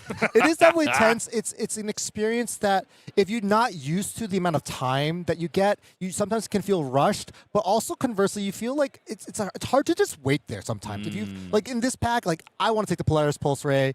I don't really care for the rest of the pack right now, but what Lucas is doing is he's thinking about what he's going to hit on the wheel, right? He's not going to hit this Red Striding Flow Tide. That's not happening. Ain't no way. Ain't no way. But by planning, am I going to be able to wheel a random blue? Am I going to be able to wield maybe this Hollow Shield? By having a plan and just, preparing for, if we were lacking on blues, for example, that could be a tiebreaker for a future pick when we still need blues, but we're like, hey, there were 2 blues that we could possibly wield in this pack. Just sometimes having to wait, that creates anxiety, and that also makes the draft more difficult. I will note that players were instructed this time to wait until the entire duration of time was elapsed before securing or locking down their pick, and that's kind of made this draft process just feel a little bit more structured. Players aren't just taking a pack and just windmill slamming the best possible card, and that's given us, at least for me, an easier time to talk about these draft picks. Holy Helm of Astral Sanctuary, Michael Fung. This is a godsend piece of equipment for Lucas Oswald this deep in the draft. Yeah, I mean, this is not too deep. It's pack 3, pick 2, right? So these are he's been getting just insane cards in his first 3 or 4 picks every single time. Powerful rares. I'd be happy to pack 1, pick 1. And this Helm of Astral Sanctuary, it is elevated. It's a little bit better than the other cycle just because it's free. Well, close to free, free 99. Lucas, however, seems a little upset about it. I think that was, I can't believe how well this is going for me. It was, okay. I mistook his mannerisms, I suppose. And you got to be thinking about the fact, there's another red Dolly. Flashbolt. That means the players do is right. I actually don't want to see a red Flashbolt at this point. No way. Because that means, well, the person to my right is immediately not Oscilio, which means they have a 50% chance of being the hero I'm drafting. Perhaps even higher if we're thinking that there's only 2 Auroras in this pod. Absolutely. So here, I love what Lucas is deciding or debating on here. There's this pack has 5 wizard cards, and unfortunately, he won't be able to take any of them. Flittering Spike Yellow, not insane, but it helps you kind of extend the hand. He does have that Lace Lightning. Also, 1 elliptical conflux. 1 elliptical, yes. And a Fleeting Starbreeze. But the Nebula cycle here is just, it's rarely going to be a dud card. The Flittering Spike Yellow, sometimes there is a world where you don't have an instant immediately, and you don't have a way to give it go again, and it's a 1 resource 3, which is not very impressive. So I do like picking up the Nebula cycle here. It also is something that Lucas doesn't really have a lot of anti-Oscilio cards, and so it could be something that gives him that ability to play offense and defense. So in a red Oryx Shards, the second one that Lucas has seen this draft, makes its way into this pack. What?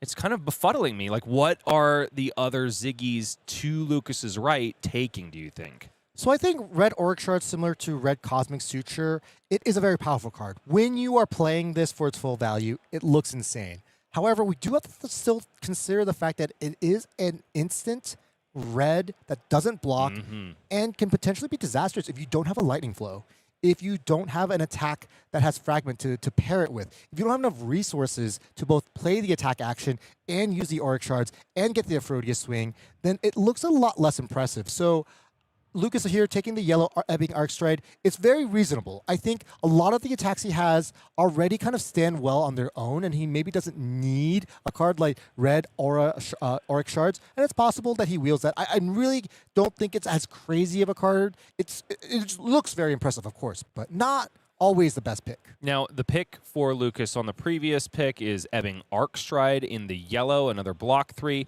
This time he's thumbing Pulsing Cardia and Nourishing Glow. At this point, I do want to talk about the inconsistent smattering of class commons in these packs. You can see either 6 or 7 of these cards. That split can be as inconsistent as, say we have 7 cards, it can be 4-2-1, which makes it so hard to send a signal that is viable and also hope to receive anything useful on the wheel.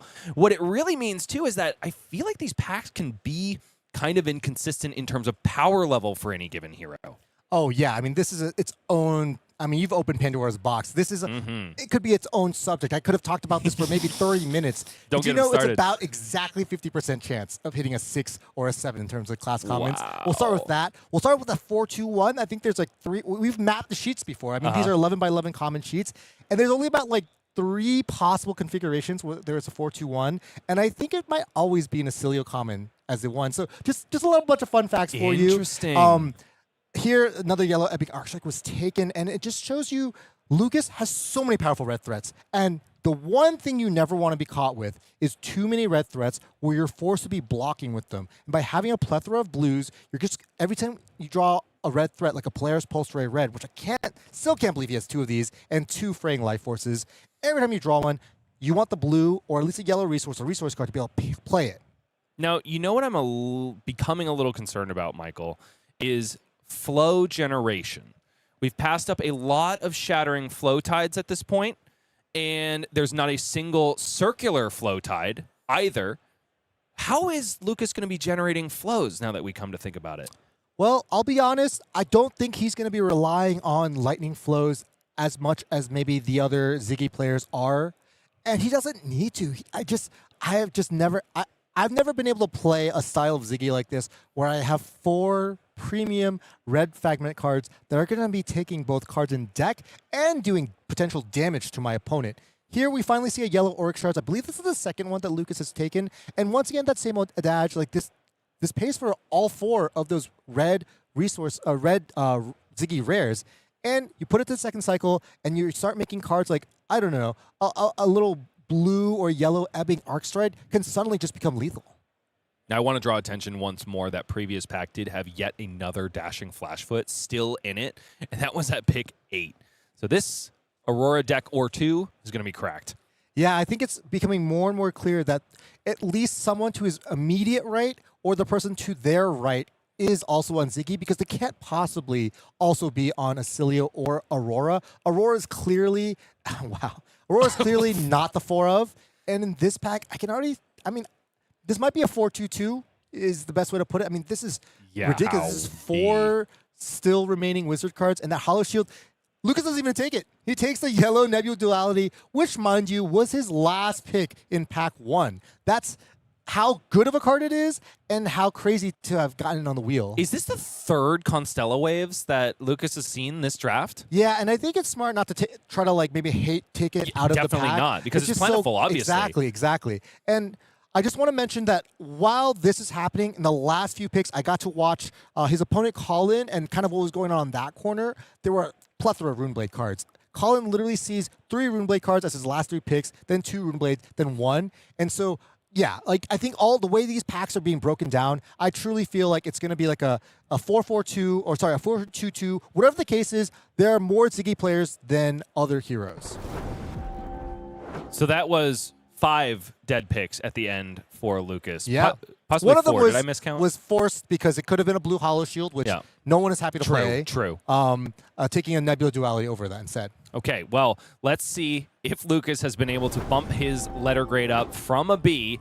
Right now, it's 8 reds, 11 yellows, and 13 blues. Only 7 non-playables, which does mean that we have a functional deck here with those 3 equipment pieces. We don't have a whole lot of sideboard flexibility, though. Yeah, we don't have as many hateful cards for the Oscilio matchup, but naturally, of course, having a little bit of ward, like these Nebulous Cycles, the Elliptical Conflicts, it does give you some kind of a buffer. But this is a little bit concerning. I think pack 3 was the weakest pack for Lucas overall, and yet it still did have a couple of marquee rares. Just that ending was really, really bad. And like 1 or 2 of the last picks not being playable, reasonable. But the last 5, it's a lot of cards. That ending did, makes me a little concerned, but not too much. I mean, there's just so much of that power was front-loaded by Lucas, and I think Lucas navigated that well. He saw the power, he took it, got rewarded. Later on the packs, things didn't go so well. If you were forced to give me a letter grade here, I would still lean towards a B. Okay. I think that we didn't get too much. I was talking about it being a B+, a B+. I mean, both of these ranges, they're all pretty good. This is a deck that has a lot of issues that are pretty glaring. Action points and lightning flow cards are not at a premium, but I truly think that these red threats will give him a lot of ability just to have these simple cards, turn 1 plays, turn 2 plays, that really just buy a lot of hand damage or deck damage from his opponent. I can't wait to see how these games go, but I do think that if I drafted this, I wouldn't feel too bad. Lucas Oswald with, ultimately, 19 plus 13. Come on, 22, 33 cards. Lucas Oswald tries to stamp his man, I said the first word first. I mean the last word first.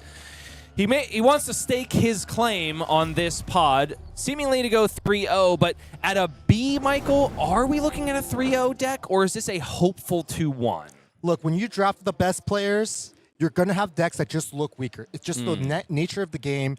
good players take the powerful cards. You don't get to see the powerful cards when you're sitting around good players, and I'm not surprised. Like, I'm surprised that we even got to a B. Sure. Sometimes decks that have a C or a C plus can make it all the way to the finals. I wouldn't be surprised. So I think, going into this draft, especially we know ahead of time that Colin, of course, is on Zyggy as well. This will be a Zyggy mirror.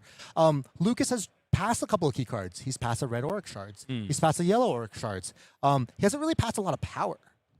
And so I think if I were Lucas, I'd feel pretty good about the way my deck is constructed, just because I have so many of these red threats. Now, you keep talking about Colin. Let's go ahead and look at our table once again. We'll finally find out what the hero breakdown is here. Oh. You keep talking about Colin because, of course, he will be Lucas's first opponent. You just kind of make X's along the table, and that's kind of how you can figure out the matchups. Big X, little X. I love that. Yeah.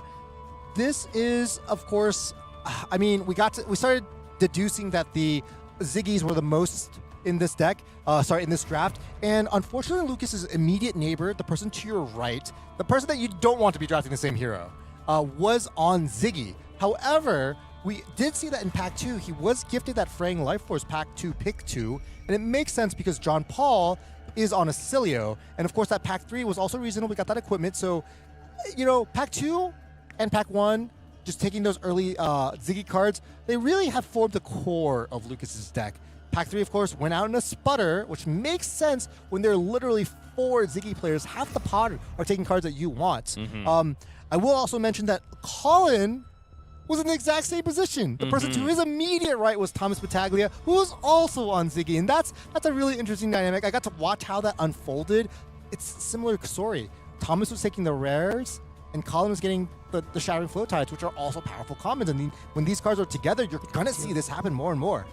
Now, Michael, I have to pause for a moment and throw to the ether. There's going to be a voice of God coming in. It's going to sound like Sam Burn, but it's not. It's God. So we have an update from the floor. What is it? I am the old... No, hey, what's up, guys? That didn't sound like Sam at all. I did have a moment and quickly caught up with Lucas right as he got up from the Peacher pod. I just said, give me a couple words about your deck. We're going to be seeing it on stream. The first thing he said, he looked at me and said, well, obviously there are a lot of Ziggies at the pod. But I think I have good rares. I think I have really high-quality cards for the most part. He doesn't think there's as many Auroras or Oscilio. Of course, he's not sure the breakdown as we were walking away. But he says, if there's lots of Ziggies in this pod, my deck should be one of the better ones. I had some really good early picks. I just feel like I have a well-rounded deck and I should be set up to succeed. We'll have to see how he actually does in the games. Back to you guys. Now, the analysts in the booth would certainly agree with him. A B is a stellar record, especially when you're contending with 3 other of the same hero. And also, I would highlight the benefit of being a 1 of 4 or a 1 of 3 is you have a very high likelihood of hitting that mirror early, which is exactly how you can pick up one of those all-important wins that you need. In Lucas's case, honestly, he can walk away from this day with a 2-1, only dropping 1 game the entire day of the first day of U.S. Nationals, feeling really good. I'd be stoked if I ended X1 in Nationals, but it might be too early to say that. I mean, let's see how these games actually go, because that deck, there are some issues, and I want to see if some of those issues do show themselves, and we'll catch it during the game. And since Michael Fang said issues, that means it is time to proceed to the feature match area. We have unlocked the first game of limited play. Omens of the Third Age, played at the highest level, is here for you all to see. Colin Erickson versus Lucas Oswald, and it's a sea of they because it's Zyggy Starlight on either side of the board. 1 of 4 for each of these players. Each one incredibly expert at what they do in this game. How is it going to happen? Well, Colin is a former Enigma player, so I feel like him playing an Illusionist, it's not too crazy. I don't think he is. Is he an Enigma player? He's a I've Grady seen- Bones player. I've seen him play Illusionist before. Mainly plays Kasai. That when Enigma was legal, He kills Enigmas. Well, he was telling me that he liked playing the Fable in Enigma one time. Was he really? Yeah. Oh, I think Colin Erickson's a dirty liar. You can talk. I literally talked to him about Enigma. He's my friend, so I can say that. As someone who has had Enigma experience, allegedly, I do think that he's pretty comfortable drafting Illusionists, and I want to talk about some. When I saw some of his early draft picks, he did take some early Illusionist cards. That being said, we also know that Illusionist is kind of the weakest hero, I believe, that Lucas mentioned. So I think maybe there might be an experience disadvantage. I don't know. Let's see. Let's see, indeed. Lucas Oswald has chosen first. And if you're seeing double, that's not because there's fractal replication. It's just because we have Zyggy on both sides of the board. Each of them, of course, in beautiful young Marvel, as is the right of feature drafters. It's Marvel Lightning Flows. It's Marvel Heroes. Now, a big difference between the two already is that Colin Erickson has filled out his equipment suite completely. But, you know, Lucas is not far behind. 3 equipment pieces is all so good in this format. And you know what's even better is swinging in with Fang Life Force on turn 0.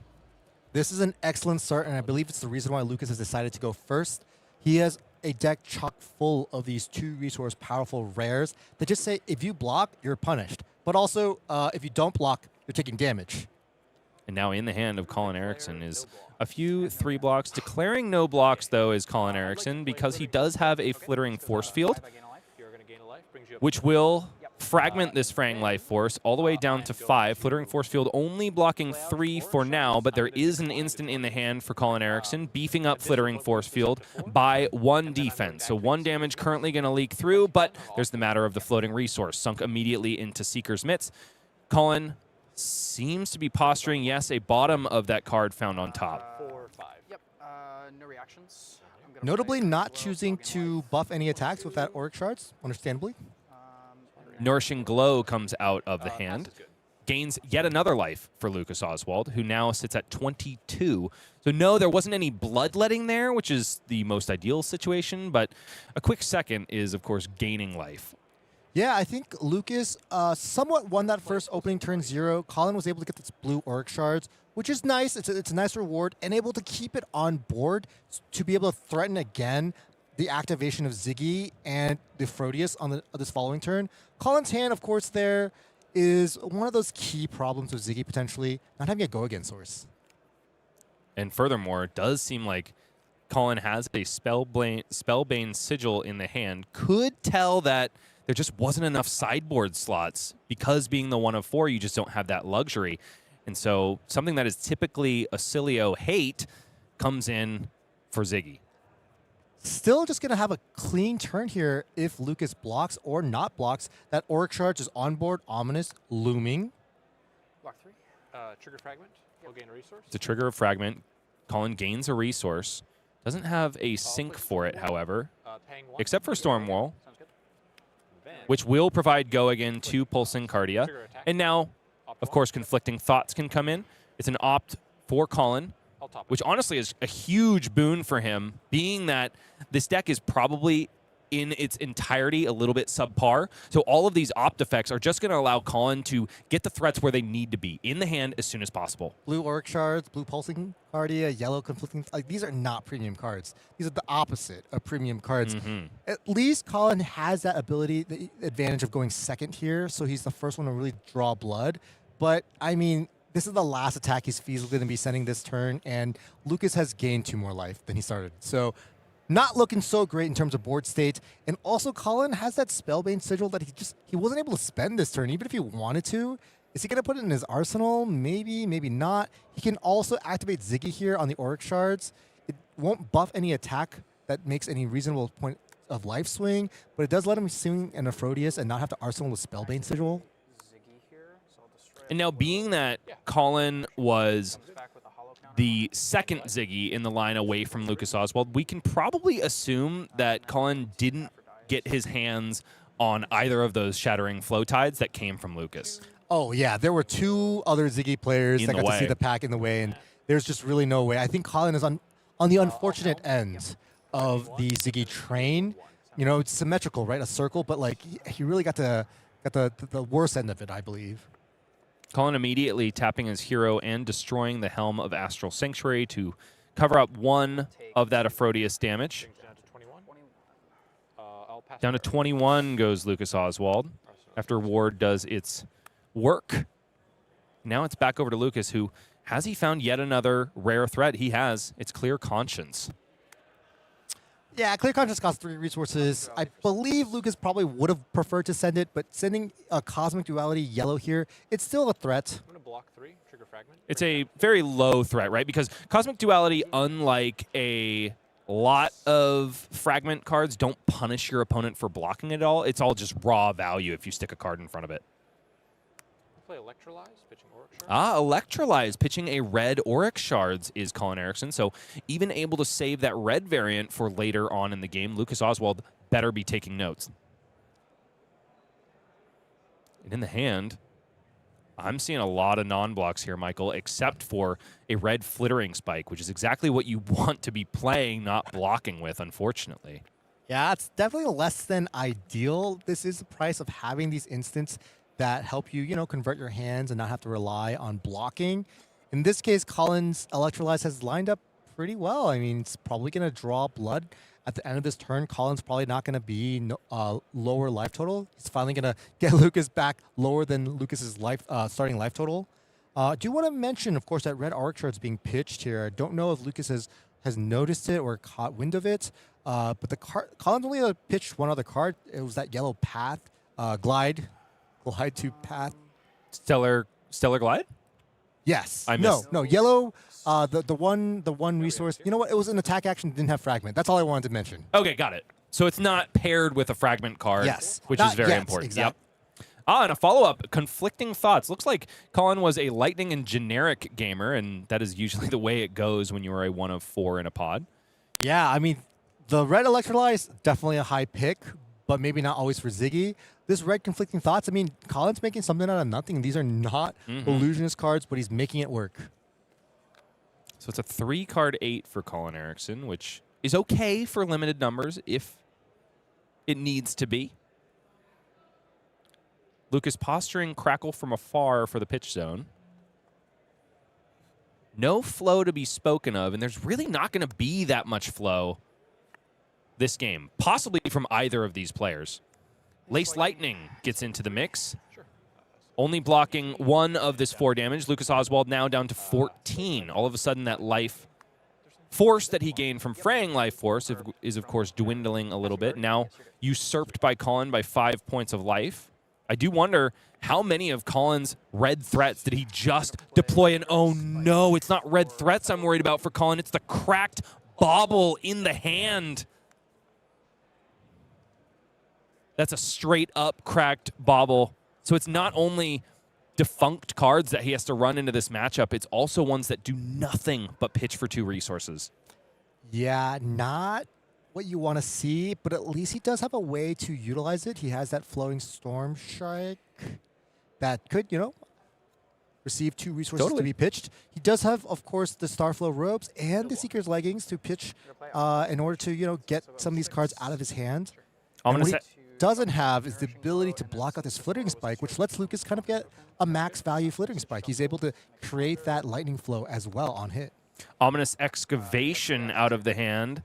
Not only shuffling an instant card from Lucas Oswald's graveyard back into the deck. We talked about the hope of it being Corrosive Space Dust. In this case, it came a little bit too early, but Nourishing Glow ain't too bad either. And also, because an aura has been destroyed this turn, that Embodiment of Lightning token will also generate a Ponder token. And that's perfect because Lucas caps off this turn with Beckoning Brilliance out of the arsenal. Yeah, like I mentioned, whenever you play an instant that's not too embarrassing, in order to buff that Flittering Spike, it's always a good time. I just want to mention that both players have pitched an Auric Shards because they couldn't really spend the Auric Shards that turn in order to send an attack that costs 1 and then not really use any of the remainder resources. It's not exactly super powerful play. If we were to boil down the actual numbers, we're definitely a little below rate here, but this is still a solid turn using that Embodiment of Lightning. And if you count the refund almost from the Ponder token, this is functionally a 3-ish card 11. Pretty good. And when you are 1 of 4, in this case 2 of 4 in this pod, and you're essentially hitting each other with pool noodles, they might as well be pool noodles with some tax on them. Yeah. And we have a little bit of awkwardness in Lucas's hand right now. He did ponder, I believe that was a yellow Ebbing Arcstride. He has that red brush off. It's a little awkward here. And it's mainly awkward because this Flowing Storm Strike is coming in for 4, but probably more. And if it's coming in for 6, you'd want a 3-block followed up with another brush off red. But what he doesn't have is a 3-block that's ideal to block with. He does have that Fraying Life Force. And I wonder if he's going to choose a line that most people would find kind of interesting, which is playing an inefficient turn this turn in order to keep deck threats still in the deck. Lucas Oswald's brow is furrowed. He says 3 cards still left in hand. Okay, it's a double activation of Flowing Storm Strike, and we're bobbling, Michael. Probably for the first time in a feature table in a long time. Yeah, that's not what I want my games to be remembered as, but this is the play that Colin decides to make. Okay, and a circular flow tide established. So, and also by pitching a shattering flow tide, we do know that Colin Erickson has significant amounts of flow generation, perhaps a little bit more than Lucas. So if he's going to carry the day, maybe it'll be off the back of Aphrodis. I do want to mention that he took a very inefficient line in order to keep that red shattering flow tide still in the deck. You might wonder why. Well, we do still know that red Auric Shards he pitched is still the bottom card of his deck, and he's now neatly paired these 2 very powerful cards together. Excellent play from Colin Erickson. When he will force blocks out of the opponent, no less. I watched his entire draft, and I can tell you those are some of the most powerful cards in his deck. So, I mean, I don't mean that in a bad way. I just mean I feel you want to. Those are just the most powerful commons, and you know, he paid 3 life, basically, functionally 2 life, in order to keep that in, because the alternative line, if that Shattering Flow Tide was just some random 3 block that he wanted to utilize, he could have pitched the Cracked Bauble to only buff the Storm Strike by 1, and then use that extra resource to play the Flow Tide. Fun back and forth right there. Ebbing Arkstride was on the combat chain. Colin Erickson had the answer in Hollow Shield. Really nice because you prevent the damage rather than blocking it. Don't trigger Fragment. But, of course, Lucas has the answer in Fleeing Starbreeze just to give go again anyway and follow up with Glide Through Starlight, which honestly, when it attacks as a 1 for 5, not bad. Oh, yeah. This is like all of the 1-cost quick strikes that Aurora has access to become 1 resource 5s. And that's a lot of work to make it happen. This, much less work. 4, 5. Yep. This is going to have a leave trigger. Yep. Trigger a Hollow Cannon. Yep. On leave, Circular Flow Tide will not only shore up the rest of the damage from Glide Through Starlight, it'll also generate yet another flow for Colin Erickson, who did sneak an Aphrodis activation through. It was blocked completely both by the Fleeing Starbreeze established by Lucas Oswald and also the last piece of blocking equipment from Lucas. Yeah, Colin did have to pitch 2 instants there. He had another Spellbane Sigil. Not ideal in this matchup. Nope. But better than a Crack Bubble number 2.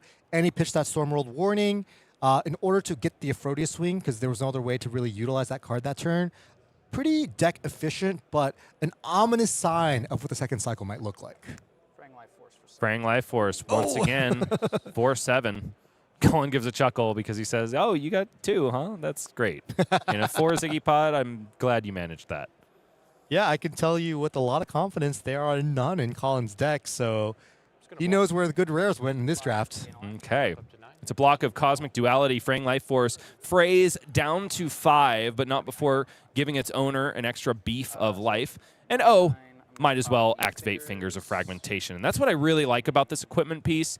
It can tell you that you guessed wrong when you decided whether or not to block a fragment attack. It wouldn't really have been ideal to block off a second card, because that would have meant another life gained by Lucas Oswald, and you're down a card in deck. So I think Colin was positioned to take 2, but this is a great usage of those Fingers of Fragmentation.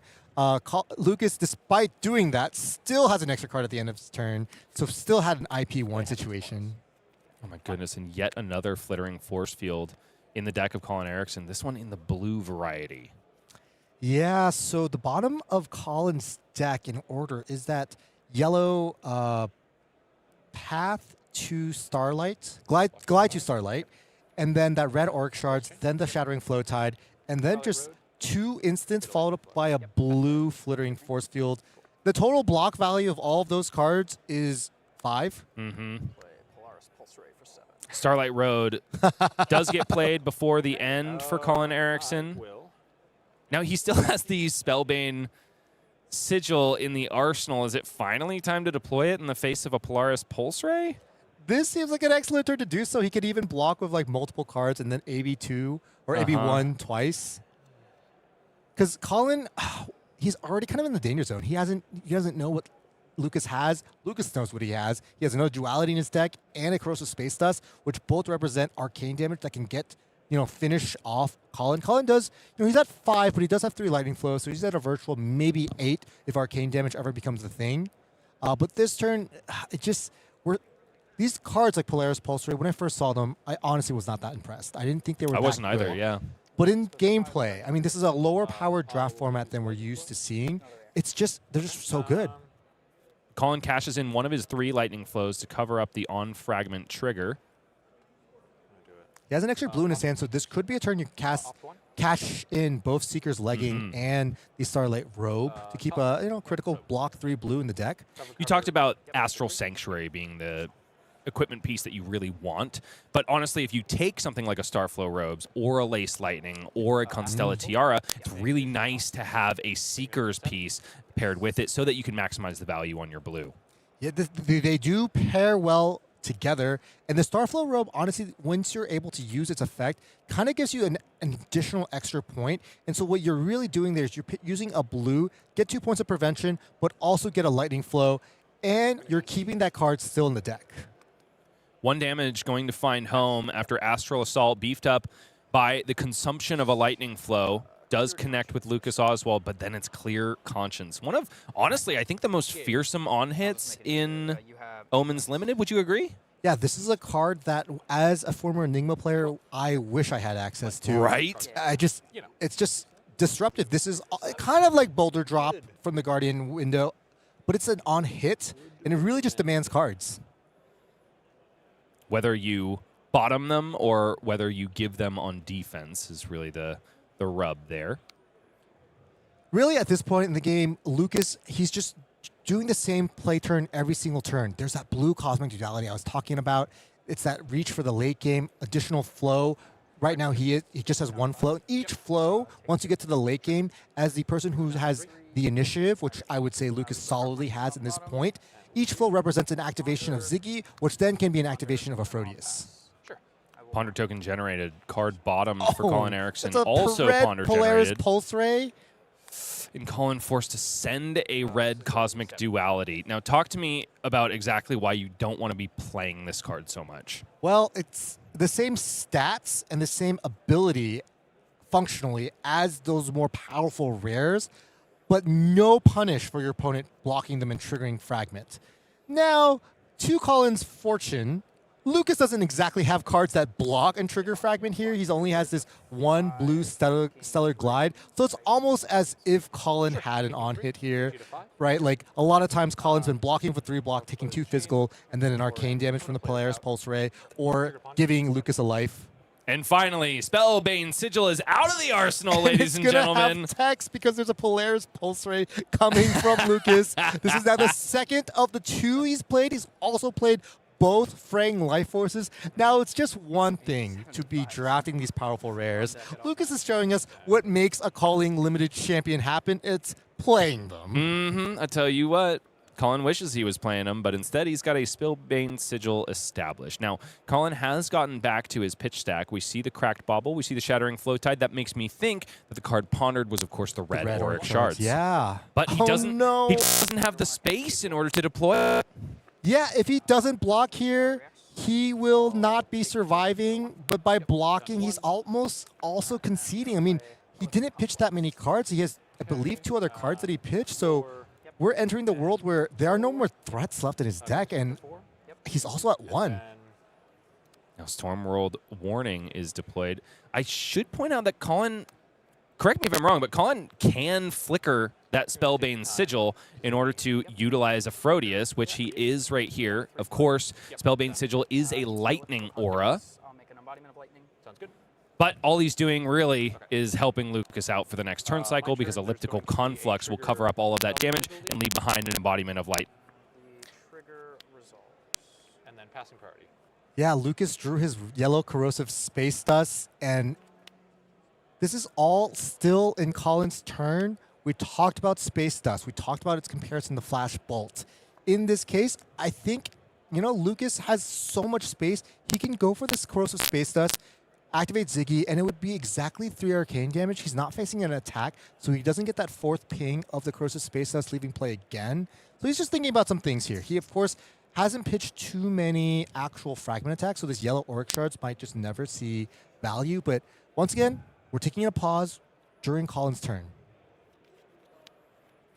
A prescient pause for Lucas Oz. Potentially the best of 4 Zyggy decks in the same pod. Colin Erickson definitely not vying for that title, I don't think, but he's making the best of what he can. Corrosive Space Dust is played out here for Lucas Oswald on the precipice of remaining X and O here at day one at the U.S. National Championship in Minneapolis. Actually, we haven't seen the yellow glide through Starlight yet, so I assume that's actually in Colin's arsenal, and the top card might be a red arc shards. Unsure. It's an immediate flicker of Corrosive Space Dust. Colin Erickson does survive through Aphrodisias and 1 arcane damage. Now glide through Starlight makes its way into the hand. 5 plays 1. Lucas Oswald pitching a red and just establishing a nebulous cycle. I'm not sure if there's a single lightning flow generation left in Lucas's deck. We have that blue cosmic duality for sure. Oh, you're right. So that's something. You're right. And that is really all Lucas needs in order to close out the game. Glide through Starlight from Colin Erickson. 1 plays 5, pitching for the second time that flittering force field. Well, you can discard it. 1 for 4.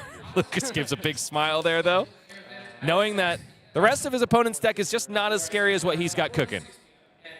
Yeah, this is the last threat that Colin can reasonably send. He, of course, still has that red Auric Shards. Colin plays out Fleeing Star Breeze, which will give go again to glide through Starlight, eaten up immediately by the Corrosive Space Dust, leaving the arena. Ponder token generated by the Nebulous Cycle that went with the Space Dust. And the Fleeing Star Breeze accidentally also hitting the graveyard. It's in play in spirit. No. It got eaten up by Corrosive Space Dust. Ah, the ping. That's the only way he could stay alive. That's the only way he lived. By attacking Lucas Oswald, he put lethal on the stack for himself. Nothing here. Cover. Yep.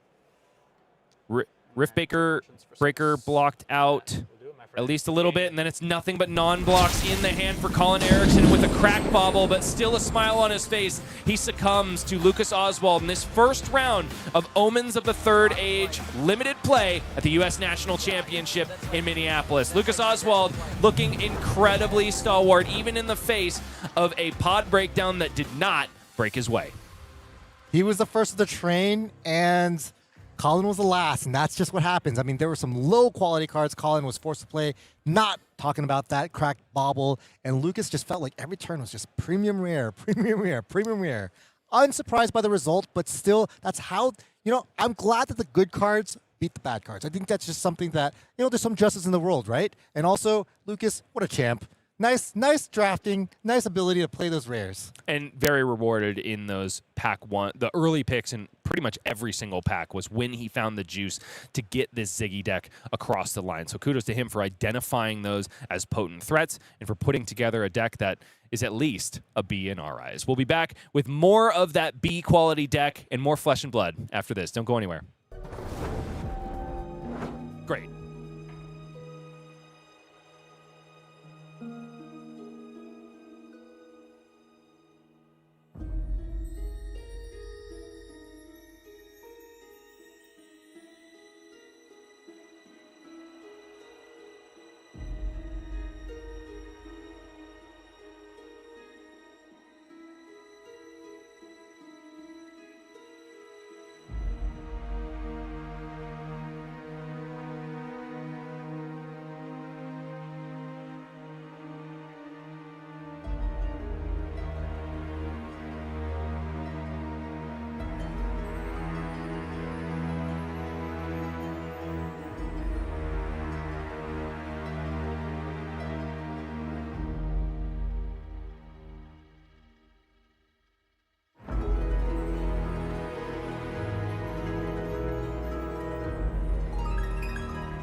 Are you ready to prove yourself at the highest level of in-store play? Battlegrounds events are happening now at select local game stores with more events just added to the locator and exclusive promos and pricing up for grabs. Test your skill, your deck, and your resolve at your nearest battleground. We've had one round of draft. How about another? My friends, it is time for the limited round to continue here live from the U.S. National Championships with coverage brought to you by TCG Player. Sam O'Byrne, Pankaj Bhojwani. This is a limited format that we've heralded now for a couple different streams. Many people talking about how good it is, and it is not disappointing here on this high level. It is so incredibly deep and complex. And our first round of the draft rounds, we've already seen a lot of that depth and complexity that has drawn many a player to this limited format. Focusing on Lucas Oswald specifically, we saw him take down a Zyggy, but it was a 4 of Zyggy pod. I think now his deck is going to be put to the test. Can he beat one of the 2-ofs in the pod? We know there's a 2 of Aurora, 2 of Oscilio. Can he beat those decks and not just the other 4-of? Those are the questions that must be answered. We must peer through the omens to look at the pod after round 6 to see just how these players have shaped out after these first games. So we've got a number of 1-0s and a number of 0-1s after one game of limited. Lucas, Thomas, Jacob, and Matthew all advancing. So we had 2 Ziggy's advance.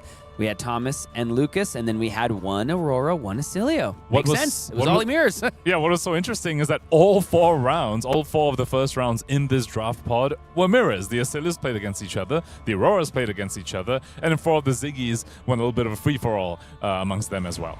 Yeah, taking a look here, I do believe our next round, we're of course going to follow our featured drafter, Lucas, facing off against Jacob Baugh, just an absolute stalwart of the competitive scene. Been around as long as I have been watching and playing Flesh and Blood. Of course, on that team PCG that's been doing so well, absolutely currently the best team in Flesh and Blood. So that's going to be a massive, massive test for Lucas, because take a look at this pod, folks. That deck that Jacob Baugh has, that Oscilio deck, it's got to just be disgusting. I'd be a little bit nervous if I'm in Lucas's position over here. The deck, we saw it during the draft, has lots of strong fragment attacks, a little bit lower on the preventions, a little bit lower on the wards, a little bit lower on the lightning flow generation, all of which are resources that Oscilio will tax you on. You have to imagine the odds are a little bit stacked against our featured drafter, but Lucas has already shown that he can be an absolute master of these early limited formats. So let's see if he can put that mastery on display again as we head down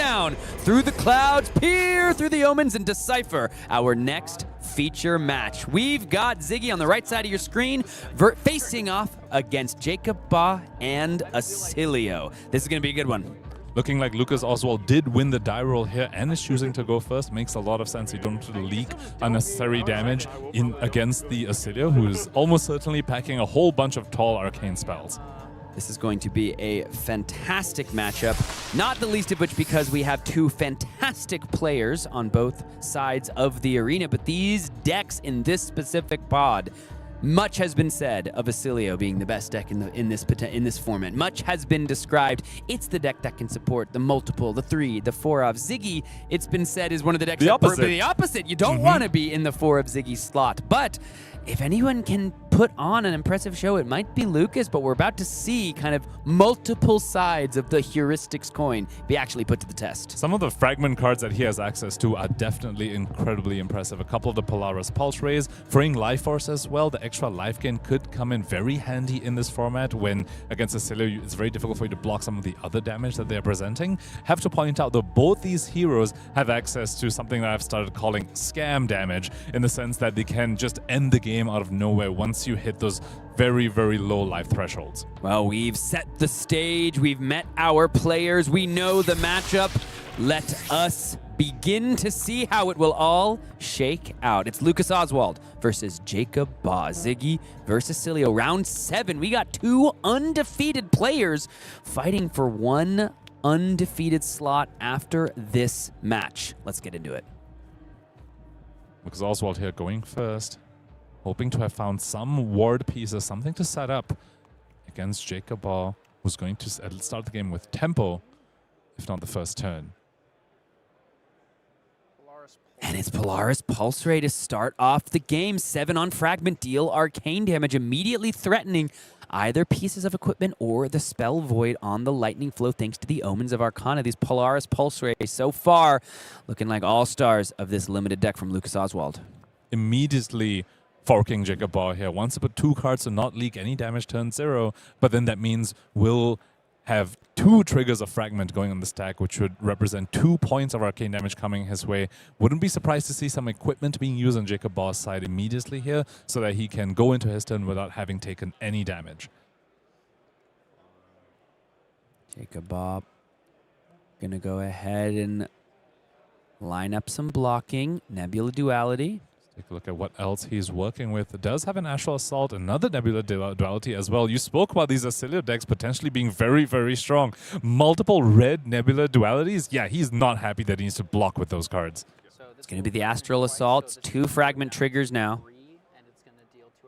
2 arcane damage in pings of 1.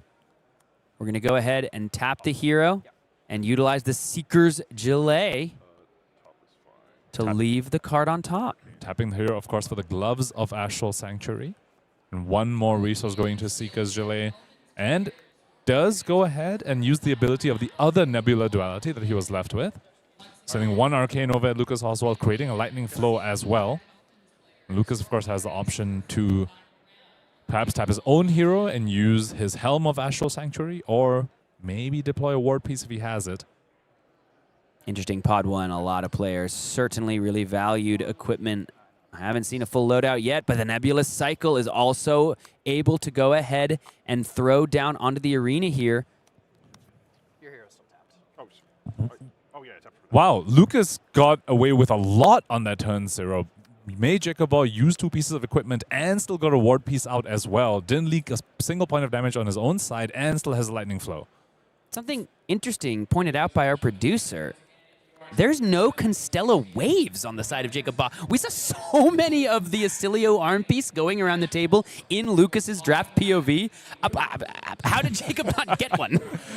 Maybe he just prioritized other things first, and maybe other people hate drafted it. I'm at a little bit of a loss. Or maybe he just picked the arms very early and decided he already had the arms piece spoken for and didn't want the Constella waves. That's probably what happened. And many would argue that the Prevention arm piece is actually better than Constella waves anyway.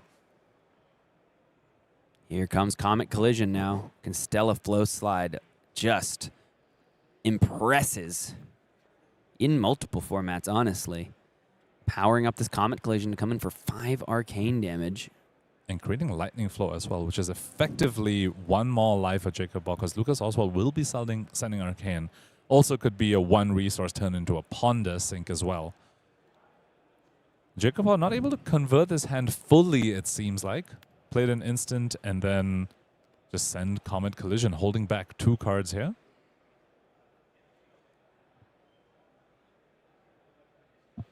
And Lucas, Ward 2 on the table currently, and 1 Spell Void in the form of the Lightning Flow, thanks to the gorgeous Marvel Omens of Arcana macro sitting on the field here. Gosh, all the Marvels that are currently in the field look so good. The Marvel Elemental heroes and Lightning heroes are just ridiculous. So beautiful. Here comes the Ponder. You can find this on the prize wall at World Tour stops near you, folks. I know I need to get one. You can't get one here. You might be able to find it listed on tcgplayer.com. Pick one up yourself, as we've got an Ebbing Arc Stride now coming in for 3. Whenever this fragments gets go again, you have to imagine Lucas has ways to utilize the rest of the cards in this hand if this doesn't fragment. So life totals haven't quite been updated yet. Lucas Oswald should be at 17 after leaking 3 from the Comet Collision. I'm sure they'll get that sorted very, very soon for us as Jacob decides how he wants to block the blue Ebbing Arc Stride. No blocks is the call. Doesn't want to give Lucas Oswald free go again. And as you pointed out, Sam, Lucas Oswald, of course, had a way to leverage his hand, even if Jacob Ball chooses not to give him the go again. Flicker the Auric Shards, returns into the arena. So here, so the Zyggy banishes it. Here, let's turn it over. The Zyggy banishes it for cost. Okay. And then they're explaining if you want to precisely respond, how the interactions work. This is banish when I activate. Okay. Would you like to? So Lucas, of course, just going over once again, the Jacobot does not have a window to blow up the Auric Shards before the Zyggy resolves, because banishing the Auric Shards is part of the cost of activating Zyggy in the first place. So it comes back in with the Hollow counter. This Ebbing Arcstride goes all the way up to 7. There's a total of +4 from the base of 3. And Lucas Oswald should not have the lightning flow over there. I'm sure they'll clear that up very soon for us as well. Yep, clears it up right now. Thank you, Lucas. 7 physical coming in Jacobot's way. And Aphrodite is available to be activated as well, should Lucas want to use one of the 2 remaining cards. You have to imagine that's probably where one of those cards are going to go. Getting a hollow counter on the Auric Shards. Especially since he also has a Ponder as well. No blocks is the call, so 7 damage taken. Lucas Oswald getting that first nice chunk of damage through on his Oscilio opponent. And has more where that came from as well. I think deciding between an Aphrodite swing or the deployment of the Cosmic Space Dust. There's going to be the Aphrodite here. 2 more Arcane. Jacob does have a few lightning flows around, but you really want to cash them in for something better than Spell Void 1. Typically a Spell Void 1 usage on these lightning flows are just break in case of emergency. No, Jacobot says going to use both of them. I think he might have plenty more lightning flow generation where that came from.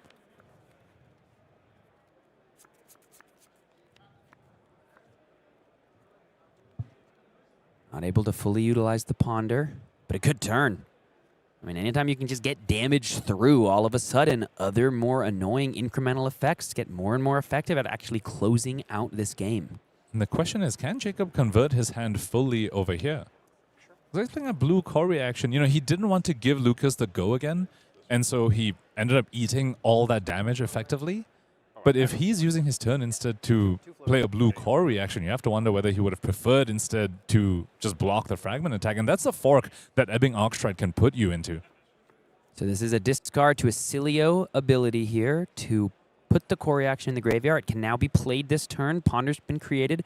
Lightning Flow's been destroyed. 12 plays 17 as both players here 6-0. Jacob Baugh now comes in with the Lightning Overload. Should have 1 floating over here. And the Oscilio activation meant that Starfall is active. And that's why Volzar was able to be activated as well. Lightning Flow coming in for 5. And Jacobot does show us that he has ways to recreate these Lightning Flows as well. Hence why he was very okay with using the Lightning Flow for its Spell Void effect against Lucas's Aphrodite. Glide through Starlight. Discarded. Spending a resource. So that's going to be a total of 2 prevention. That should be 3 damage, you hear Lucas say, down to 14. And it is a blue in the hand. I had to wonder because I think this might be double core reaction. Blue. It looks like he passes. Oh, just 2 floating. So Jacob wasn't able to convert that full hand effectively. I have to wonder, perhaps got baited by the potential go again on the Ebbing Arcstride. Say he didn't want Lucas to have it, but Lucas, his hand was full of instants anyway. No, actually, no, he had a Beckoning Brilliance, so he could have punished Jacob on either way, which is very, very effective from his side. Now look at this. Jacob Baugh wants to cash in the Constella Tiara.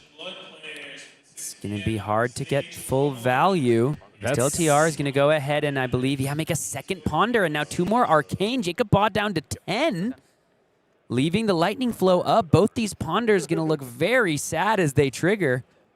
Because Jacob already has a card in Arsenal. He can't even utilize the options to make a better Arsenal decision. That's quite a few Ponder value lost for Jacob Baugh as Lucas Oswald just passes. Did all that he wanted to do on Jacob Baugh's turn. Leaked a bit of damage for his troubles as well. And now once again, Jacob Baugh needs to see whether he can actually convert his hand here. And that is a question that this limited format asks of you. Can you constantly convert your hand if your opponent doesn't let you block efficiently? Sometimes Oscilio sends spells at you. Sometimes Ziggy's do exactly what Lucas just did, where they do all the things they want to do on your own turn, and then they just pass, and you're just holding a bunch of cards. And Sam, I don't think Jacob Baugh can convert this hand very, very effectively. Those are 4 actions. We know that his arsenal is not an instant, otherwise he would have played it the previous turn cycle. So he's just kind of stuck over here. Might have a very middling turn. Got a Volzar activation. Meteor Storm tapped. Balls are able to be activated because the blue core reaction did hit the bin at the start of this turn, which just ate the yellow cosmic space dust. As he comes in with a yellow lightning overload, Lucas must be really happy seeing this. Or he's potentially worried about instants following this up. Flash Bolt, activation of Oscilio, for example. Jacob down to 9. No response. Down to 10 goes Lucas. Thinks about it again. Activates the Laced Lightning. This was his pack 2, pick 1. Rates this card pretty highly, and so does Simon Nielsen, actually. If you go and check out his draft guide and the video on the official FabTCG YouTube channel. Likes that card very much. And here we see exactly why Lucas Oswald deploying one of the rare fragment cards that he was able to pick up during the draft. Bring Life Force. Looking very impressive here. 7 go again, thanks to that embodiment of lightning. On fragment, gain a life. Jacob couldn't convert that last hand. What's he going to do about this one? Looks like he wants to activate Oscilio potentially. Can he finally maybe get value from a Ponder token? Because so far we haven't seen him use the Ponder tokens very effectively. Cosmic Suture does look quite nice here. Also have to point out, while Lucas here sending quite a bit of physical damage and definitely in the driver's seat, does not have any lightning flows to speak of currently. So not able to potentially deal a bunch of arcane damage on Jacob Boss' turn, at least currently. Of course, he might have dualities that and we see one being pitched right now already. There's one way to create lightning flows on your opponent's turn.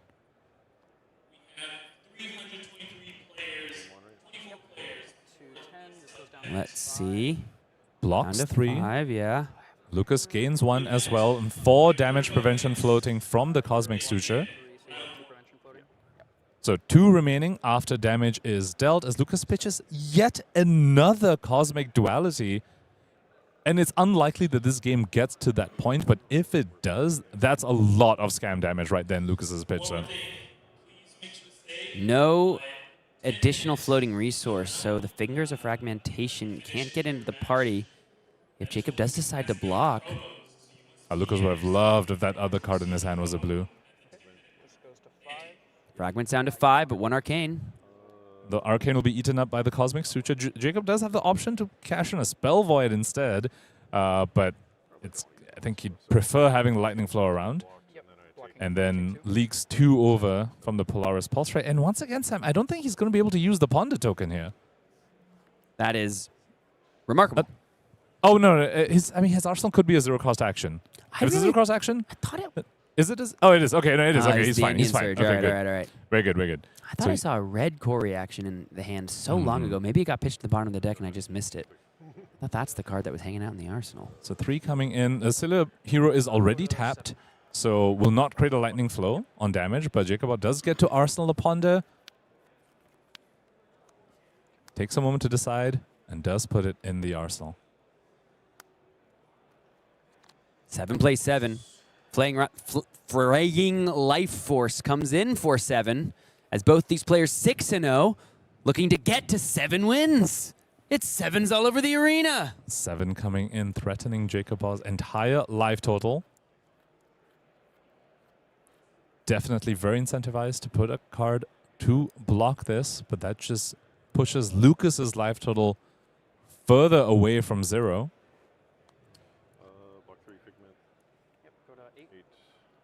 And Lucas goes up 1 life. Jacob leaks 2, goes down to 5. Unless the Fingers being activated here. Looks like not quite. But he does play Elliptical Conflux, effectively gaining an extra 2 life as well because of the Ward 2. And will probably go into his next turn with an Embodiment of Lightning as well, ensuring that he will be able to go wide on the following turn cycle.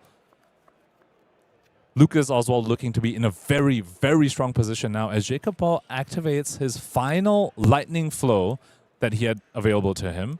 Oscilio gets tapped, creates a Ponder token, discards Constella Uplift. So looks to be a fairly aggressive turn from him as well.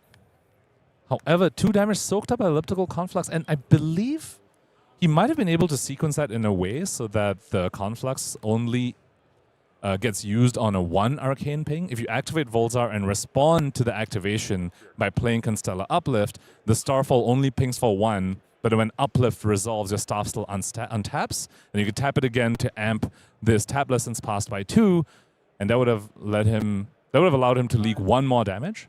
So the 1 damage from a Starfall gets eaten by the Ward 2, instead of 2 damage being eaten up by Ward 2. We'll have to see whether that matters. Draw off Ponder.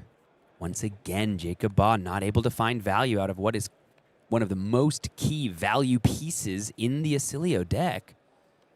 He won the Oscilio Mirror the round before. This deck is clearly the better Oscilio of the two, but it's maybe just coming in awkward order for Jacob Baugh here. So 5 damage on Lucas Oswald's side, while he has no Lightning Flows tokens, is very much within reach. Red Flashbolt is a card that's highly prized by Oscilio in the draft format. And Jacob Baugh has a few copies of those cards. Lucas Oswald can't be sitting too safe at 5 life. Of course, he'll be the one threatening lethal first, because we are on his turn right now, and he also has an embodiment of lightning. Stellar Glide pitched. Clear Conscience. 6 go again. The embodiments of lightning look so impressive in the Zyggy deck. Honestly, embodiments of lightning look really gnarly in Zyggy in both formats that we've gotten to see, CC and Draft. When this Illusionist gets to go wide, things start to look pretty tough. And he's got Jacob Baugh in a very tough fork over here, because if Jacob Baugh overblocks this, he doesn't need to activate Fingers here. But if Jacob Baugh doesn't overblock this, he can just activate Fingers here right now and still follow up with something after this. So 3 damage now over the top. Card to the bottom. So both players need to bottom a card. Both players create a Ponder token. But Lucas also still has an action point and 1 floating. You have to imagine Lucas has a plan here. He sent that Fingers of Fragmentation. Yep. Not interested in the Ebbing Arcstride. Interested in the on-hit effect of this Clear Conscience.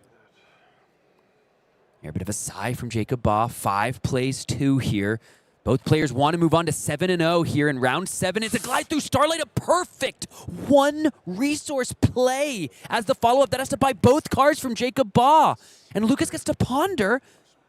And it feels as though Zyggy is just once again laughing with delight as that playful energy here has to imagine Oscilio not feeling too good.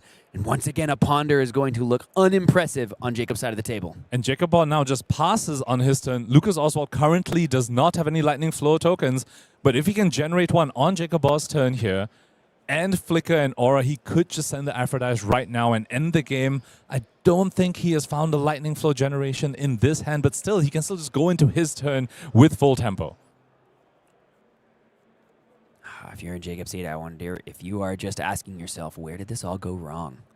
1 of 2 Oscilios in a pod that just had so much going for it. Lucas, 1 of 4 Zyggies. It was that turn when Lucas did all his actions on Jacob Baugh's turn, and then just passed on his own turn. Jacob was holding 4 actions. That was what put Jacob Baugh in the backseat here.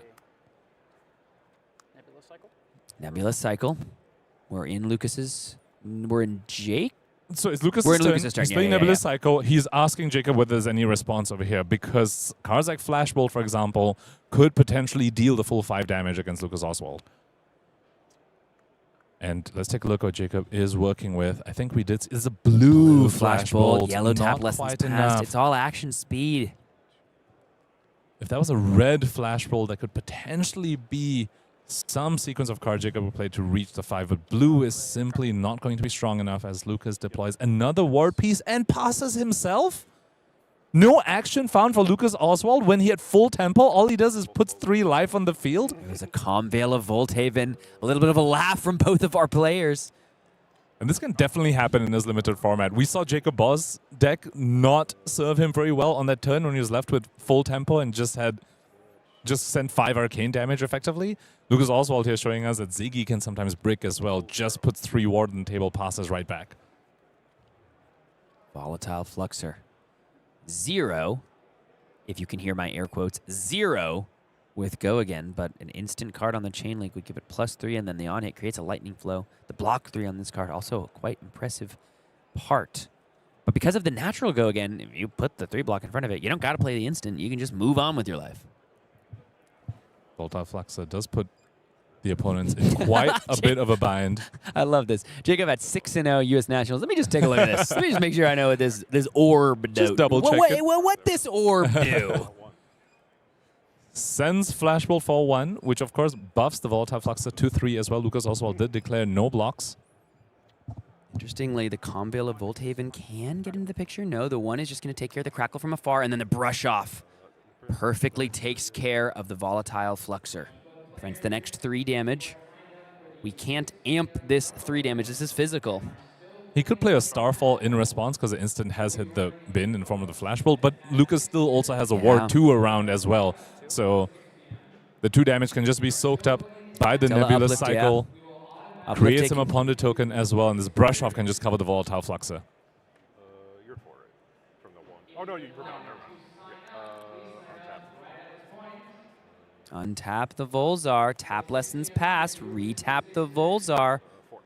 Should be 4 Arcane. It's a pretty good turn, but we've got Conveil of Volthaven if we're in Lucas's seat. That can prevent 2, and it is going to join the party. This is starting to look pretty uncomfortable for Lucas Oswald. Well, this creates him a Lightning Flow. This creates a Lightning Flow. If he has another Aura, he can just kill Jacob Ball right here. But does he have the Aura? Make a lightning flow with the Make a Lightning Flow. Takes 2, creates Lightning Flow. Creates a plays Nourishing Glow. And there it is. And if there's a blue in the hand, the blue hits the pitch. We see the Aphrodite get tapped. What this orb do? This orb wins Lucas Oswald the game as he moves on to 7-0. What a fantastic matchup, full of back and forths over there. At first, we thought Jacob Ball was fully in the backseat from that break that he had, but Lucas Oswald bricked right back as well, and we had such a fantastic finish. Now that was entertaining. That was as entertaining as they come. You had to imagine with all the tricksiness being done on that side of the table, Lucas was doing Zyggy proud. That was a fantastic game. As our featured drafter, I love when the featured drafter actually wins so we can keep following the deck and see how it does. It's always so satisfying for me as a viewer, and I hope for you all as fans. And he showed us he can do it. We were concerned that could he take down the 2 of Oscilio, one of the 2 of Oscilios, who beat the other Oscilio as well on the hero that a lot of people considered to be the stronger one in this draft format. Lucas shows us you just need a bunch of rare fragment cards and you can do it. Well, folks, let's take a look at our pod. Let's see just how it continues to shape up and who awaits Lucas in the other side of the arena. We've got Matthew Gump, 2-0. We're going to see Zyggy versus Aurora. We're seeing the full gamut of Omens Limited here on day 1 at U.S. Nationals. Lucas on Zyggy beat another Zyggy in round 1. We just saw him beat Oscilio. Now let's see whether he can take down the last hero of this limited format, the Aurora, the Lightning Rune Blade. Okay. Have to point out, Jean-Paul, the other 2 of Oscilio, unfortunately fell in his second round as well. 0-2 for the other Oscilio in the pod. I love this. I just love limited, man, because you come into a format, everybody has expectations, everybody thinks one thing, oh, Oscilio's the best deck. Oh, we have these 2 Oscilios in this pod, they're going to run it over. No, folks, take a look. You can see new stories are being written before our very eyes. Colin Erickson took a game 1-1, still very much alive in the tournament. Anything can happen once we get into the limited rounds. You heard our Pro Tour champion, Michael Fang, go ahead and really break down that format in a nice in-depth way. There's so much to be mined from the draft format if you choose to give it your all, and we're seeing the results play out in the feature match area. This format is so interesting. Card evaluations are all over the place. I don't think there's a full consensus right now amongst the player base for which cards are better than other cards, what are first pickable, and we're seeing that play out right now. All these theories are being put to the test right now in US Nationals. We've had 2 rounds of limited today and 1 game to go. Lucas Oswald, your featured drafter, a calling limited champion, able to put 2 masterful displays forth before us. However, does he have what it takes to take down the 2-0 Aurora? We'll find out right after this.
Whether it's a breakout deck from Minneapolis, a surprise hero making a deep run, or must-have cards spiking between rounds, TCG Player makes it easier than ever for you to track what's moving, what's trending, and which cards Flesh and Blood players actually want right now. If you're building your deck, making upgrades for an armory, or hunting for the cards everyone's talking about, TCG Player helps you take your Flesh and Blood game to the next level. Get all the cards, decks, and packs you need at TCG Player, the trusted marketplace for Flesh and Blood.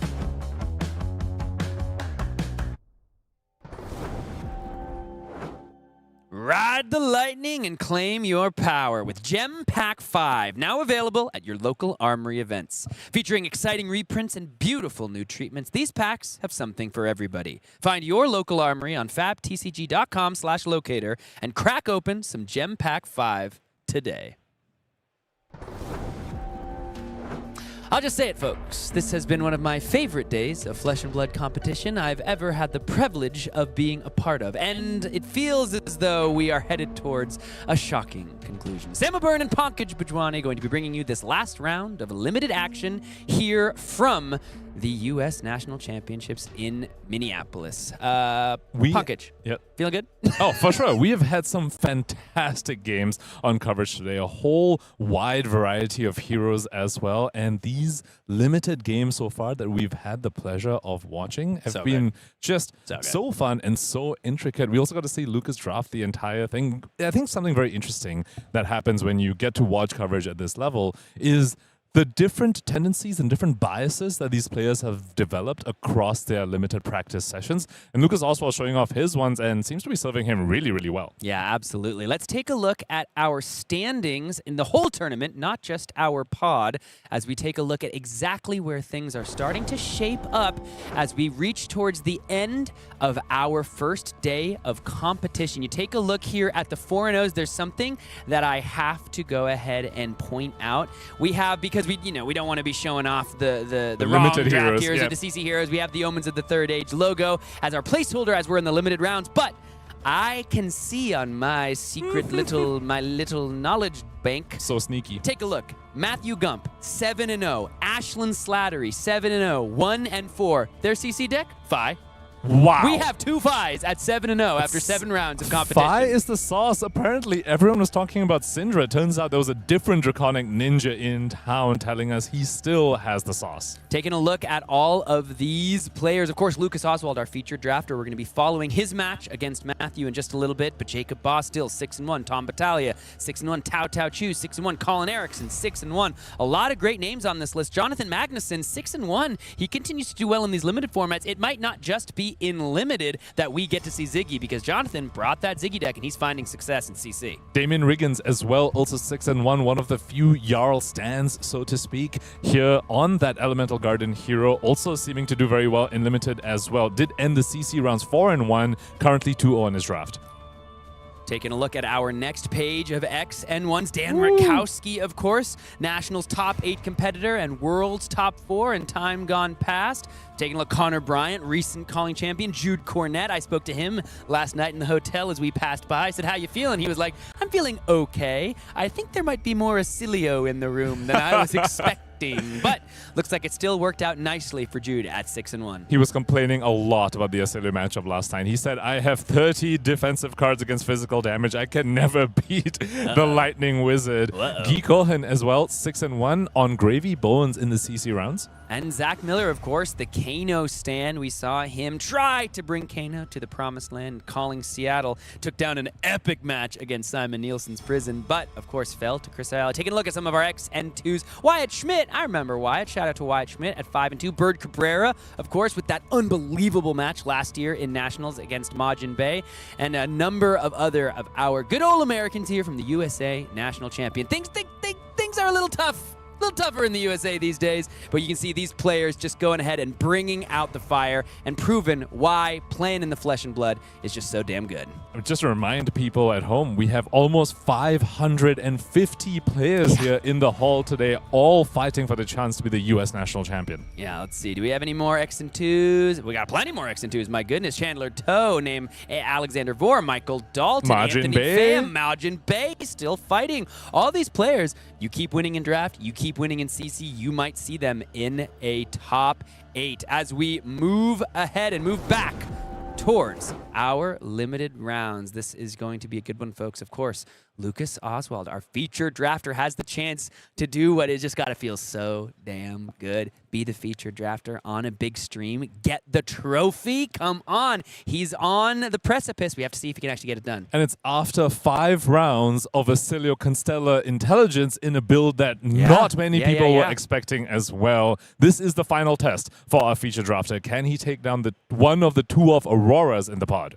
Yeah, it's gonna be a good game. You just have to imagine. So I don't want to talk about it any longer. I want to be about it. Let's head down to the feature match area as coverage of U.S. Nationals brought to you by TCG Player continues with this 8th and final round of competition. We got Lucas Oswald, right side of your screen. We got Matthew Gump. We got Aurora. We got Zyggy. Let's talk about it. I got a little bit of intel that one of the Auroras in the pod actually opened a Tempestuous Kiss.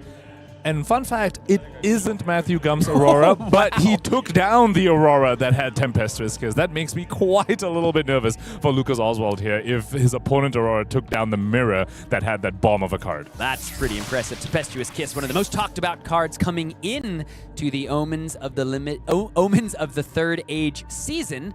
But of course, haven't gotten to see it shine truly, and we're not going to see it here because Matt took out a Tempestuous Kiss on his way to this feature match. So let's talk about this matchup a little bit. Aurora has a lot of on-hits, not exactly just on-hits, on-damage effects, if you will, from her cards that also ping for 1 arcane and deal physical as well. On Ziggy's side, we know Lucas has access to quite a few of those ward pieces, like Ward 1 pieces, which maybe aren't super tall enough to deal with a very high arcane damage Oscilio deck, but can definitely deal with the pings from the Aurora side as well. That coupled with a lot of his cards that do block physical, I think he has the setup he needs to deal with the split damage from Aurora, but I mean, it's one of the 2 of Auroras. I think Matthew could potentially go wide enough to smash through Lucas's defenses. Well, folks, I believe our players are shuffled up and ready. It's the final round of draft here on day 1, which means there's a different kind of trophy on the line. The 3-0 of this pod can only be either Lucas Oswald or Matthew Gump, meaning there will only be one undefeated player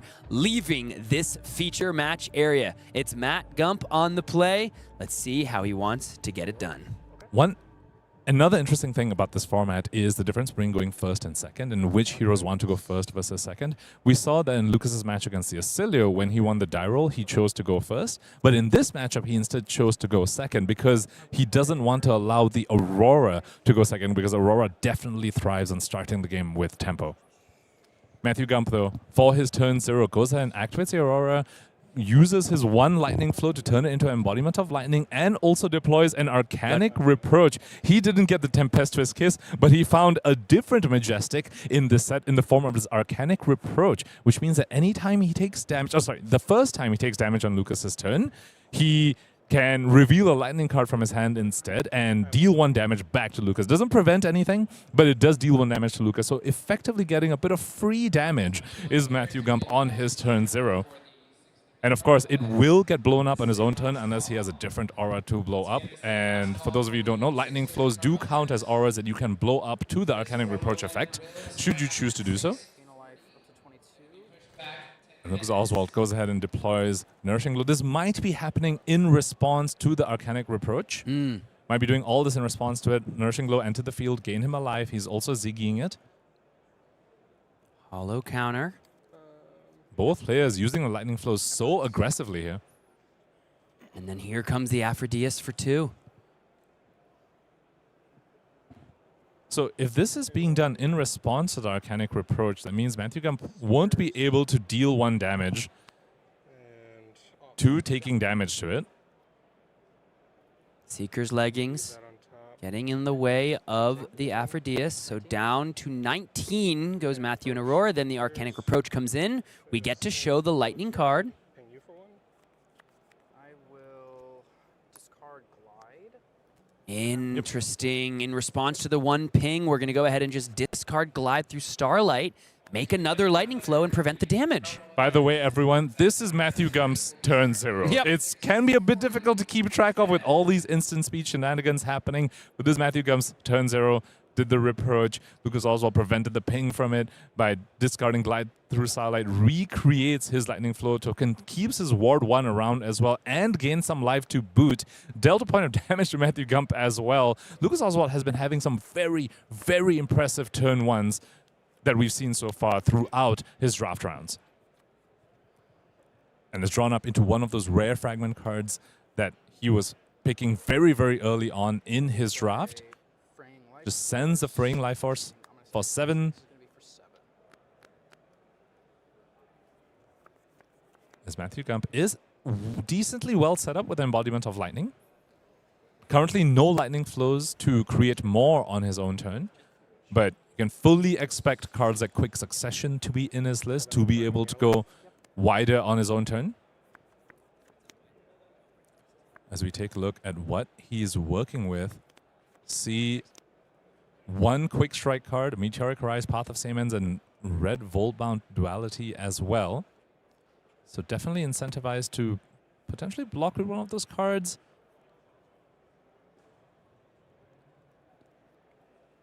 Fraying Life Force.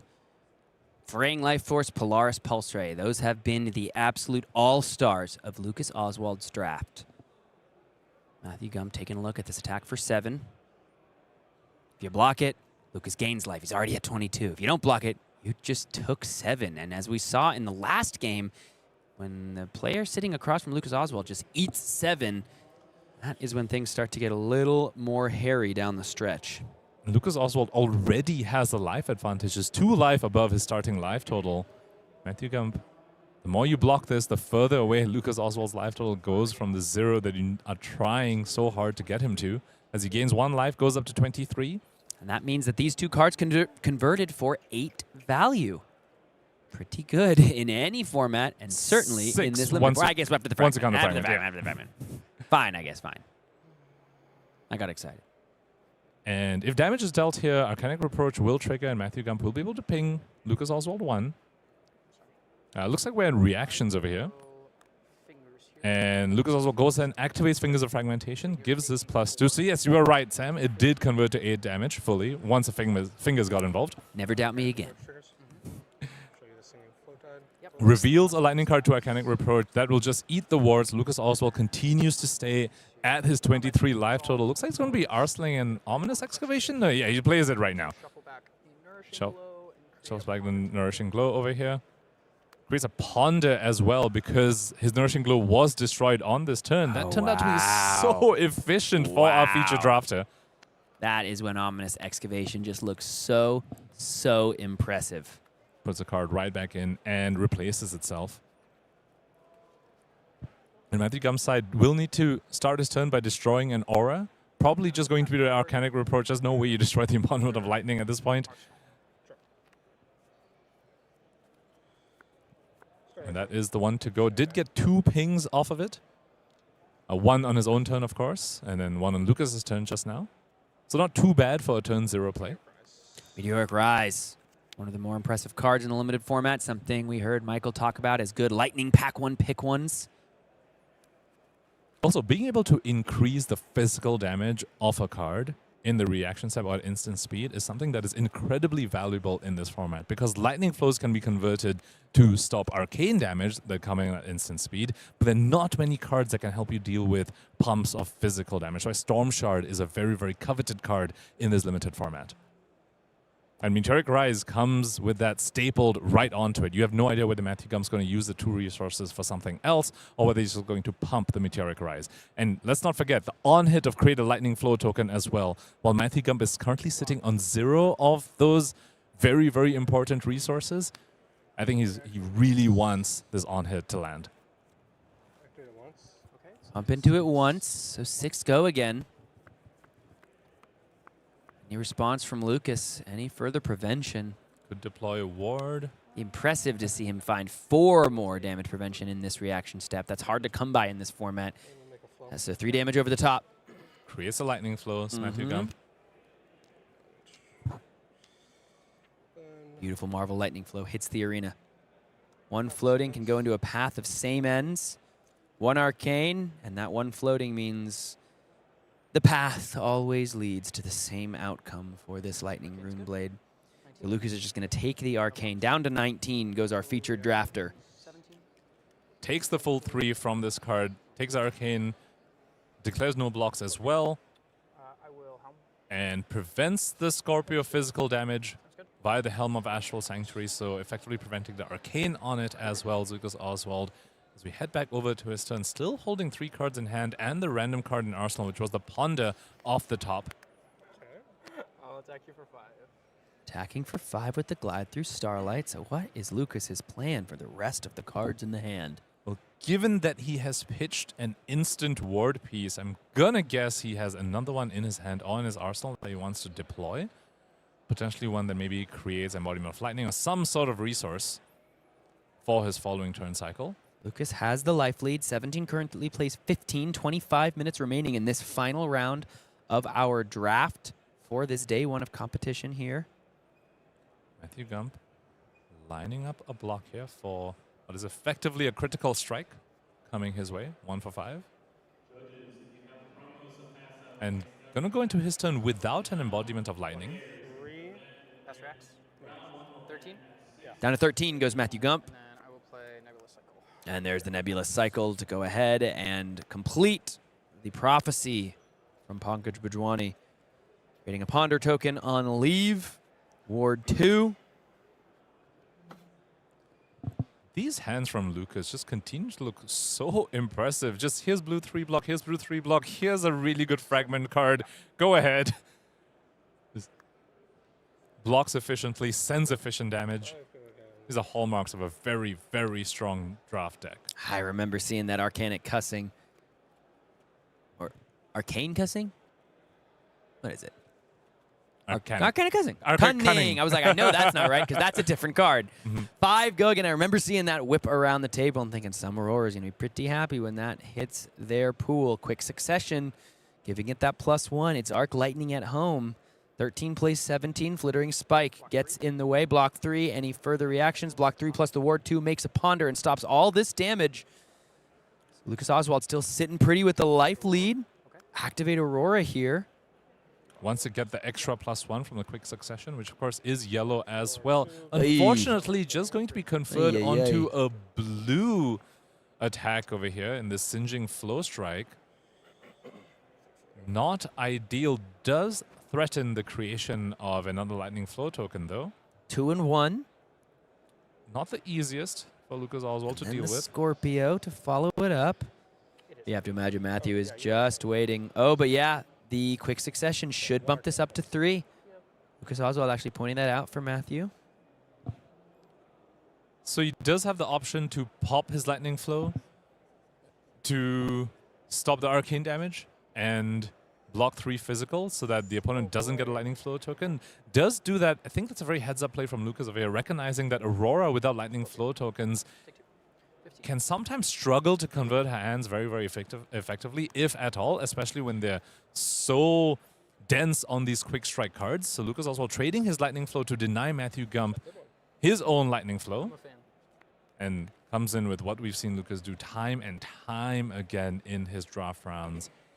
Polaris Pulse Ray, 1 floating, does have the Ponder token as well, so the Arsenal is a 1-cost instant.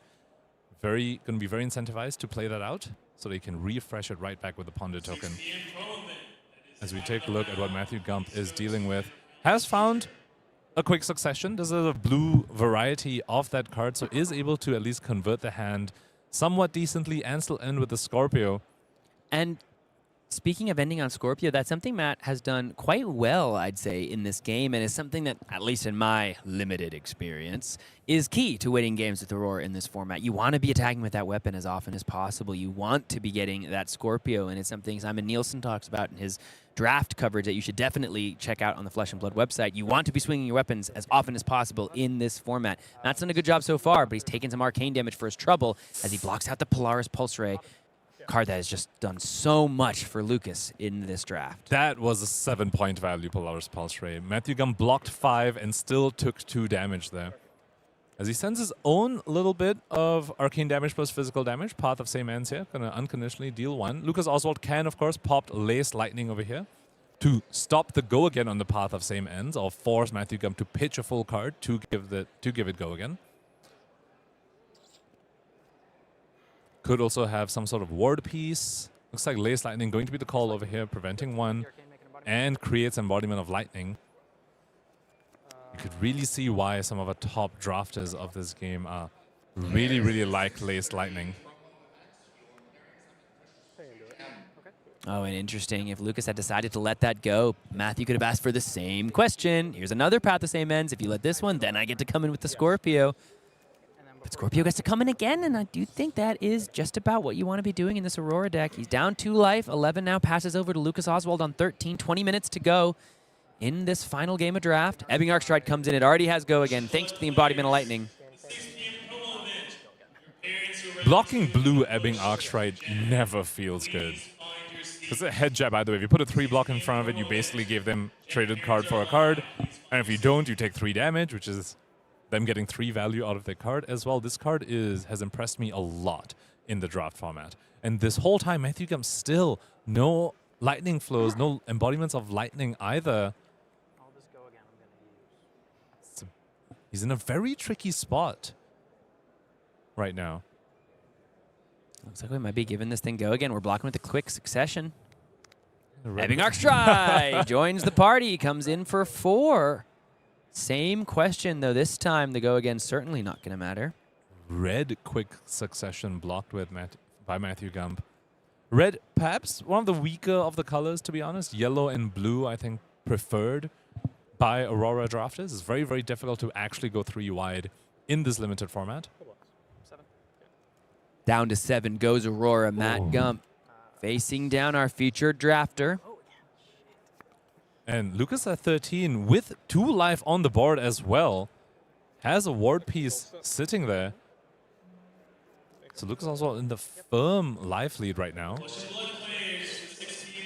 Matthew doing what sometimes Aurora has to do in this format. 2 cards for +3 and go again. Rush of Power. And it's a yellow Rush of Power. Not incredibly impressive here. 6 on hit, deal 1. Wonder whether Lucas even cares. So currently it's quite face up what Matthew Gump's turn is. After this, it's a Scorpio, of course. So even if Lucas just takes all of it, that is a total of 9 damage. 6 + 1 from the Rush of Power, +2 from the Scorpio.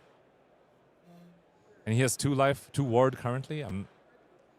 He's got all the options here to be able to convert his hand as efficiently as he wants to. What I love about this matchup, beyond just the implications in the limited format, is we're seeing a block from the Cosmic Duality plus the Elliptical Conflux. So taking 2 from the on-hit of the Rush of Power. Down to 9 goes Lucas. Here comes the Scorpio. Looks like he's taking that. So it should be 7-all at the end of this game, at the end of this round. Should be 7-all. Both these players. 9. Didn't he take the Scorpio? No? Okay. Yeah, so it went from 11 to 9 after the Scorpio. Alrighty, no damage then on the first attack.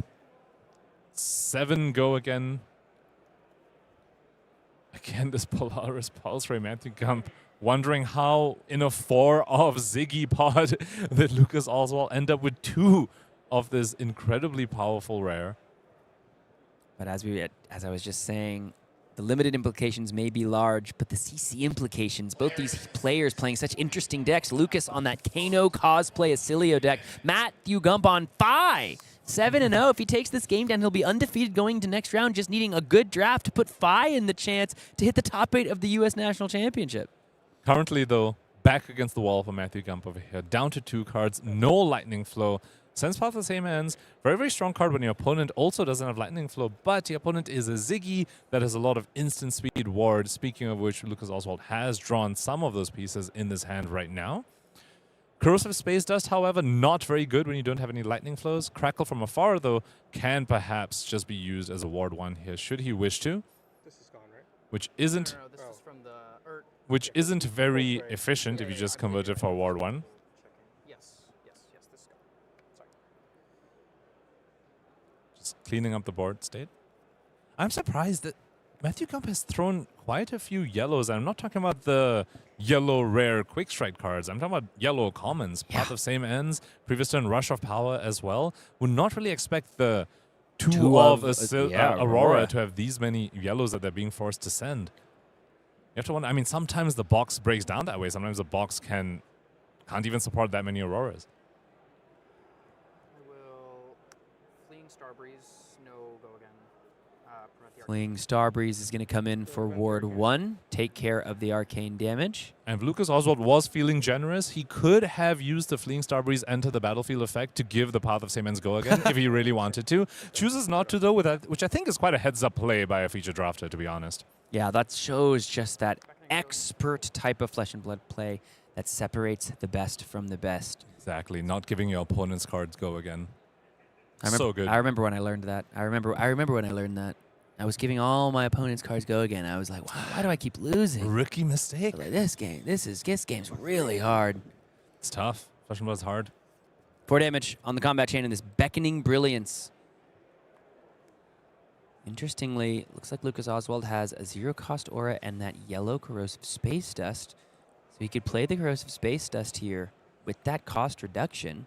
But no lightning flow, which means that you don't have a guaranteed way to flicker it on your opponent's turn, which means if your opponent's able to leak through, that will just be a Ward 1, not exactly what you want that card to be. And looks like because of that, he's just going to leave it for the arsenal. Robe meets Crackle as the Crackle from afar attempts to pump up the Beckoning Brilliance by 1, but the Robe of Astral Sanctuary gets in the way. Aurora is tapped. No Embodiment of Lightning on this turn. Ward 1 for Lucas Oswald. Quick succession immediately. He's going to threaten that Ward 1. As we see a Flittering Spike come out for Matthew Gump. This one's got go again, and it's got the potential to grow to some pretty gnarly numbers if an instant is played on this chain link. And I believe he is floating 2 resources over here. Here's where you have to be worried about a card like Storm Shard. Storm Shard here for Matthew Gump could spell Lucas's doom potentially, because Storm Shard will be +3 to its own effect, and Flittering Spike will get +2 from its own effect, which would bump this all the way up to 10. If that is a card that Matthew Gump has access to right now. Now, of course, we also have to remember he himself has no Lightning Flow tokens, and he is at 4. With the Corrosive Space Dust, Lucas Oswald actually does have the potential reach to deal 4 damage. You play the Space Dust, you flicker it, that's 1. It goes away by the ward effect when you take some damage. That's another 1, and you can activate Aphrodite. That is 4 damage he's access to. Matthew Gump does have Seeker's Hood, though. Lucas Oswald would need a little bit more than that. Let's take a look at what he is working with. I see a Lightning Flow generator here in the form of the Cosmic Duality, which also deals 1 damage as well. How much damage does Lucas think he can get through here? And importantly, how much damage can he prevent on this Flittering Spike turn? I mean, I have to wonder if you just pass and see what your opponent's up to. Because once Matthew Gump shows that last card, Lucas also might be able to see the doors wide open for him to deal 5 arcane damage on this turn. Corrosive Space Dust in the arsenal. Doing the math here, is he? Does also need to double check whether he has all the resources to do that, because of course Cosmic Duality is one of the blues in his hand. I have a question for Judge. Going to be a judge call here. Lucas Oswald going to go ahead and take a little bit of a zip-zap away from the table and go ahead and talk to a judge about an interaction. Hearing it's about that Corrosive Space Dust in the arsenal, Lucas wondering, as we all do, if I have a Corrosive Space Dust out but get hit for lethal damage, how does the arcane damage work?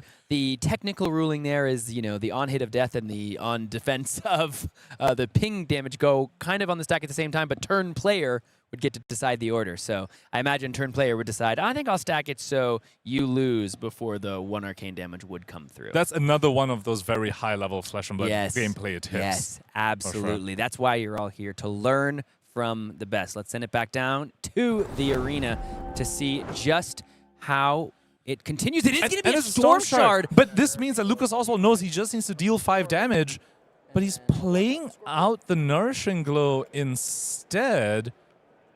Did he miss lethal? Because he could have dealt 1 from the Cosmic Duality, play the Corrosive Space Dust, flicker it as well. That's 2 arcane damage plus Aphrodite, and the opponent just has 1 prevention on Seeker's Hood. Not entirely sure, but he sees a Fraying Life Force anyway. Well, because it costs 1 for your...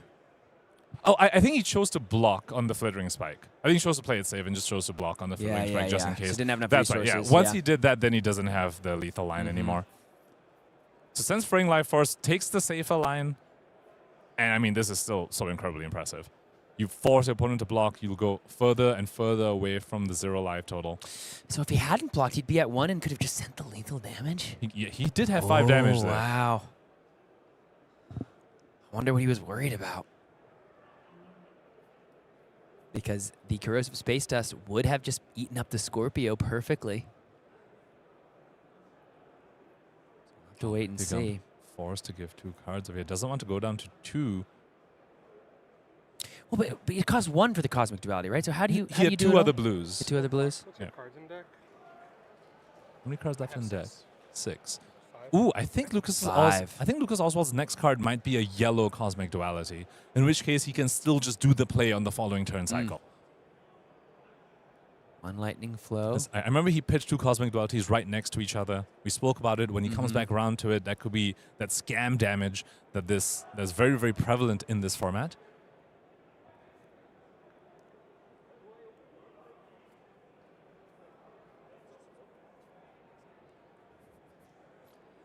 Just to clarify, when I say scam damage, I mean killing your opponent on their turn in response to things. Just wizard player things, you know. And you would never do that. Oh, never. You would never do that. You would never play a deck that does that. I only play clean and fair Flesh and Blood. 5 damage is what the Fraying Life Force goes down to after the Fragment effect. And Lucas Oswald heals 1 as well. And Matthew Gump opts to pop the Seeker's Hood over here to prevent some damage. And you might be wondering, why didn't he just use that as a blocking card instead? It's because he wants to keep that card in deck while still converting it to some amount of defensive value. They both did just do a quick deck count. Fatigue is definitely a thing that can sometimes happen in this format. So Matthew Gump wants to keep that card, opting to convert it to less than 3 block, but keeps the card in deck.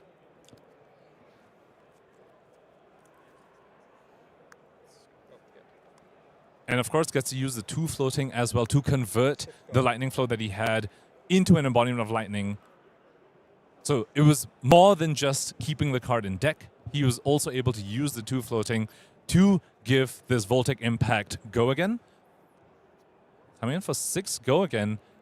And something that we have to note is that Lucas Oswald was pitching a lot of ward cards and might be forced to deploy some of them here on defense just to not die. Okay, no, there's 3 blocking cards here. So let's see. Voltaic Impact comes in. Got no floating, but the Scorpio gets to follow this up.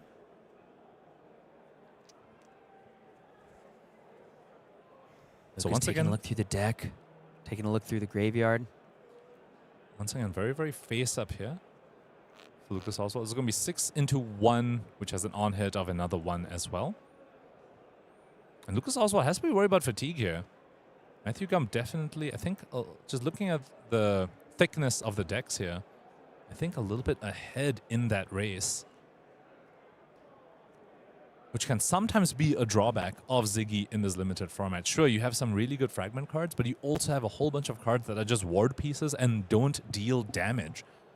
And so when it comes to this endgame, you know, if Lucas uses the cards in his hand that block on defense over here, those are his offensive cards as well. If he's just left with a bunch of ward, that may not be good enough.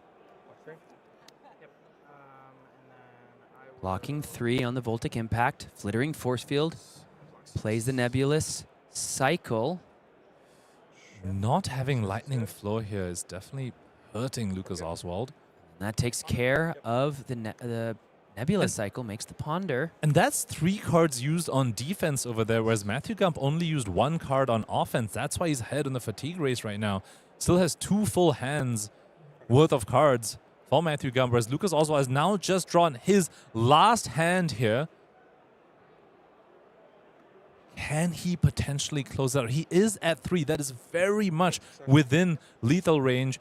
If Lucas Oswald is able to create any lightning flows, he isn't able to.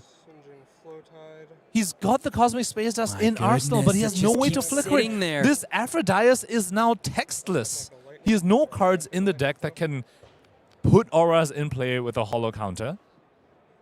You just have to wonder, those couple of turn cycles ago, Sam, when he had the Cosmic Duality, did he think that he had more Lightning Flow generators left in his deck? Was that the last one and he didn't quite notice?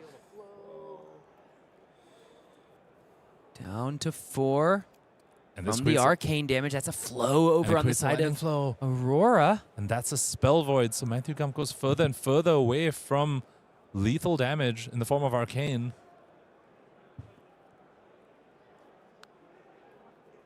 If he has a 0 cost here, could just activate Aurora right now to convert that Lightning Flow into an embodiment of lightning, send the 0 cost as well, keep forcing Lucas Oswald to use cards on defense as he's slowly getting fatigued. No more cards left in deck for our feature drafter.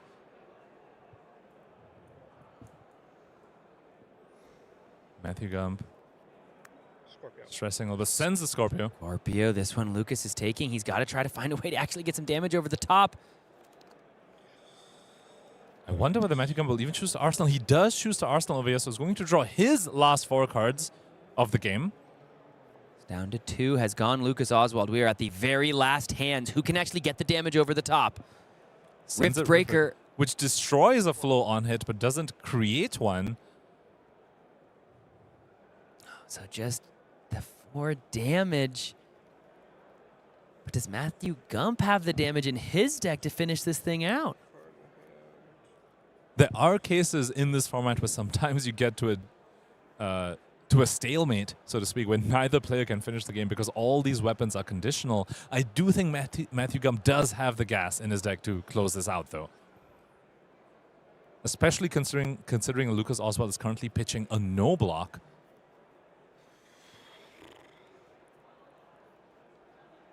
So if Matthew Gump can survive this and send an attack on his own turn as well, that could potentially be the end of this game, and we would have one of our undefeated players here going into day 2 of US Nationals. Lucas Oswald, only 2 cards in hand. Corrosive Space Dust in Arsenal. No Lightning Flows to speak of. Path of Simmons comes out from Matthew Gump. 1+1. Path of Simmons. Can Lucas do anything about this? I don't think he can.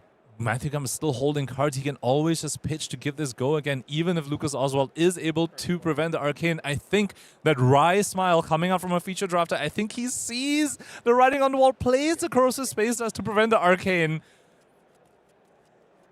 Matt still... Yeah, it doesn't do anything. Okay. I have that. He's just clarifying. Yep, everyone else doesn't do anything. You were dead 3 turns ago. Oh, you can hear it! The last flow. What you took there? You got it. So this you heard Lucas say you were dead 3 turns ago. So he did see the lethal line, but opted to take the more conservative line, which ends up being his downfall here. That blocks, so down to 1. Does Matt have any damage to finish it out? Yes, he does. He has the Voltbound Duality, which means that our feature drafter falls, and we have one other undefeated player left in the arena. Matthew Gump and Aurora, take it down. You have Did you miss me? Oh, we missed you, Aurora. Pankaj missed you so much that he jumped in and couldn't even let you get the sentence in. What a game we had there between our 2 competitors. It came down to the wire, and it's so cool to hear Lucas say it just like that. Yeah, dude, you were dead 3 turns ago. I just missed it.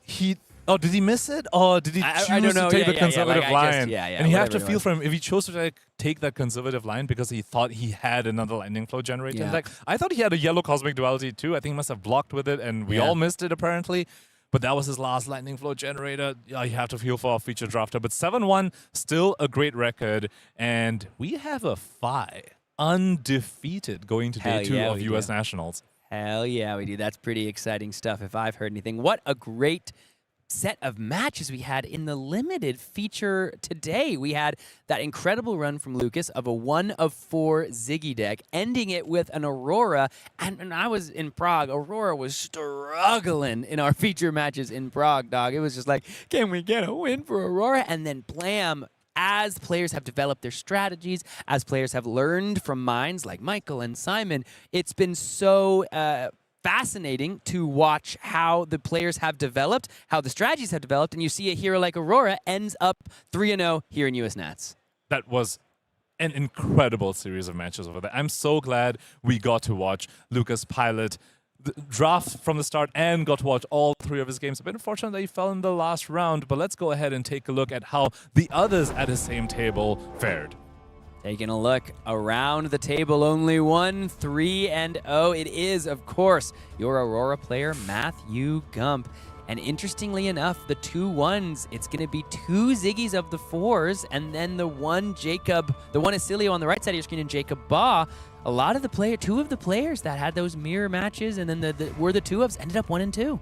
Feeling a little bit for Colin Eriksson over there. Yeah. Came into the draft rounds 5-0. All these players came into round 5-0. Colin Eriksson on that gravy bones as well. After a very strong performance at PT Yokohama, unfortunately goes 1-2 in the first draft of his Nationals run. However, all these players have a lot to fight for tomorrow. If they can just continue, if a player like Matthew Gump continues pretty sterling, we might see a FI in the U.S. Nationals top 8. And if all of these other players continue to do well enough, some of them, though, are going to need to just kind of keep winning from here. You look at a player like Colin Eriksson, he cannot drop many more games. It's going to be an exciting day tomorrow, and I know you don't want to miss it. We do have that giveaway, of course, that's going to be coming up for you after just a quick break as we recap the day, look at the final standings, see how everything has shaken up.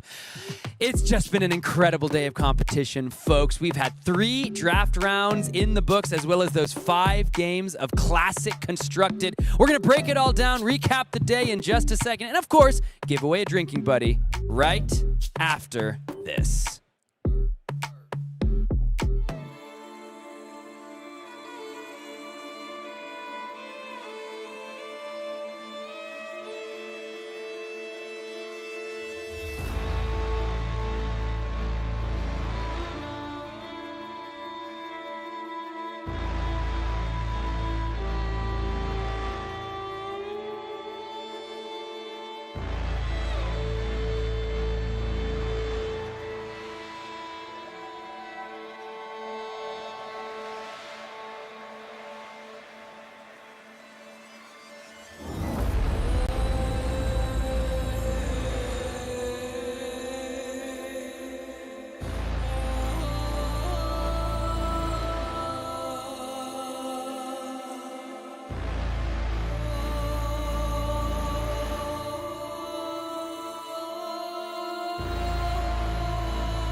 TCG Player makes it easy for Flesh and Blood players to track what's moving, what's trending, and which cards players actually want right now. From competitive cards to high-end marvels and cold foils, TCG Player helps you shop with confidence. Get all the cards, decks, and packs you need at TCG Player, the trusted marketplace for Flesh and Blood. It's been just a wonderful day of games, my friend, and I do thank you all for joining us for this coverage of U.S. Nationals, brought to you by TCG Player, the trusted marketplace partner of Flesh and Blood. I am Sam Byrne. This is Pankaj Bhojwani, and we are just going to talk a little bit. We're going to revel. We're going to kfel with you all about the day we've had. And the giveaway is currently running, so you're going to want to be active in the chat right now for a chance to win a cold foil drinking buddy. Make sure you stick around, because if we pull your name and you're not present in the chat, we have to re-pull it. But Pankaj, how have you felt after this incredible day we've had? Feeling amazing. This day kicked off U.S. Nationals, which again is kicking off all of national season over here. What we've seen today is going to leave a mark on the national season to come, not only in Classic Constructed, but also in Limited. The way these players are choosing their cards, the way they're prioritizing these picks in the draft, it's going to have a bit of a cascading effect down the other nationals. Sam, I'm going to put you in a little bit of a spot over here. Out of all the games on coverage today, which one has been your favorite? Oh man, I mean, for me, it was because I got to be here for it. It was June's game against the Dash player. That was so an awesome game. Just the way it came down right at the last moment, finally getting that little bit of variance to go his way at the end. And that game was awesome. The heist. The fact there was a heist on hit game that won him the game was really, really cool. For me, it was Lucas Oswald's Oscilio into Matt W's Gravy Bones, just because it was so cool to see basically a Kano cosplay once again. Yeah, no, that was a great game, and I'm so excited to see just how the Oscilio 1 decks, Constella Intelligence, are going to be able to continue to come together, because there's just so many different ways that deck can be built in the wake of not only the bannings in Classic Constructed, but of all the crazy new cards that Omens of the Third Age has brought us. And now that you know that some Oscilios are doing this as well, people do need to be prepared for this. It was something Lucas did mention to me after all his games. He was saying that he felt that this deck was very good for this weekend when people aren't prepared for it and don't know what's going on. He said he's not sure whether he would bring it, say, 2 weekends from now when people know what's up. Yeah, but that's how it falls to all of you, Flesh and Blood players out all throughout Wraith. How will you continue to iterate on that Oscilio deck and be ready for your nationals? We're still getting sorted out here in the tournament, so we're still waiting on the final standings of the day. But I do want to just read out some heroes that are X and O. I'm just going to read out the list of heroes in CC that are currently X and O. So if you just give me a little bit, I'm going to start at the top. It's a long list. I'm going to start at the top, sure. Then I'm going to go to the middle, then I'm going to go to the end, and by the time I'm finished, you'll have heard all of the different heroes that are currently XO and CC after 5 rounds of CC and 3 rounds of draft. Get your drinks ready. Phi Rising Rebellion. That's the list. Wow.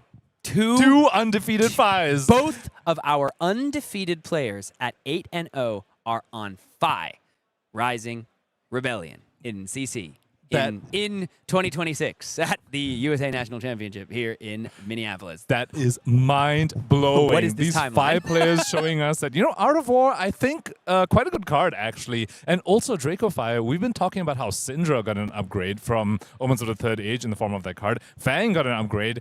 Turns out Phi very sneakily got a very strong upgrade in the form of Draco Fire as well. Yeah, I had a chance to catch up with Michael earlier in the day, Matthew, earlier in the day as he was getting through these draft games. I asked him, I was like, so dude, Phi? He was like, yeah. I was like, Draco Fire, is it good in the deck? He was like, just play a blue, bro. I was like, oh, okay. All right. He was like, just play a blue. You need a blue. But Draco Fire putting in work for Cindra and for Fang. But great to see that the OG Draconic Ninja still has legs.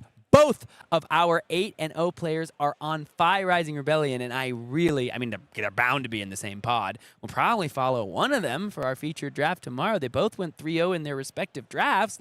We got to see if they can continue the run and potentially put Phi in a place to make a top 8. And Probably LO. I don't know. I don't have to look at He's the board. quite up there. Yeah. Oh, I am so ready for some 5 CC games tomorrow. I really hope we get it. Out of Phoenix War on camera, please. Yeah, that would be a good one. Some other heroes that are doing well, of course, Dash.io at 7-1. We got Lucas Oswald at 7-1 on that Oscilio, brand new Constella Oscilio list. Intelligence. We've got a couple of Cindras kicking around, a Gravy Bones at 7-1, Tao Tao Chu, Arachne Huntsman at 7-1. That's not a deck you want to sit across at the end of a competition. So, quick question. You haven't mentioned Victor or Arachne Marinette at all yet. The two heroes that a lot of people consider to be the linchpins of this format. Are there any Victors and Arachne Marinettes at 7-1? Not that I'm seeing it. Let's see. Let's look at just the 7-1s. I am continuing to put you on the looking- spot here. I apologize. I am looking. I'm not saying there's one. I'm seeing Noah Biros Okay. at 7-1. Jonathan Magnuson, our Zyggy player, currently still 7-1. Wow. There is a Victor 7-1, but not many. Not many, my friends. We are seeing a whole host of different heroes, and I'm having it on good authority that we're actually able to hear from one of those undefeated fives. Not a player that we've had a chance to speak to yet today or watch, but we, of course, are going to have Ashlyn on Fi telling us about her tournament run before we get into the giveaway. So stick around for that giveaway, and let's hear from our undefeated Fi. Welcome back to the Backstage Pass at the Flesh and Blood World Tour. We're, of course, sitting backstage at U.S. Nationals in Minneapolis, and I'm joined by a fresh new face. Ashlyn Slattery, you are not really a known quantity when it comes to the world of Flesh and Blood, but I think that's all about to change because you are one of only 2 undefeateds here at U.S. Nationals at the end of day 1. Let that sink in. How does it feel? Wowza. That's pretty fun. I mean, I can't believe it. I feel like when we got back here, I feel like I'm kind of hallucinating because this is what I pictured would happen in my dreams. And now I'm here, so that's cool. And so I'm just gonna live and have a good time. Focus on, trying to do well in the second day as well if I can. But I'm really proud of how I played today. So. Incredible. And it's not just because of your record, but also you've got a bit of a dark horse pick for Classic Constructed, and that is Phi Rising Rebellion. Now, we were talking a little bit before we started recording. You're a Phi truther. You don't like it when people slander Phi. Tell me about what everybody's missing. I think the thing in particular about Phi is that I think the biggest problem I have is that people say that he's a worse Cindra, which I don't think is the case. I think Cindra is a very good hero, but Cindra has a lot of random matchups she gets sniped. Like Yarrow, for example, I think she has a really hard time into Victor. But when you're playing Phi, you have blues. You also have the ability to combo people. So my list, for example, runs Loyalty Beyond the Grave. And so against Victor, what I do is I run Loyalty Beyond the Grave in Art of the Phoenix War, and I assemble essentially a combo that deal 40 damage. And Phi can do that. Cindra can absolutely not do that without Wrath of Retribution.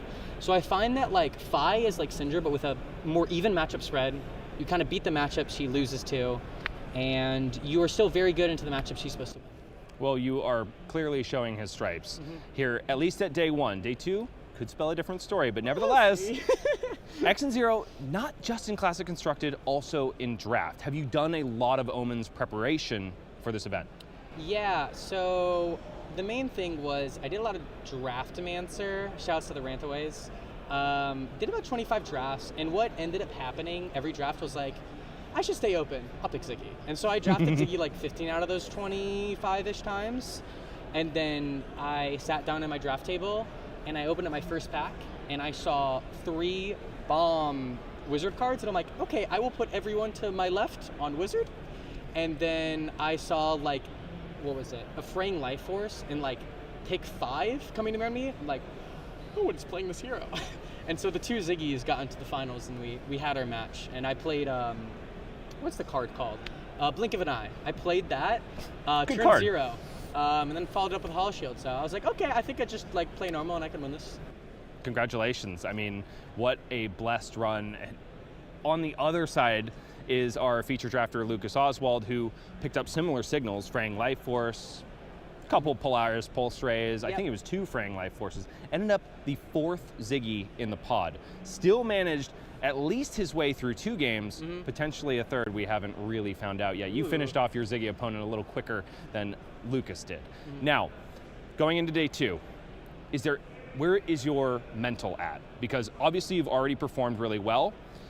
That is, however, the moment when that first loss can feel so detrimental. And going into day 2, I don't know, if I were in your seat, in the back of my head, I might be thinking, there's no way I can do it a second time. That is what's going through my head. However, I said that there's no way I'm going to do this well on the first day, and then I did. So I guess I'll just keep surprising myself, hopefully. And, maybe I don't want to fight at LL, but, like, if I'm in a position to, I'll try to win the tournament. Flesh and Blood is an incredibly challenging game, and so in the competitive scene, it's really rare that we see fresh faces doing incredibly well. So I can say it's a breath of fresh air to see somebody else in the backstage performing an interview with me.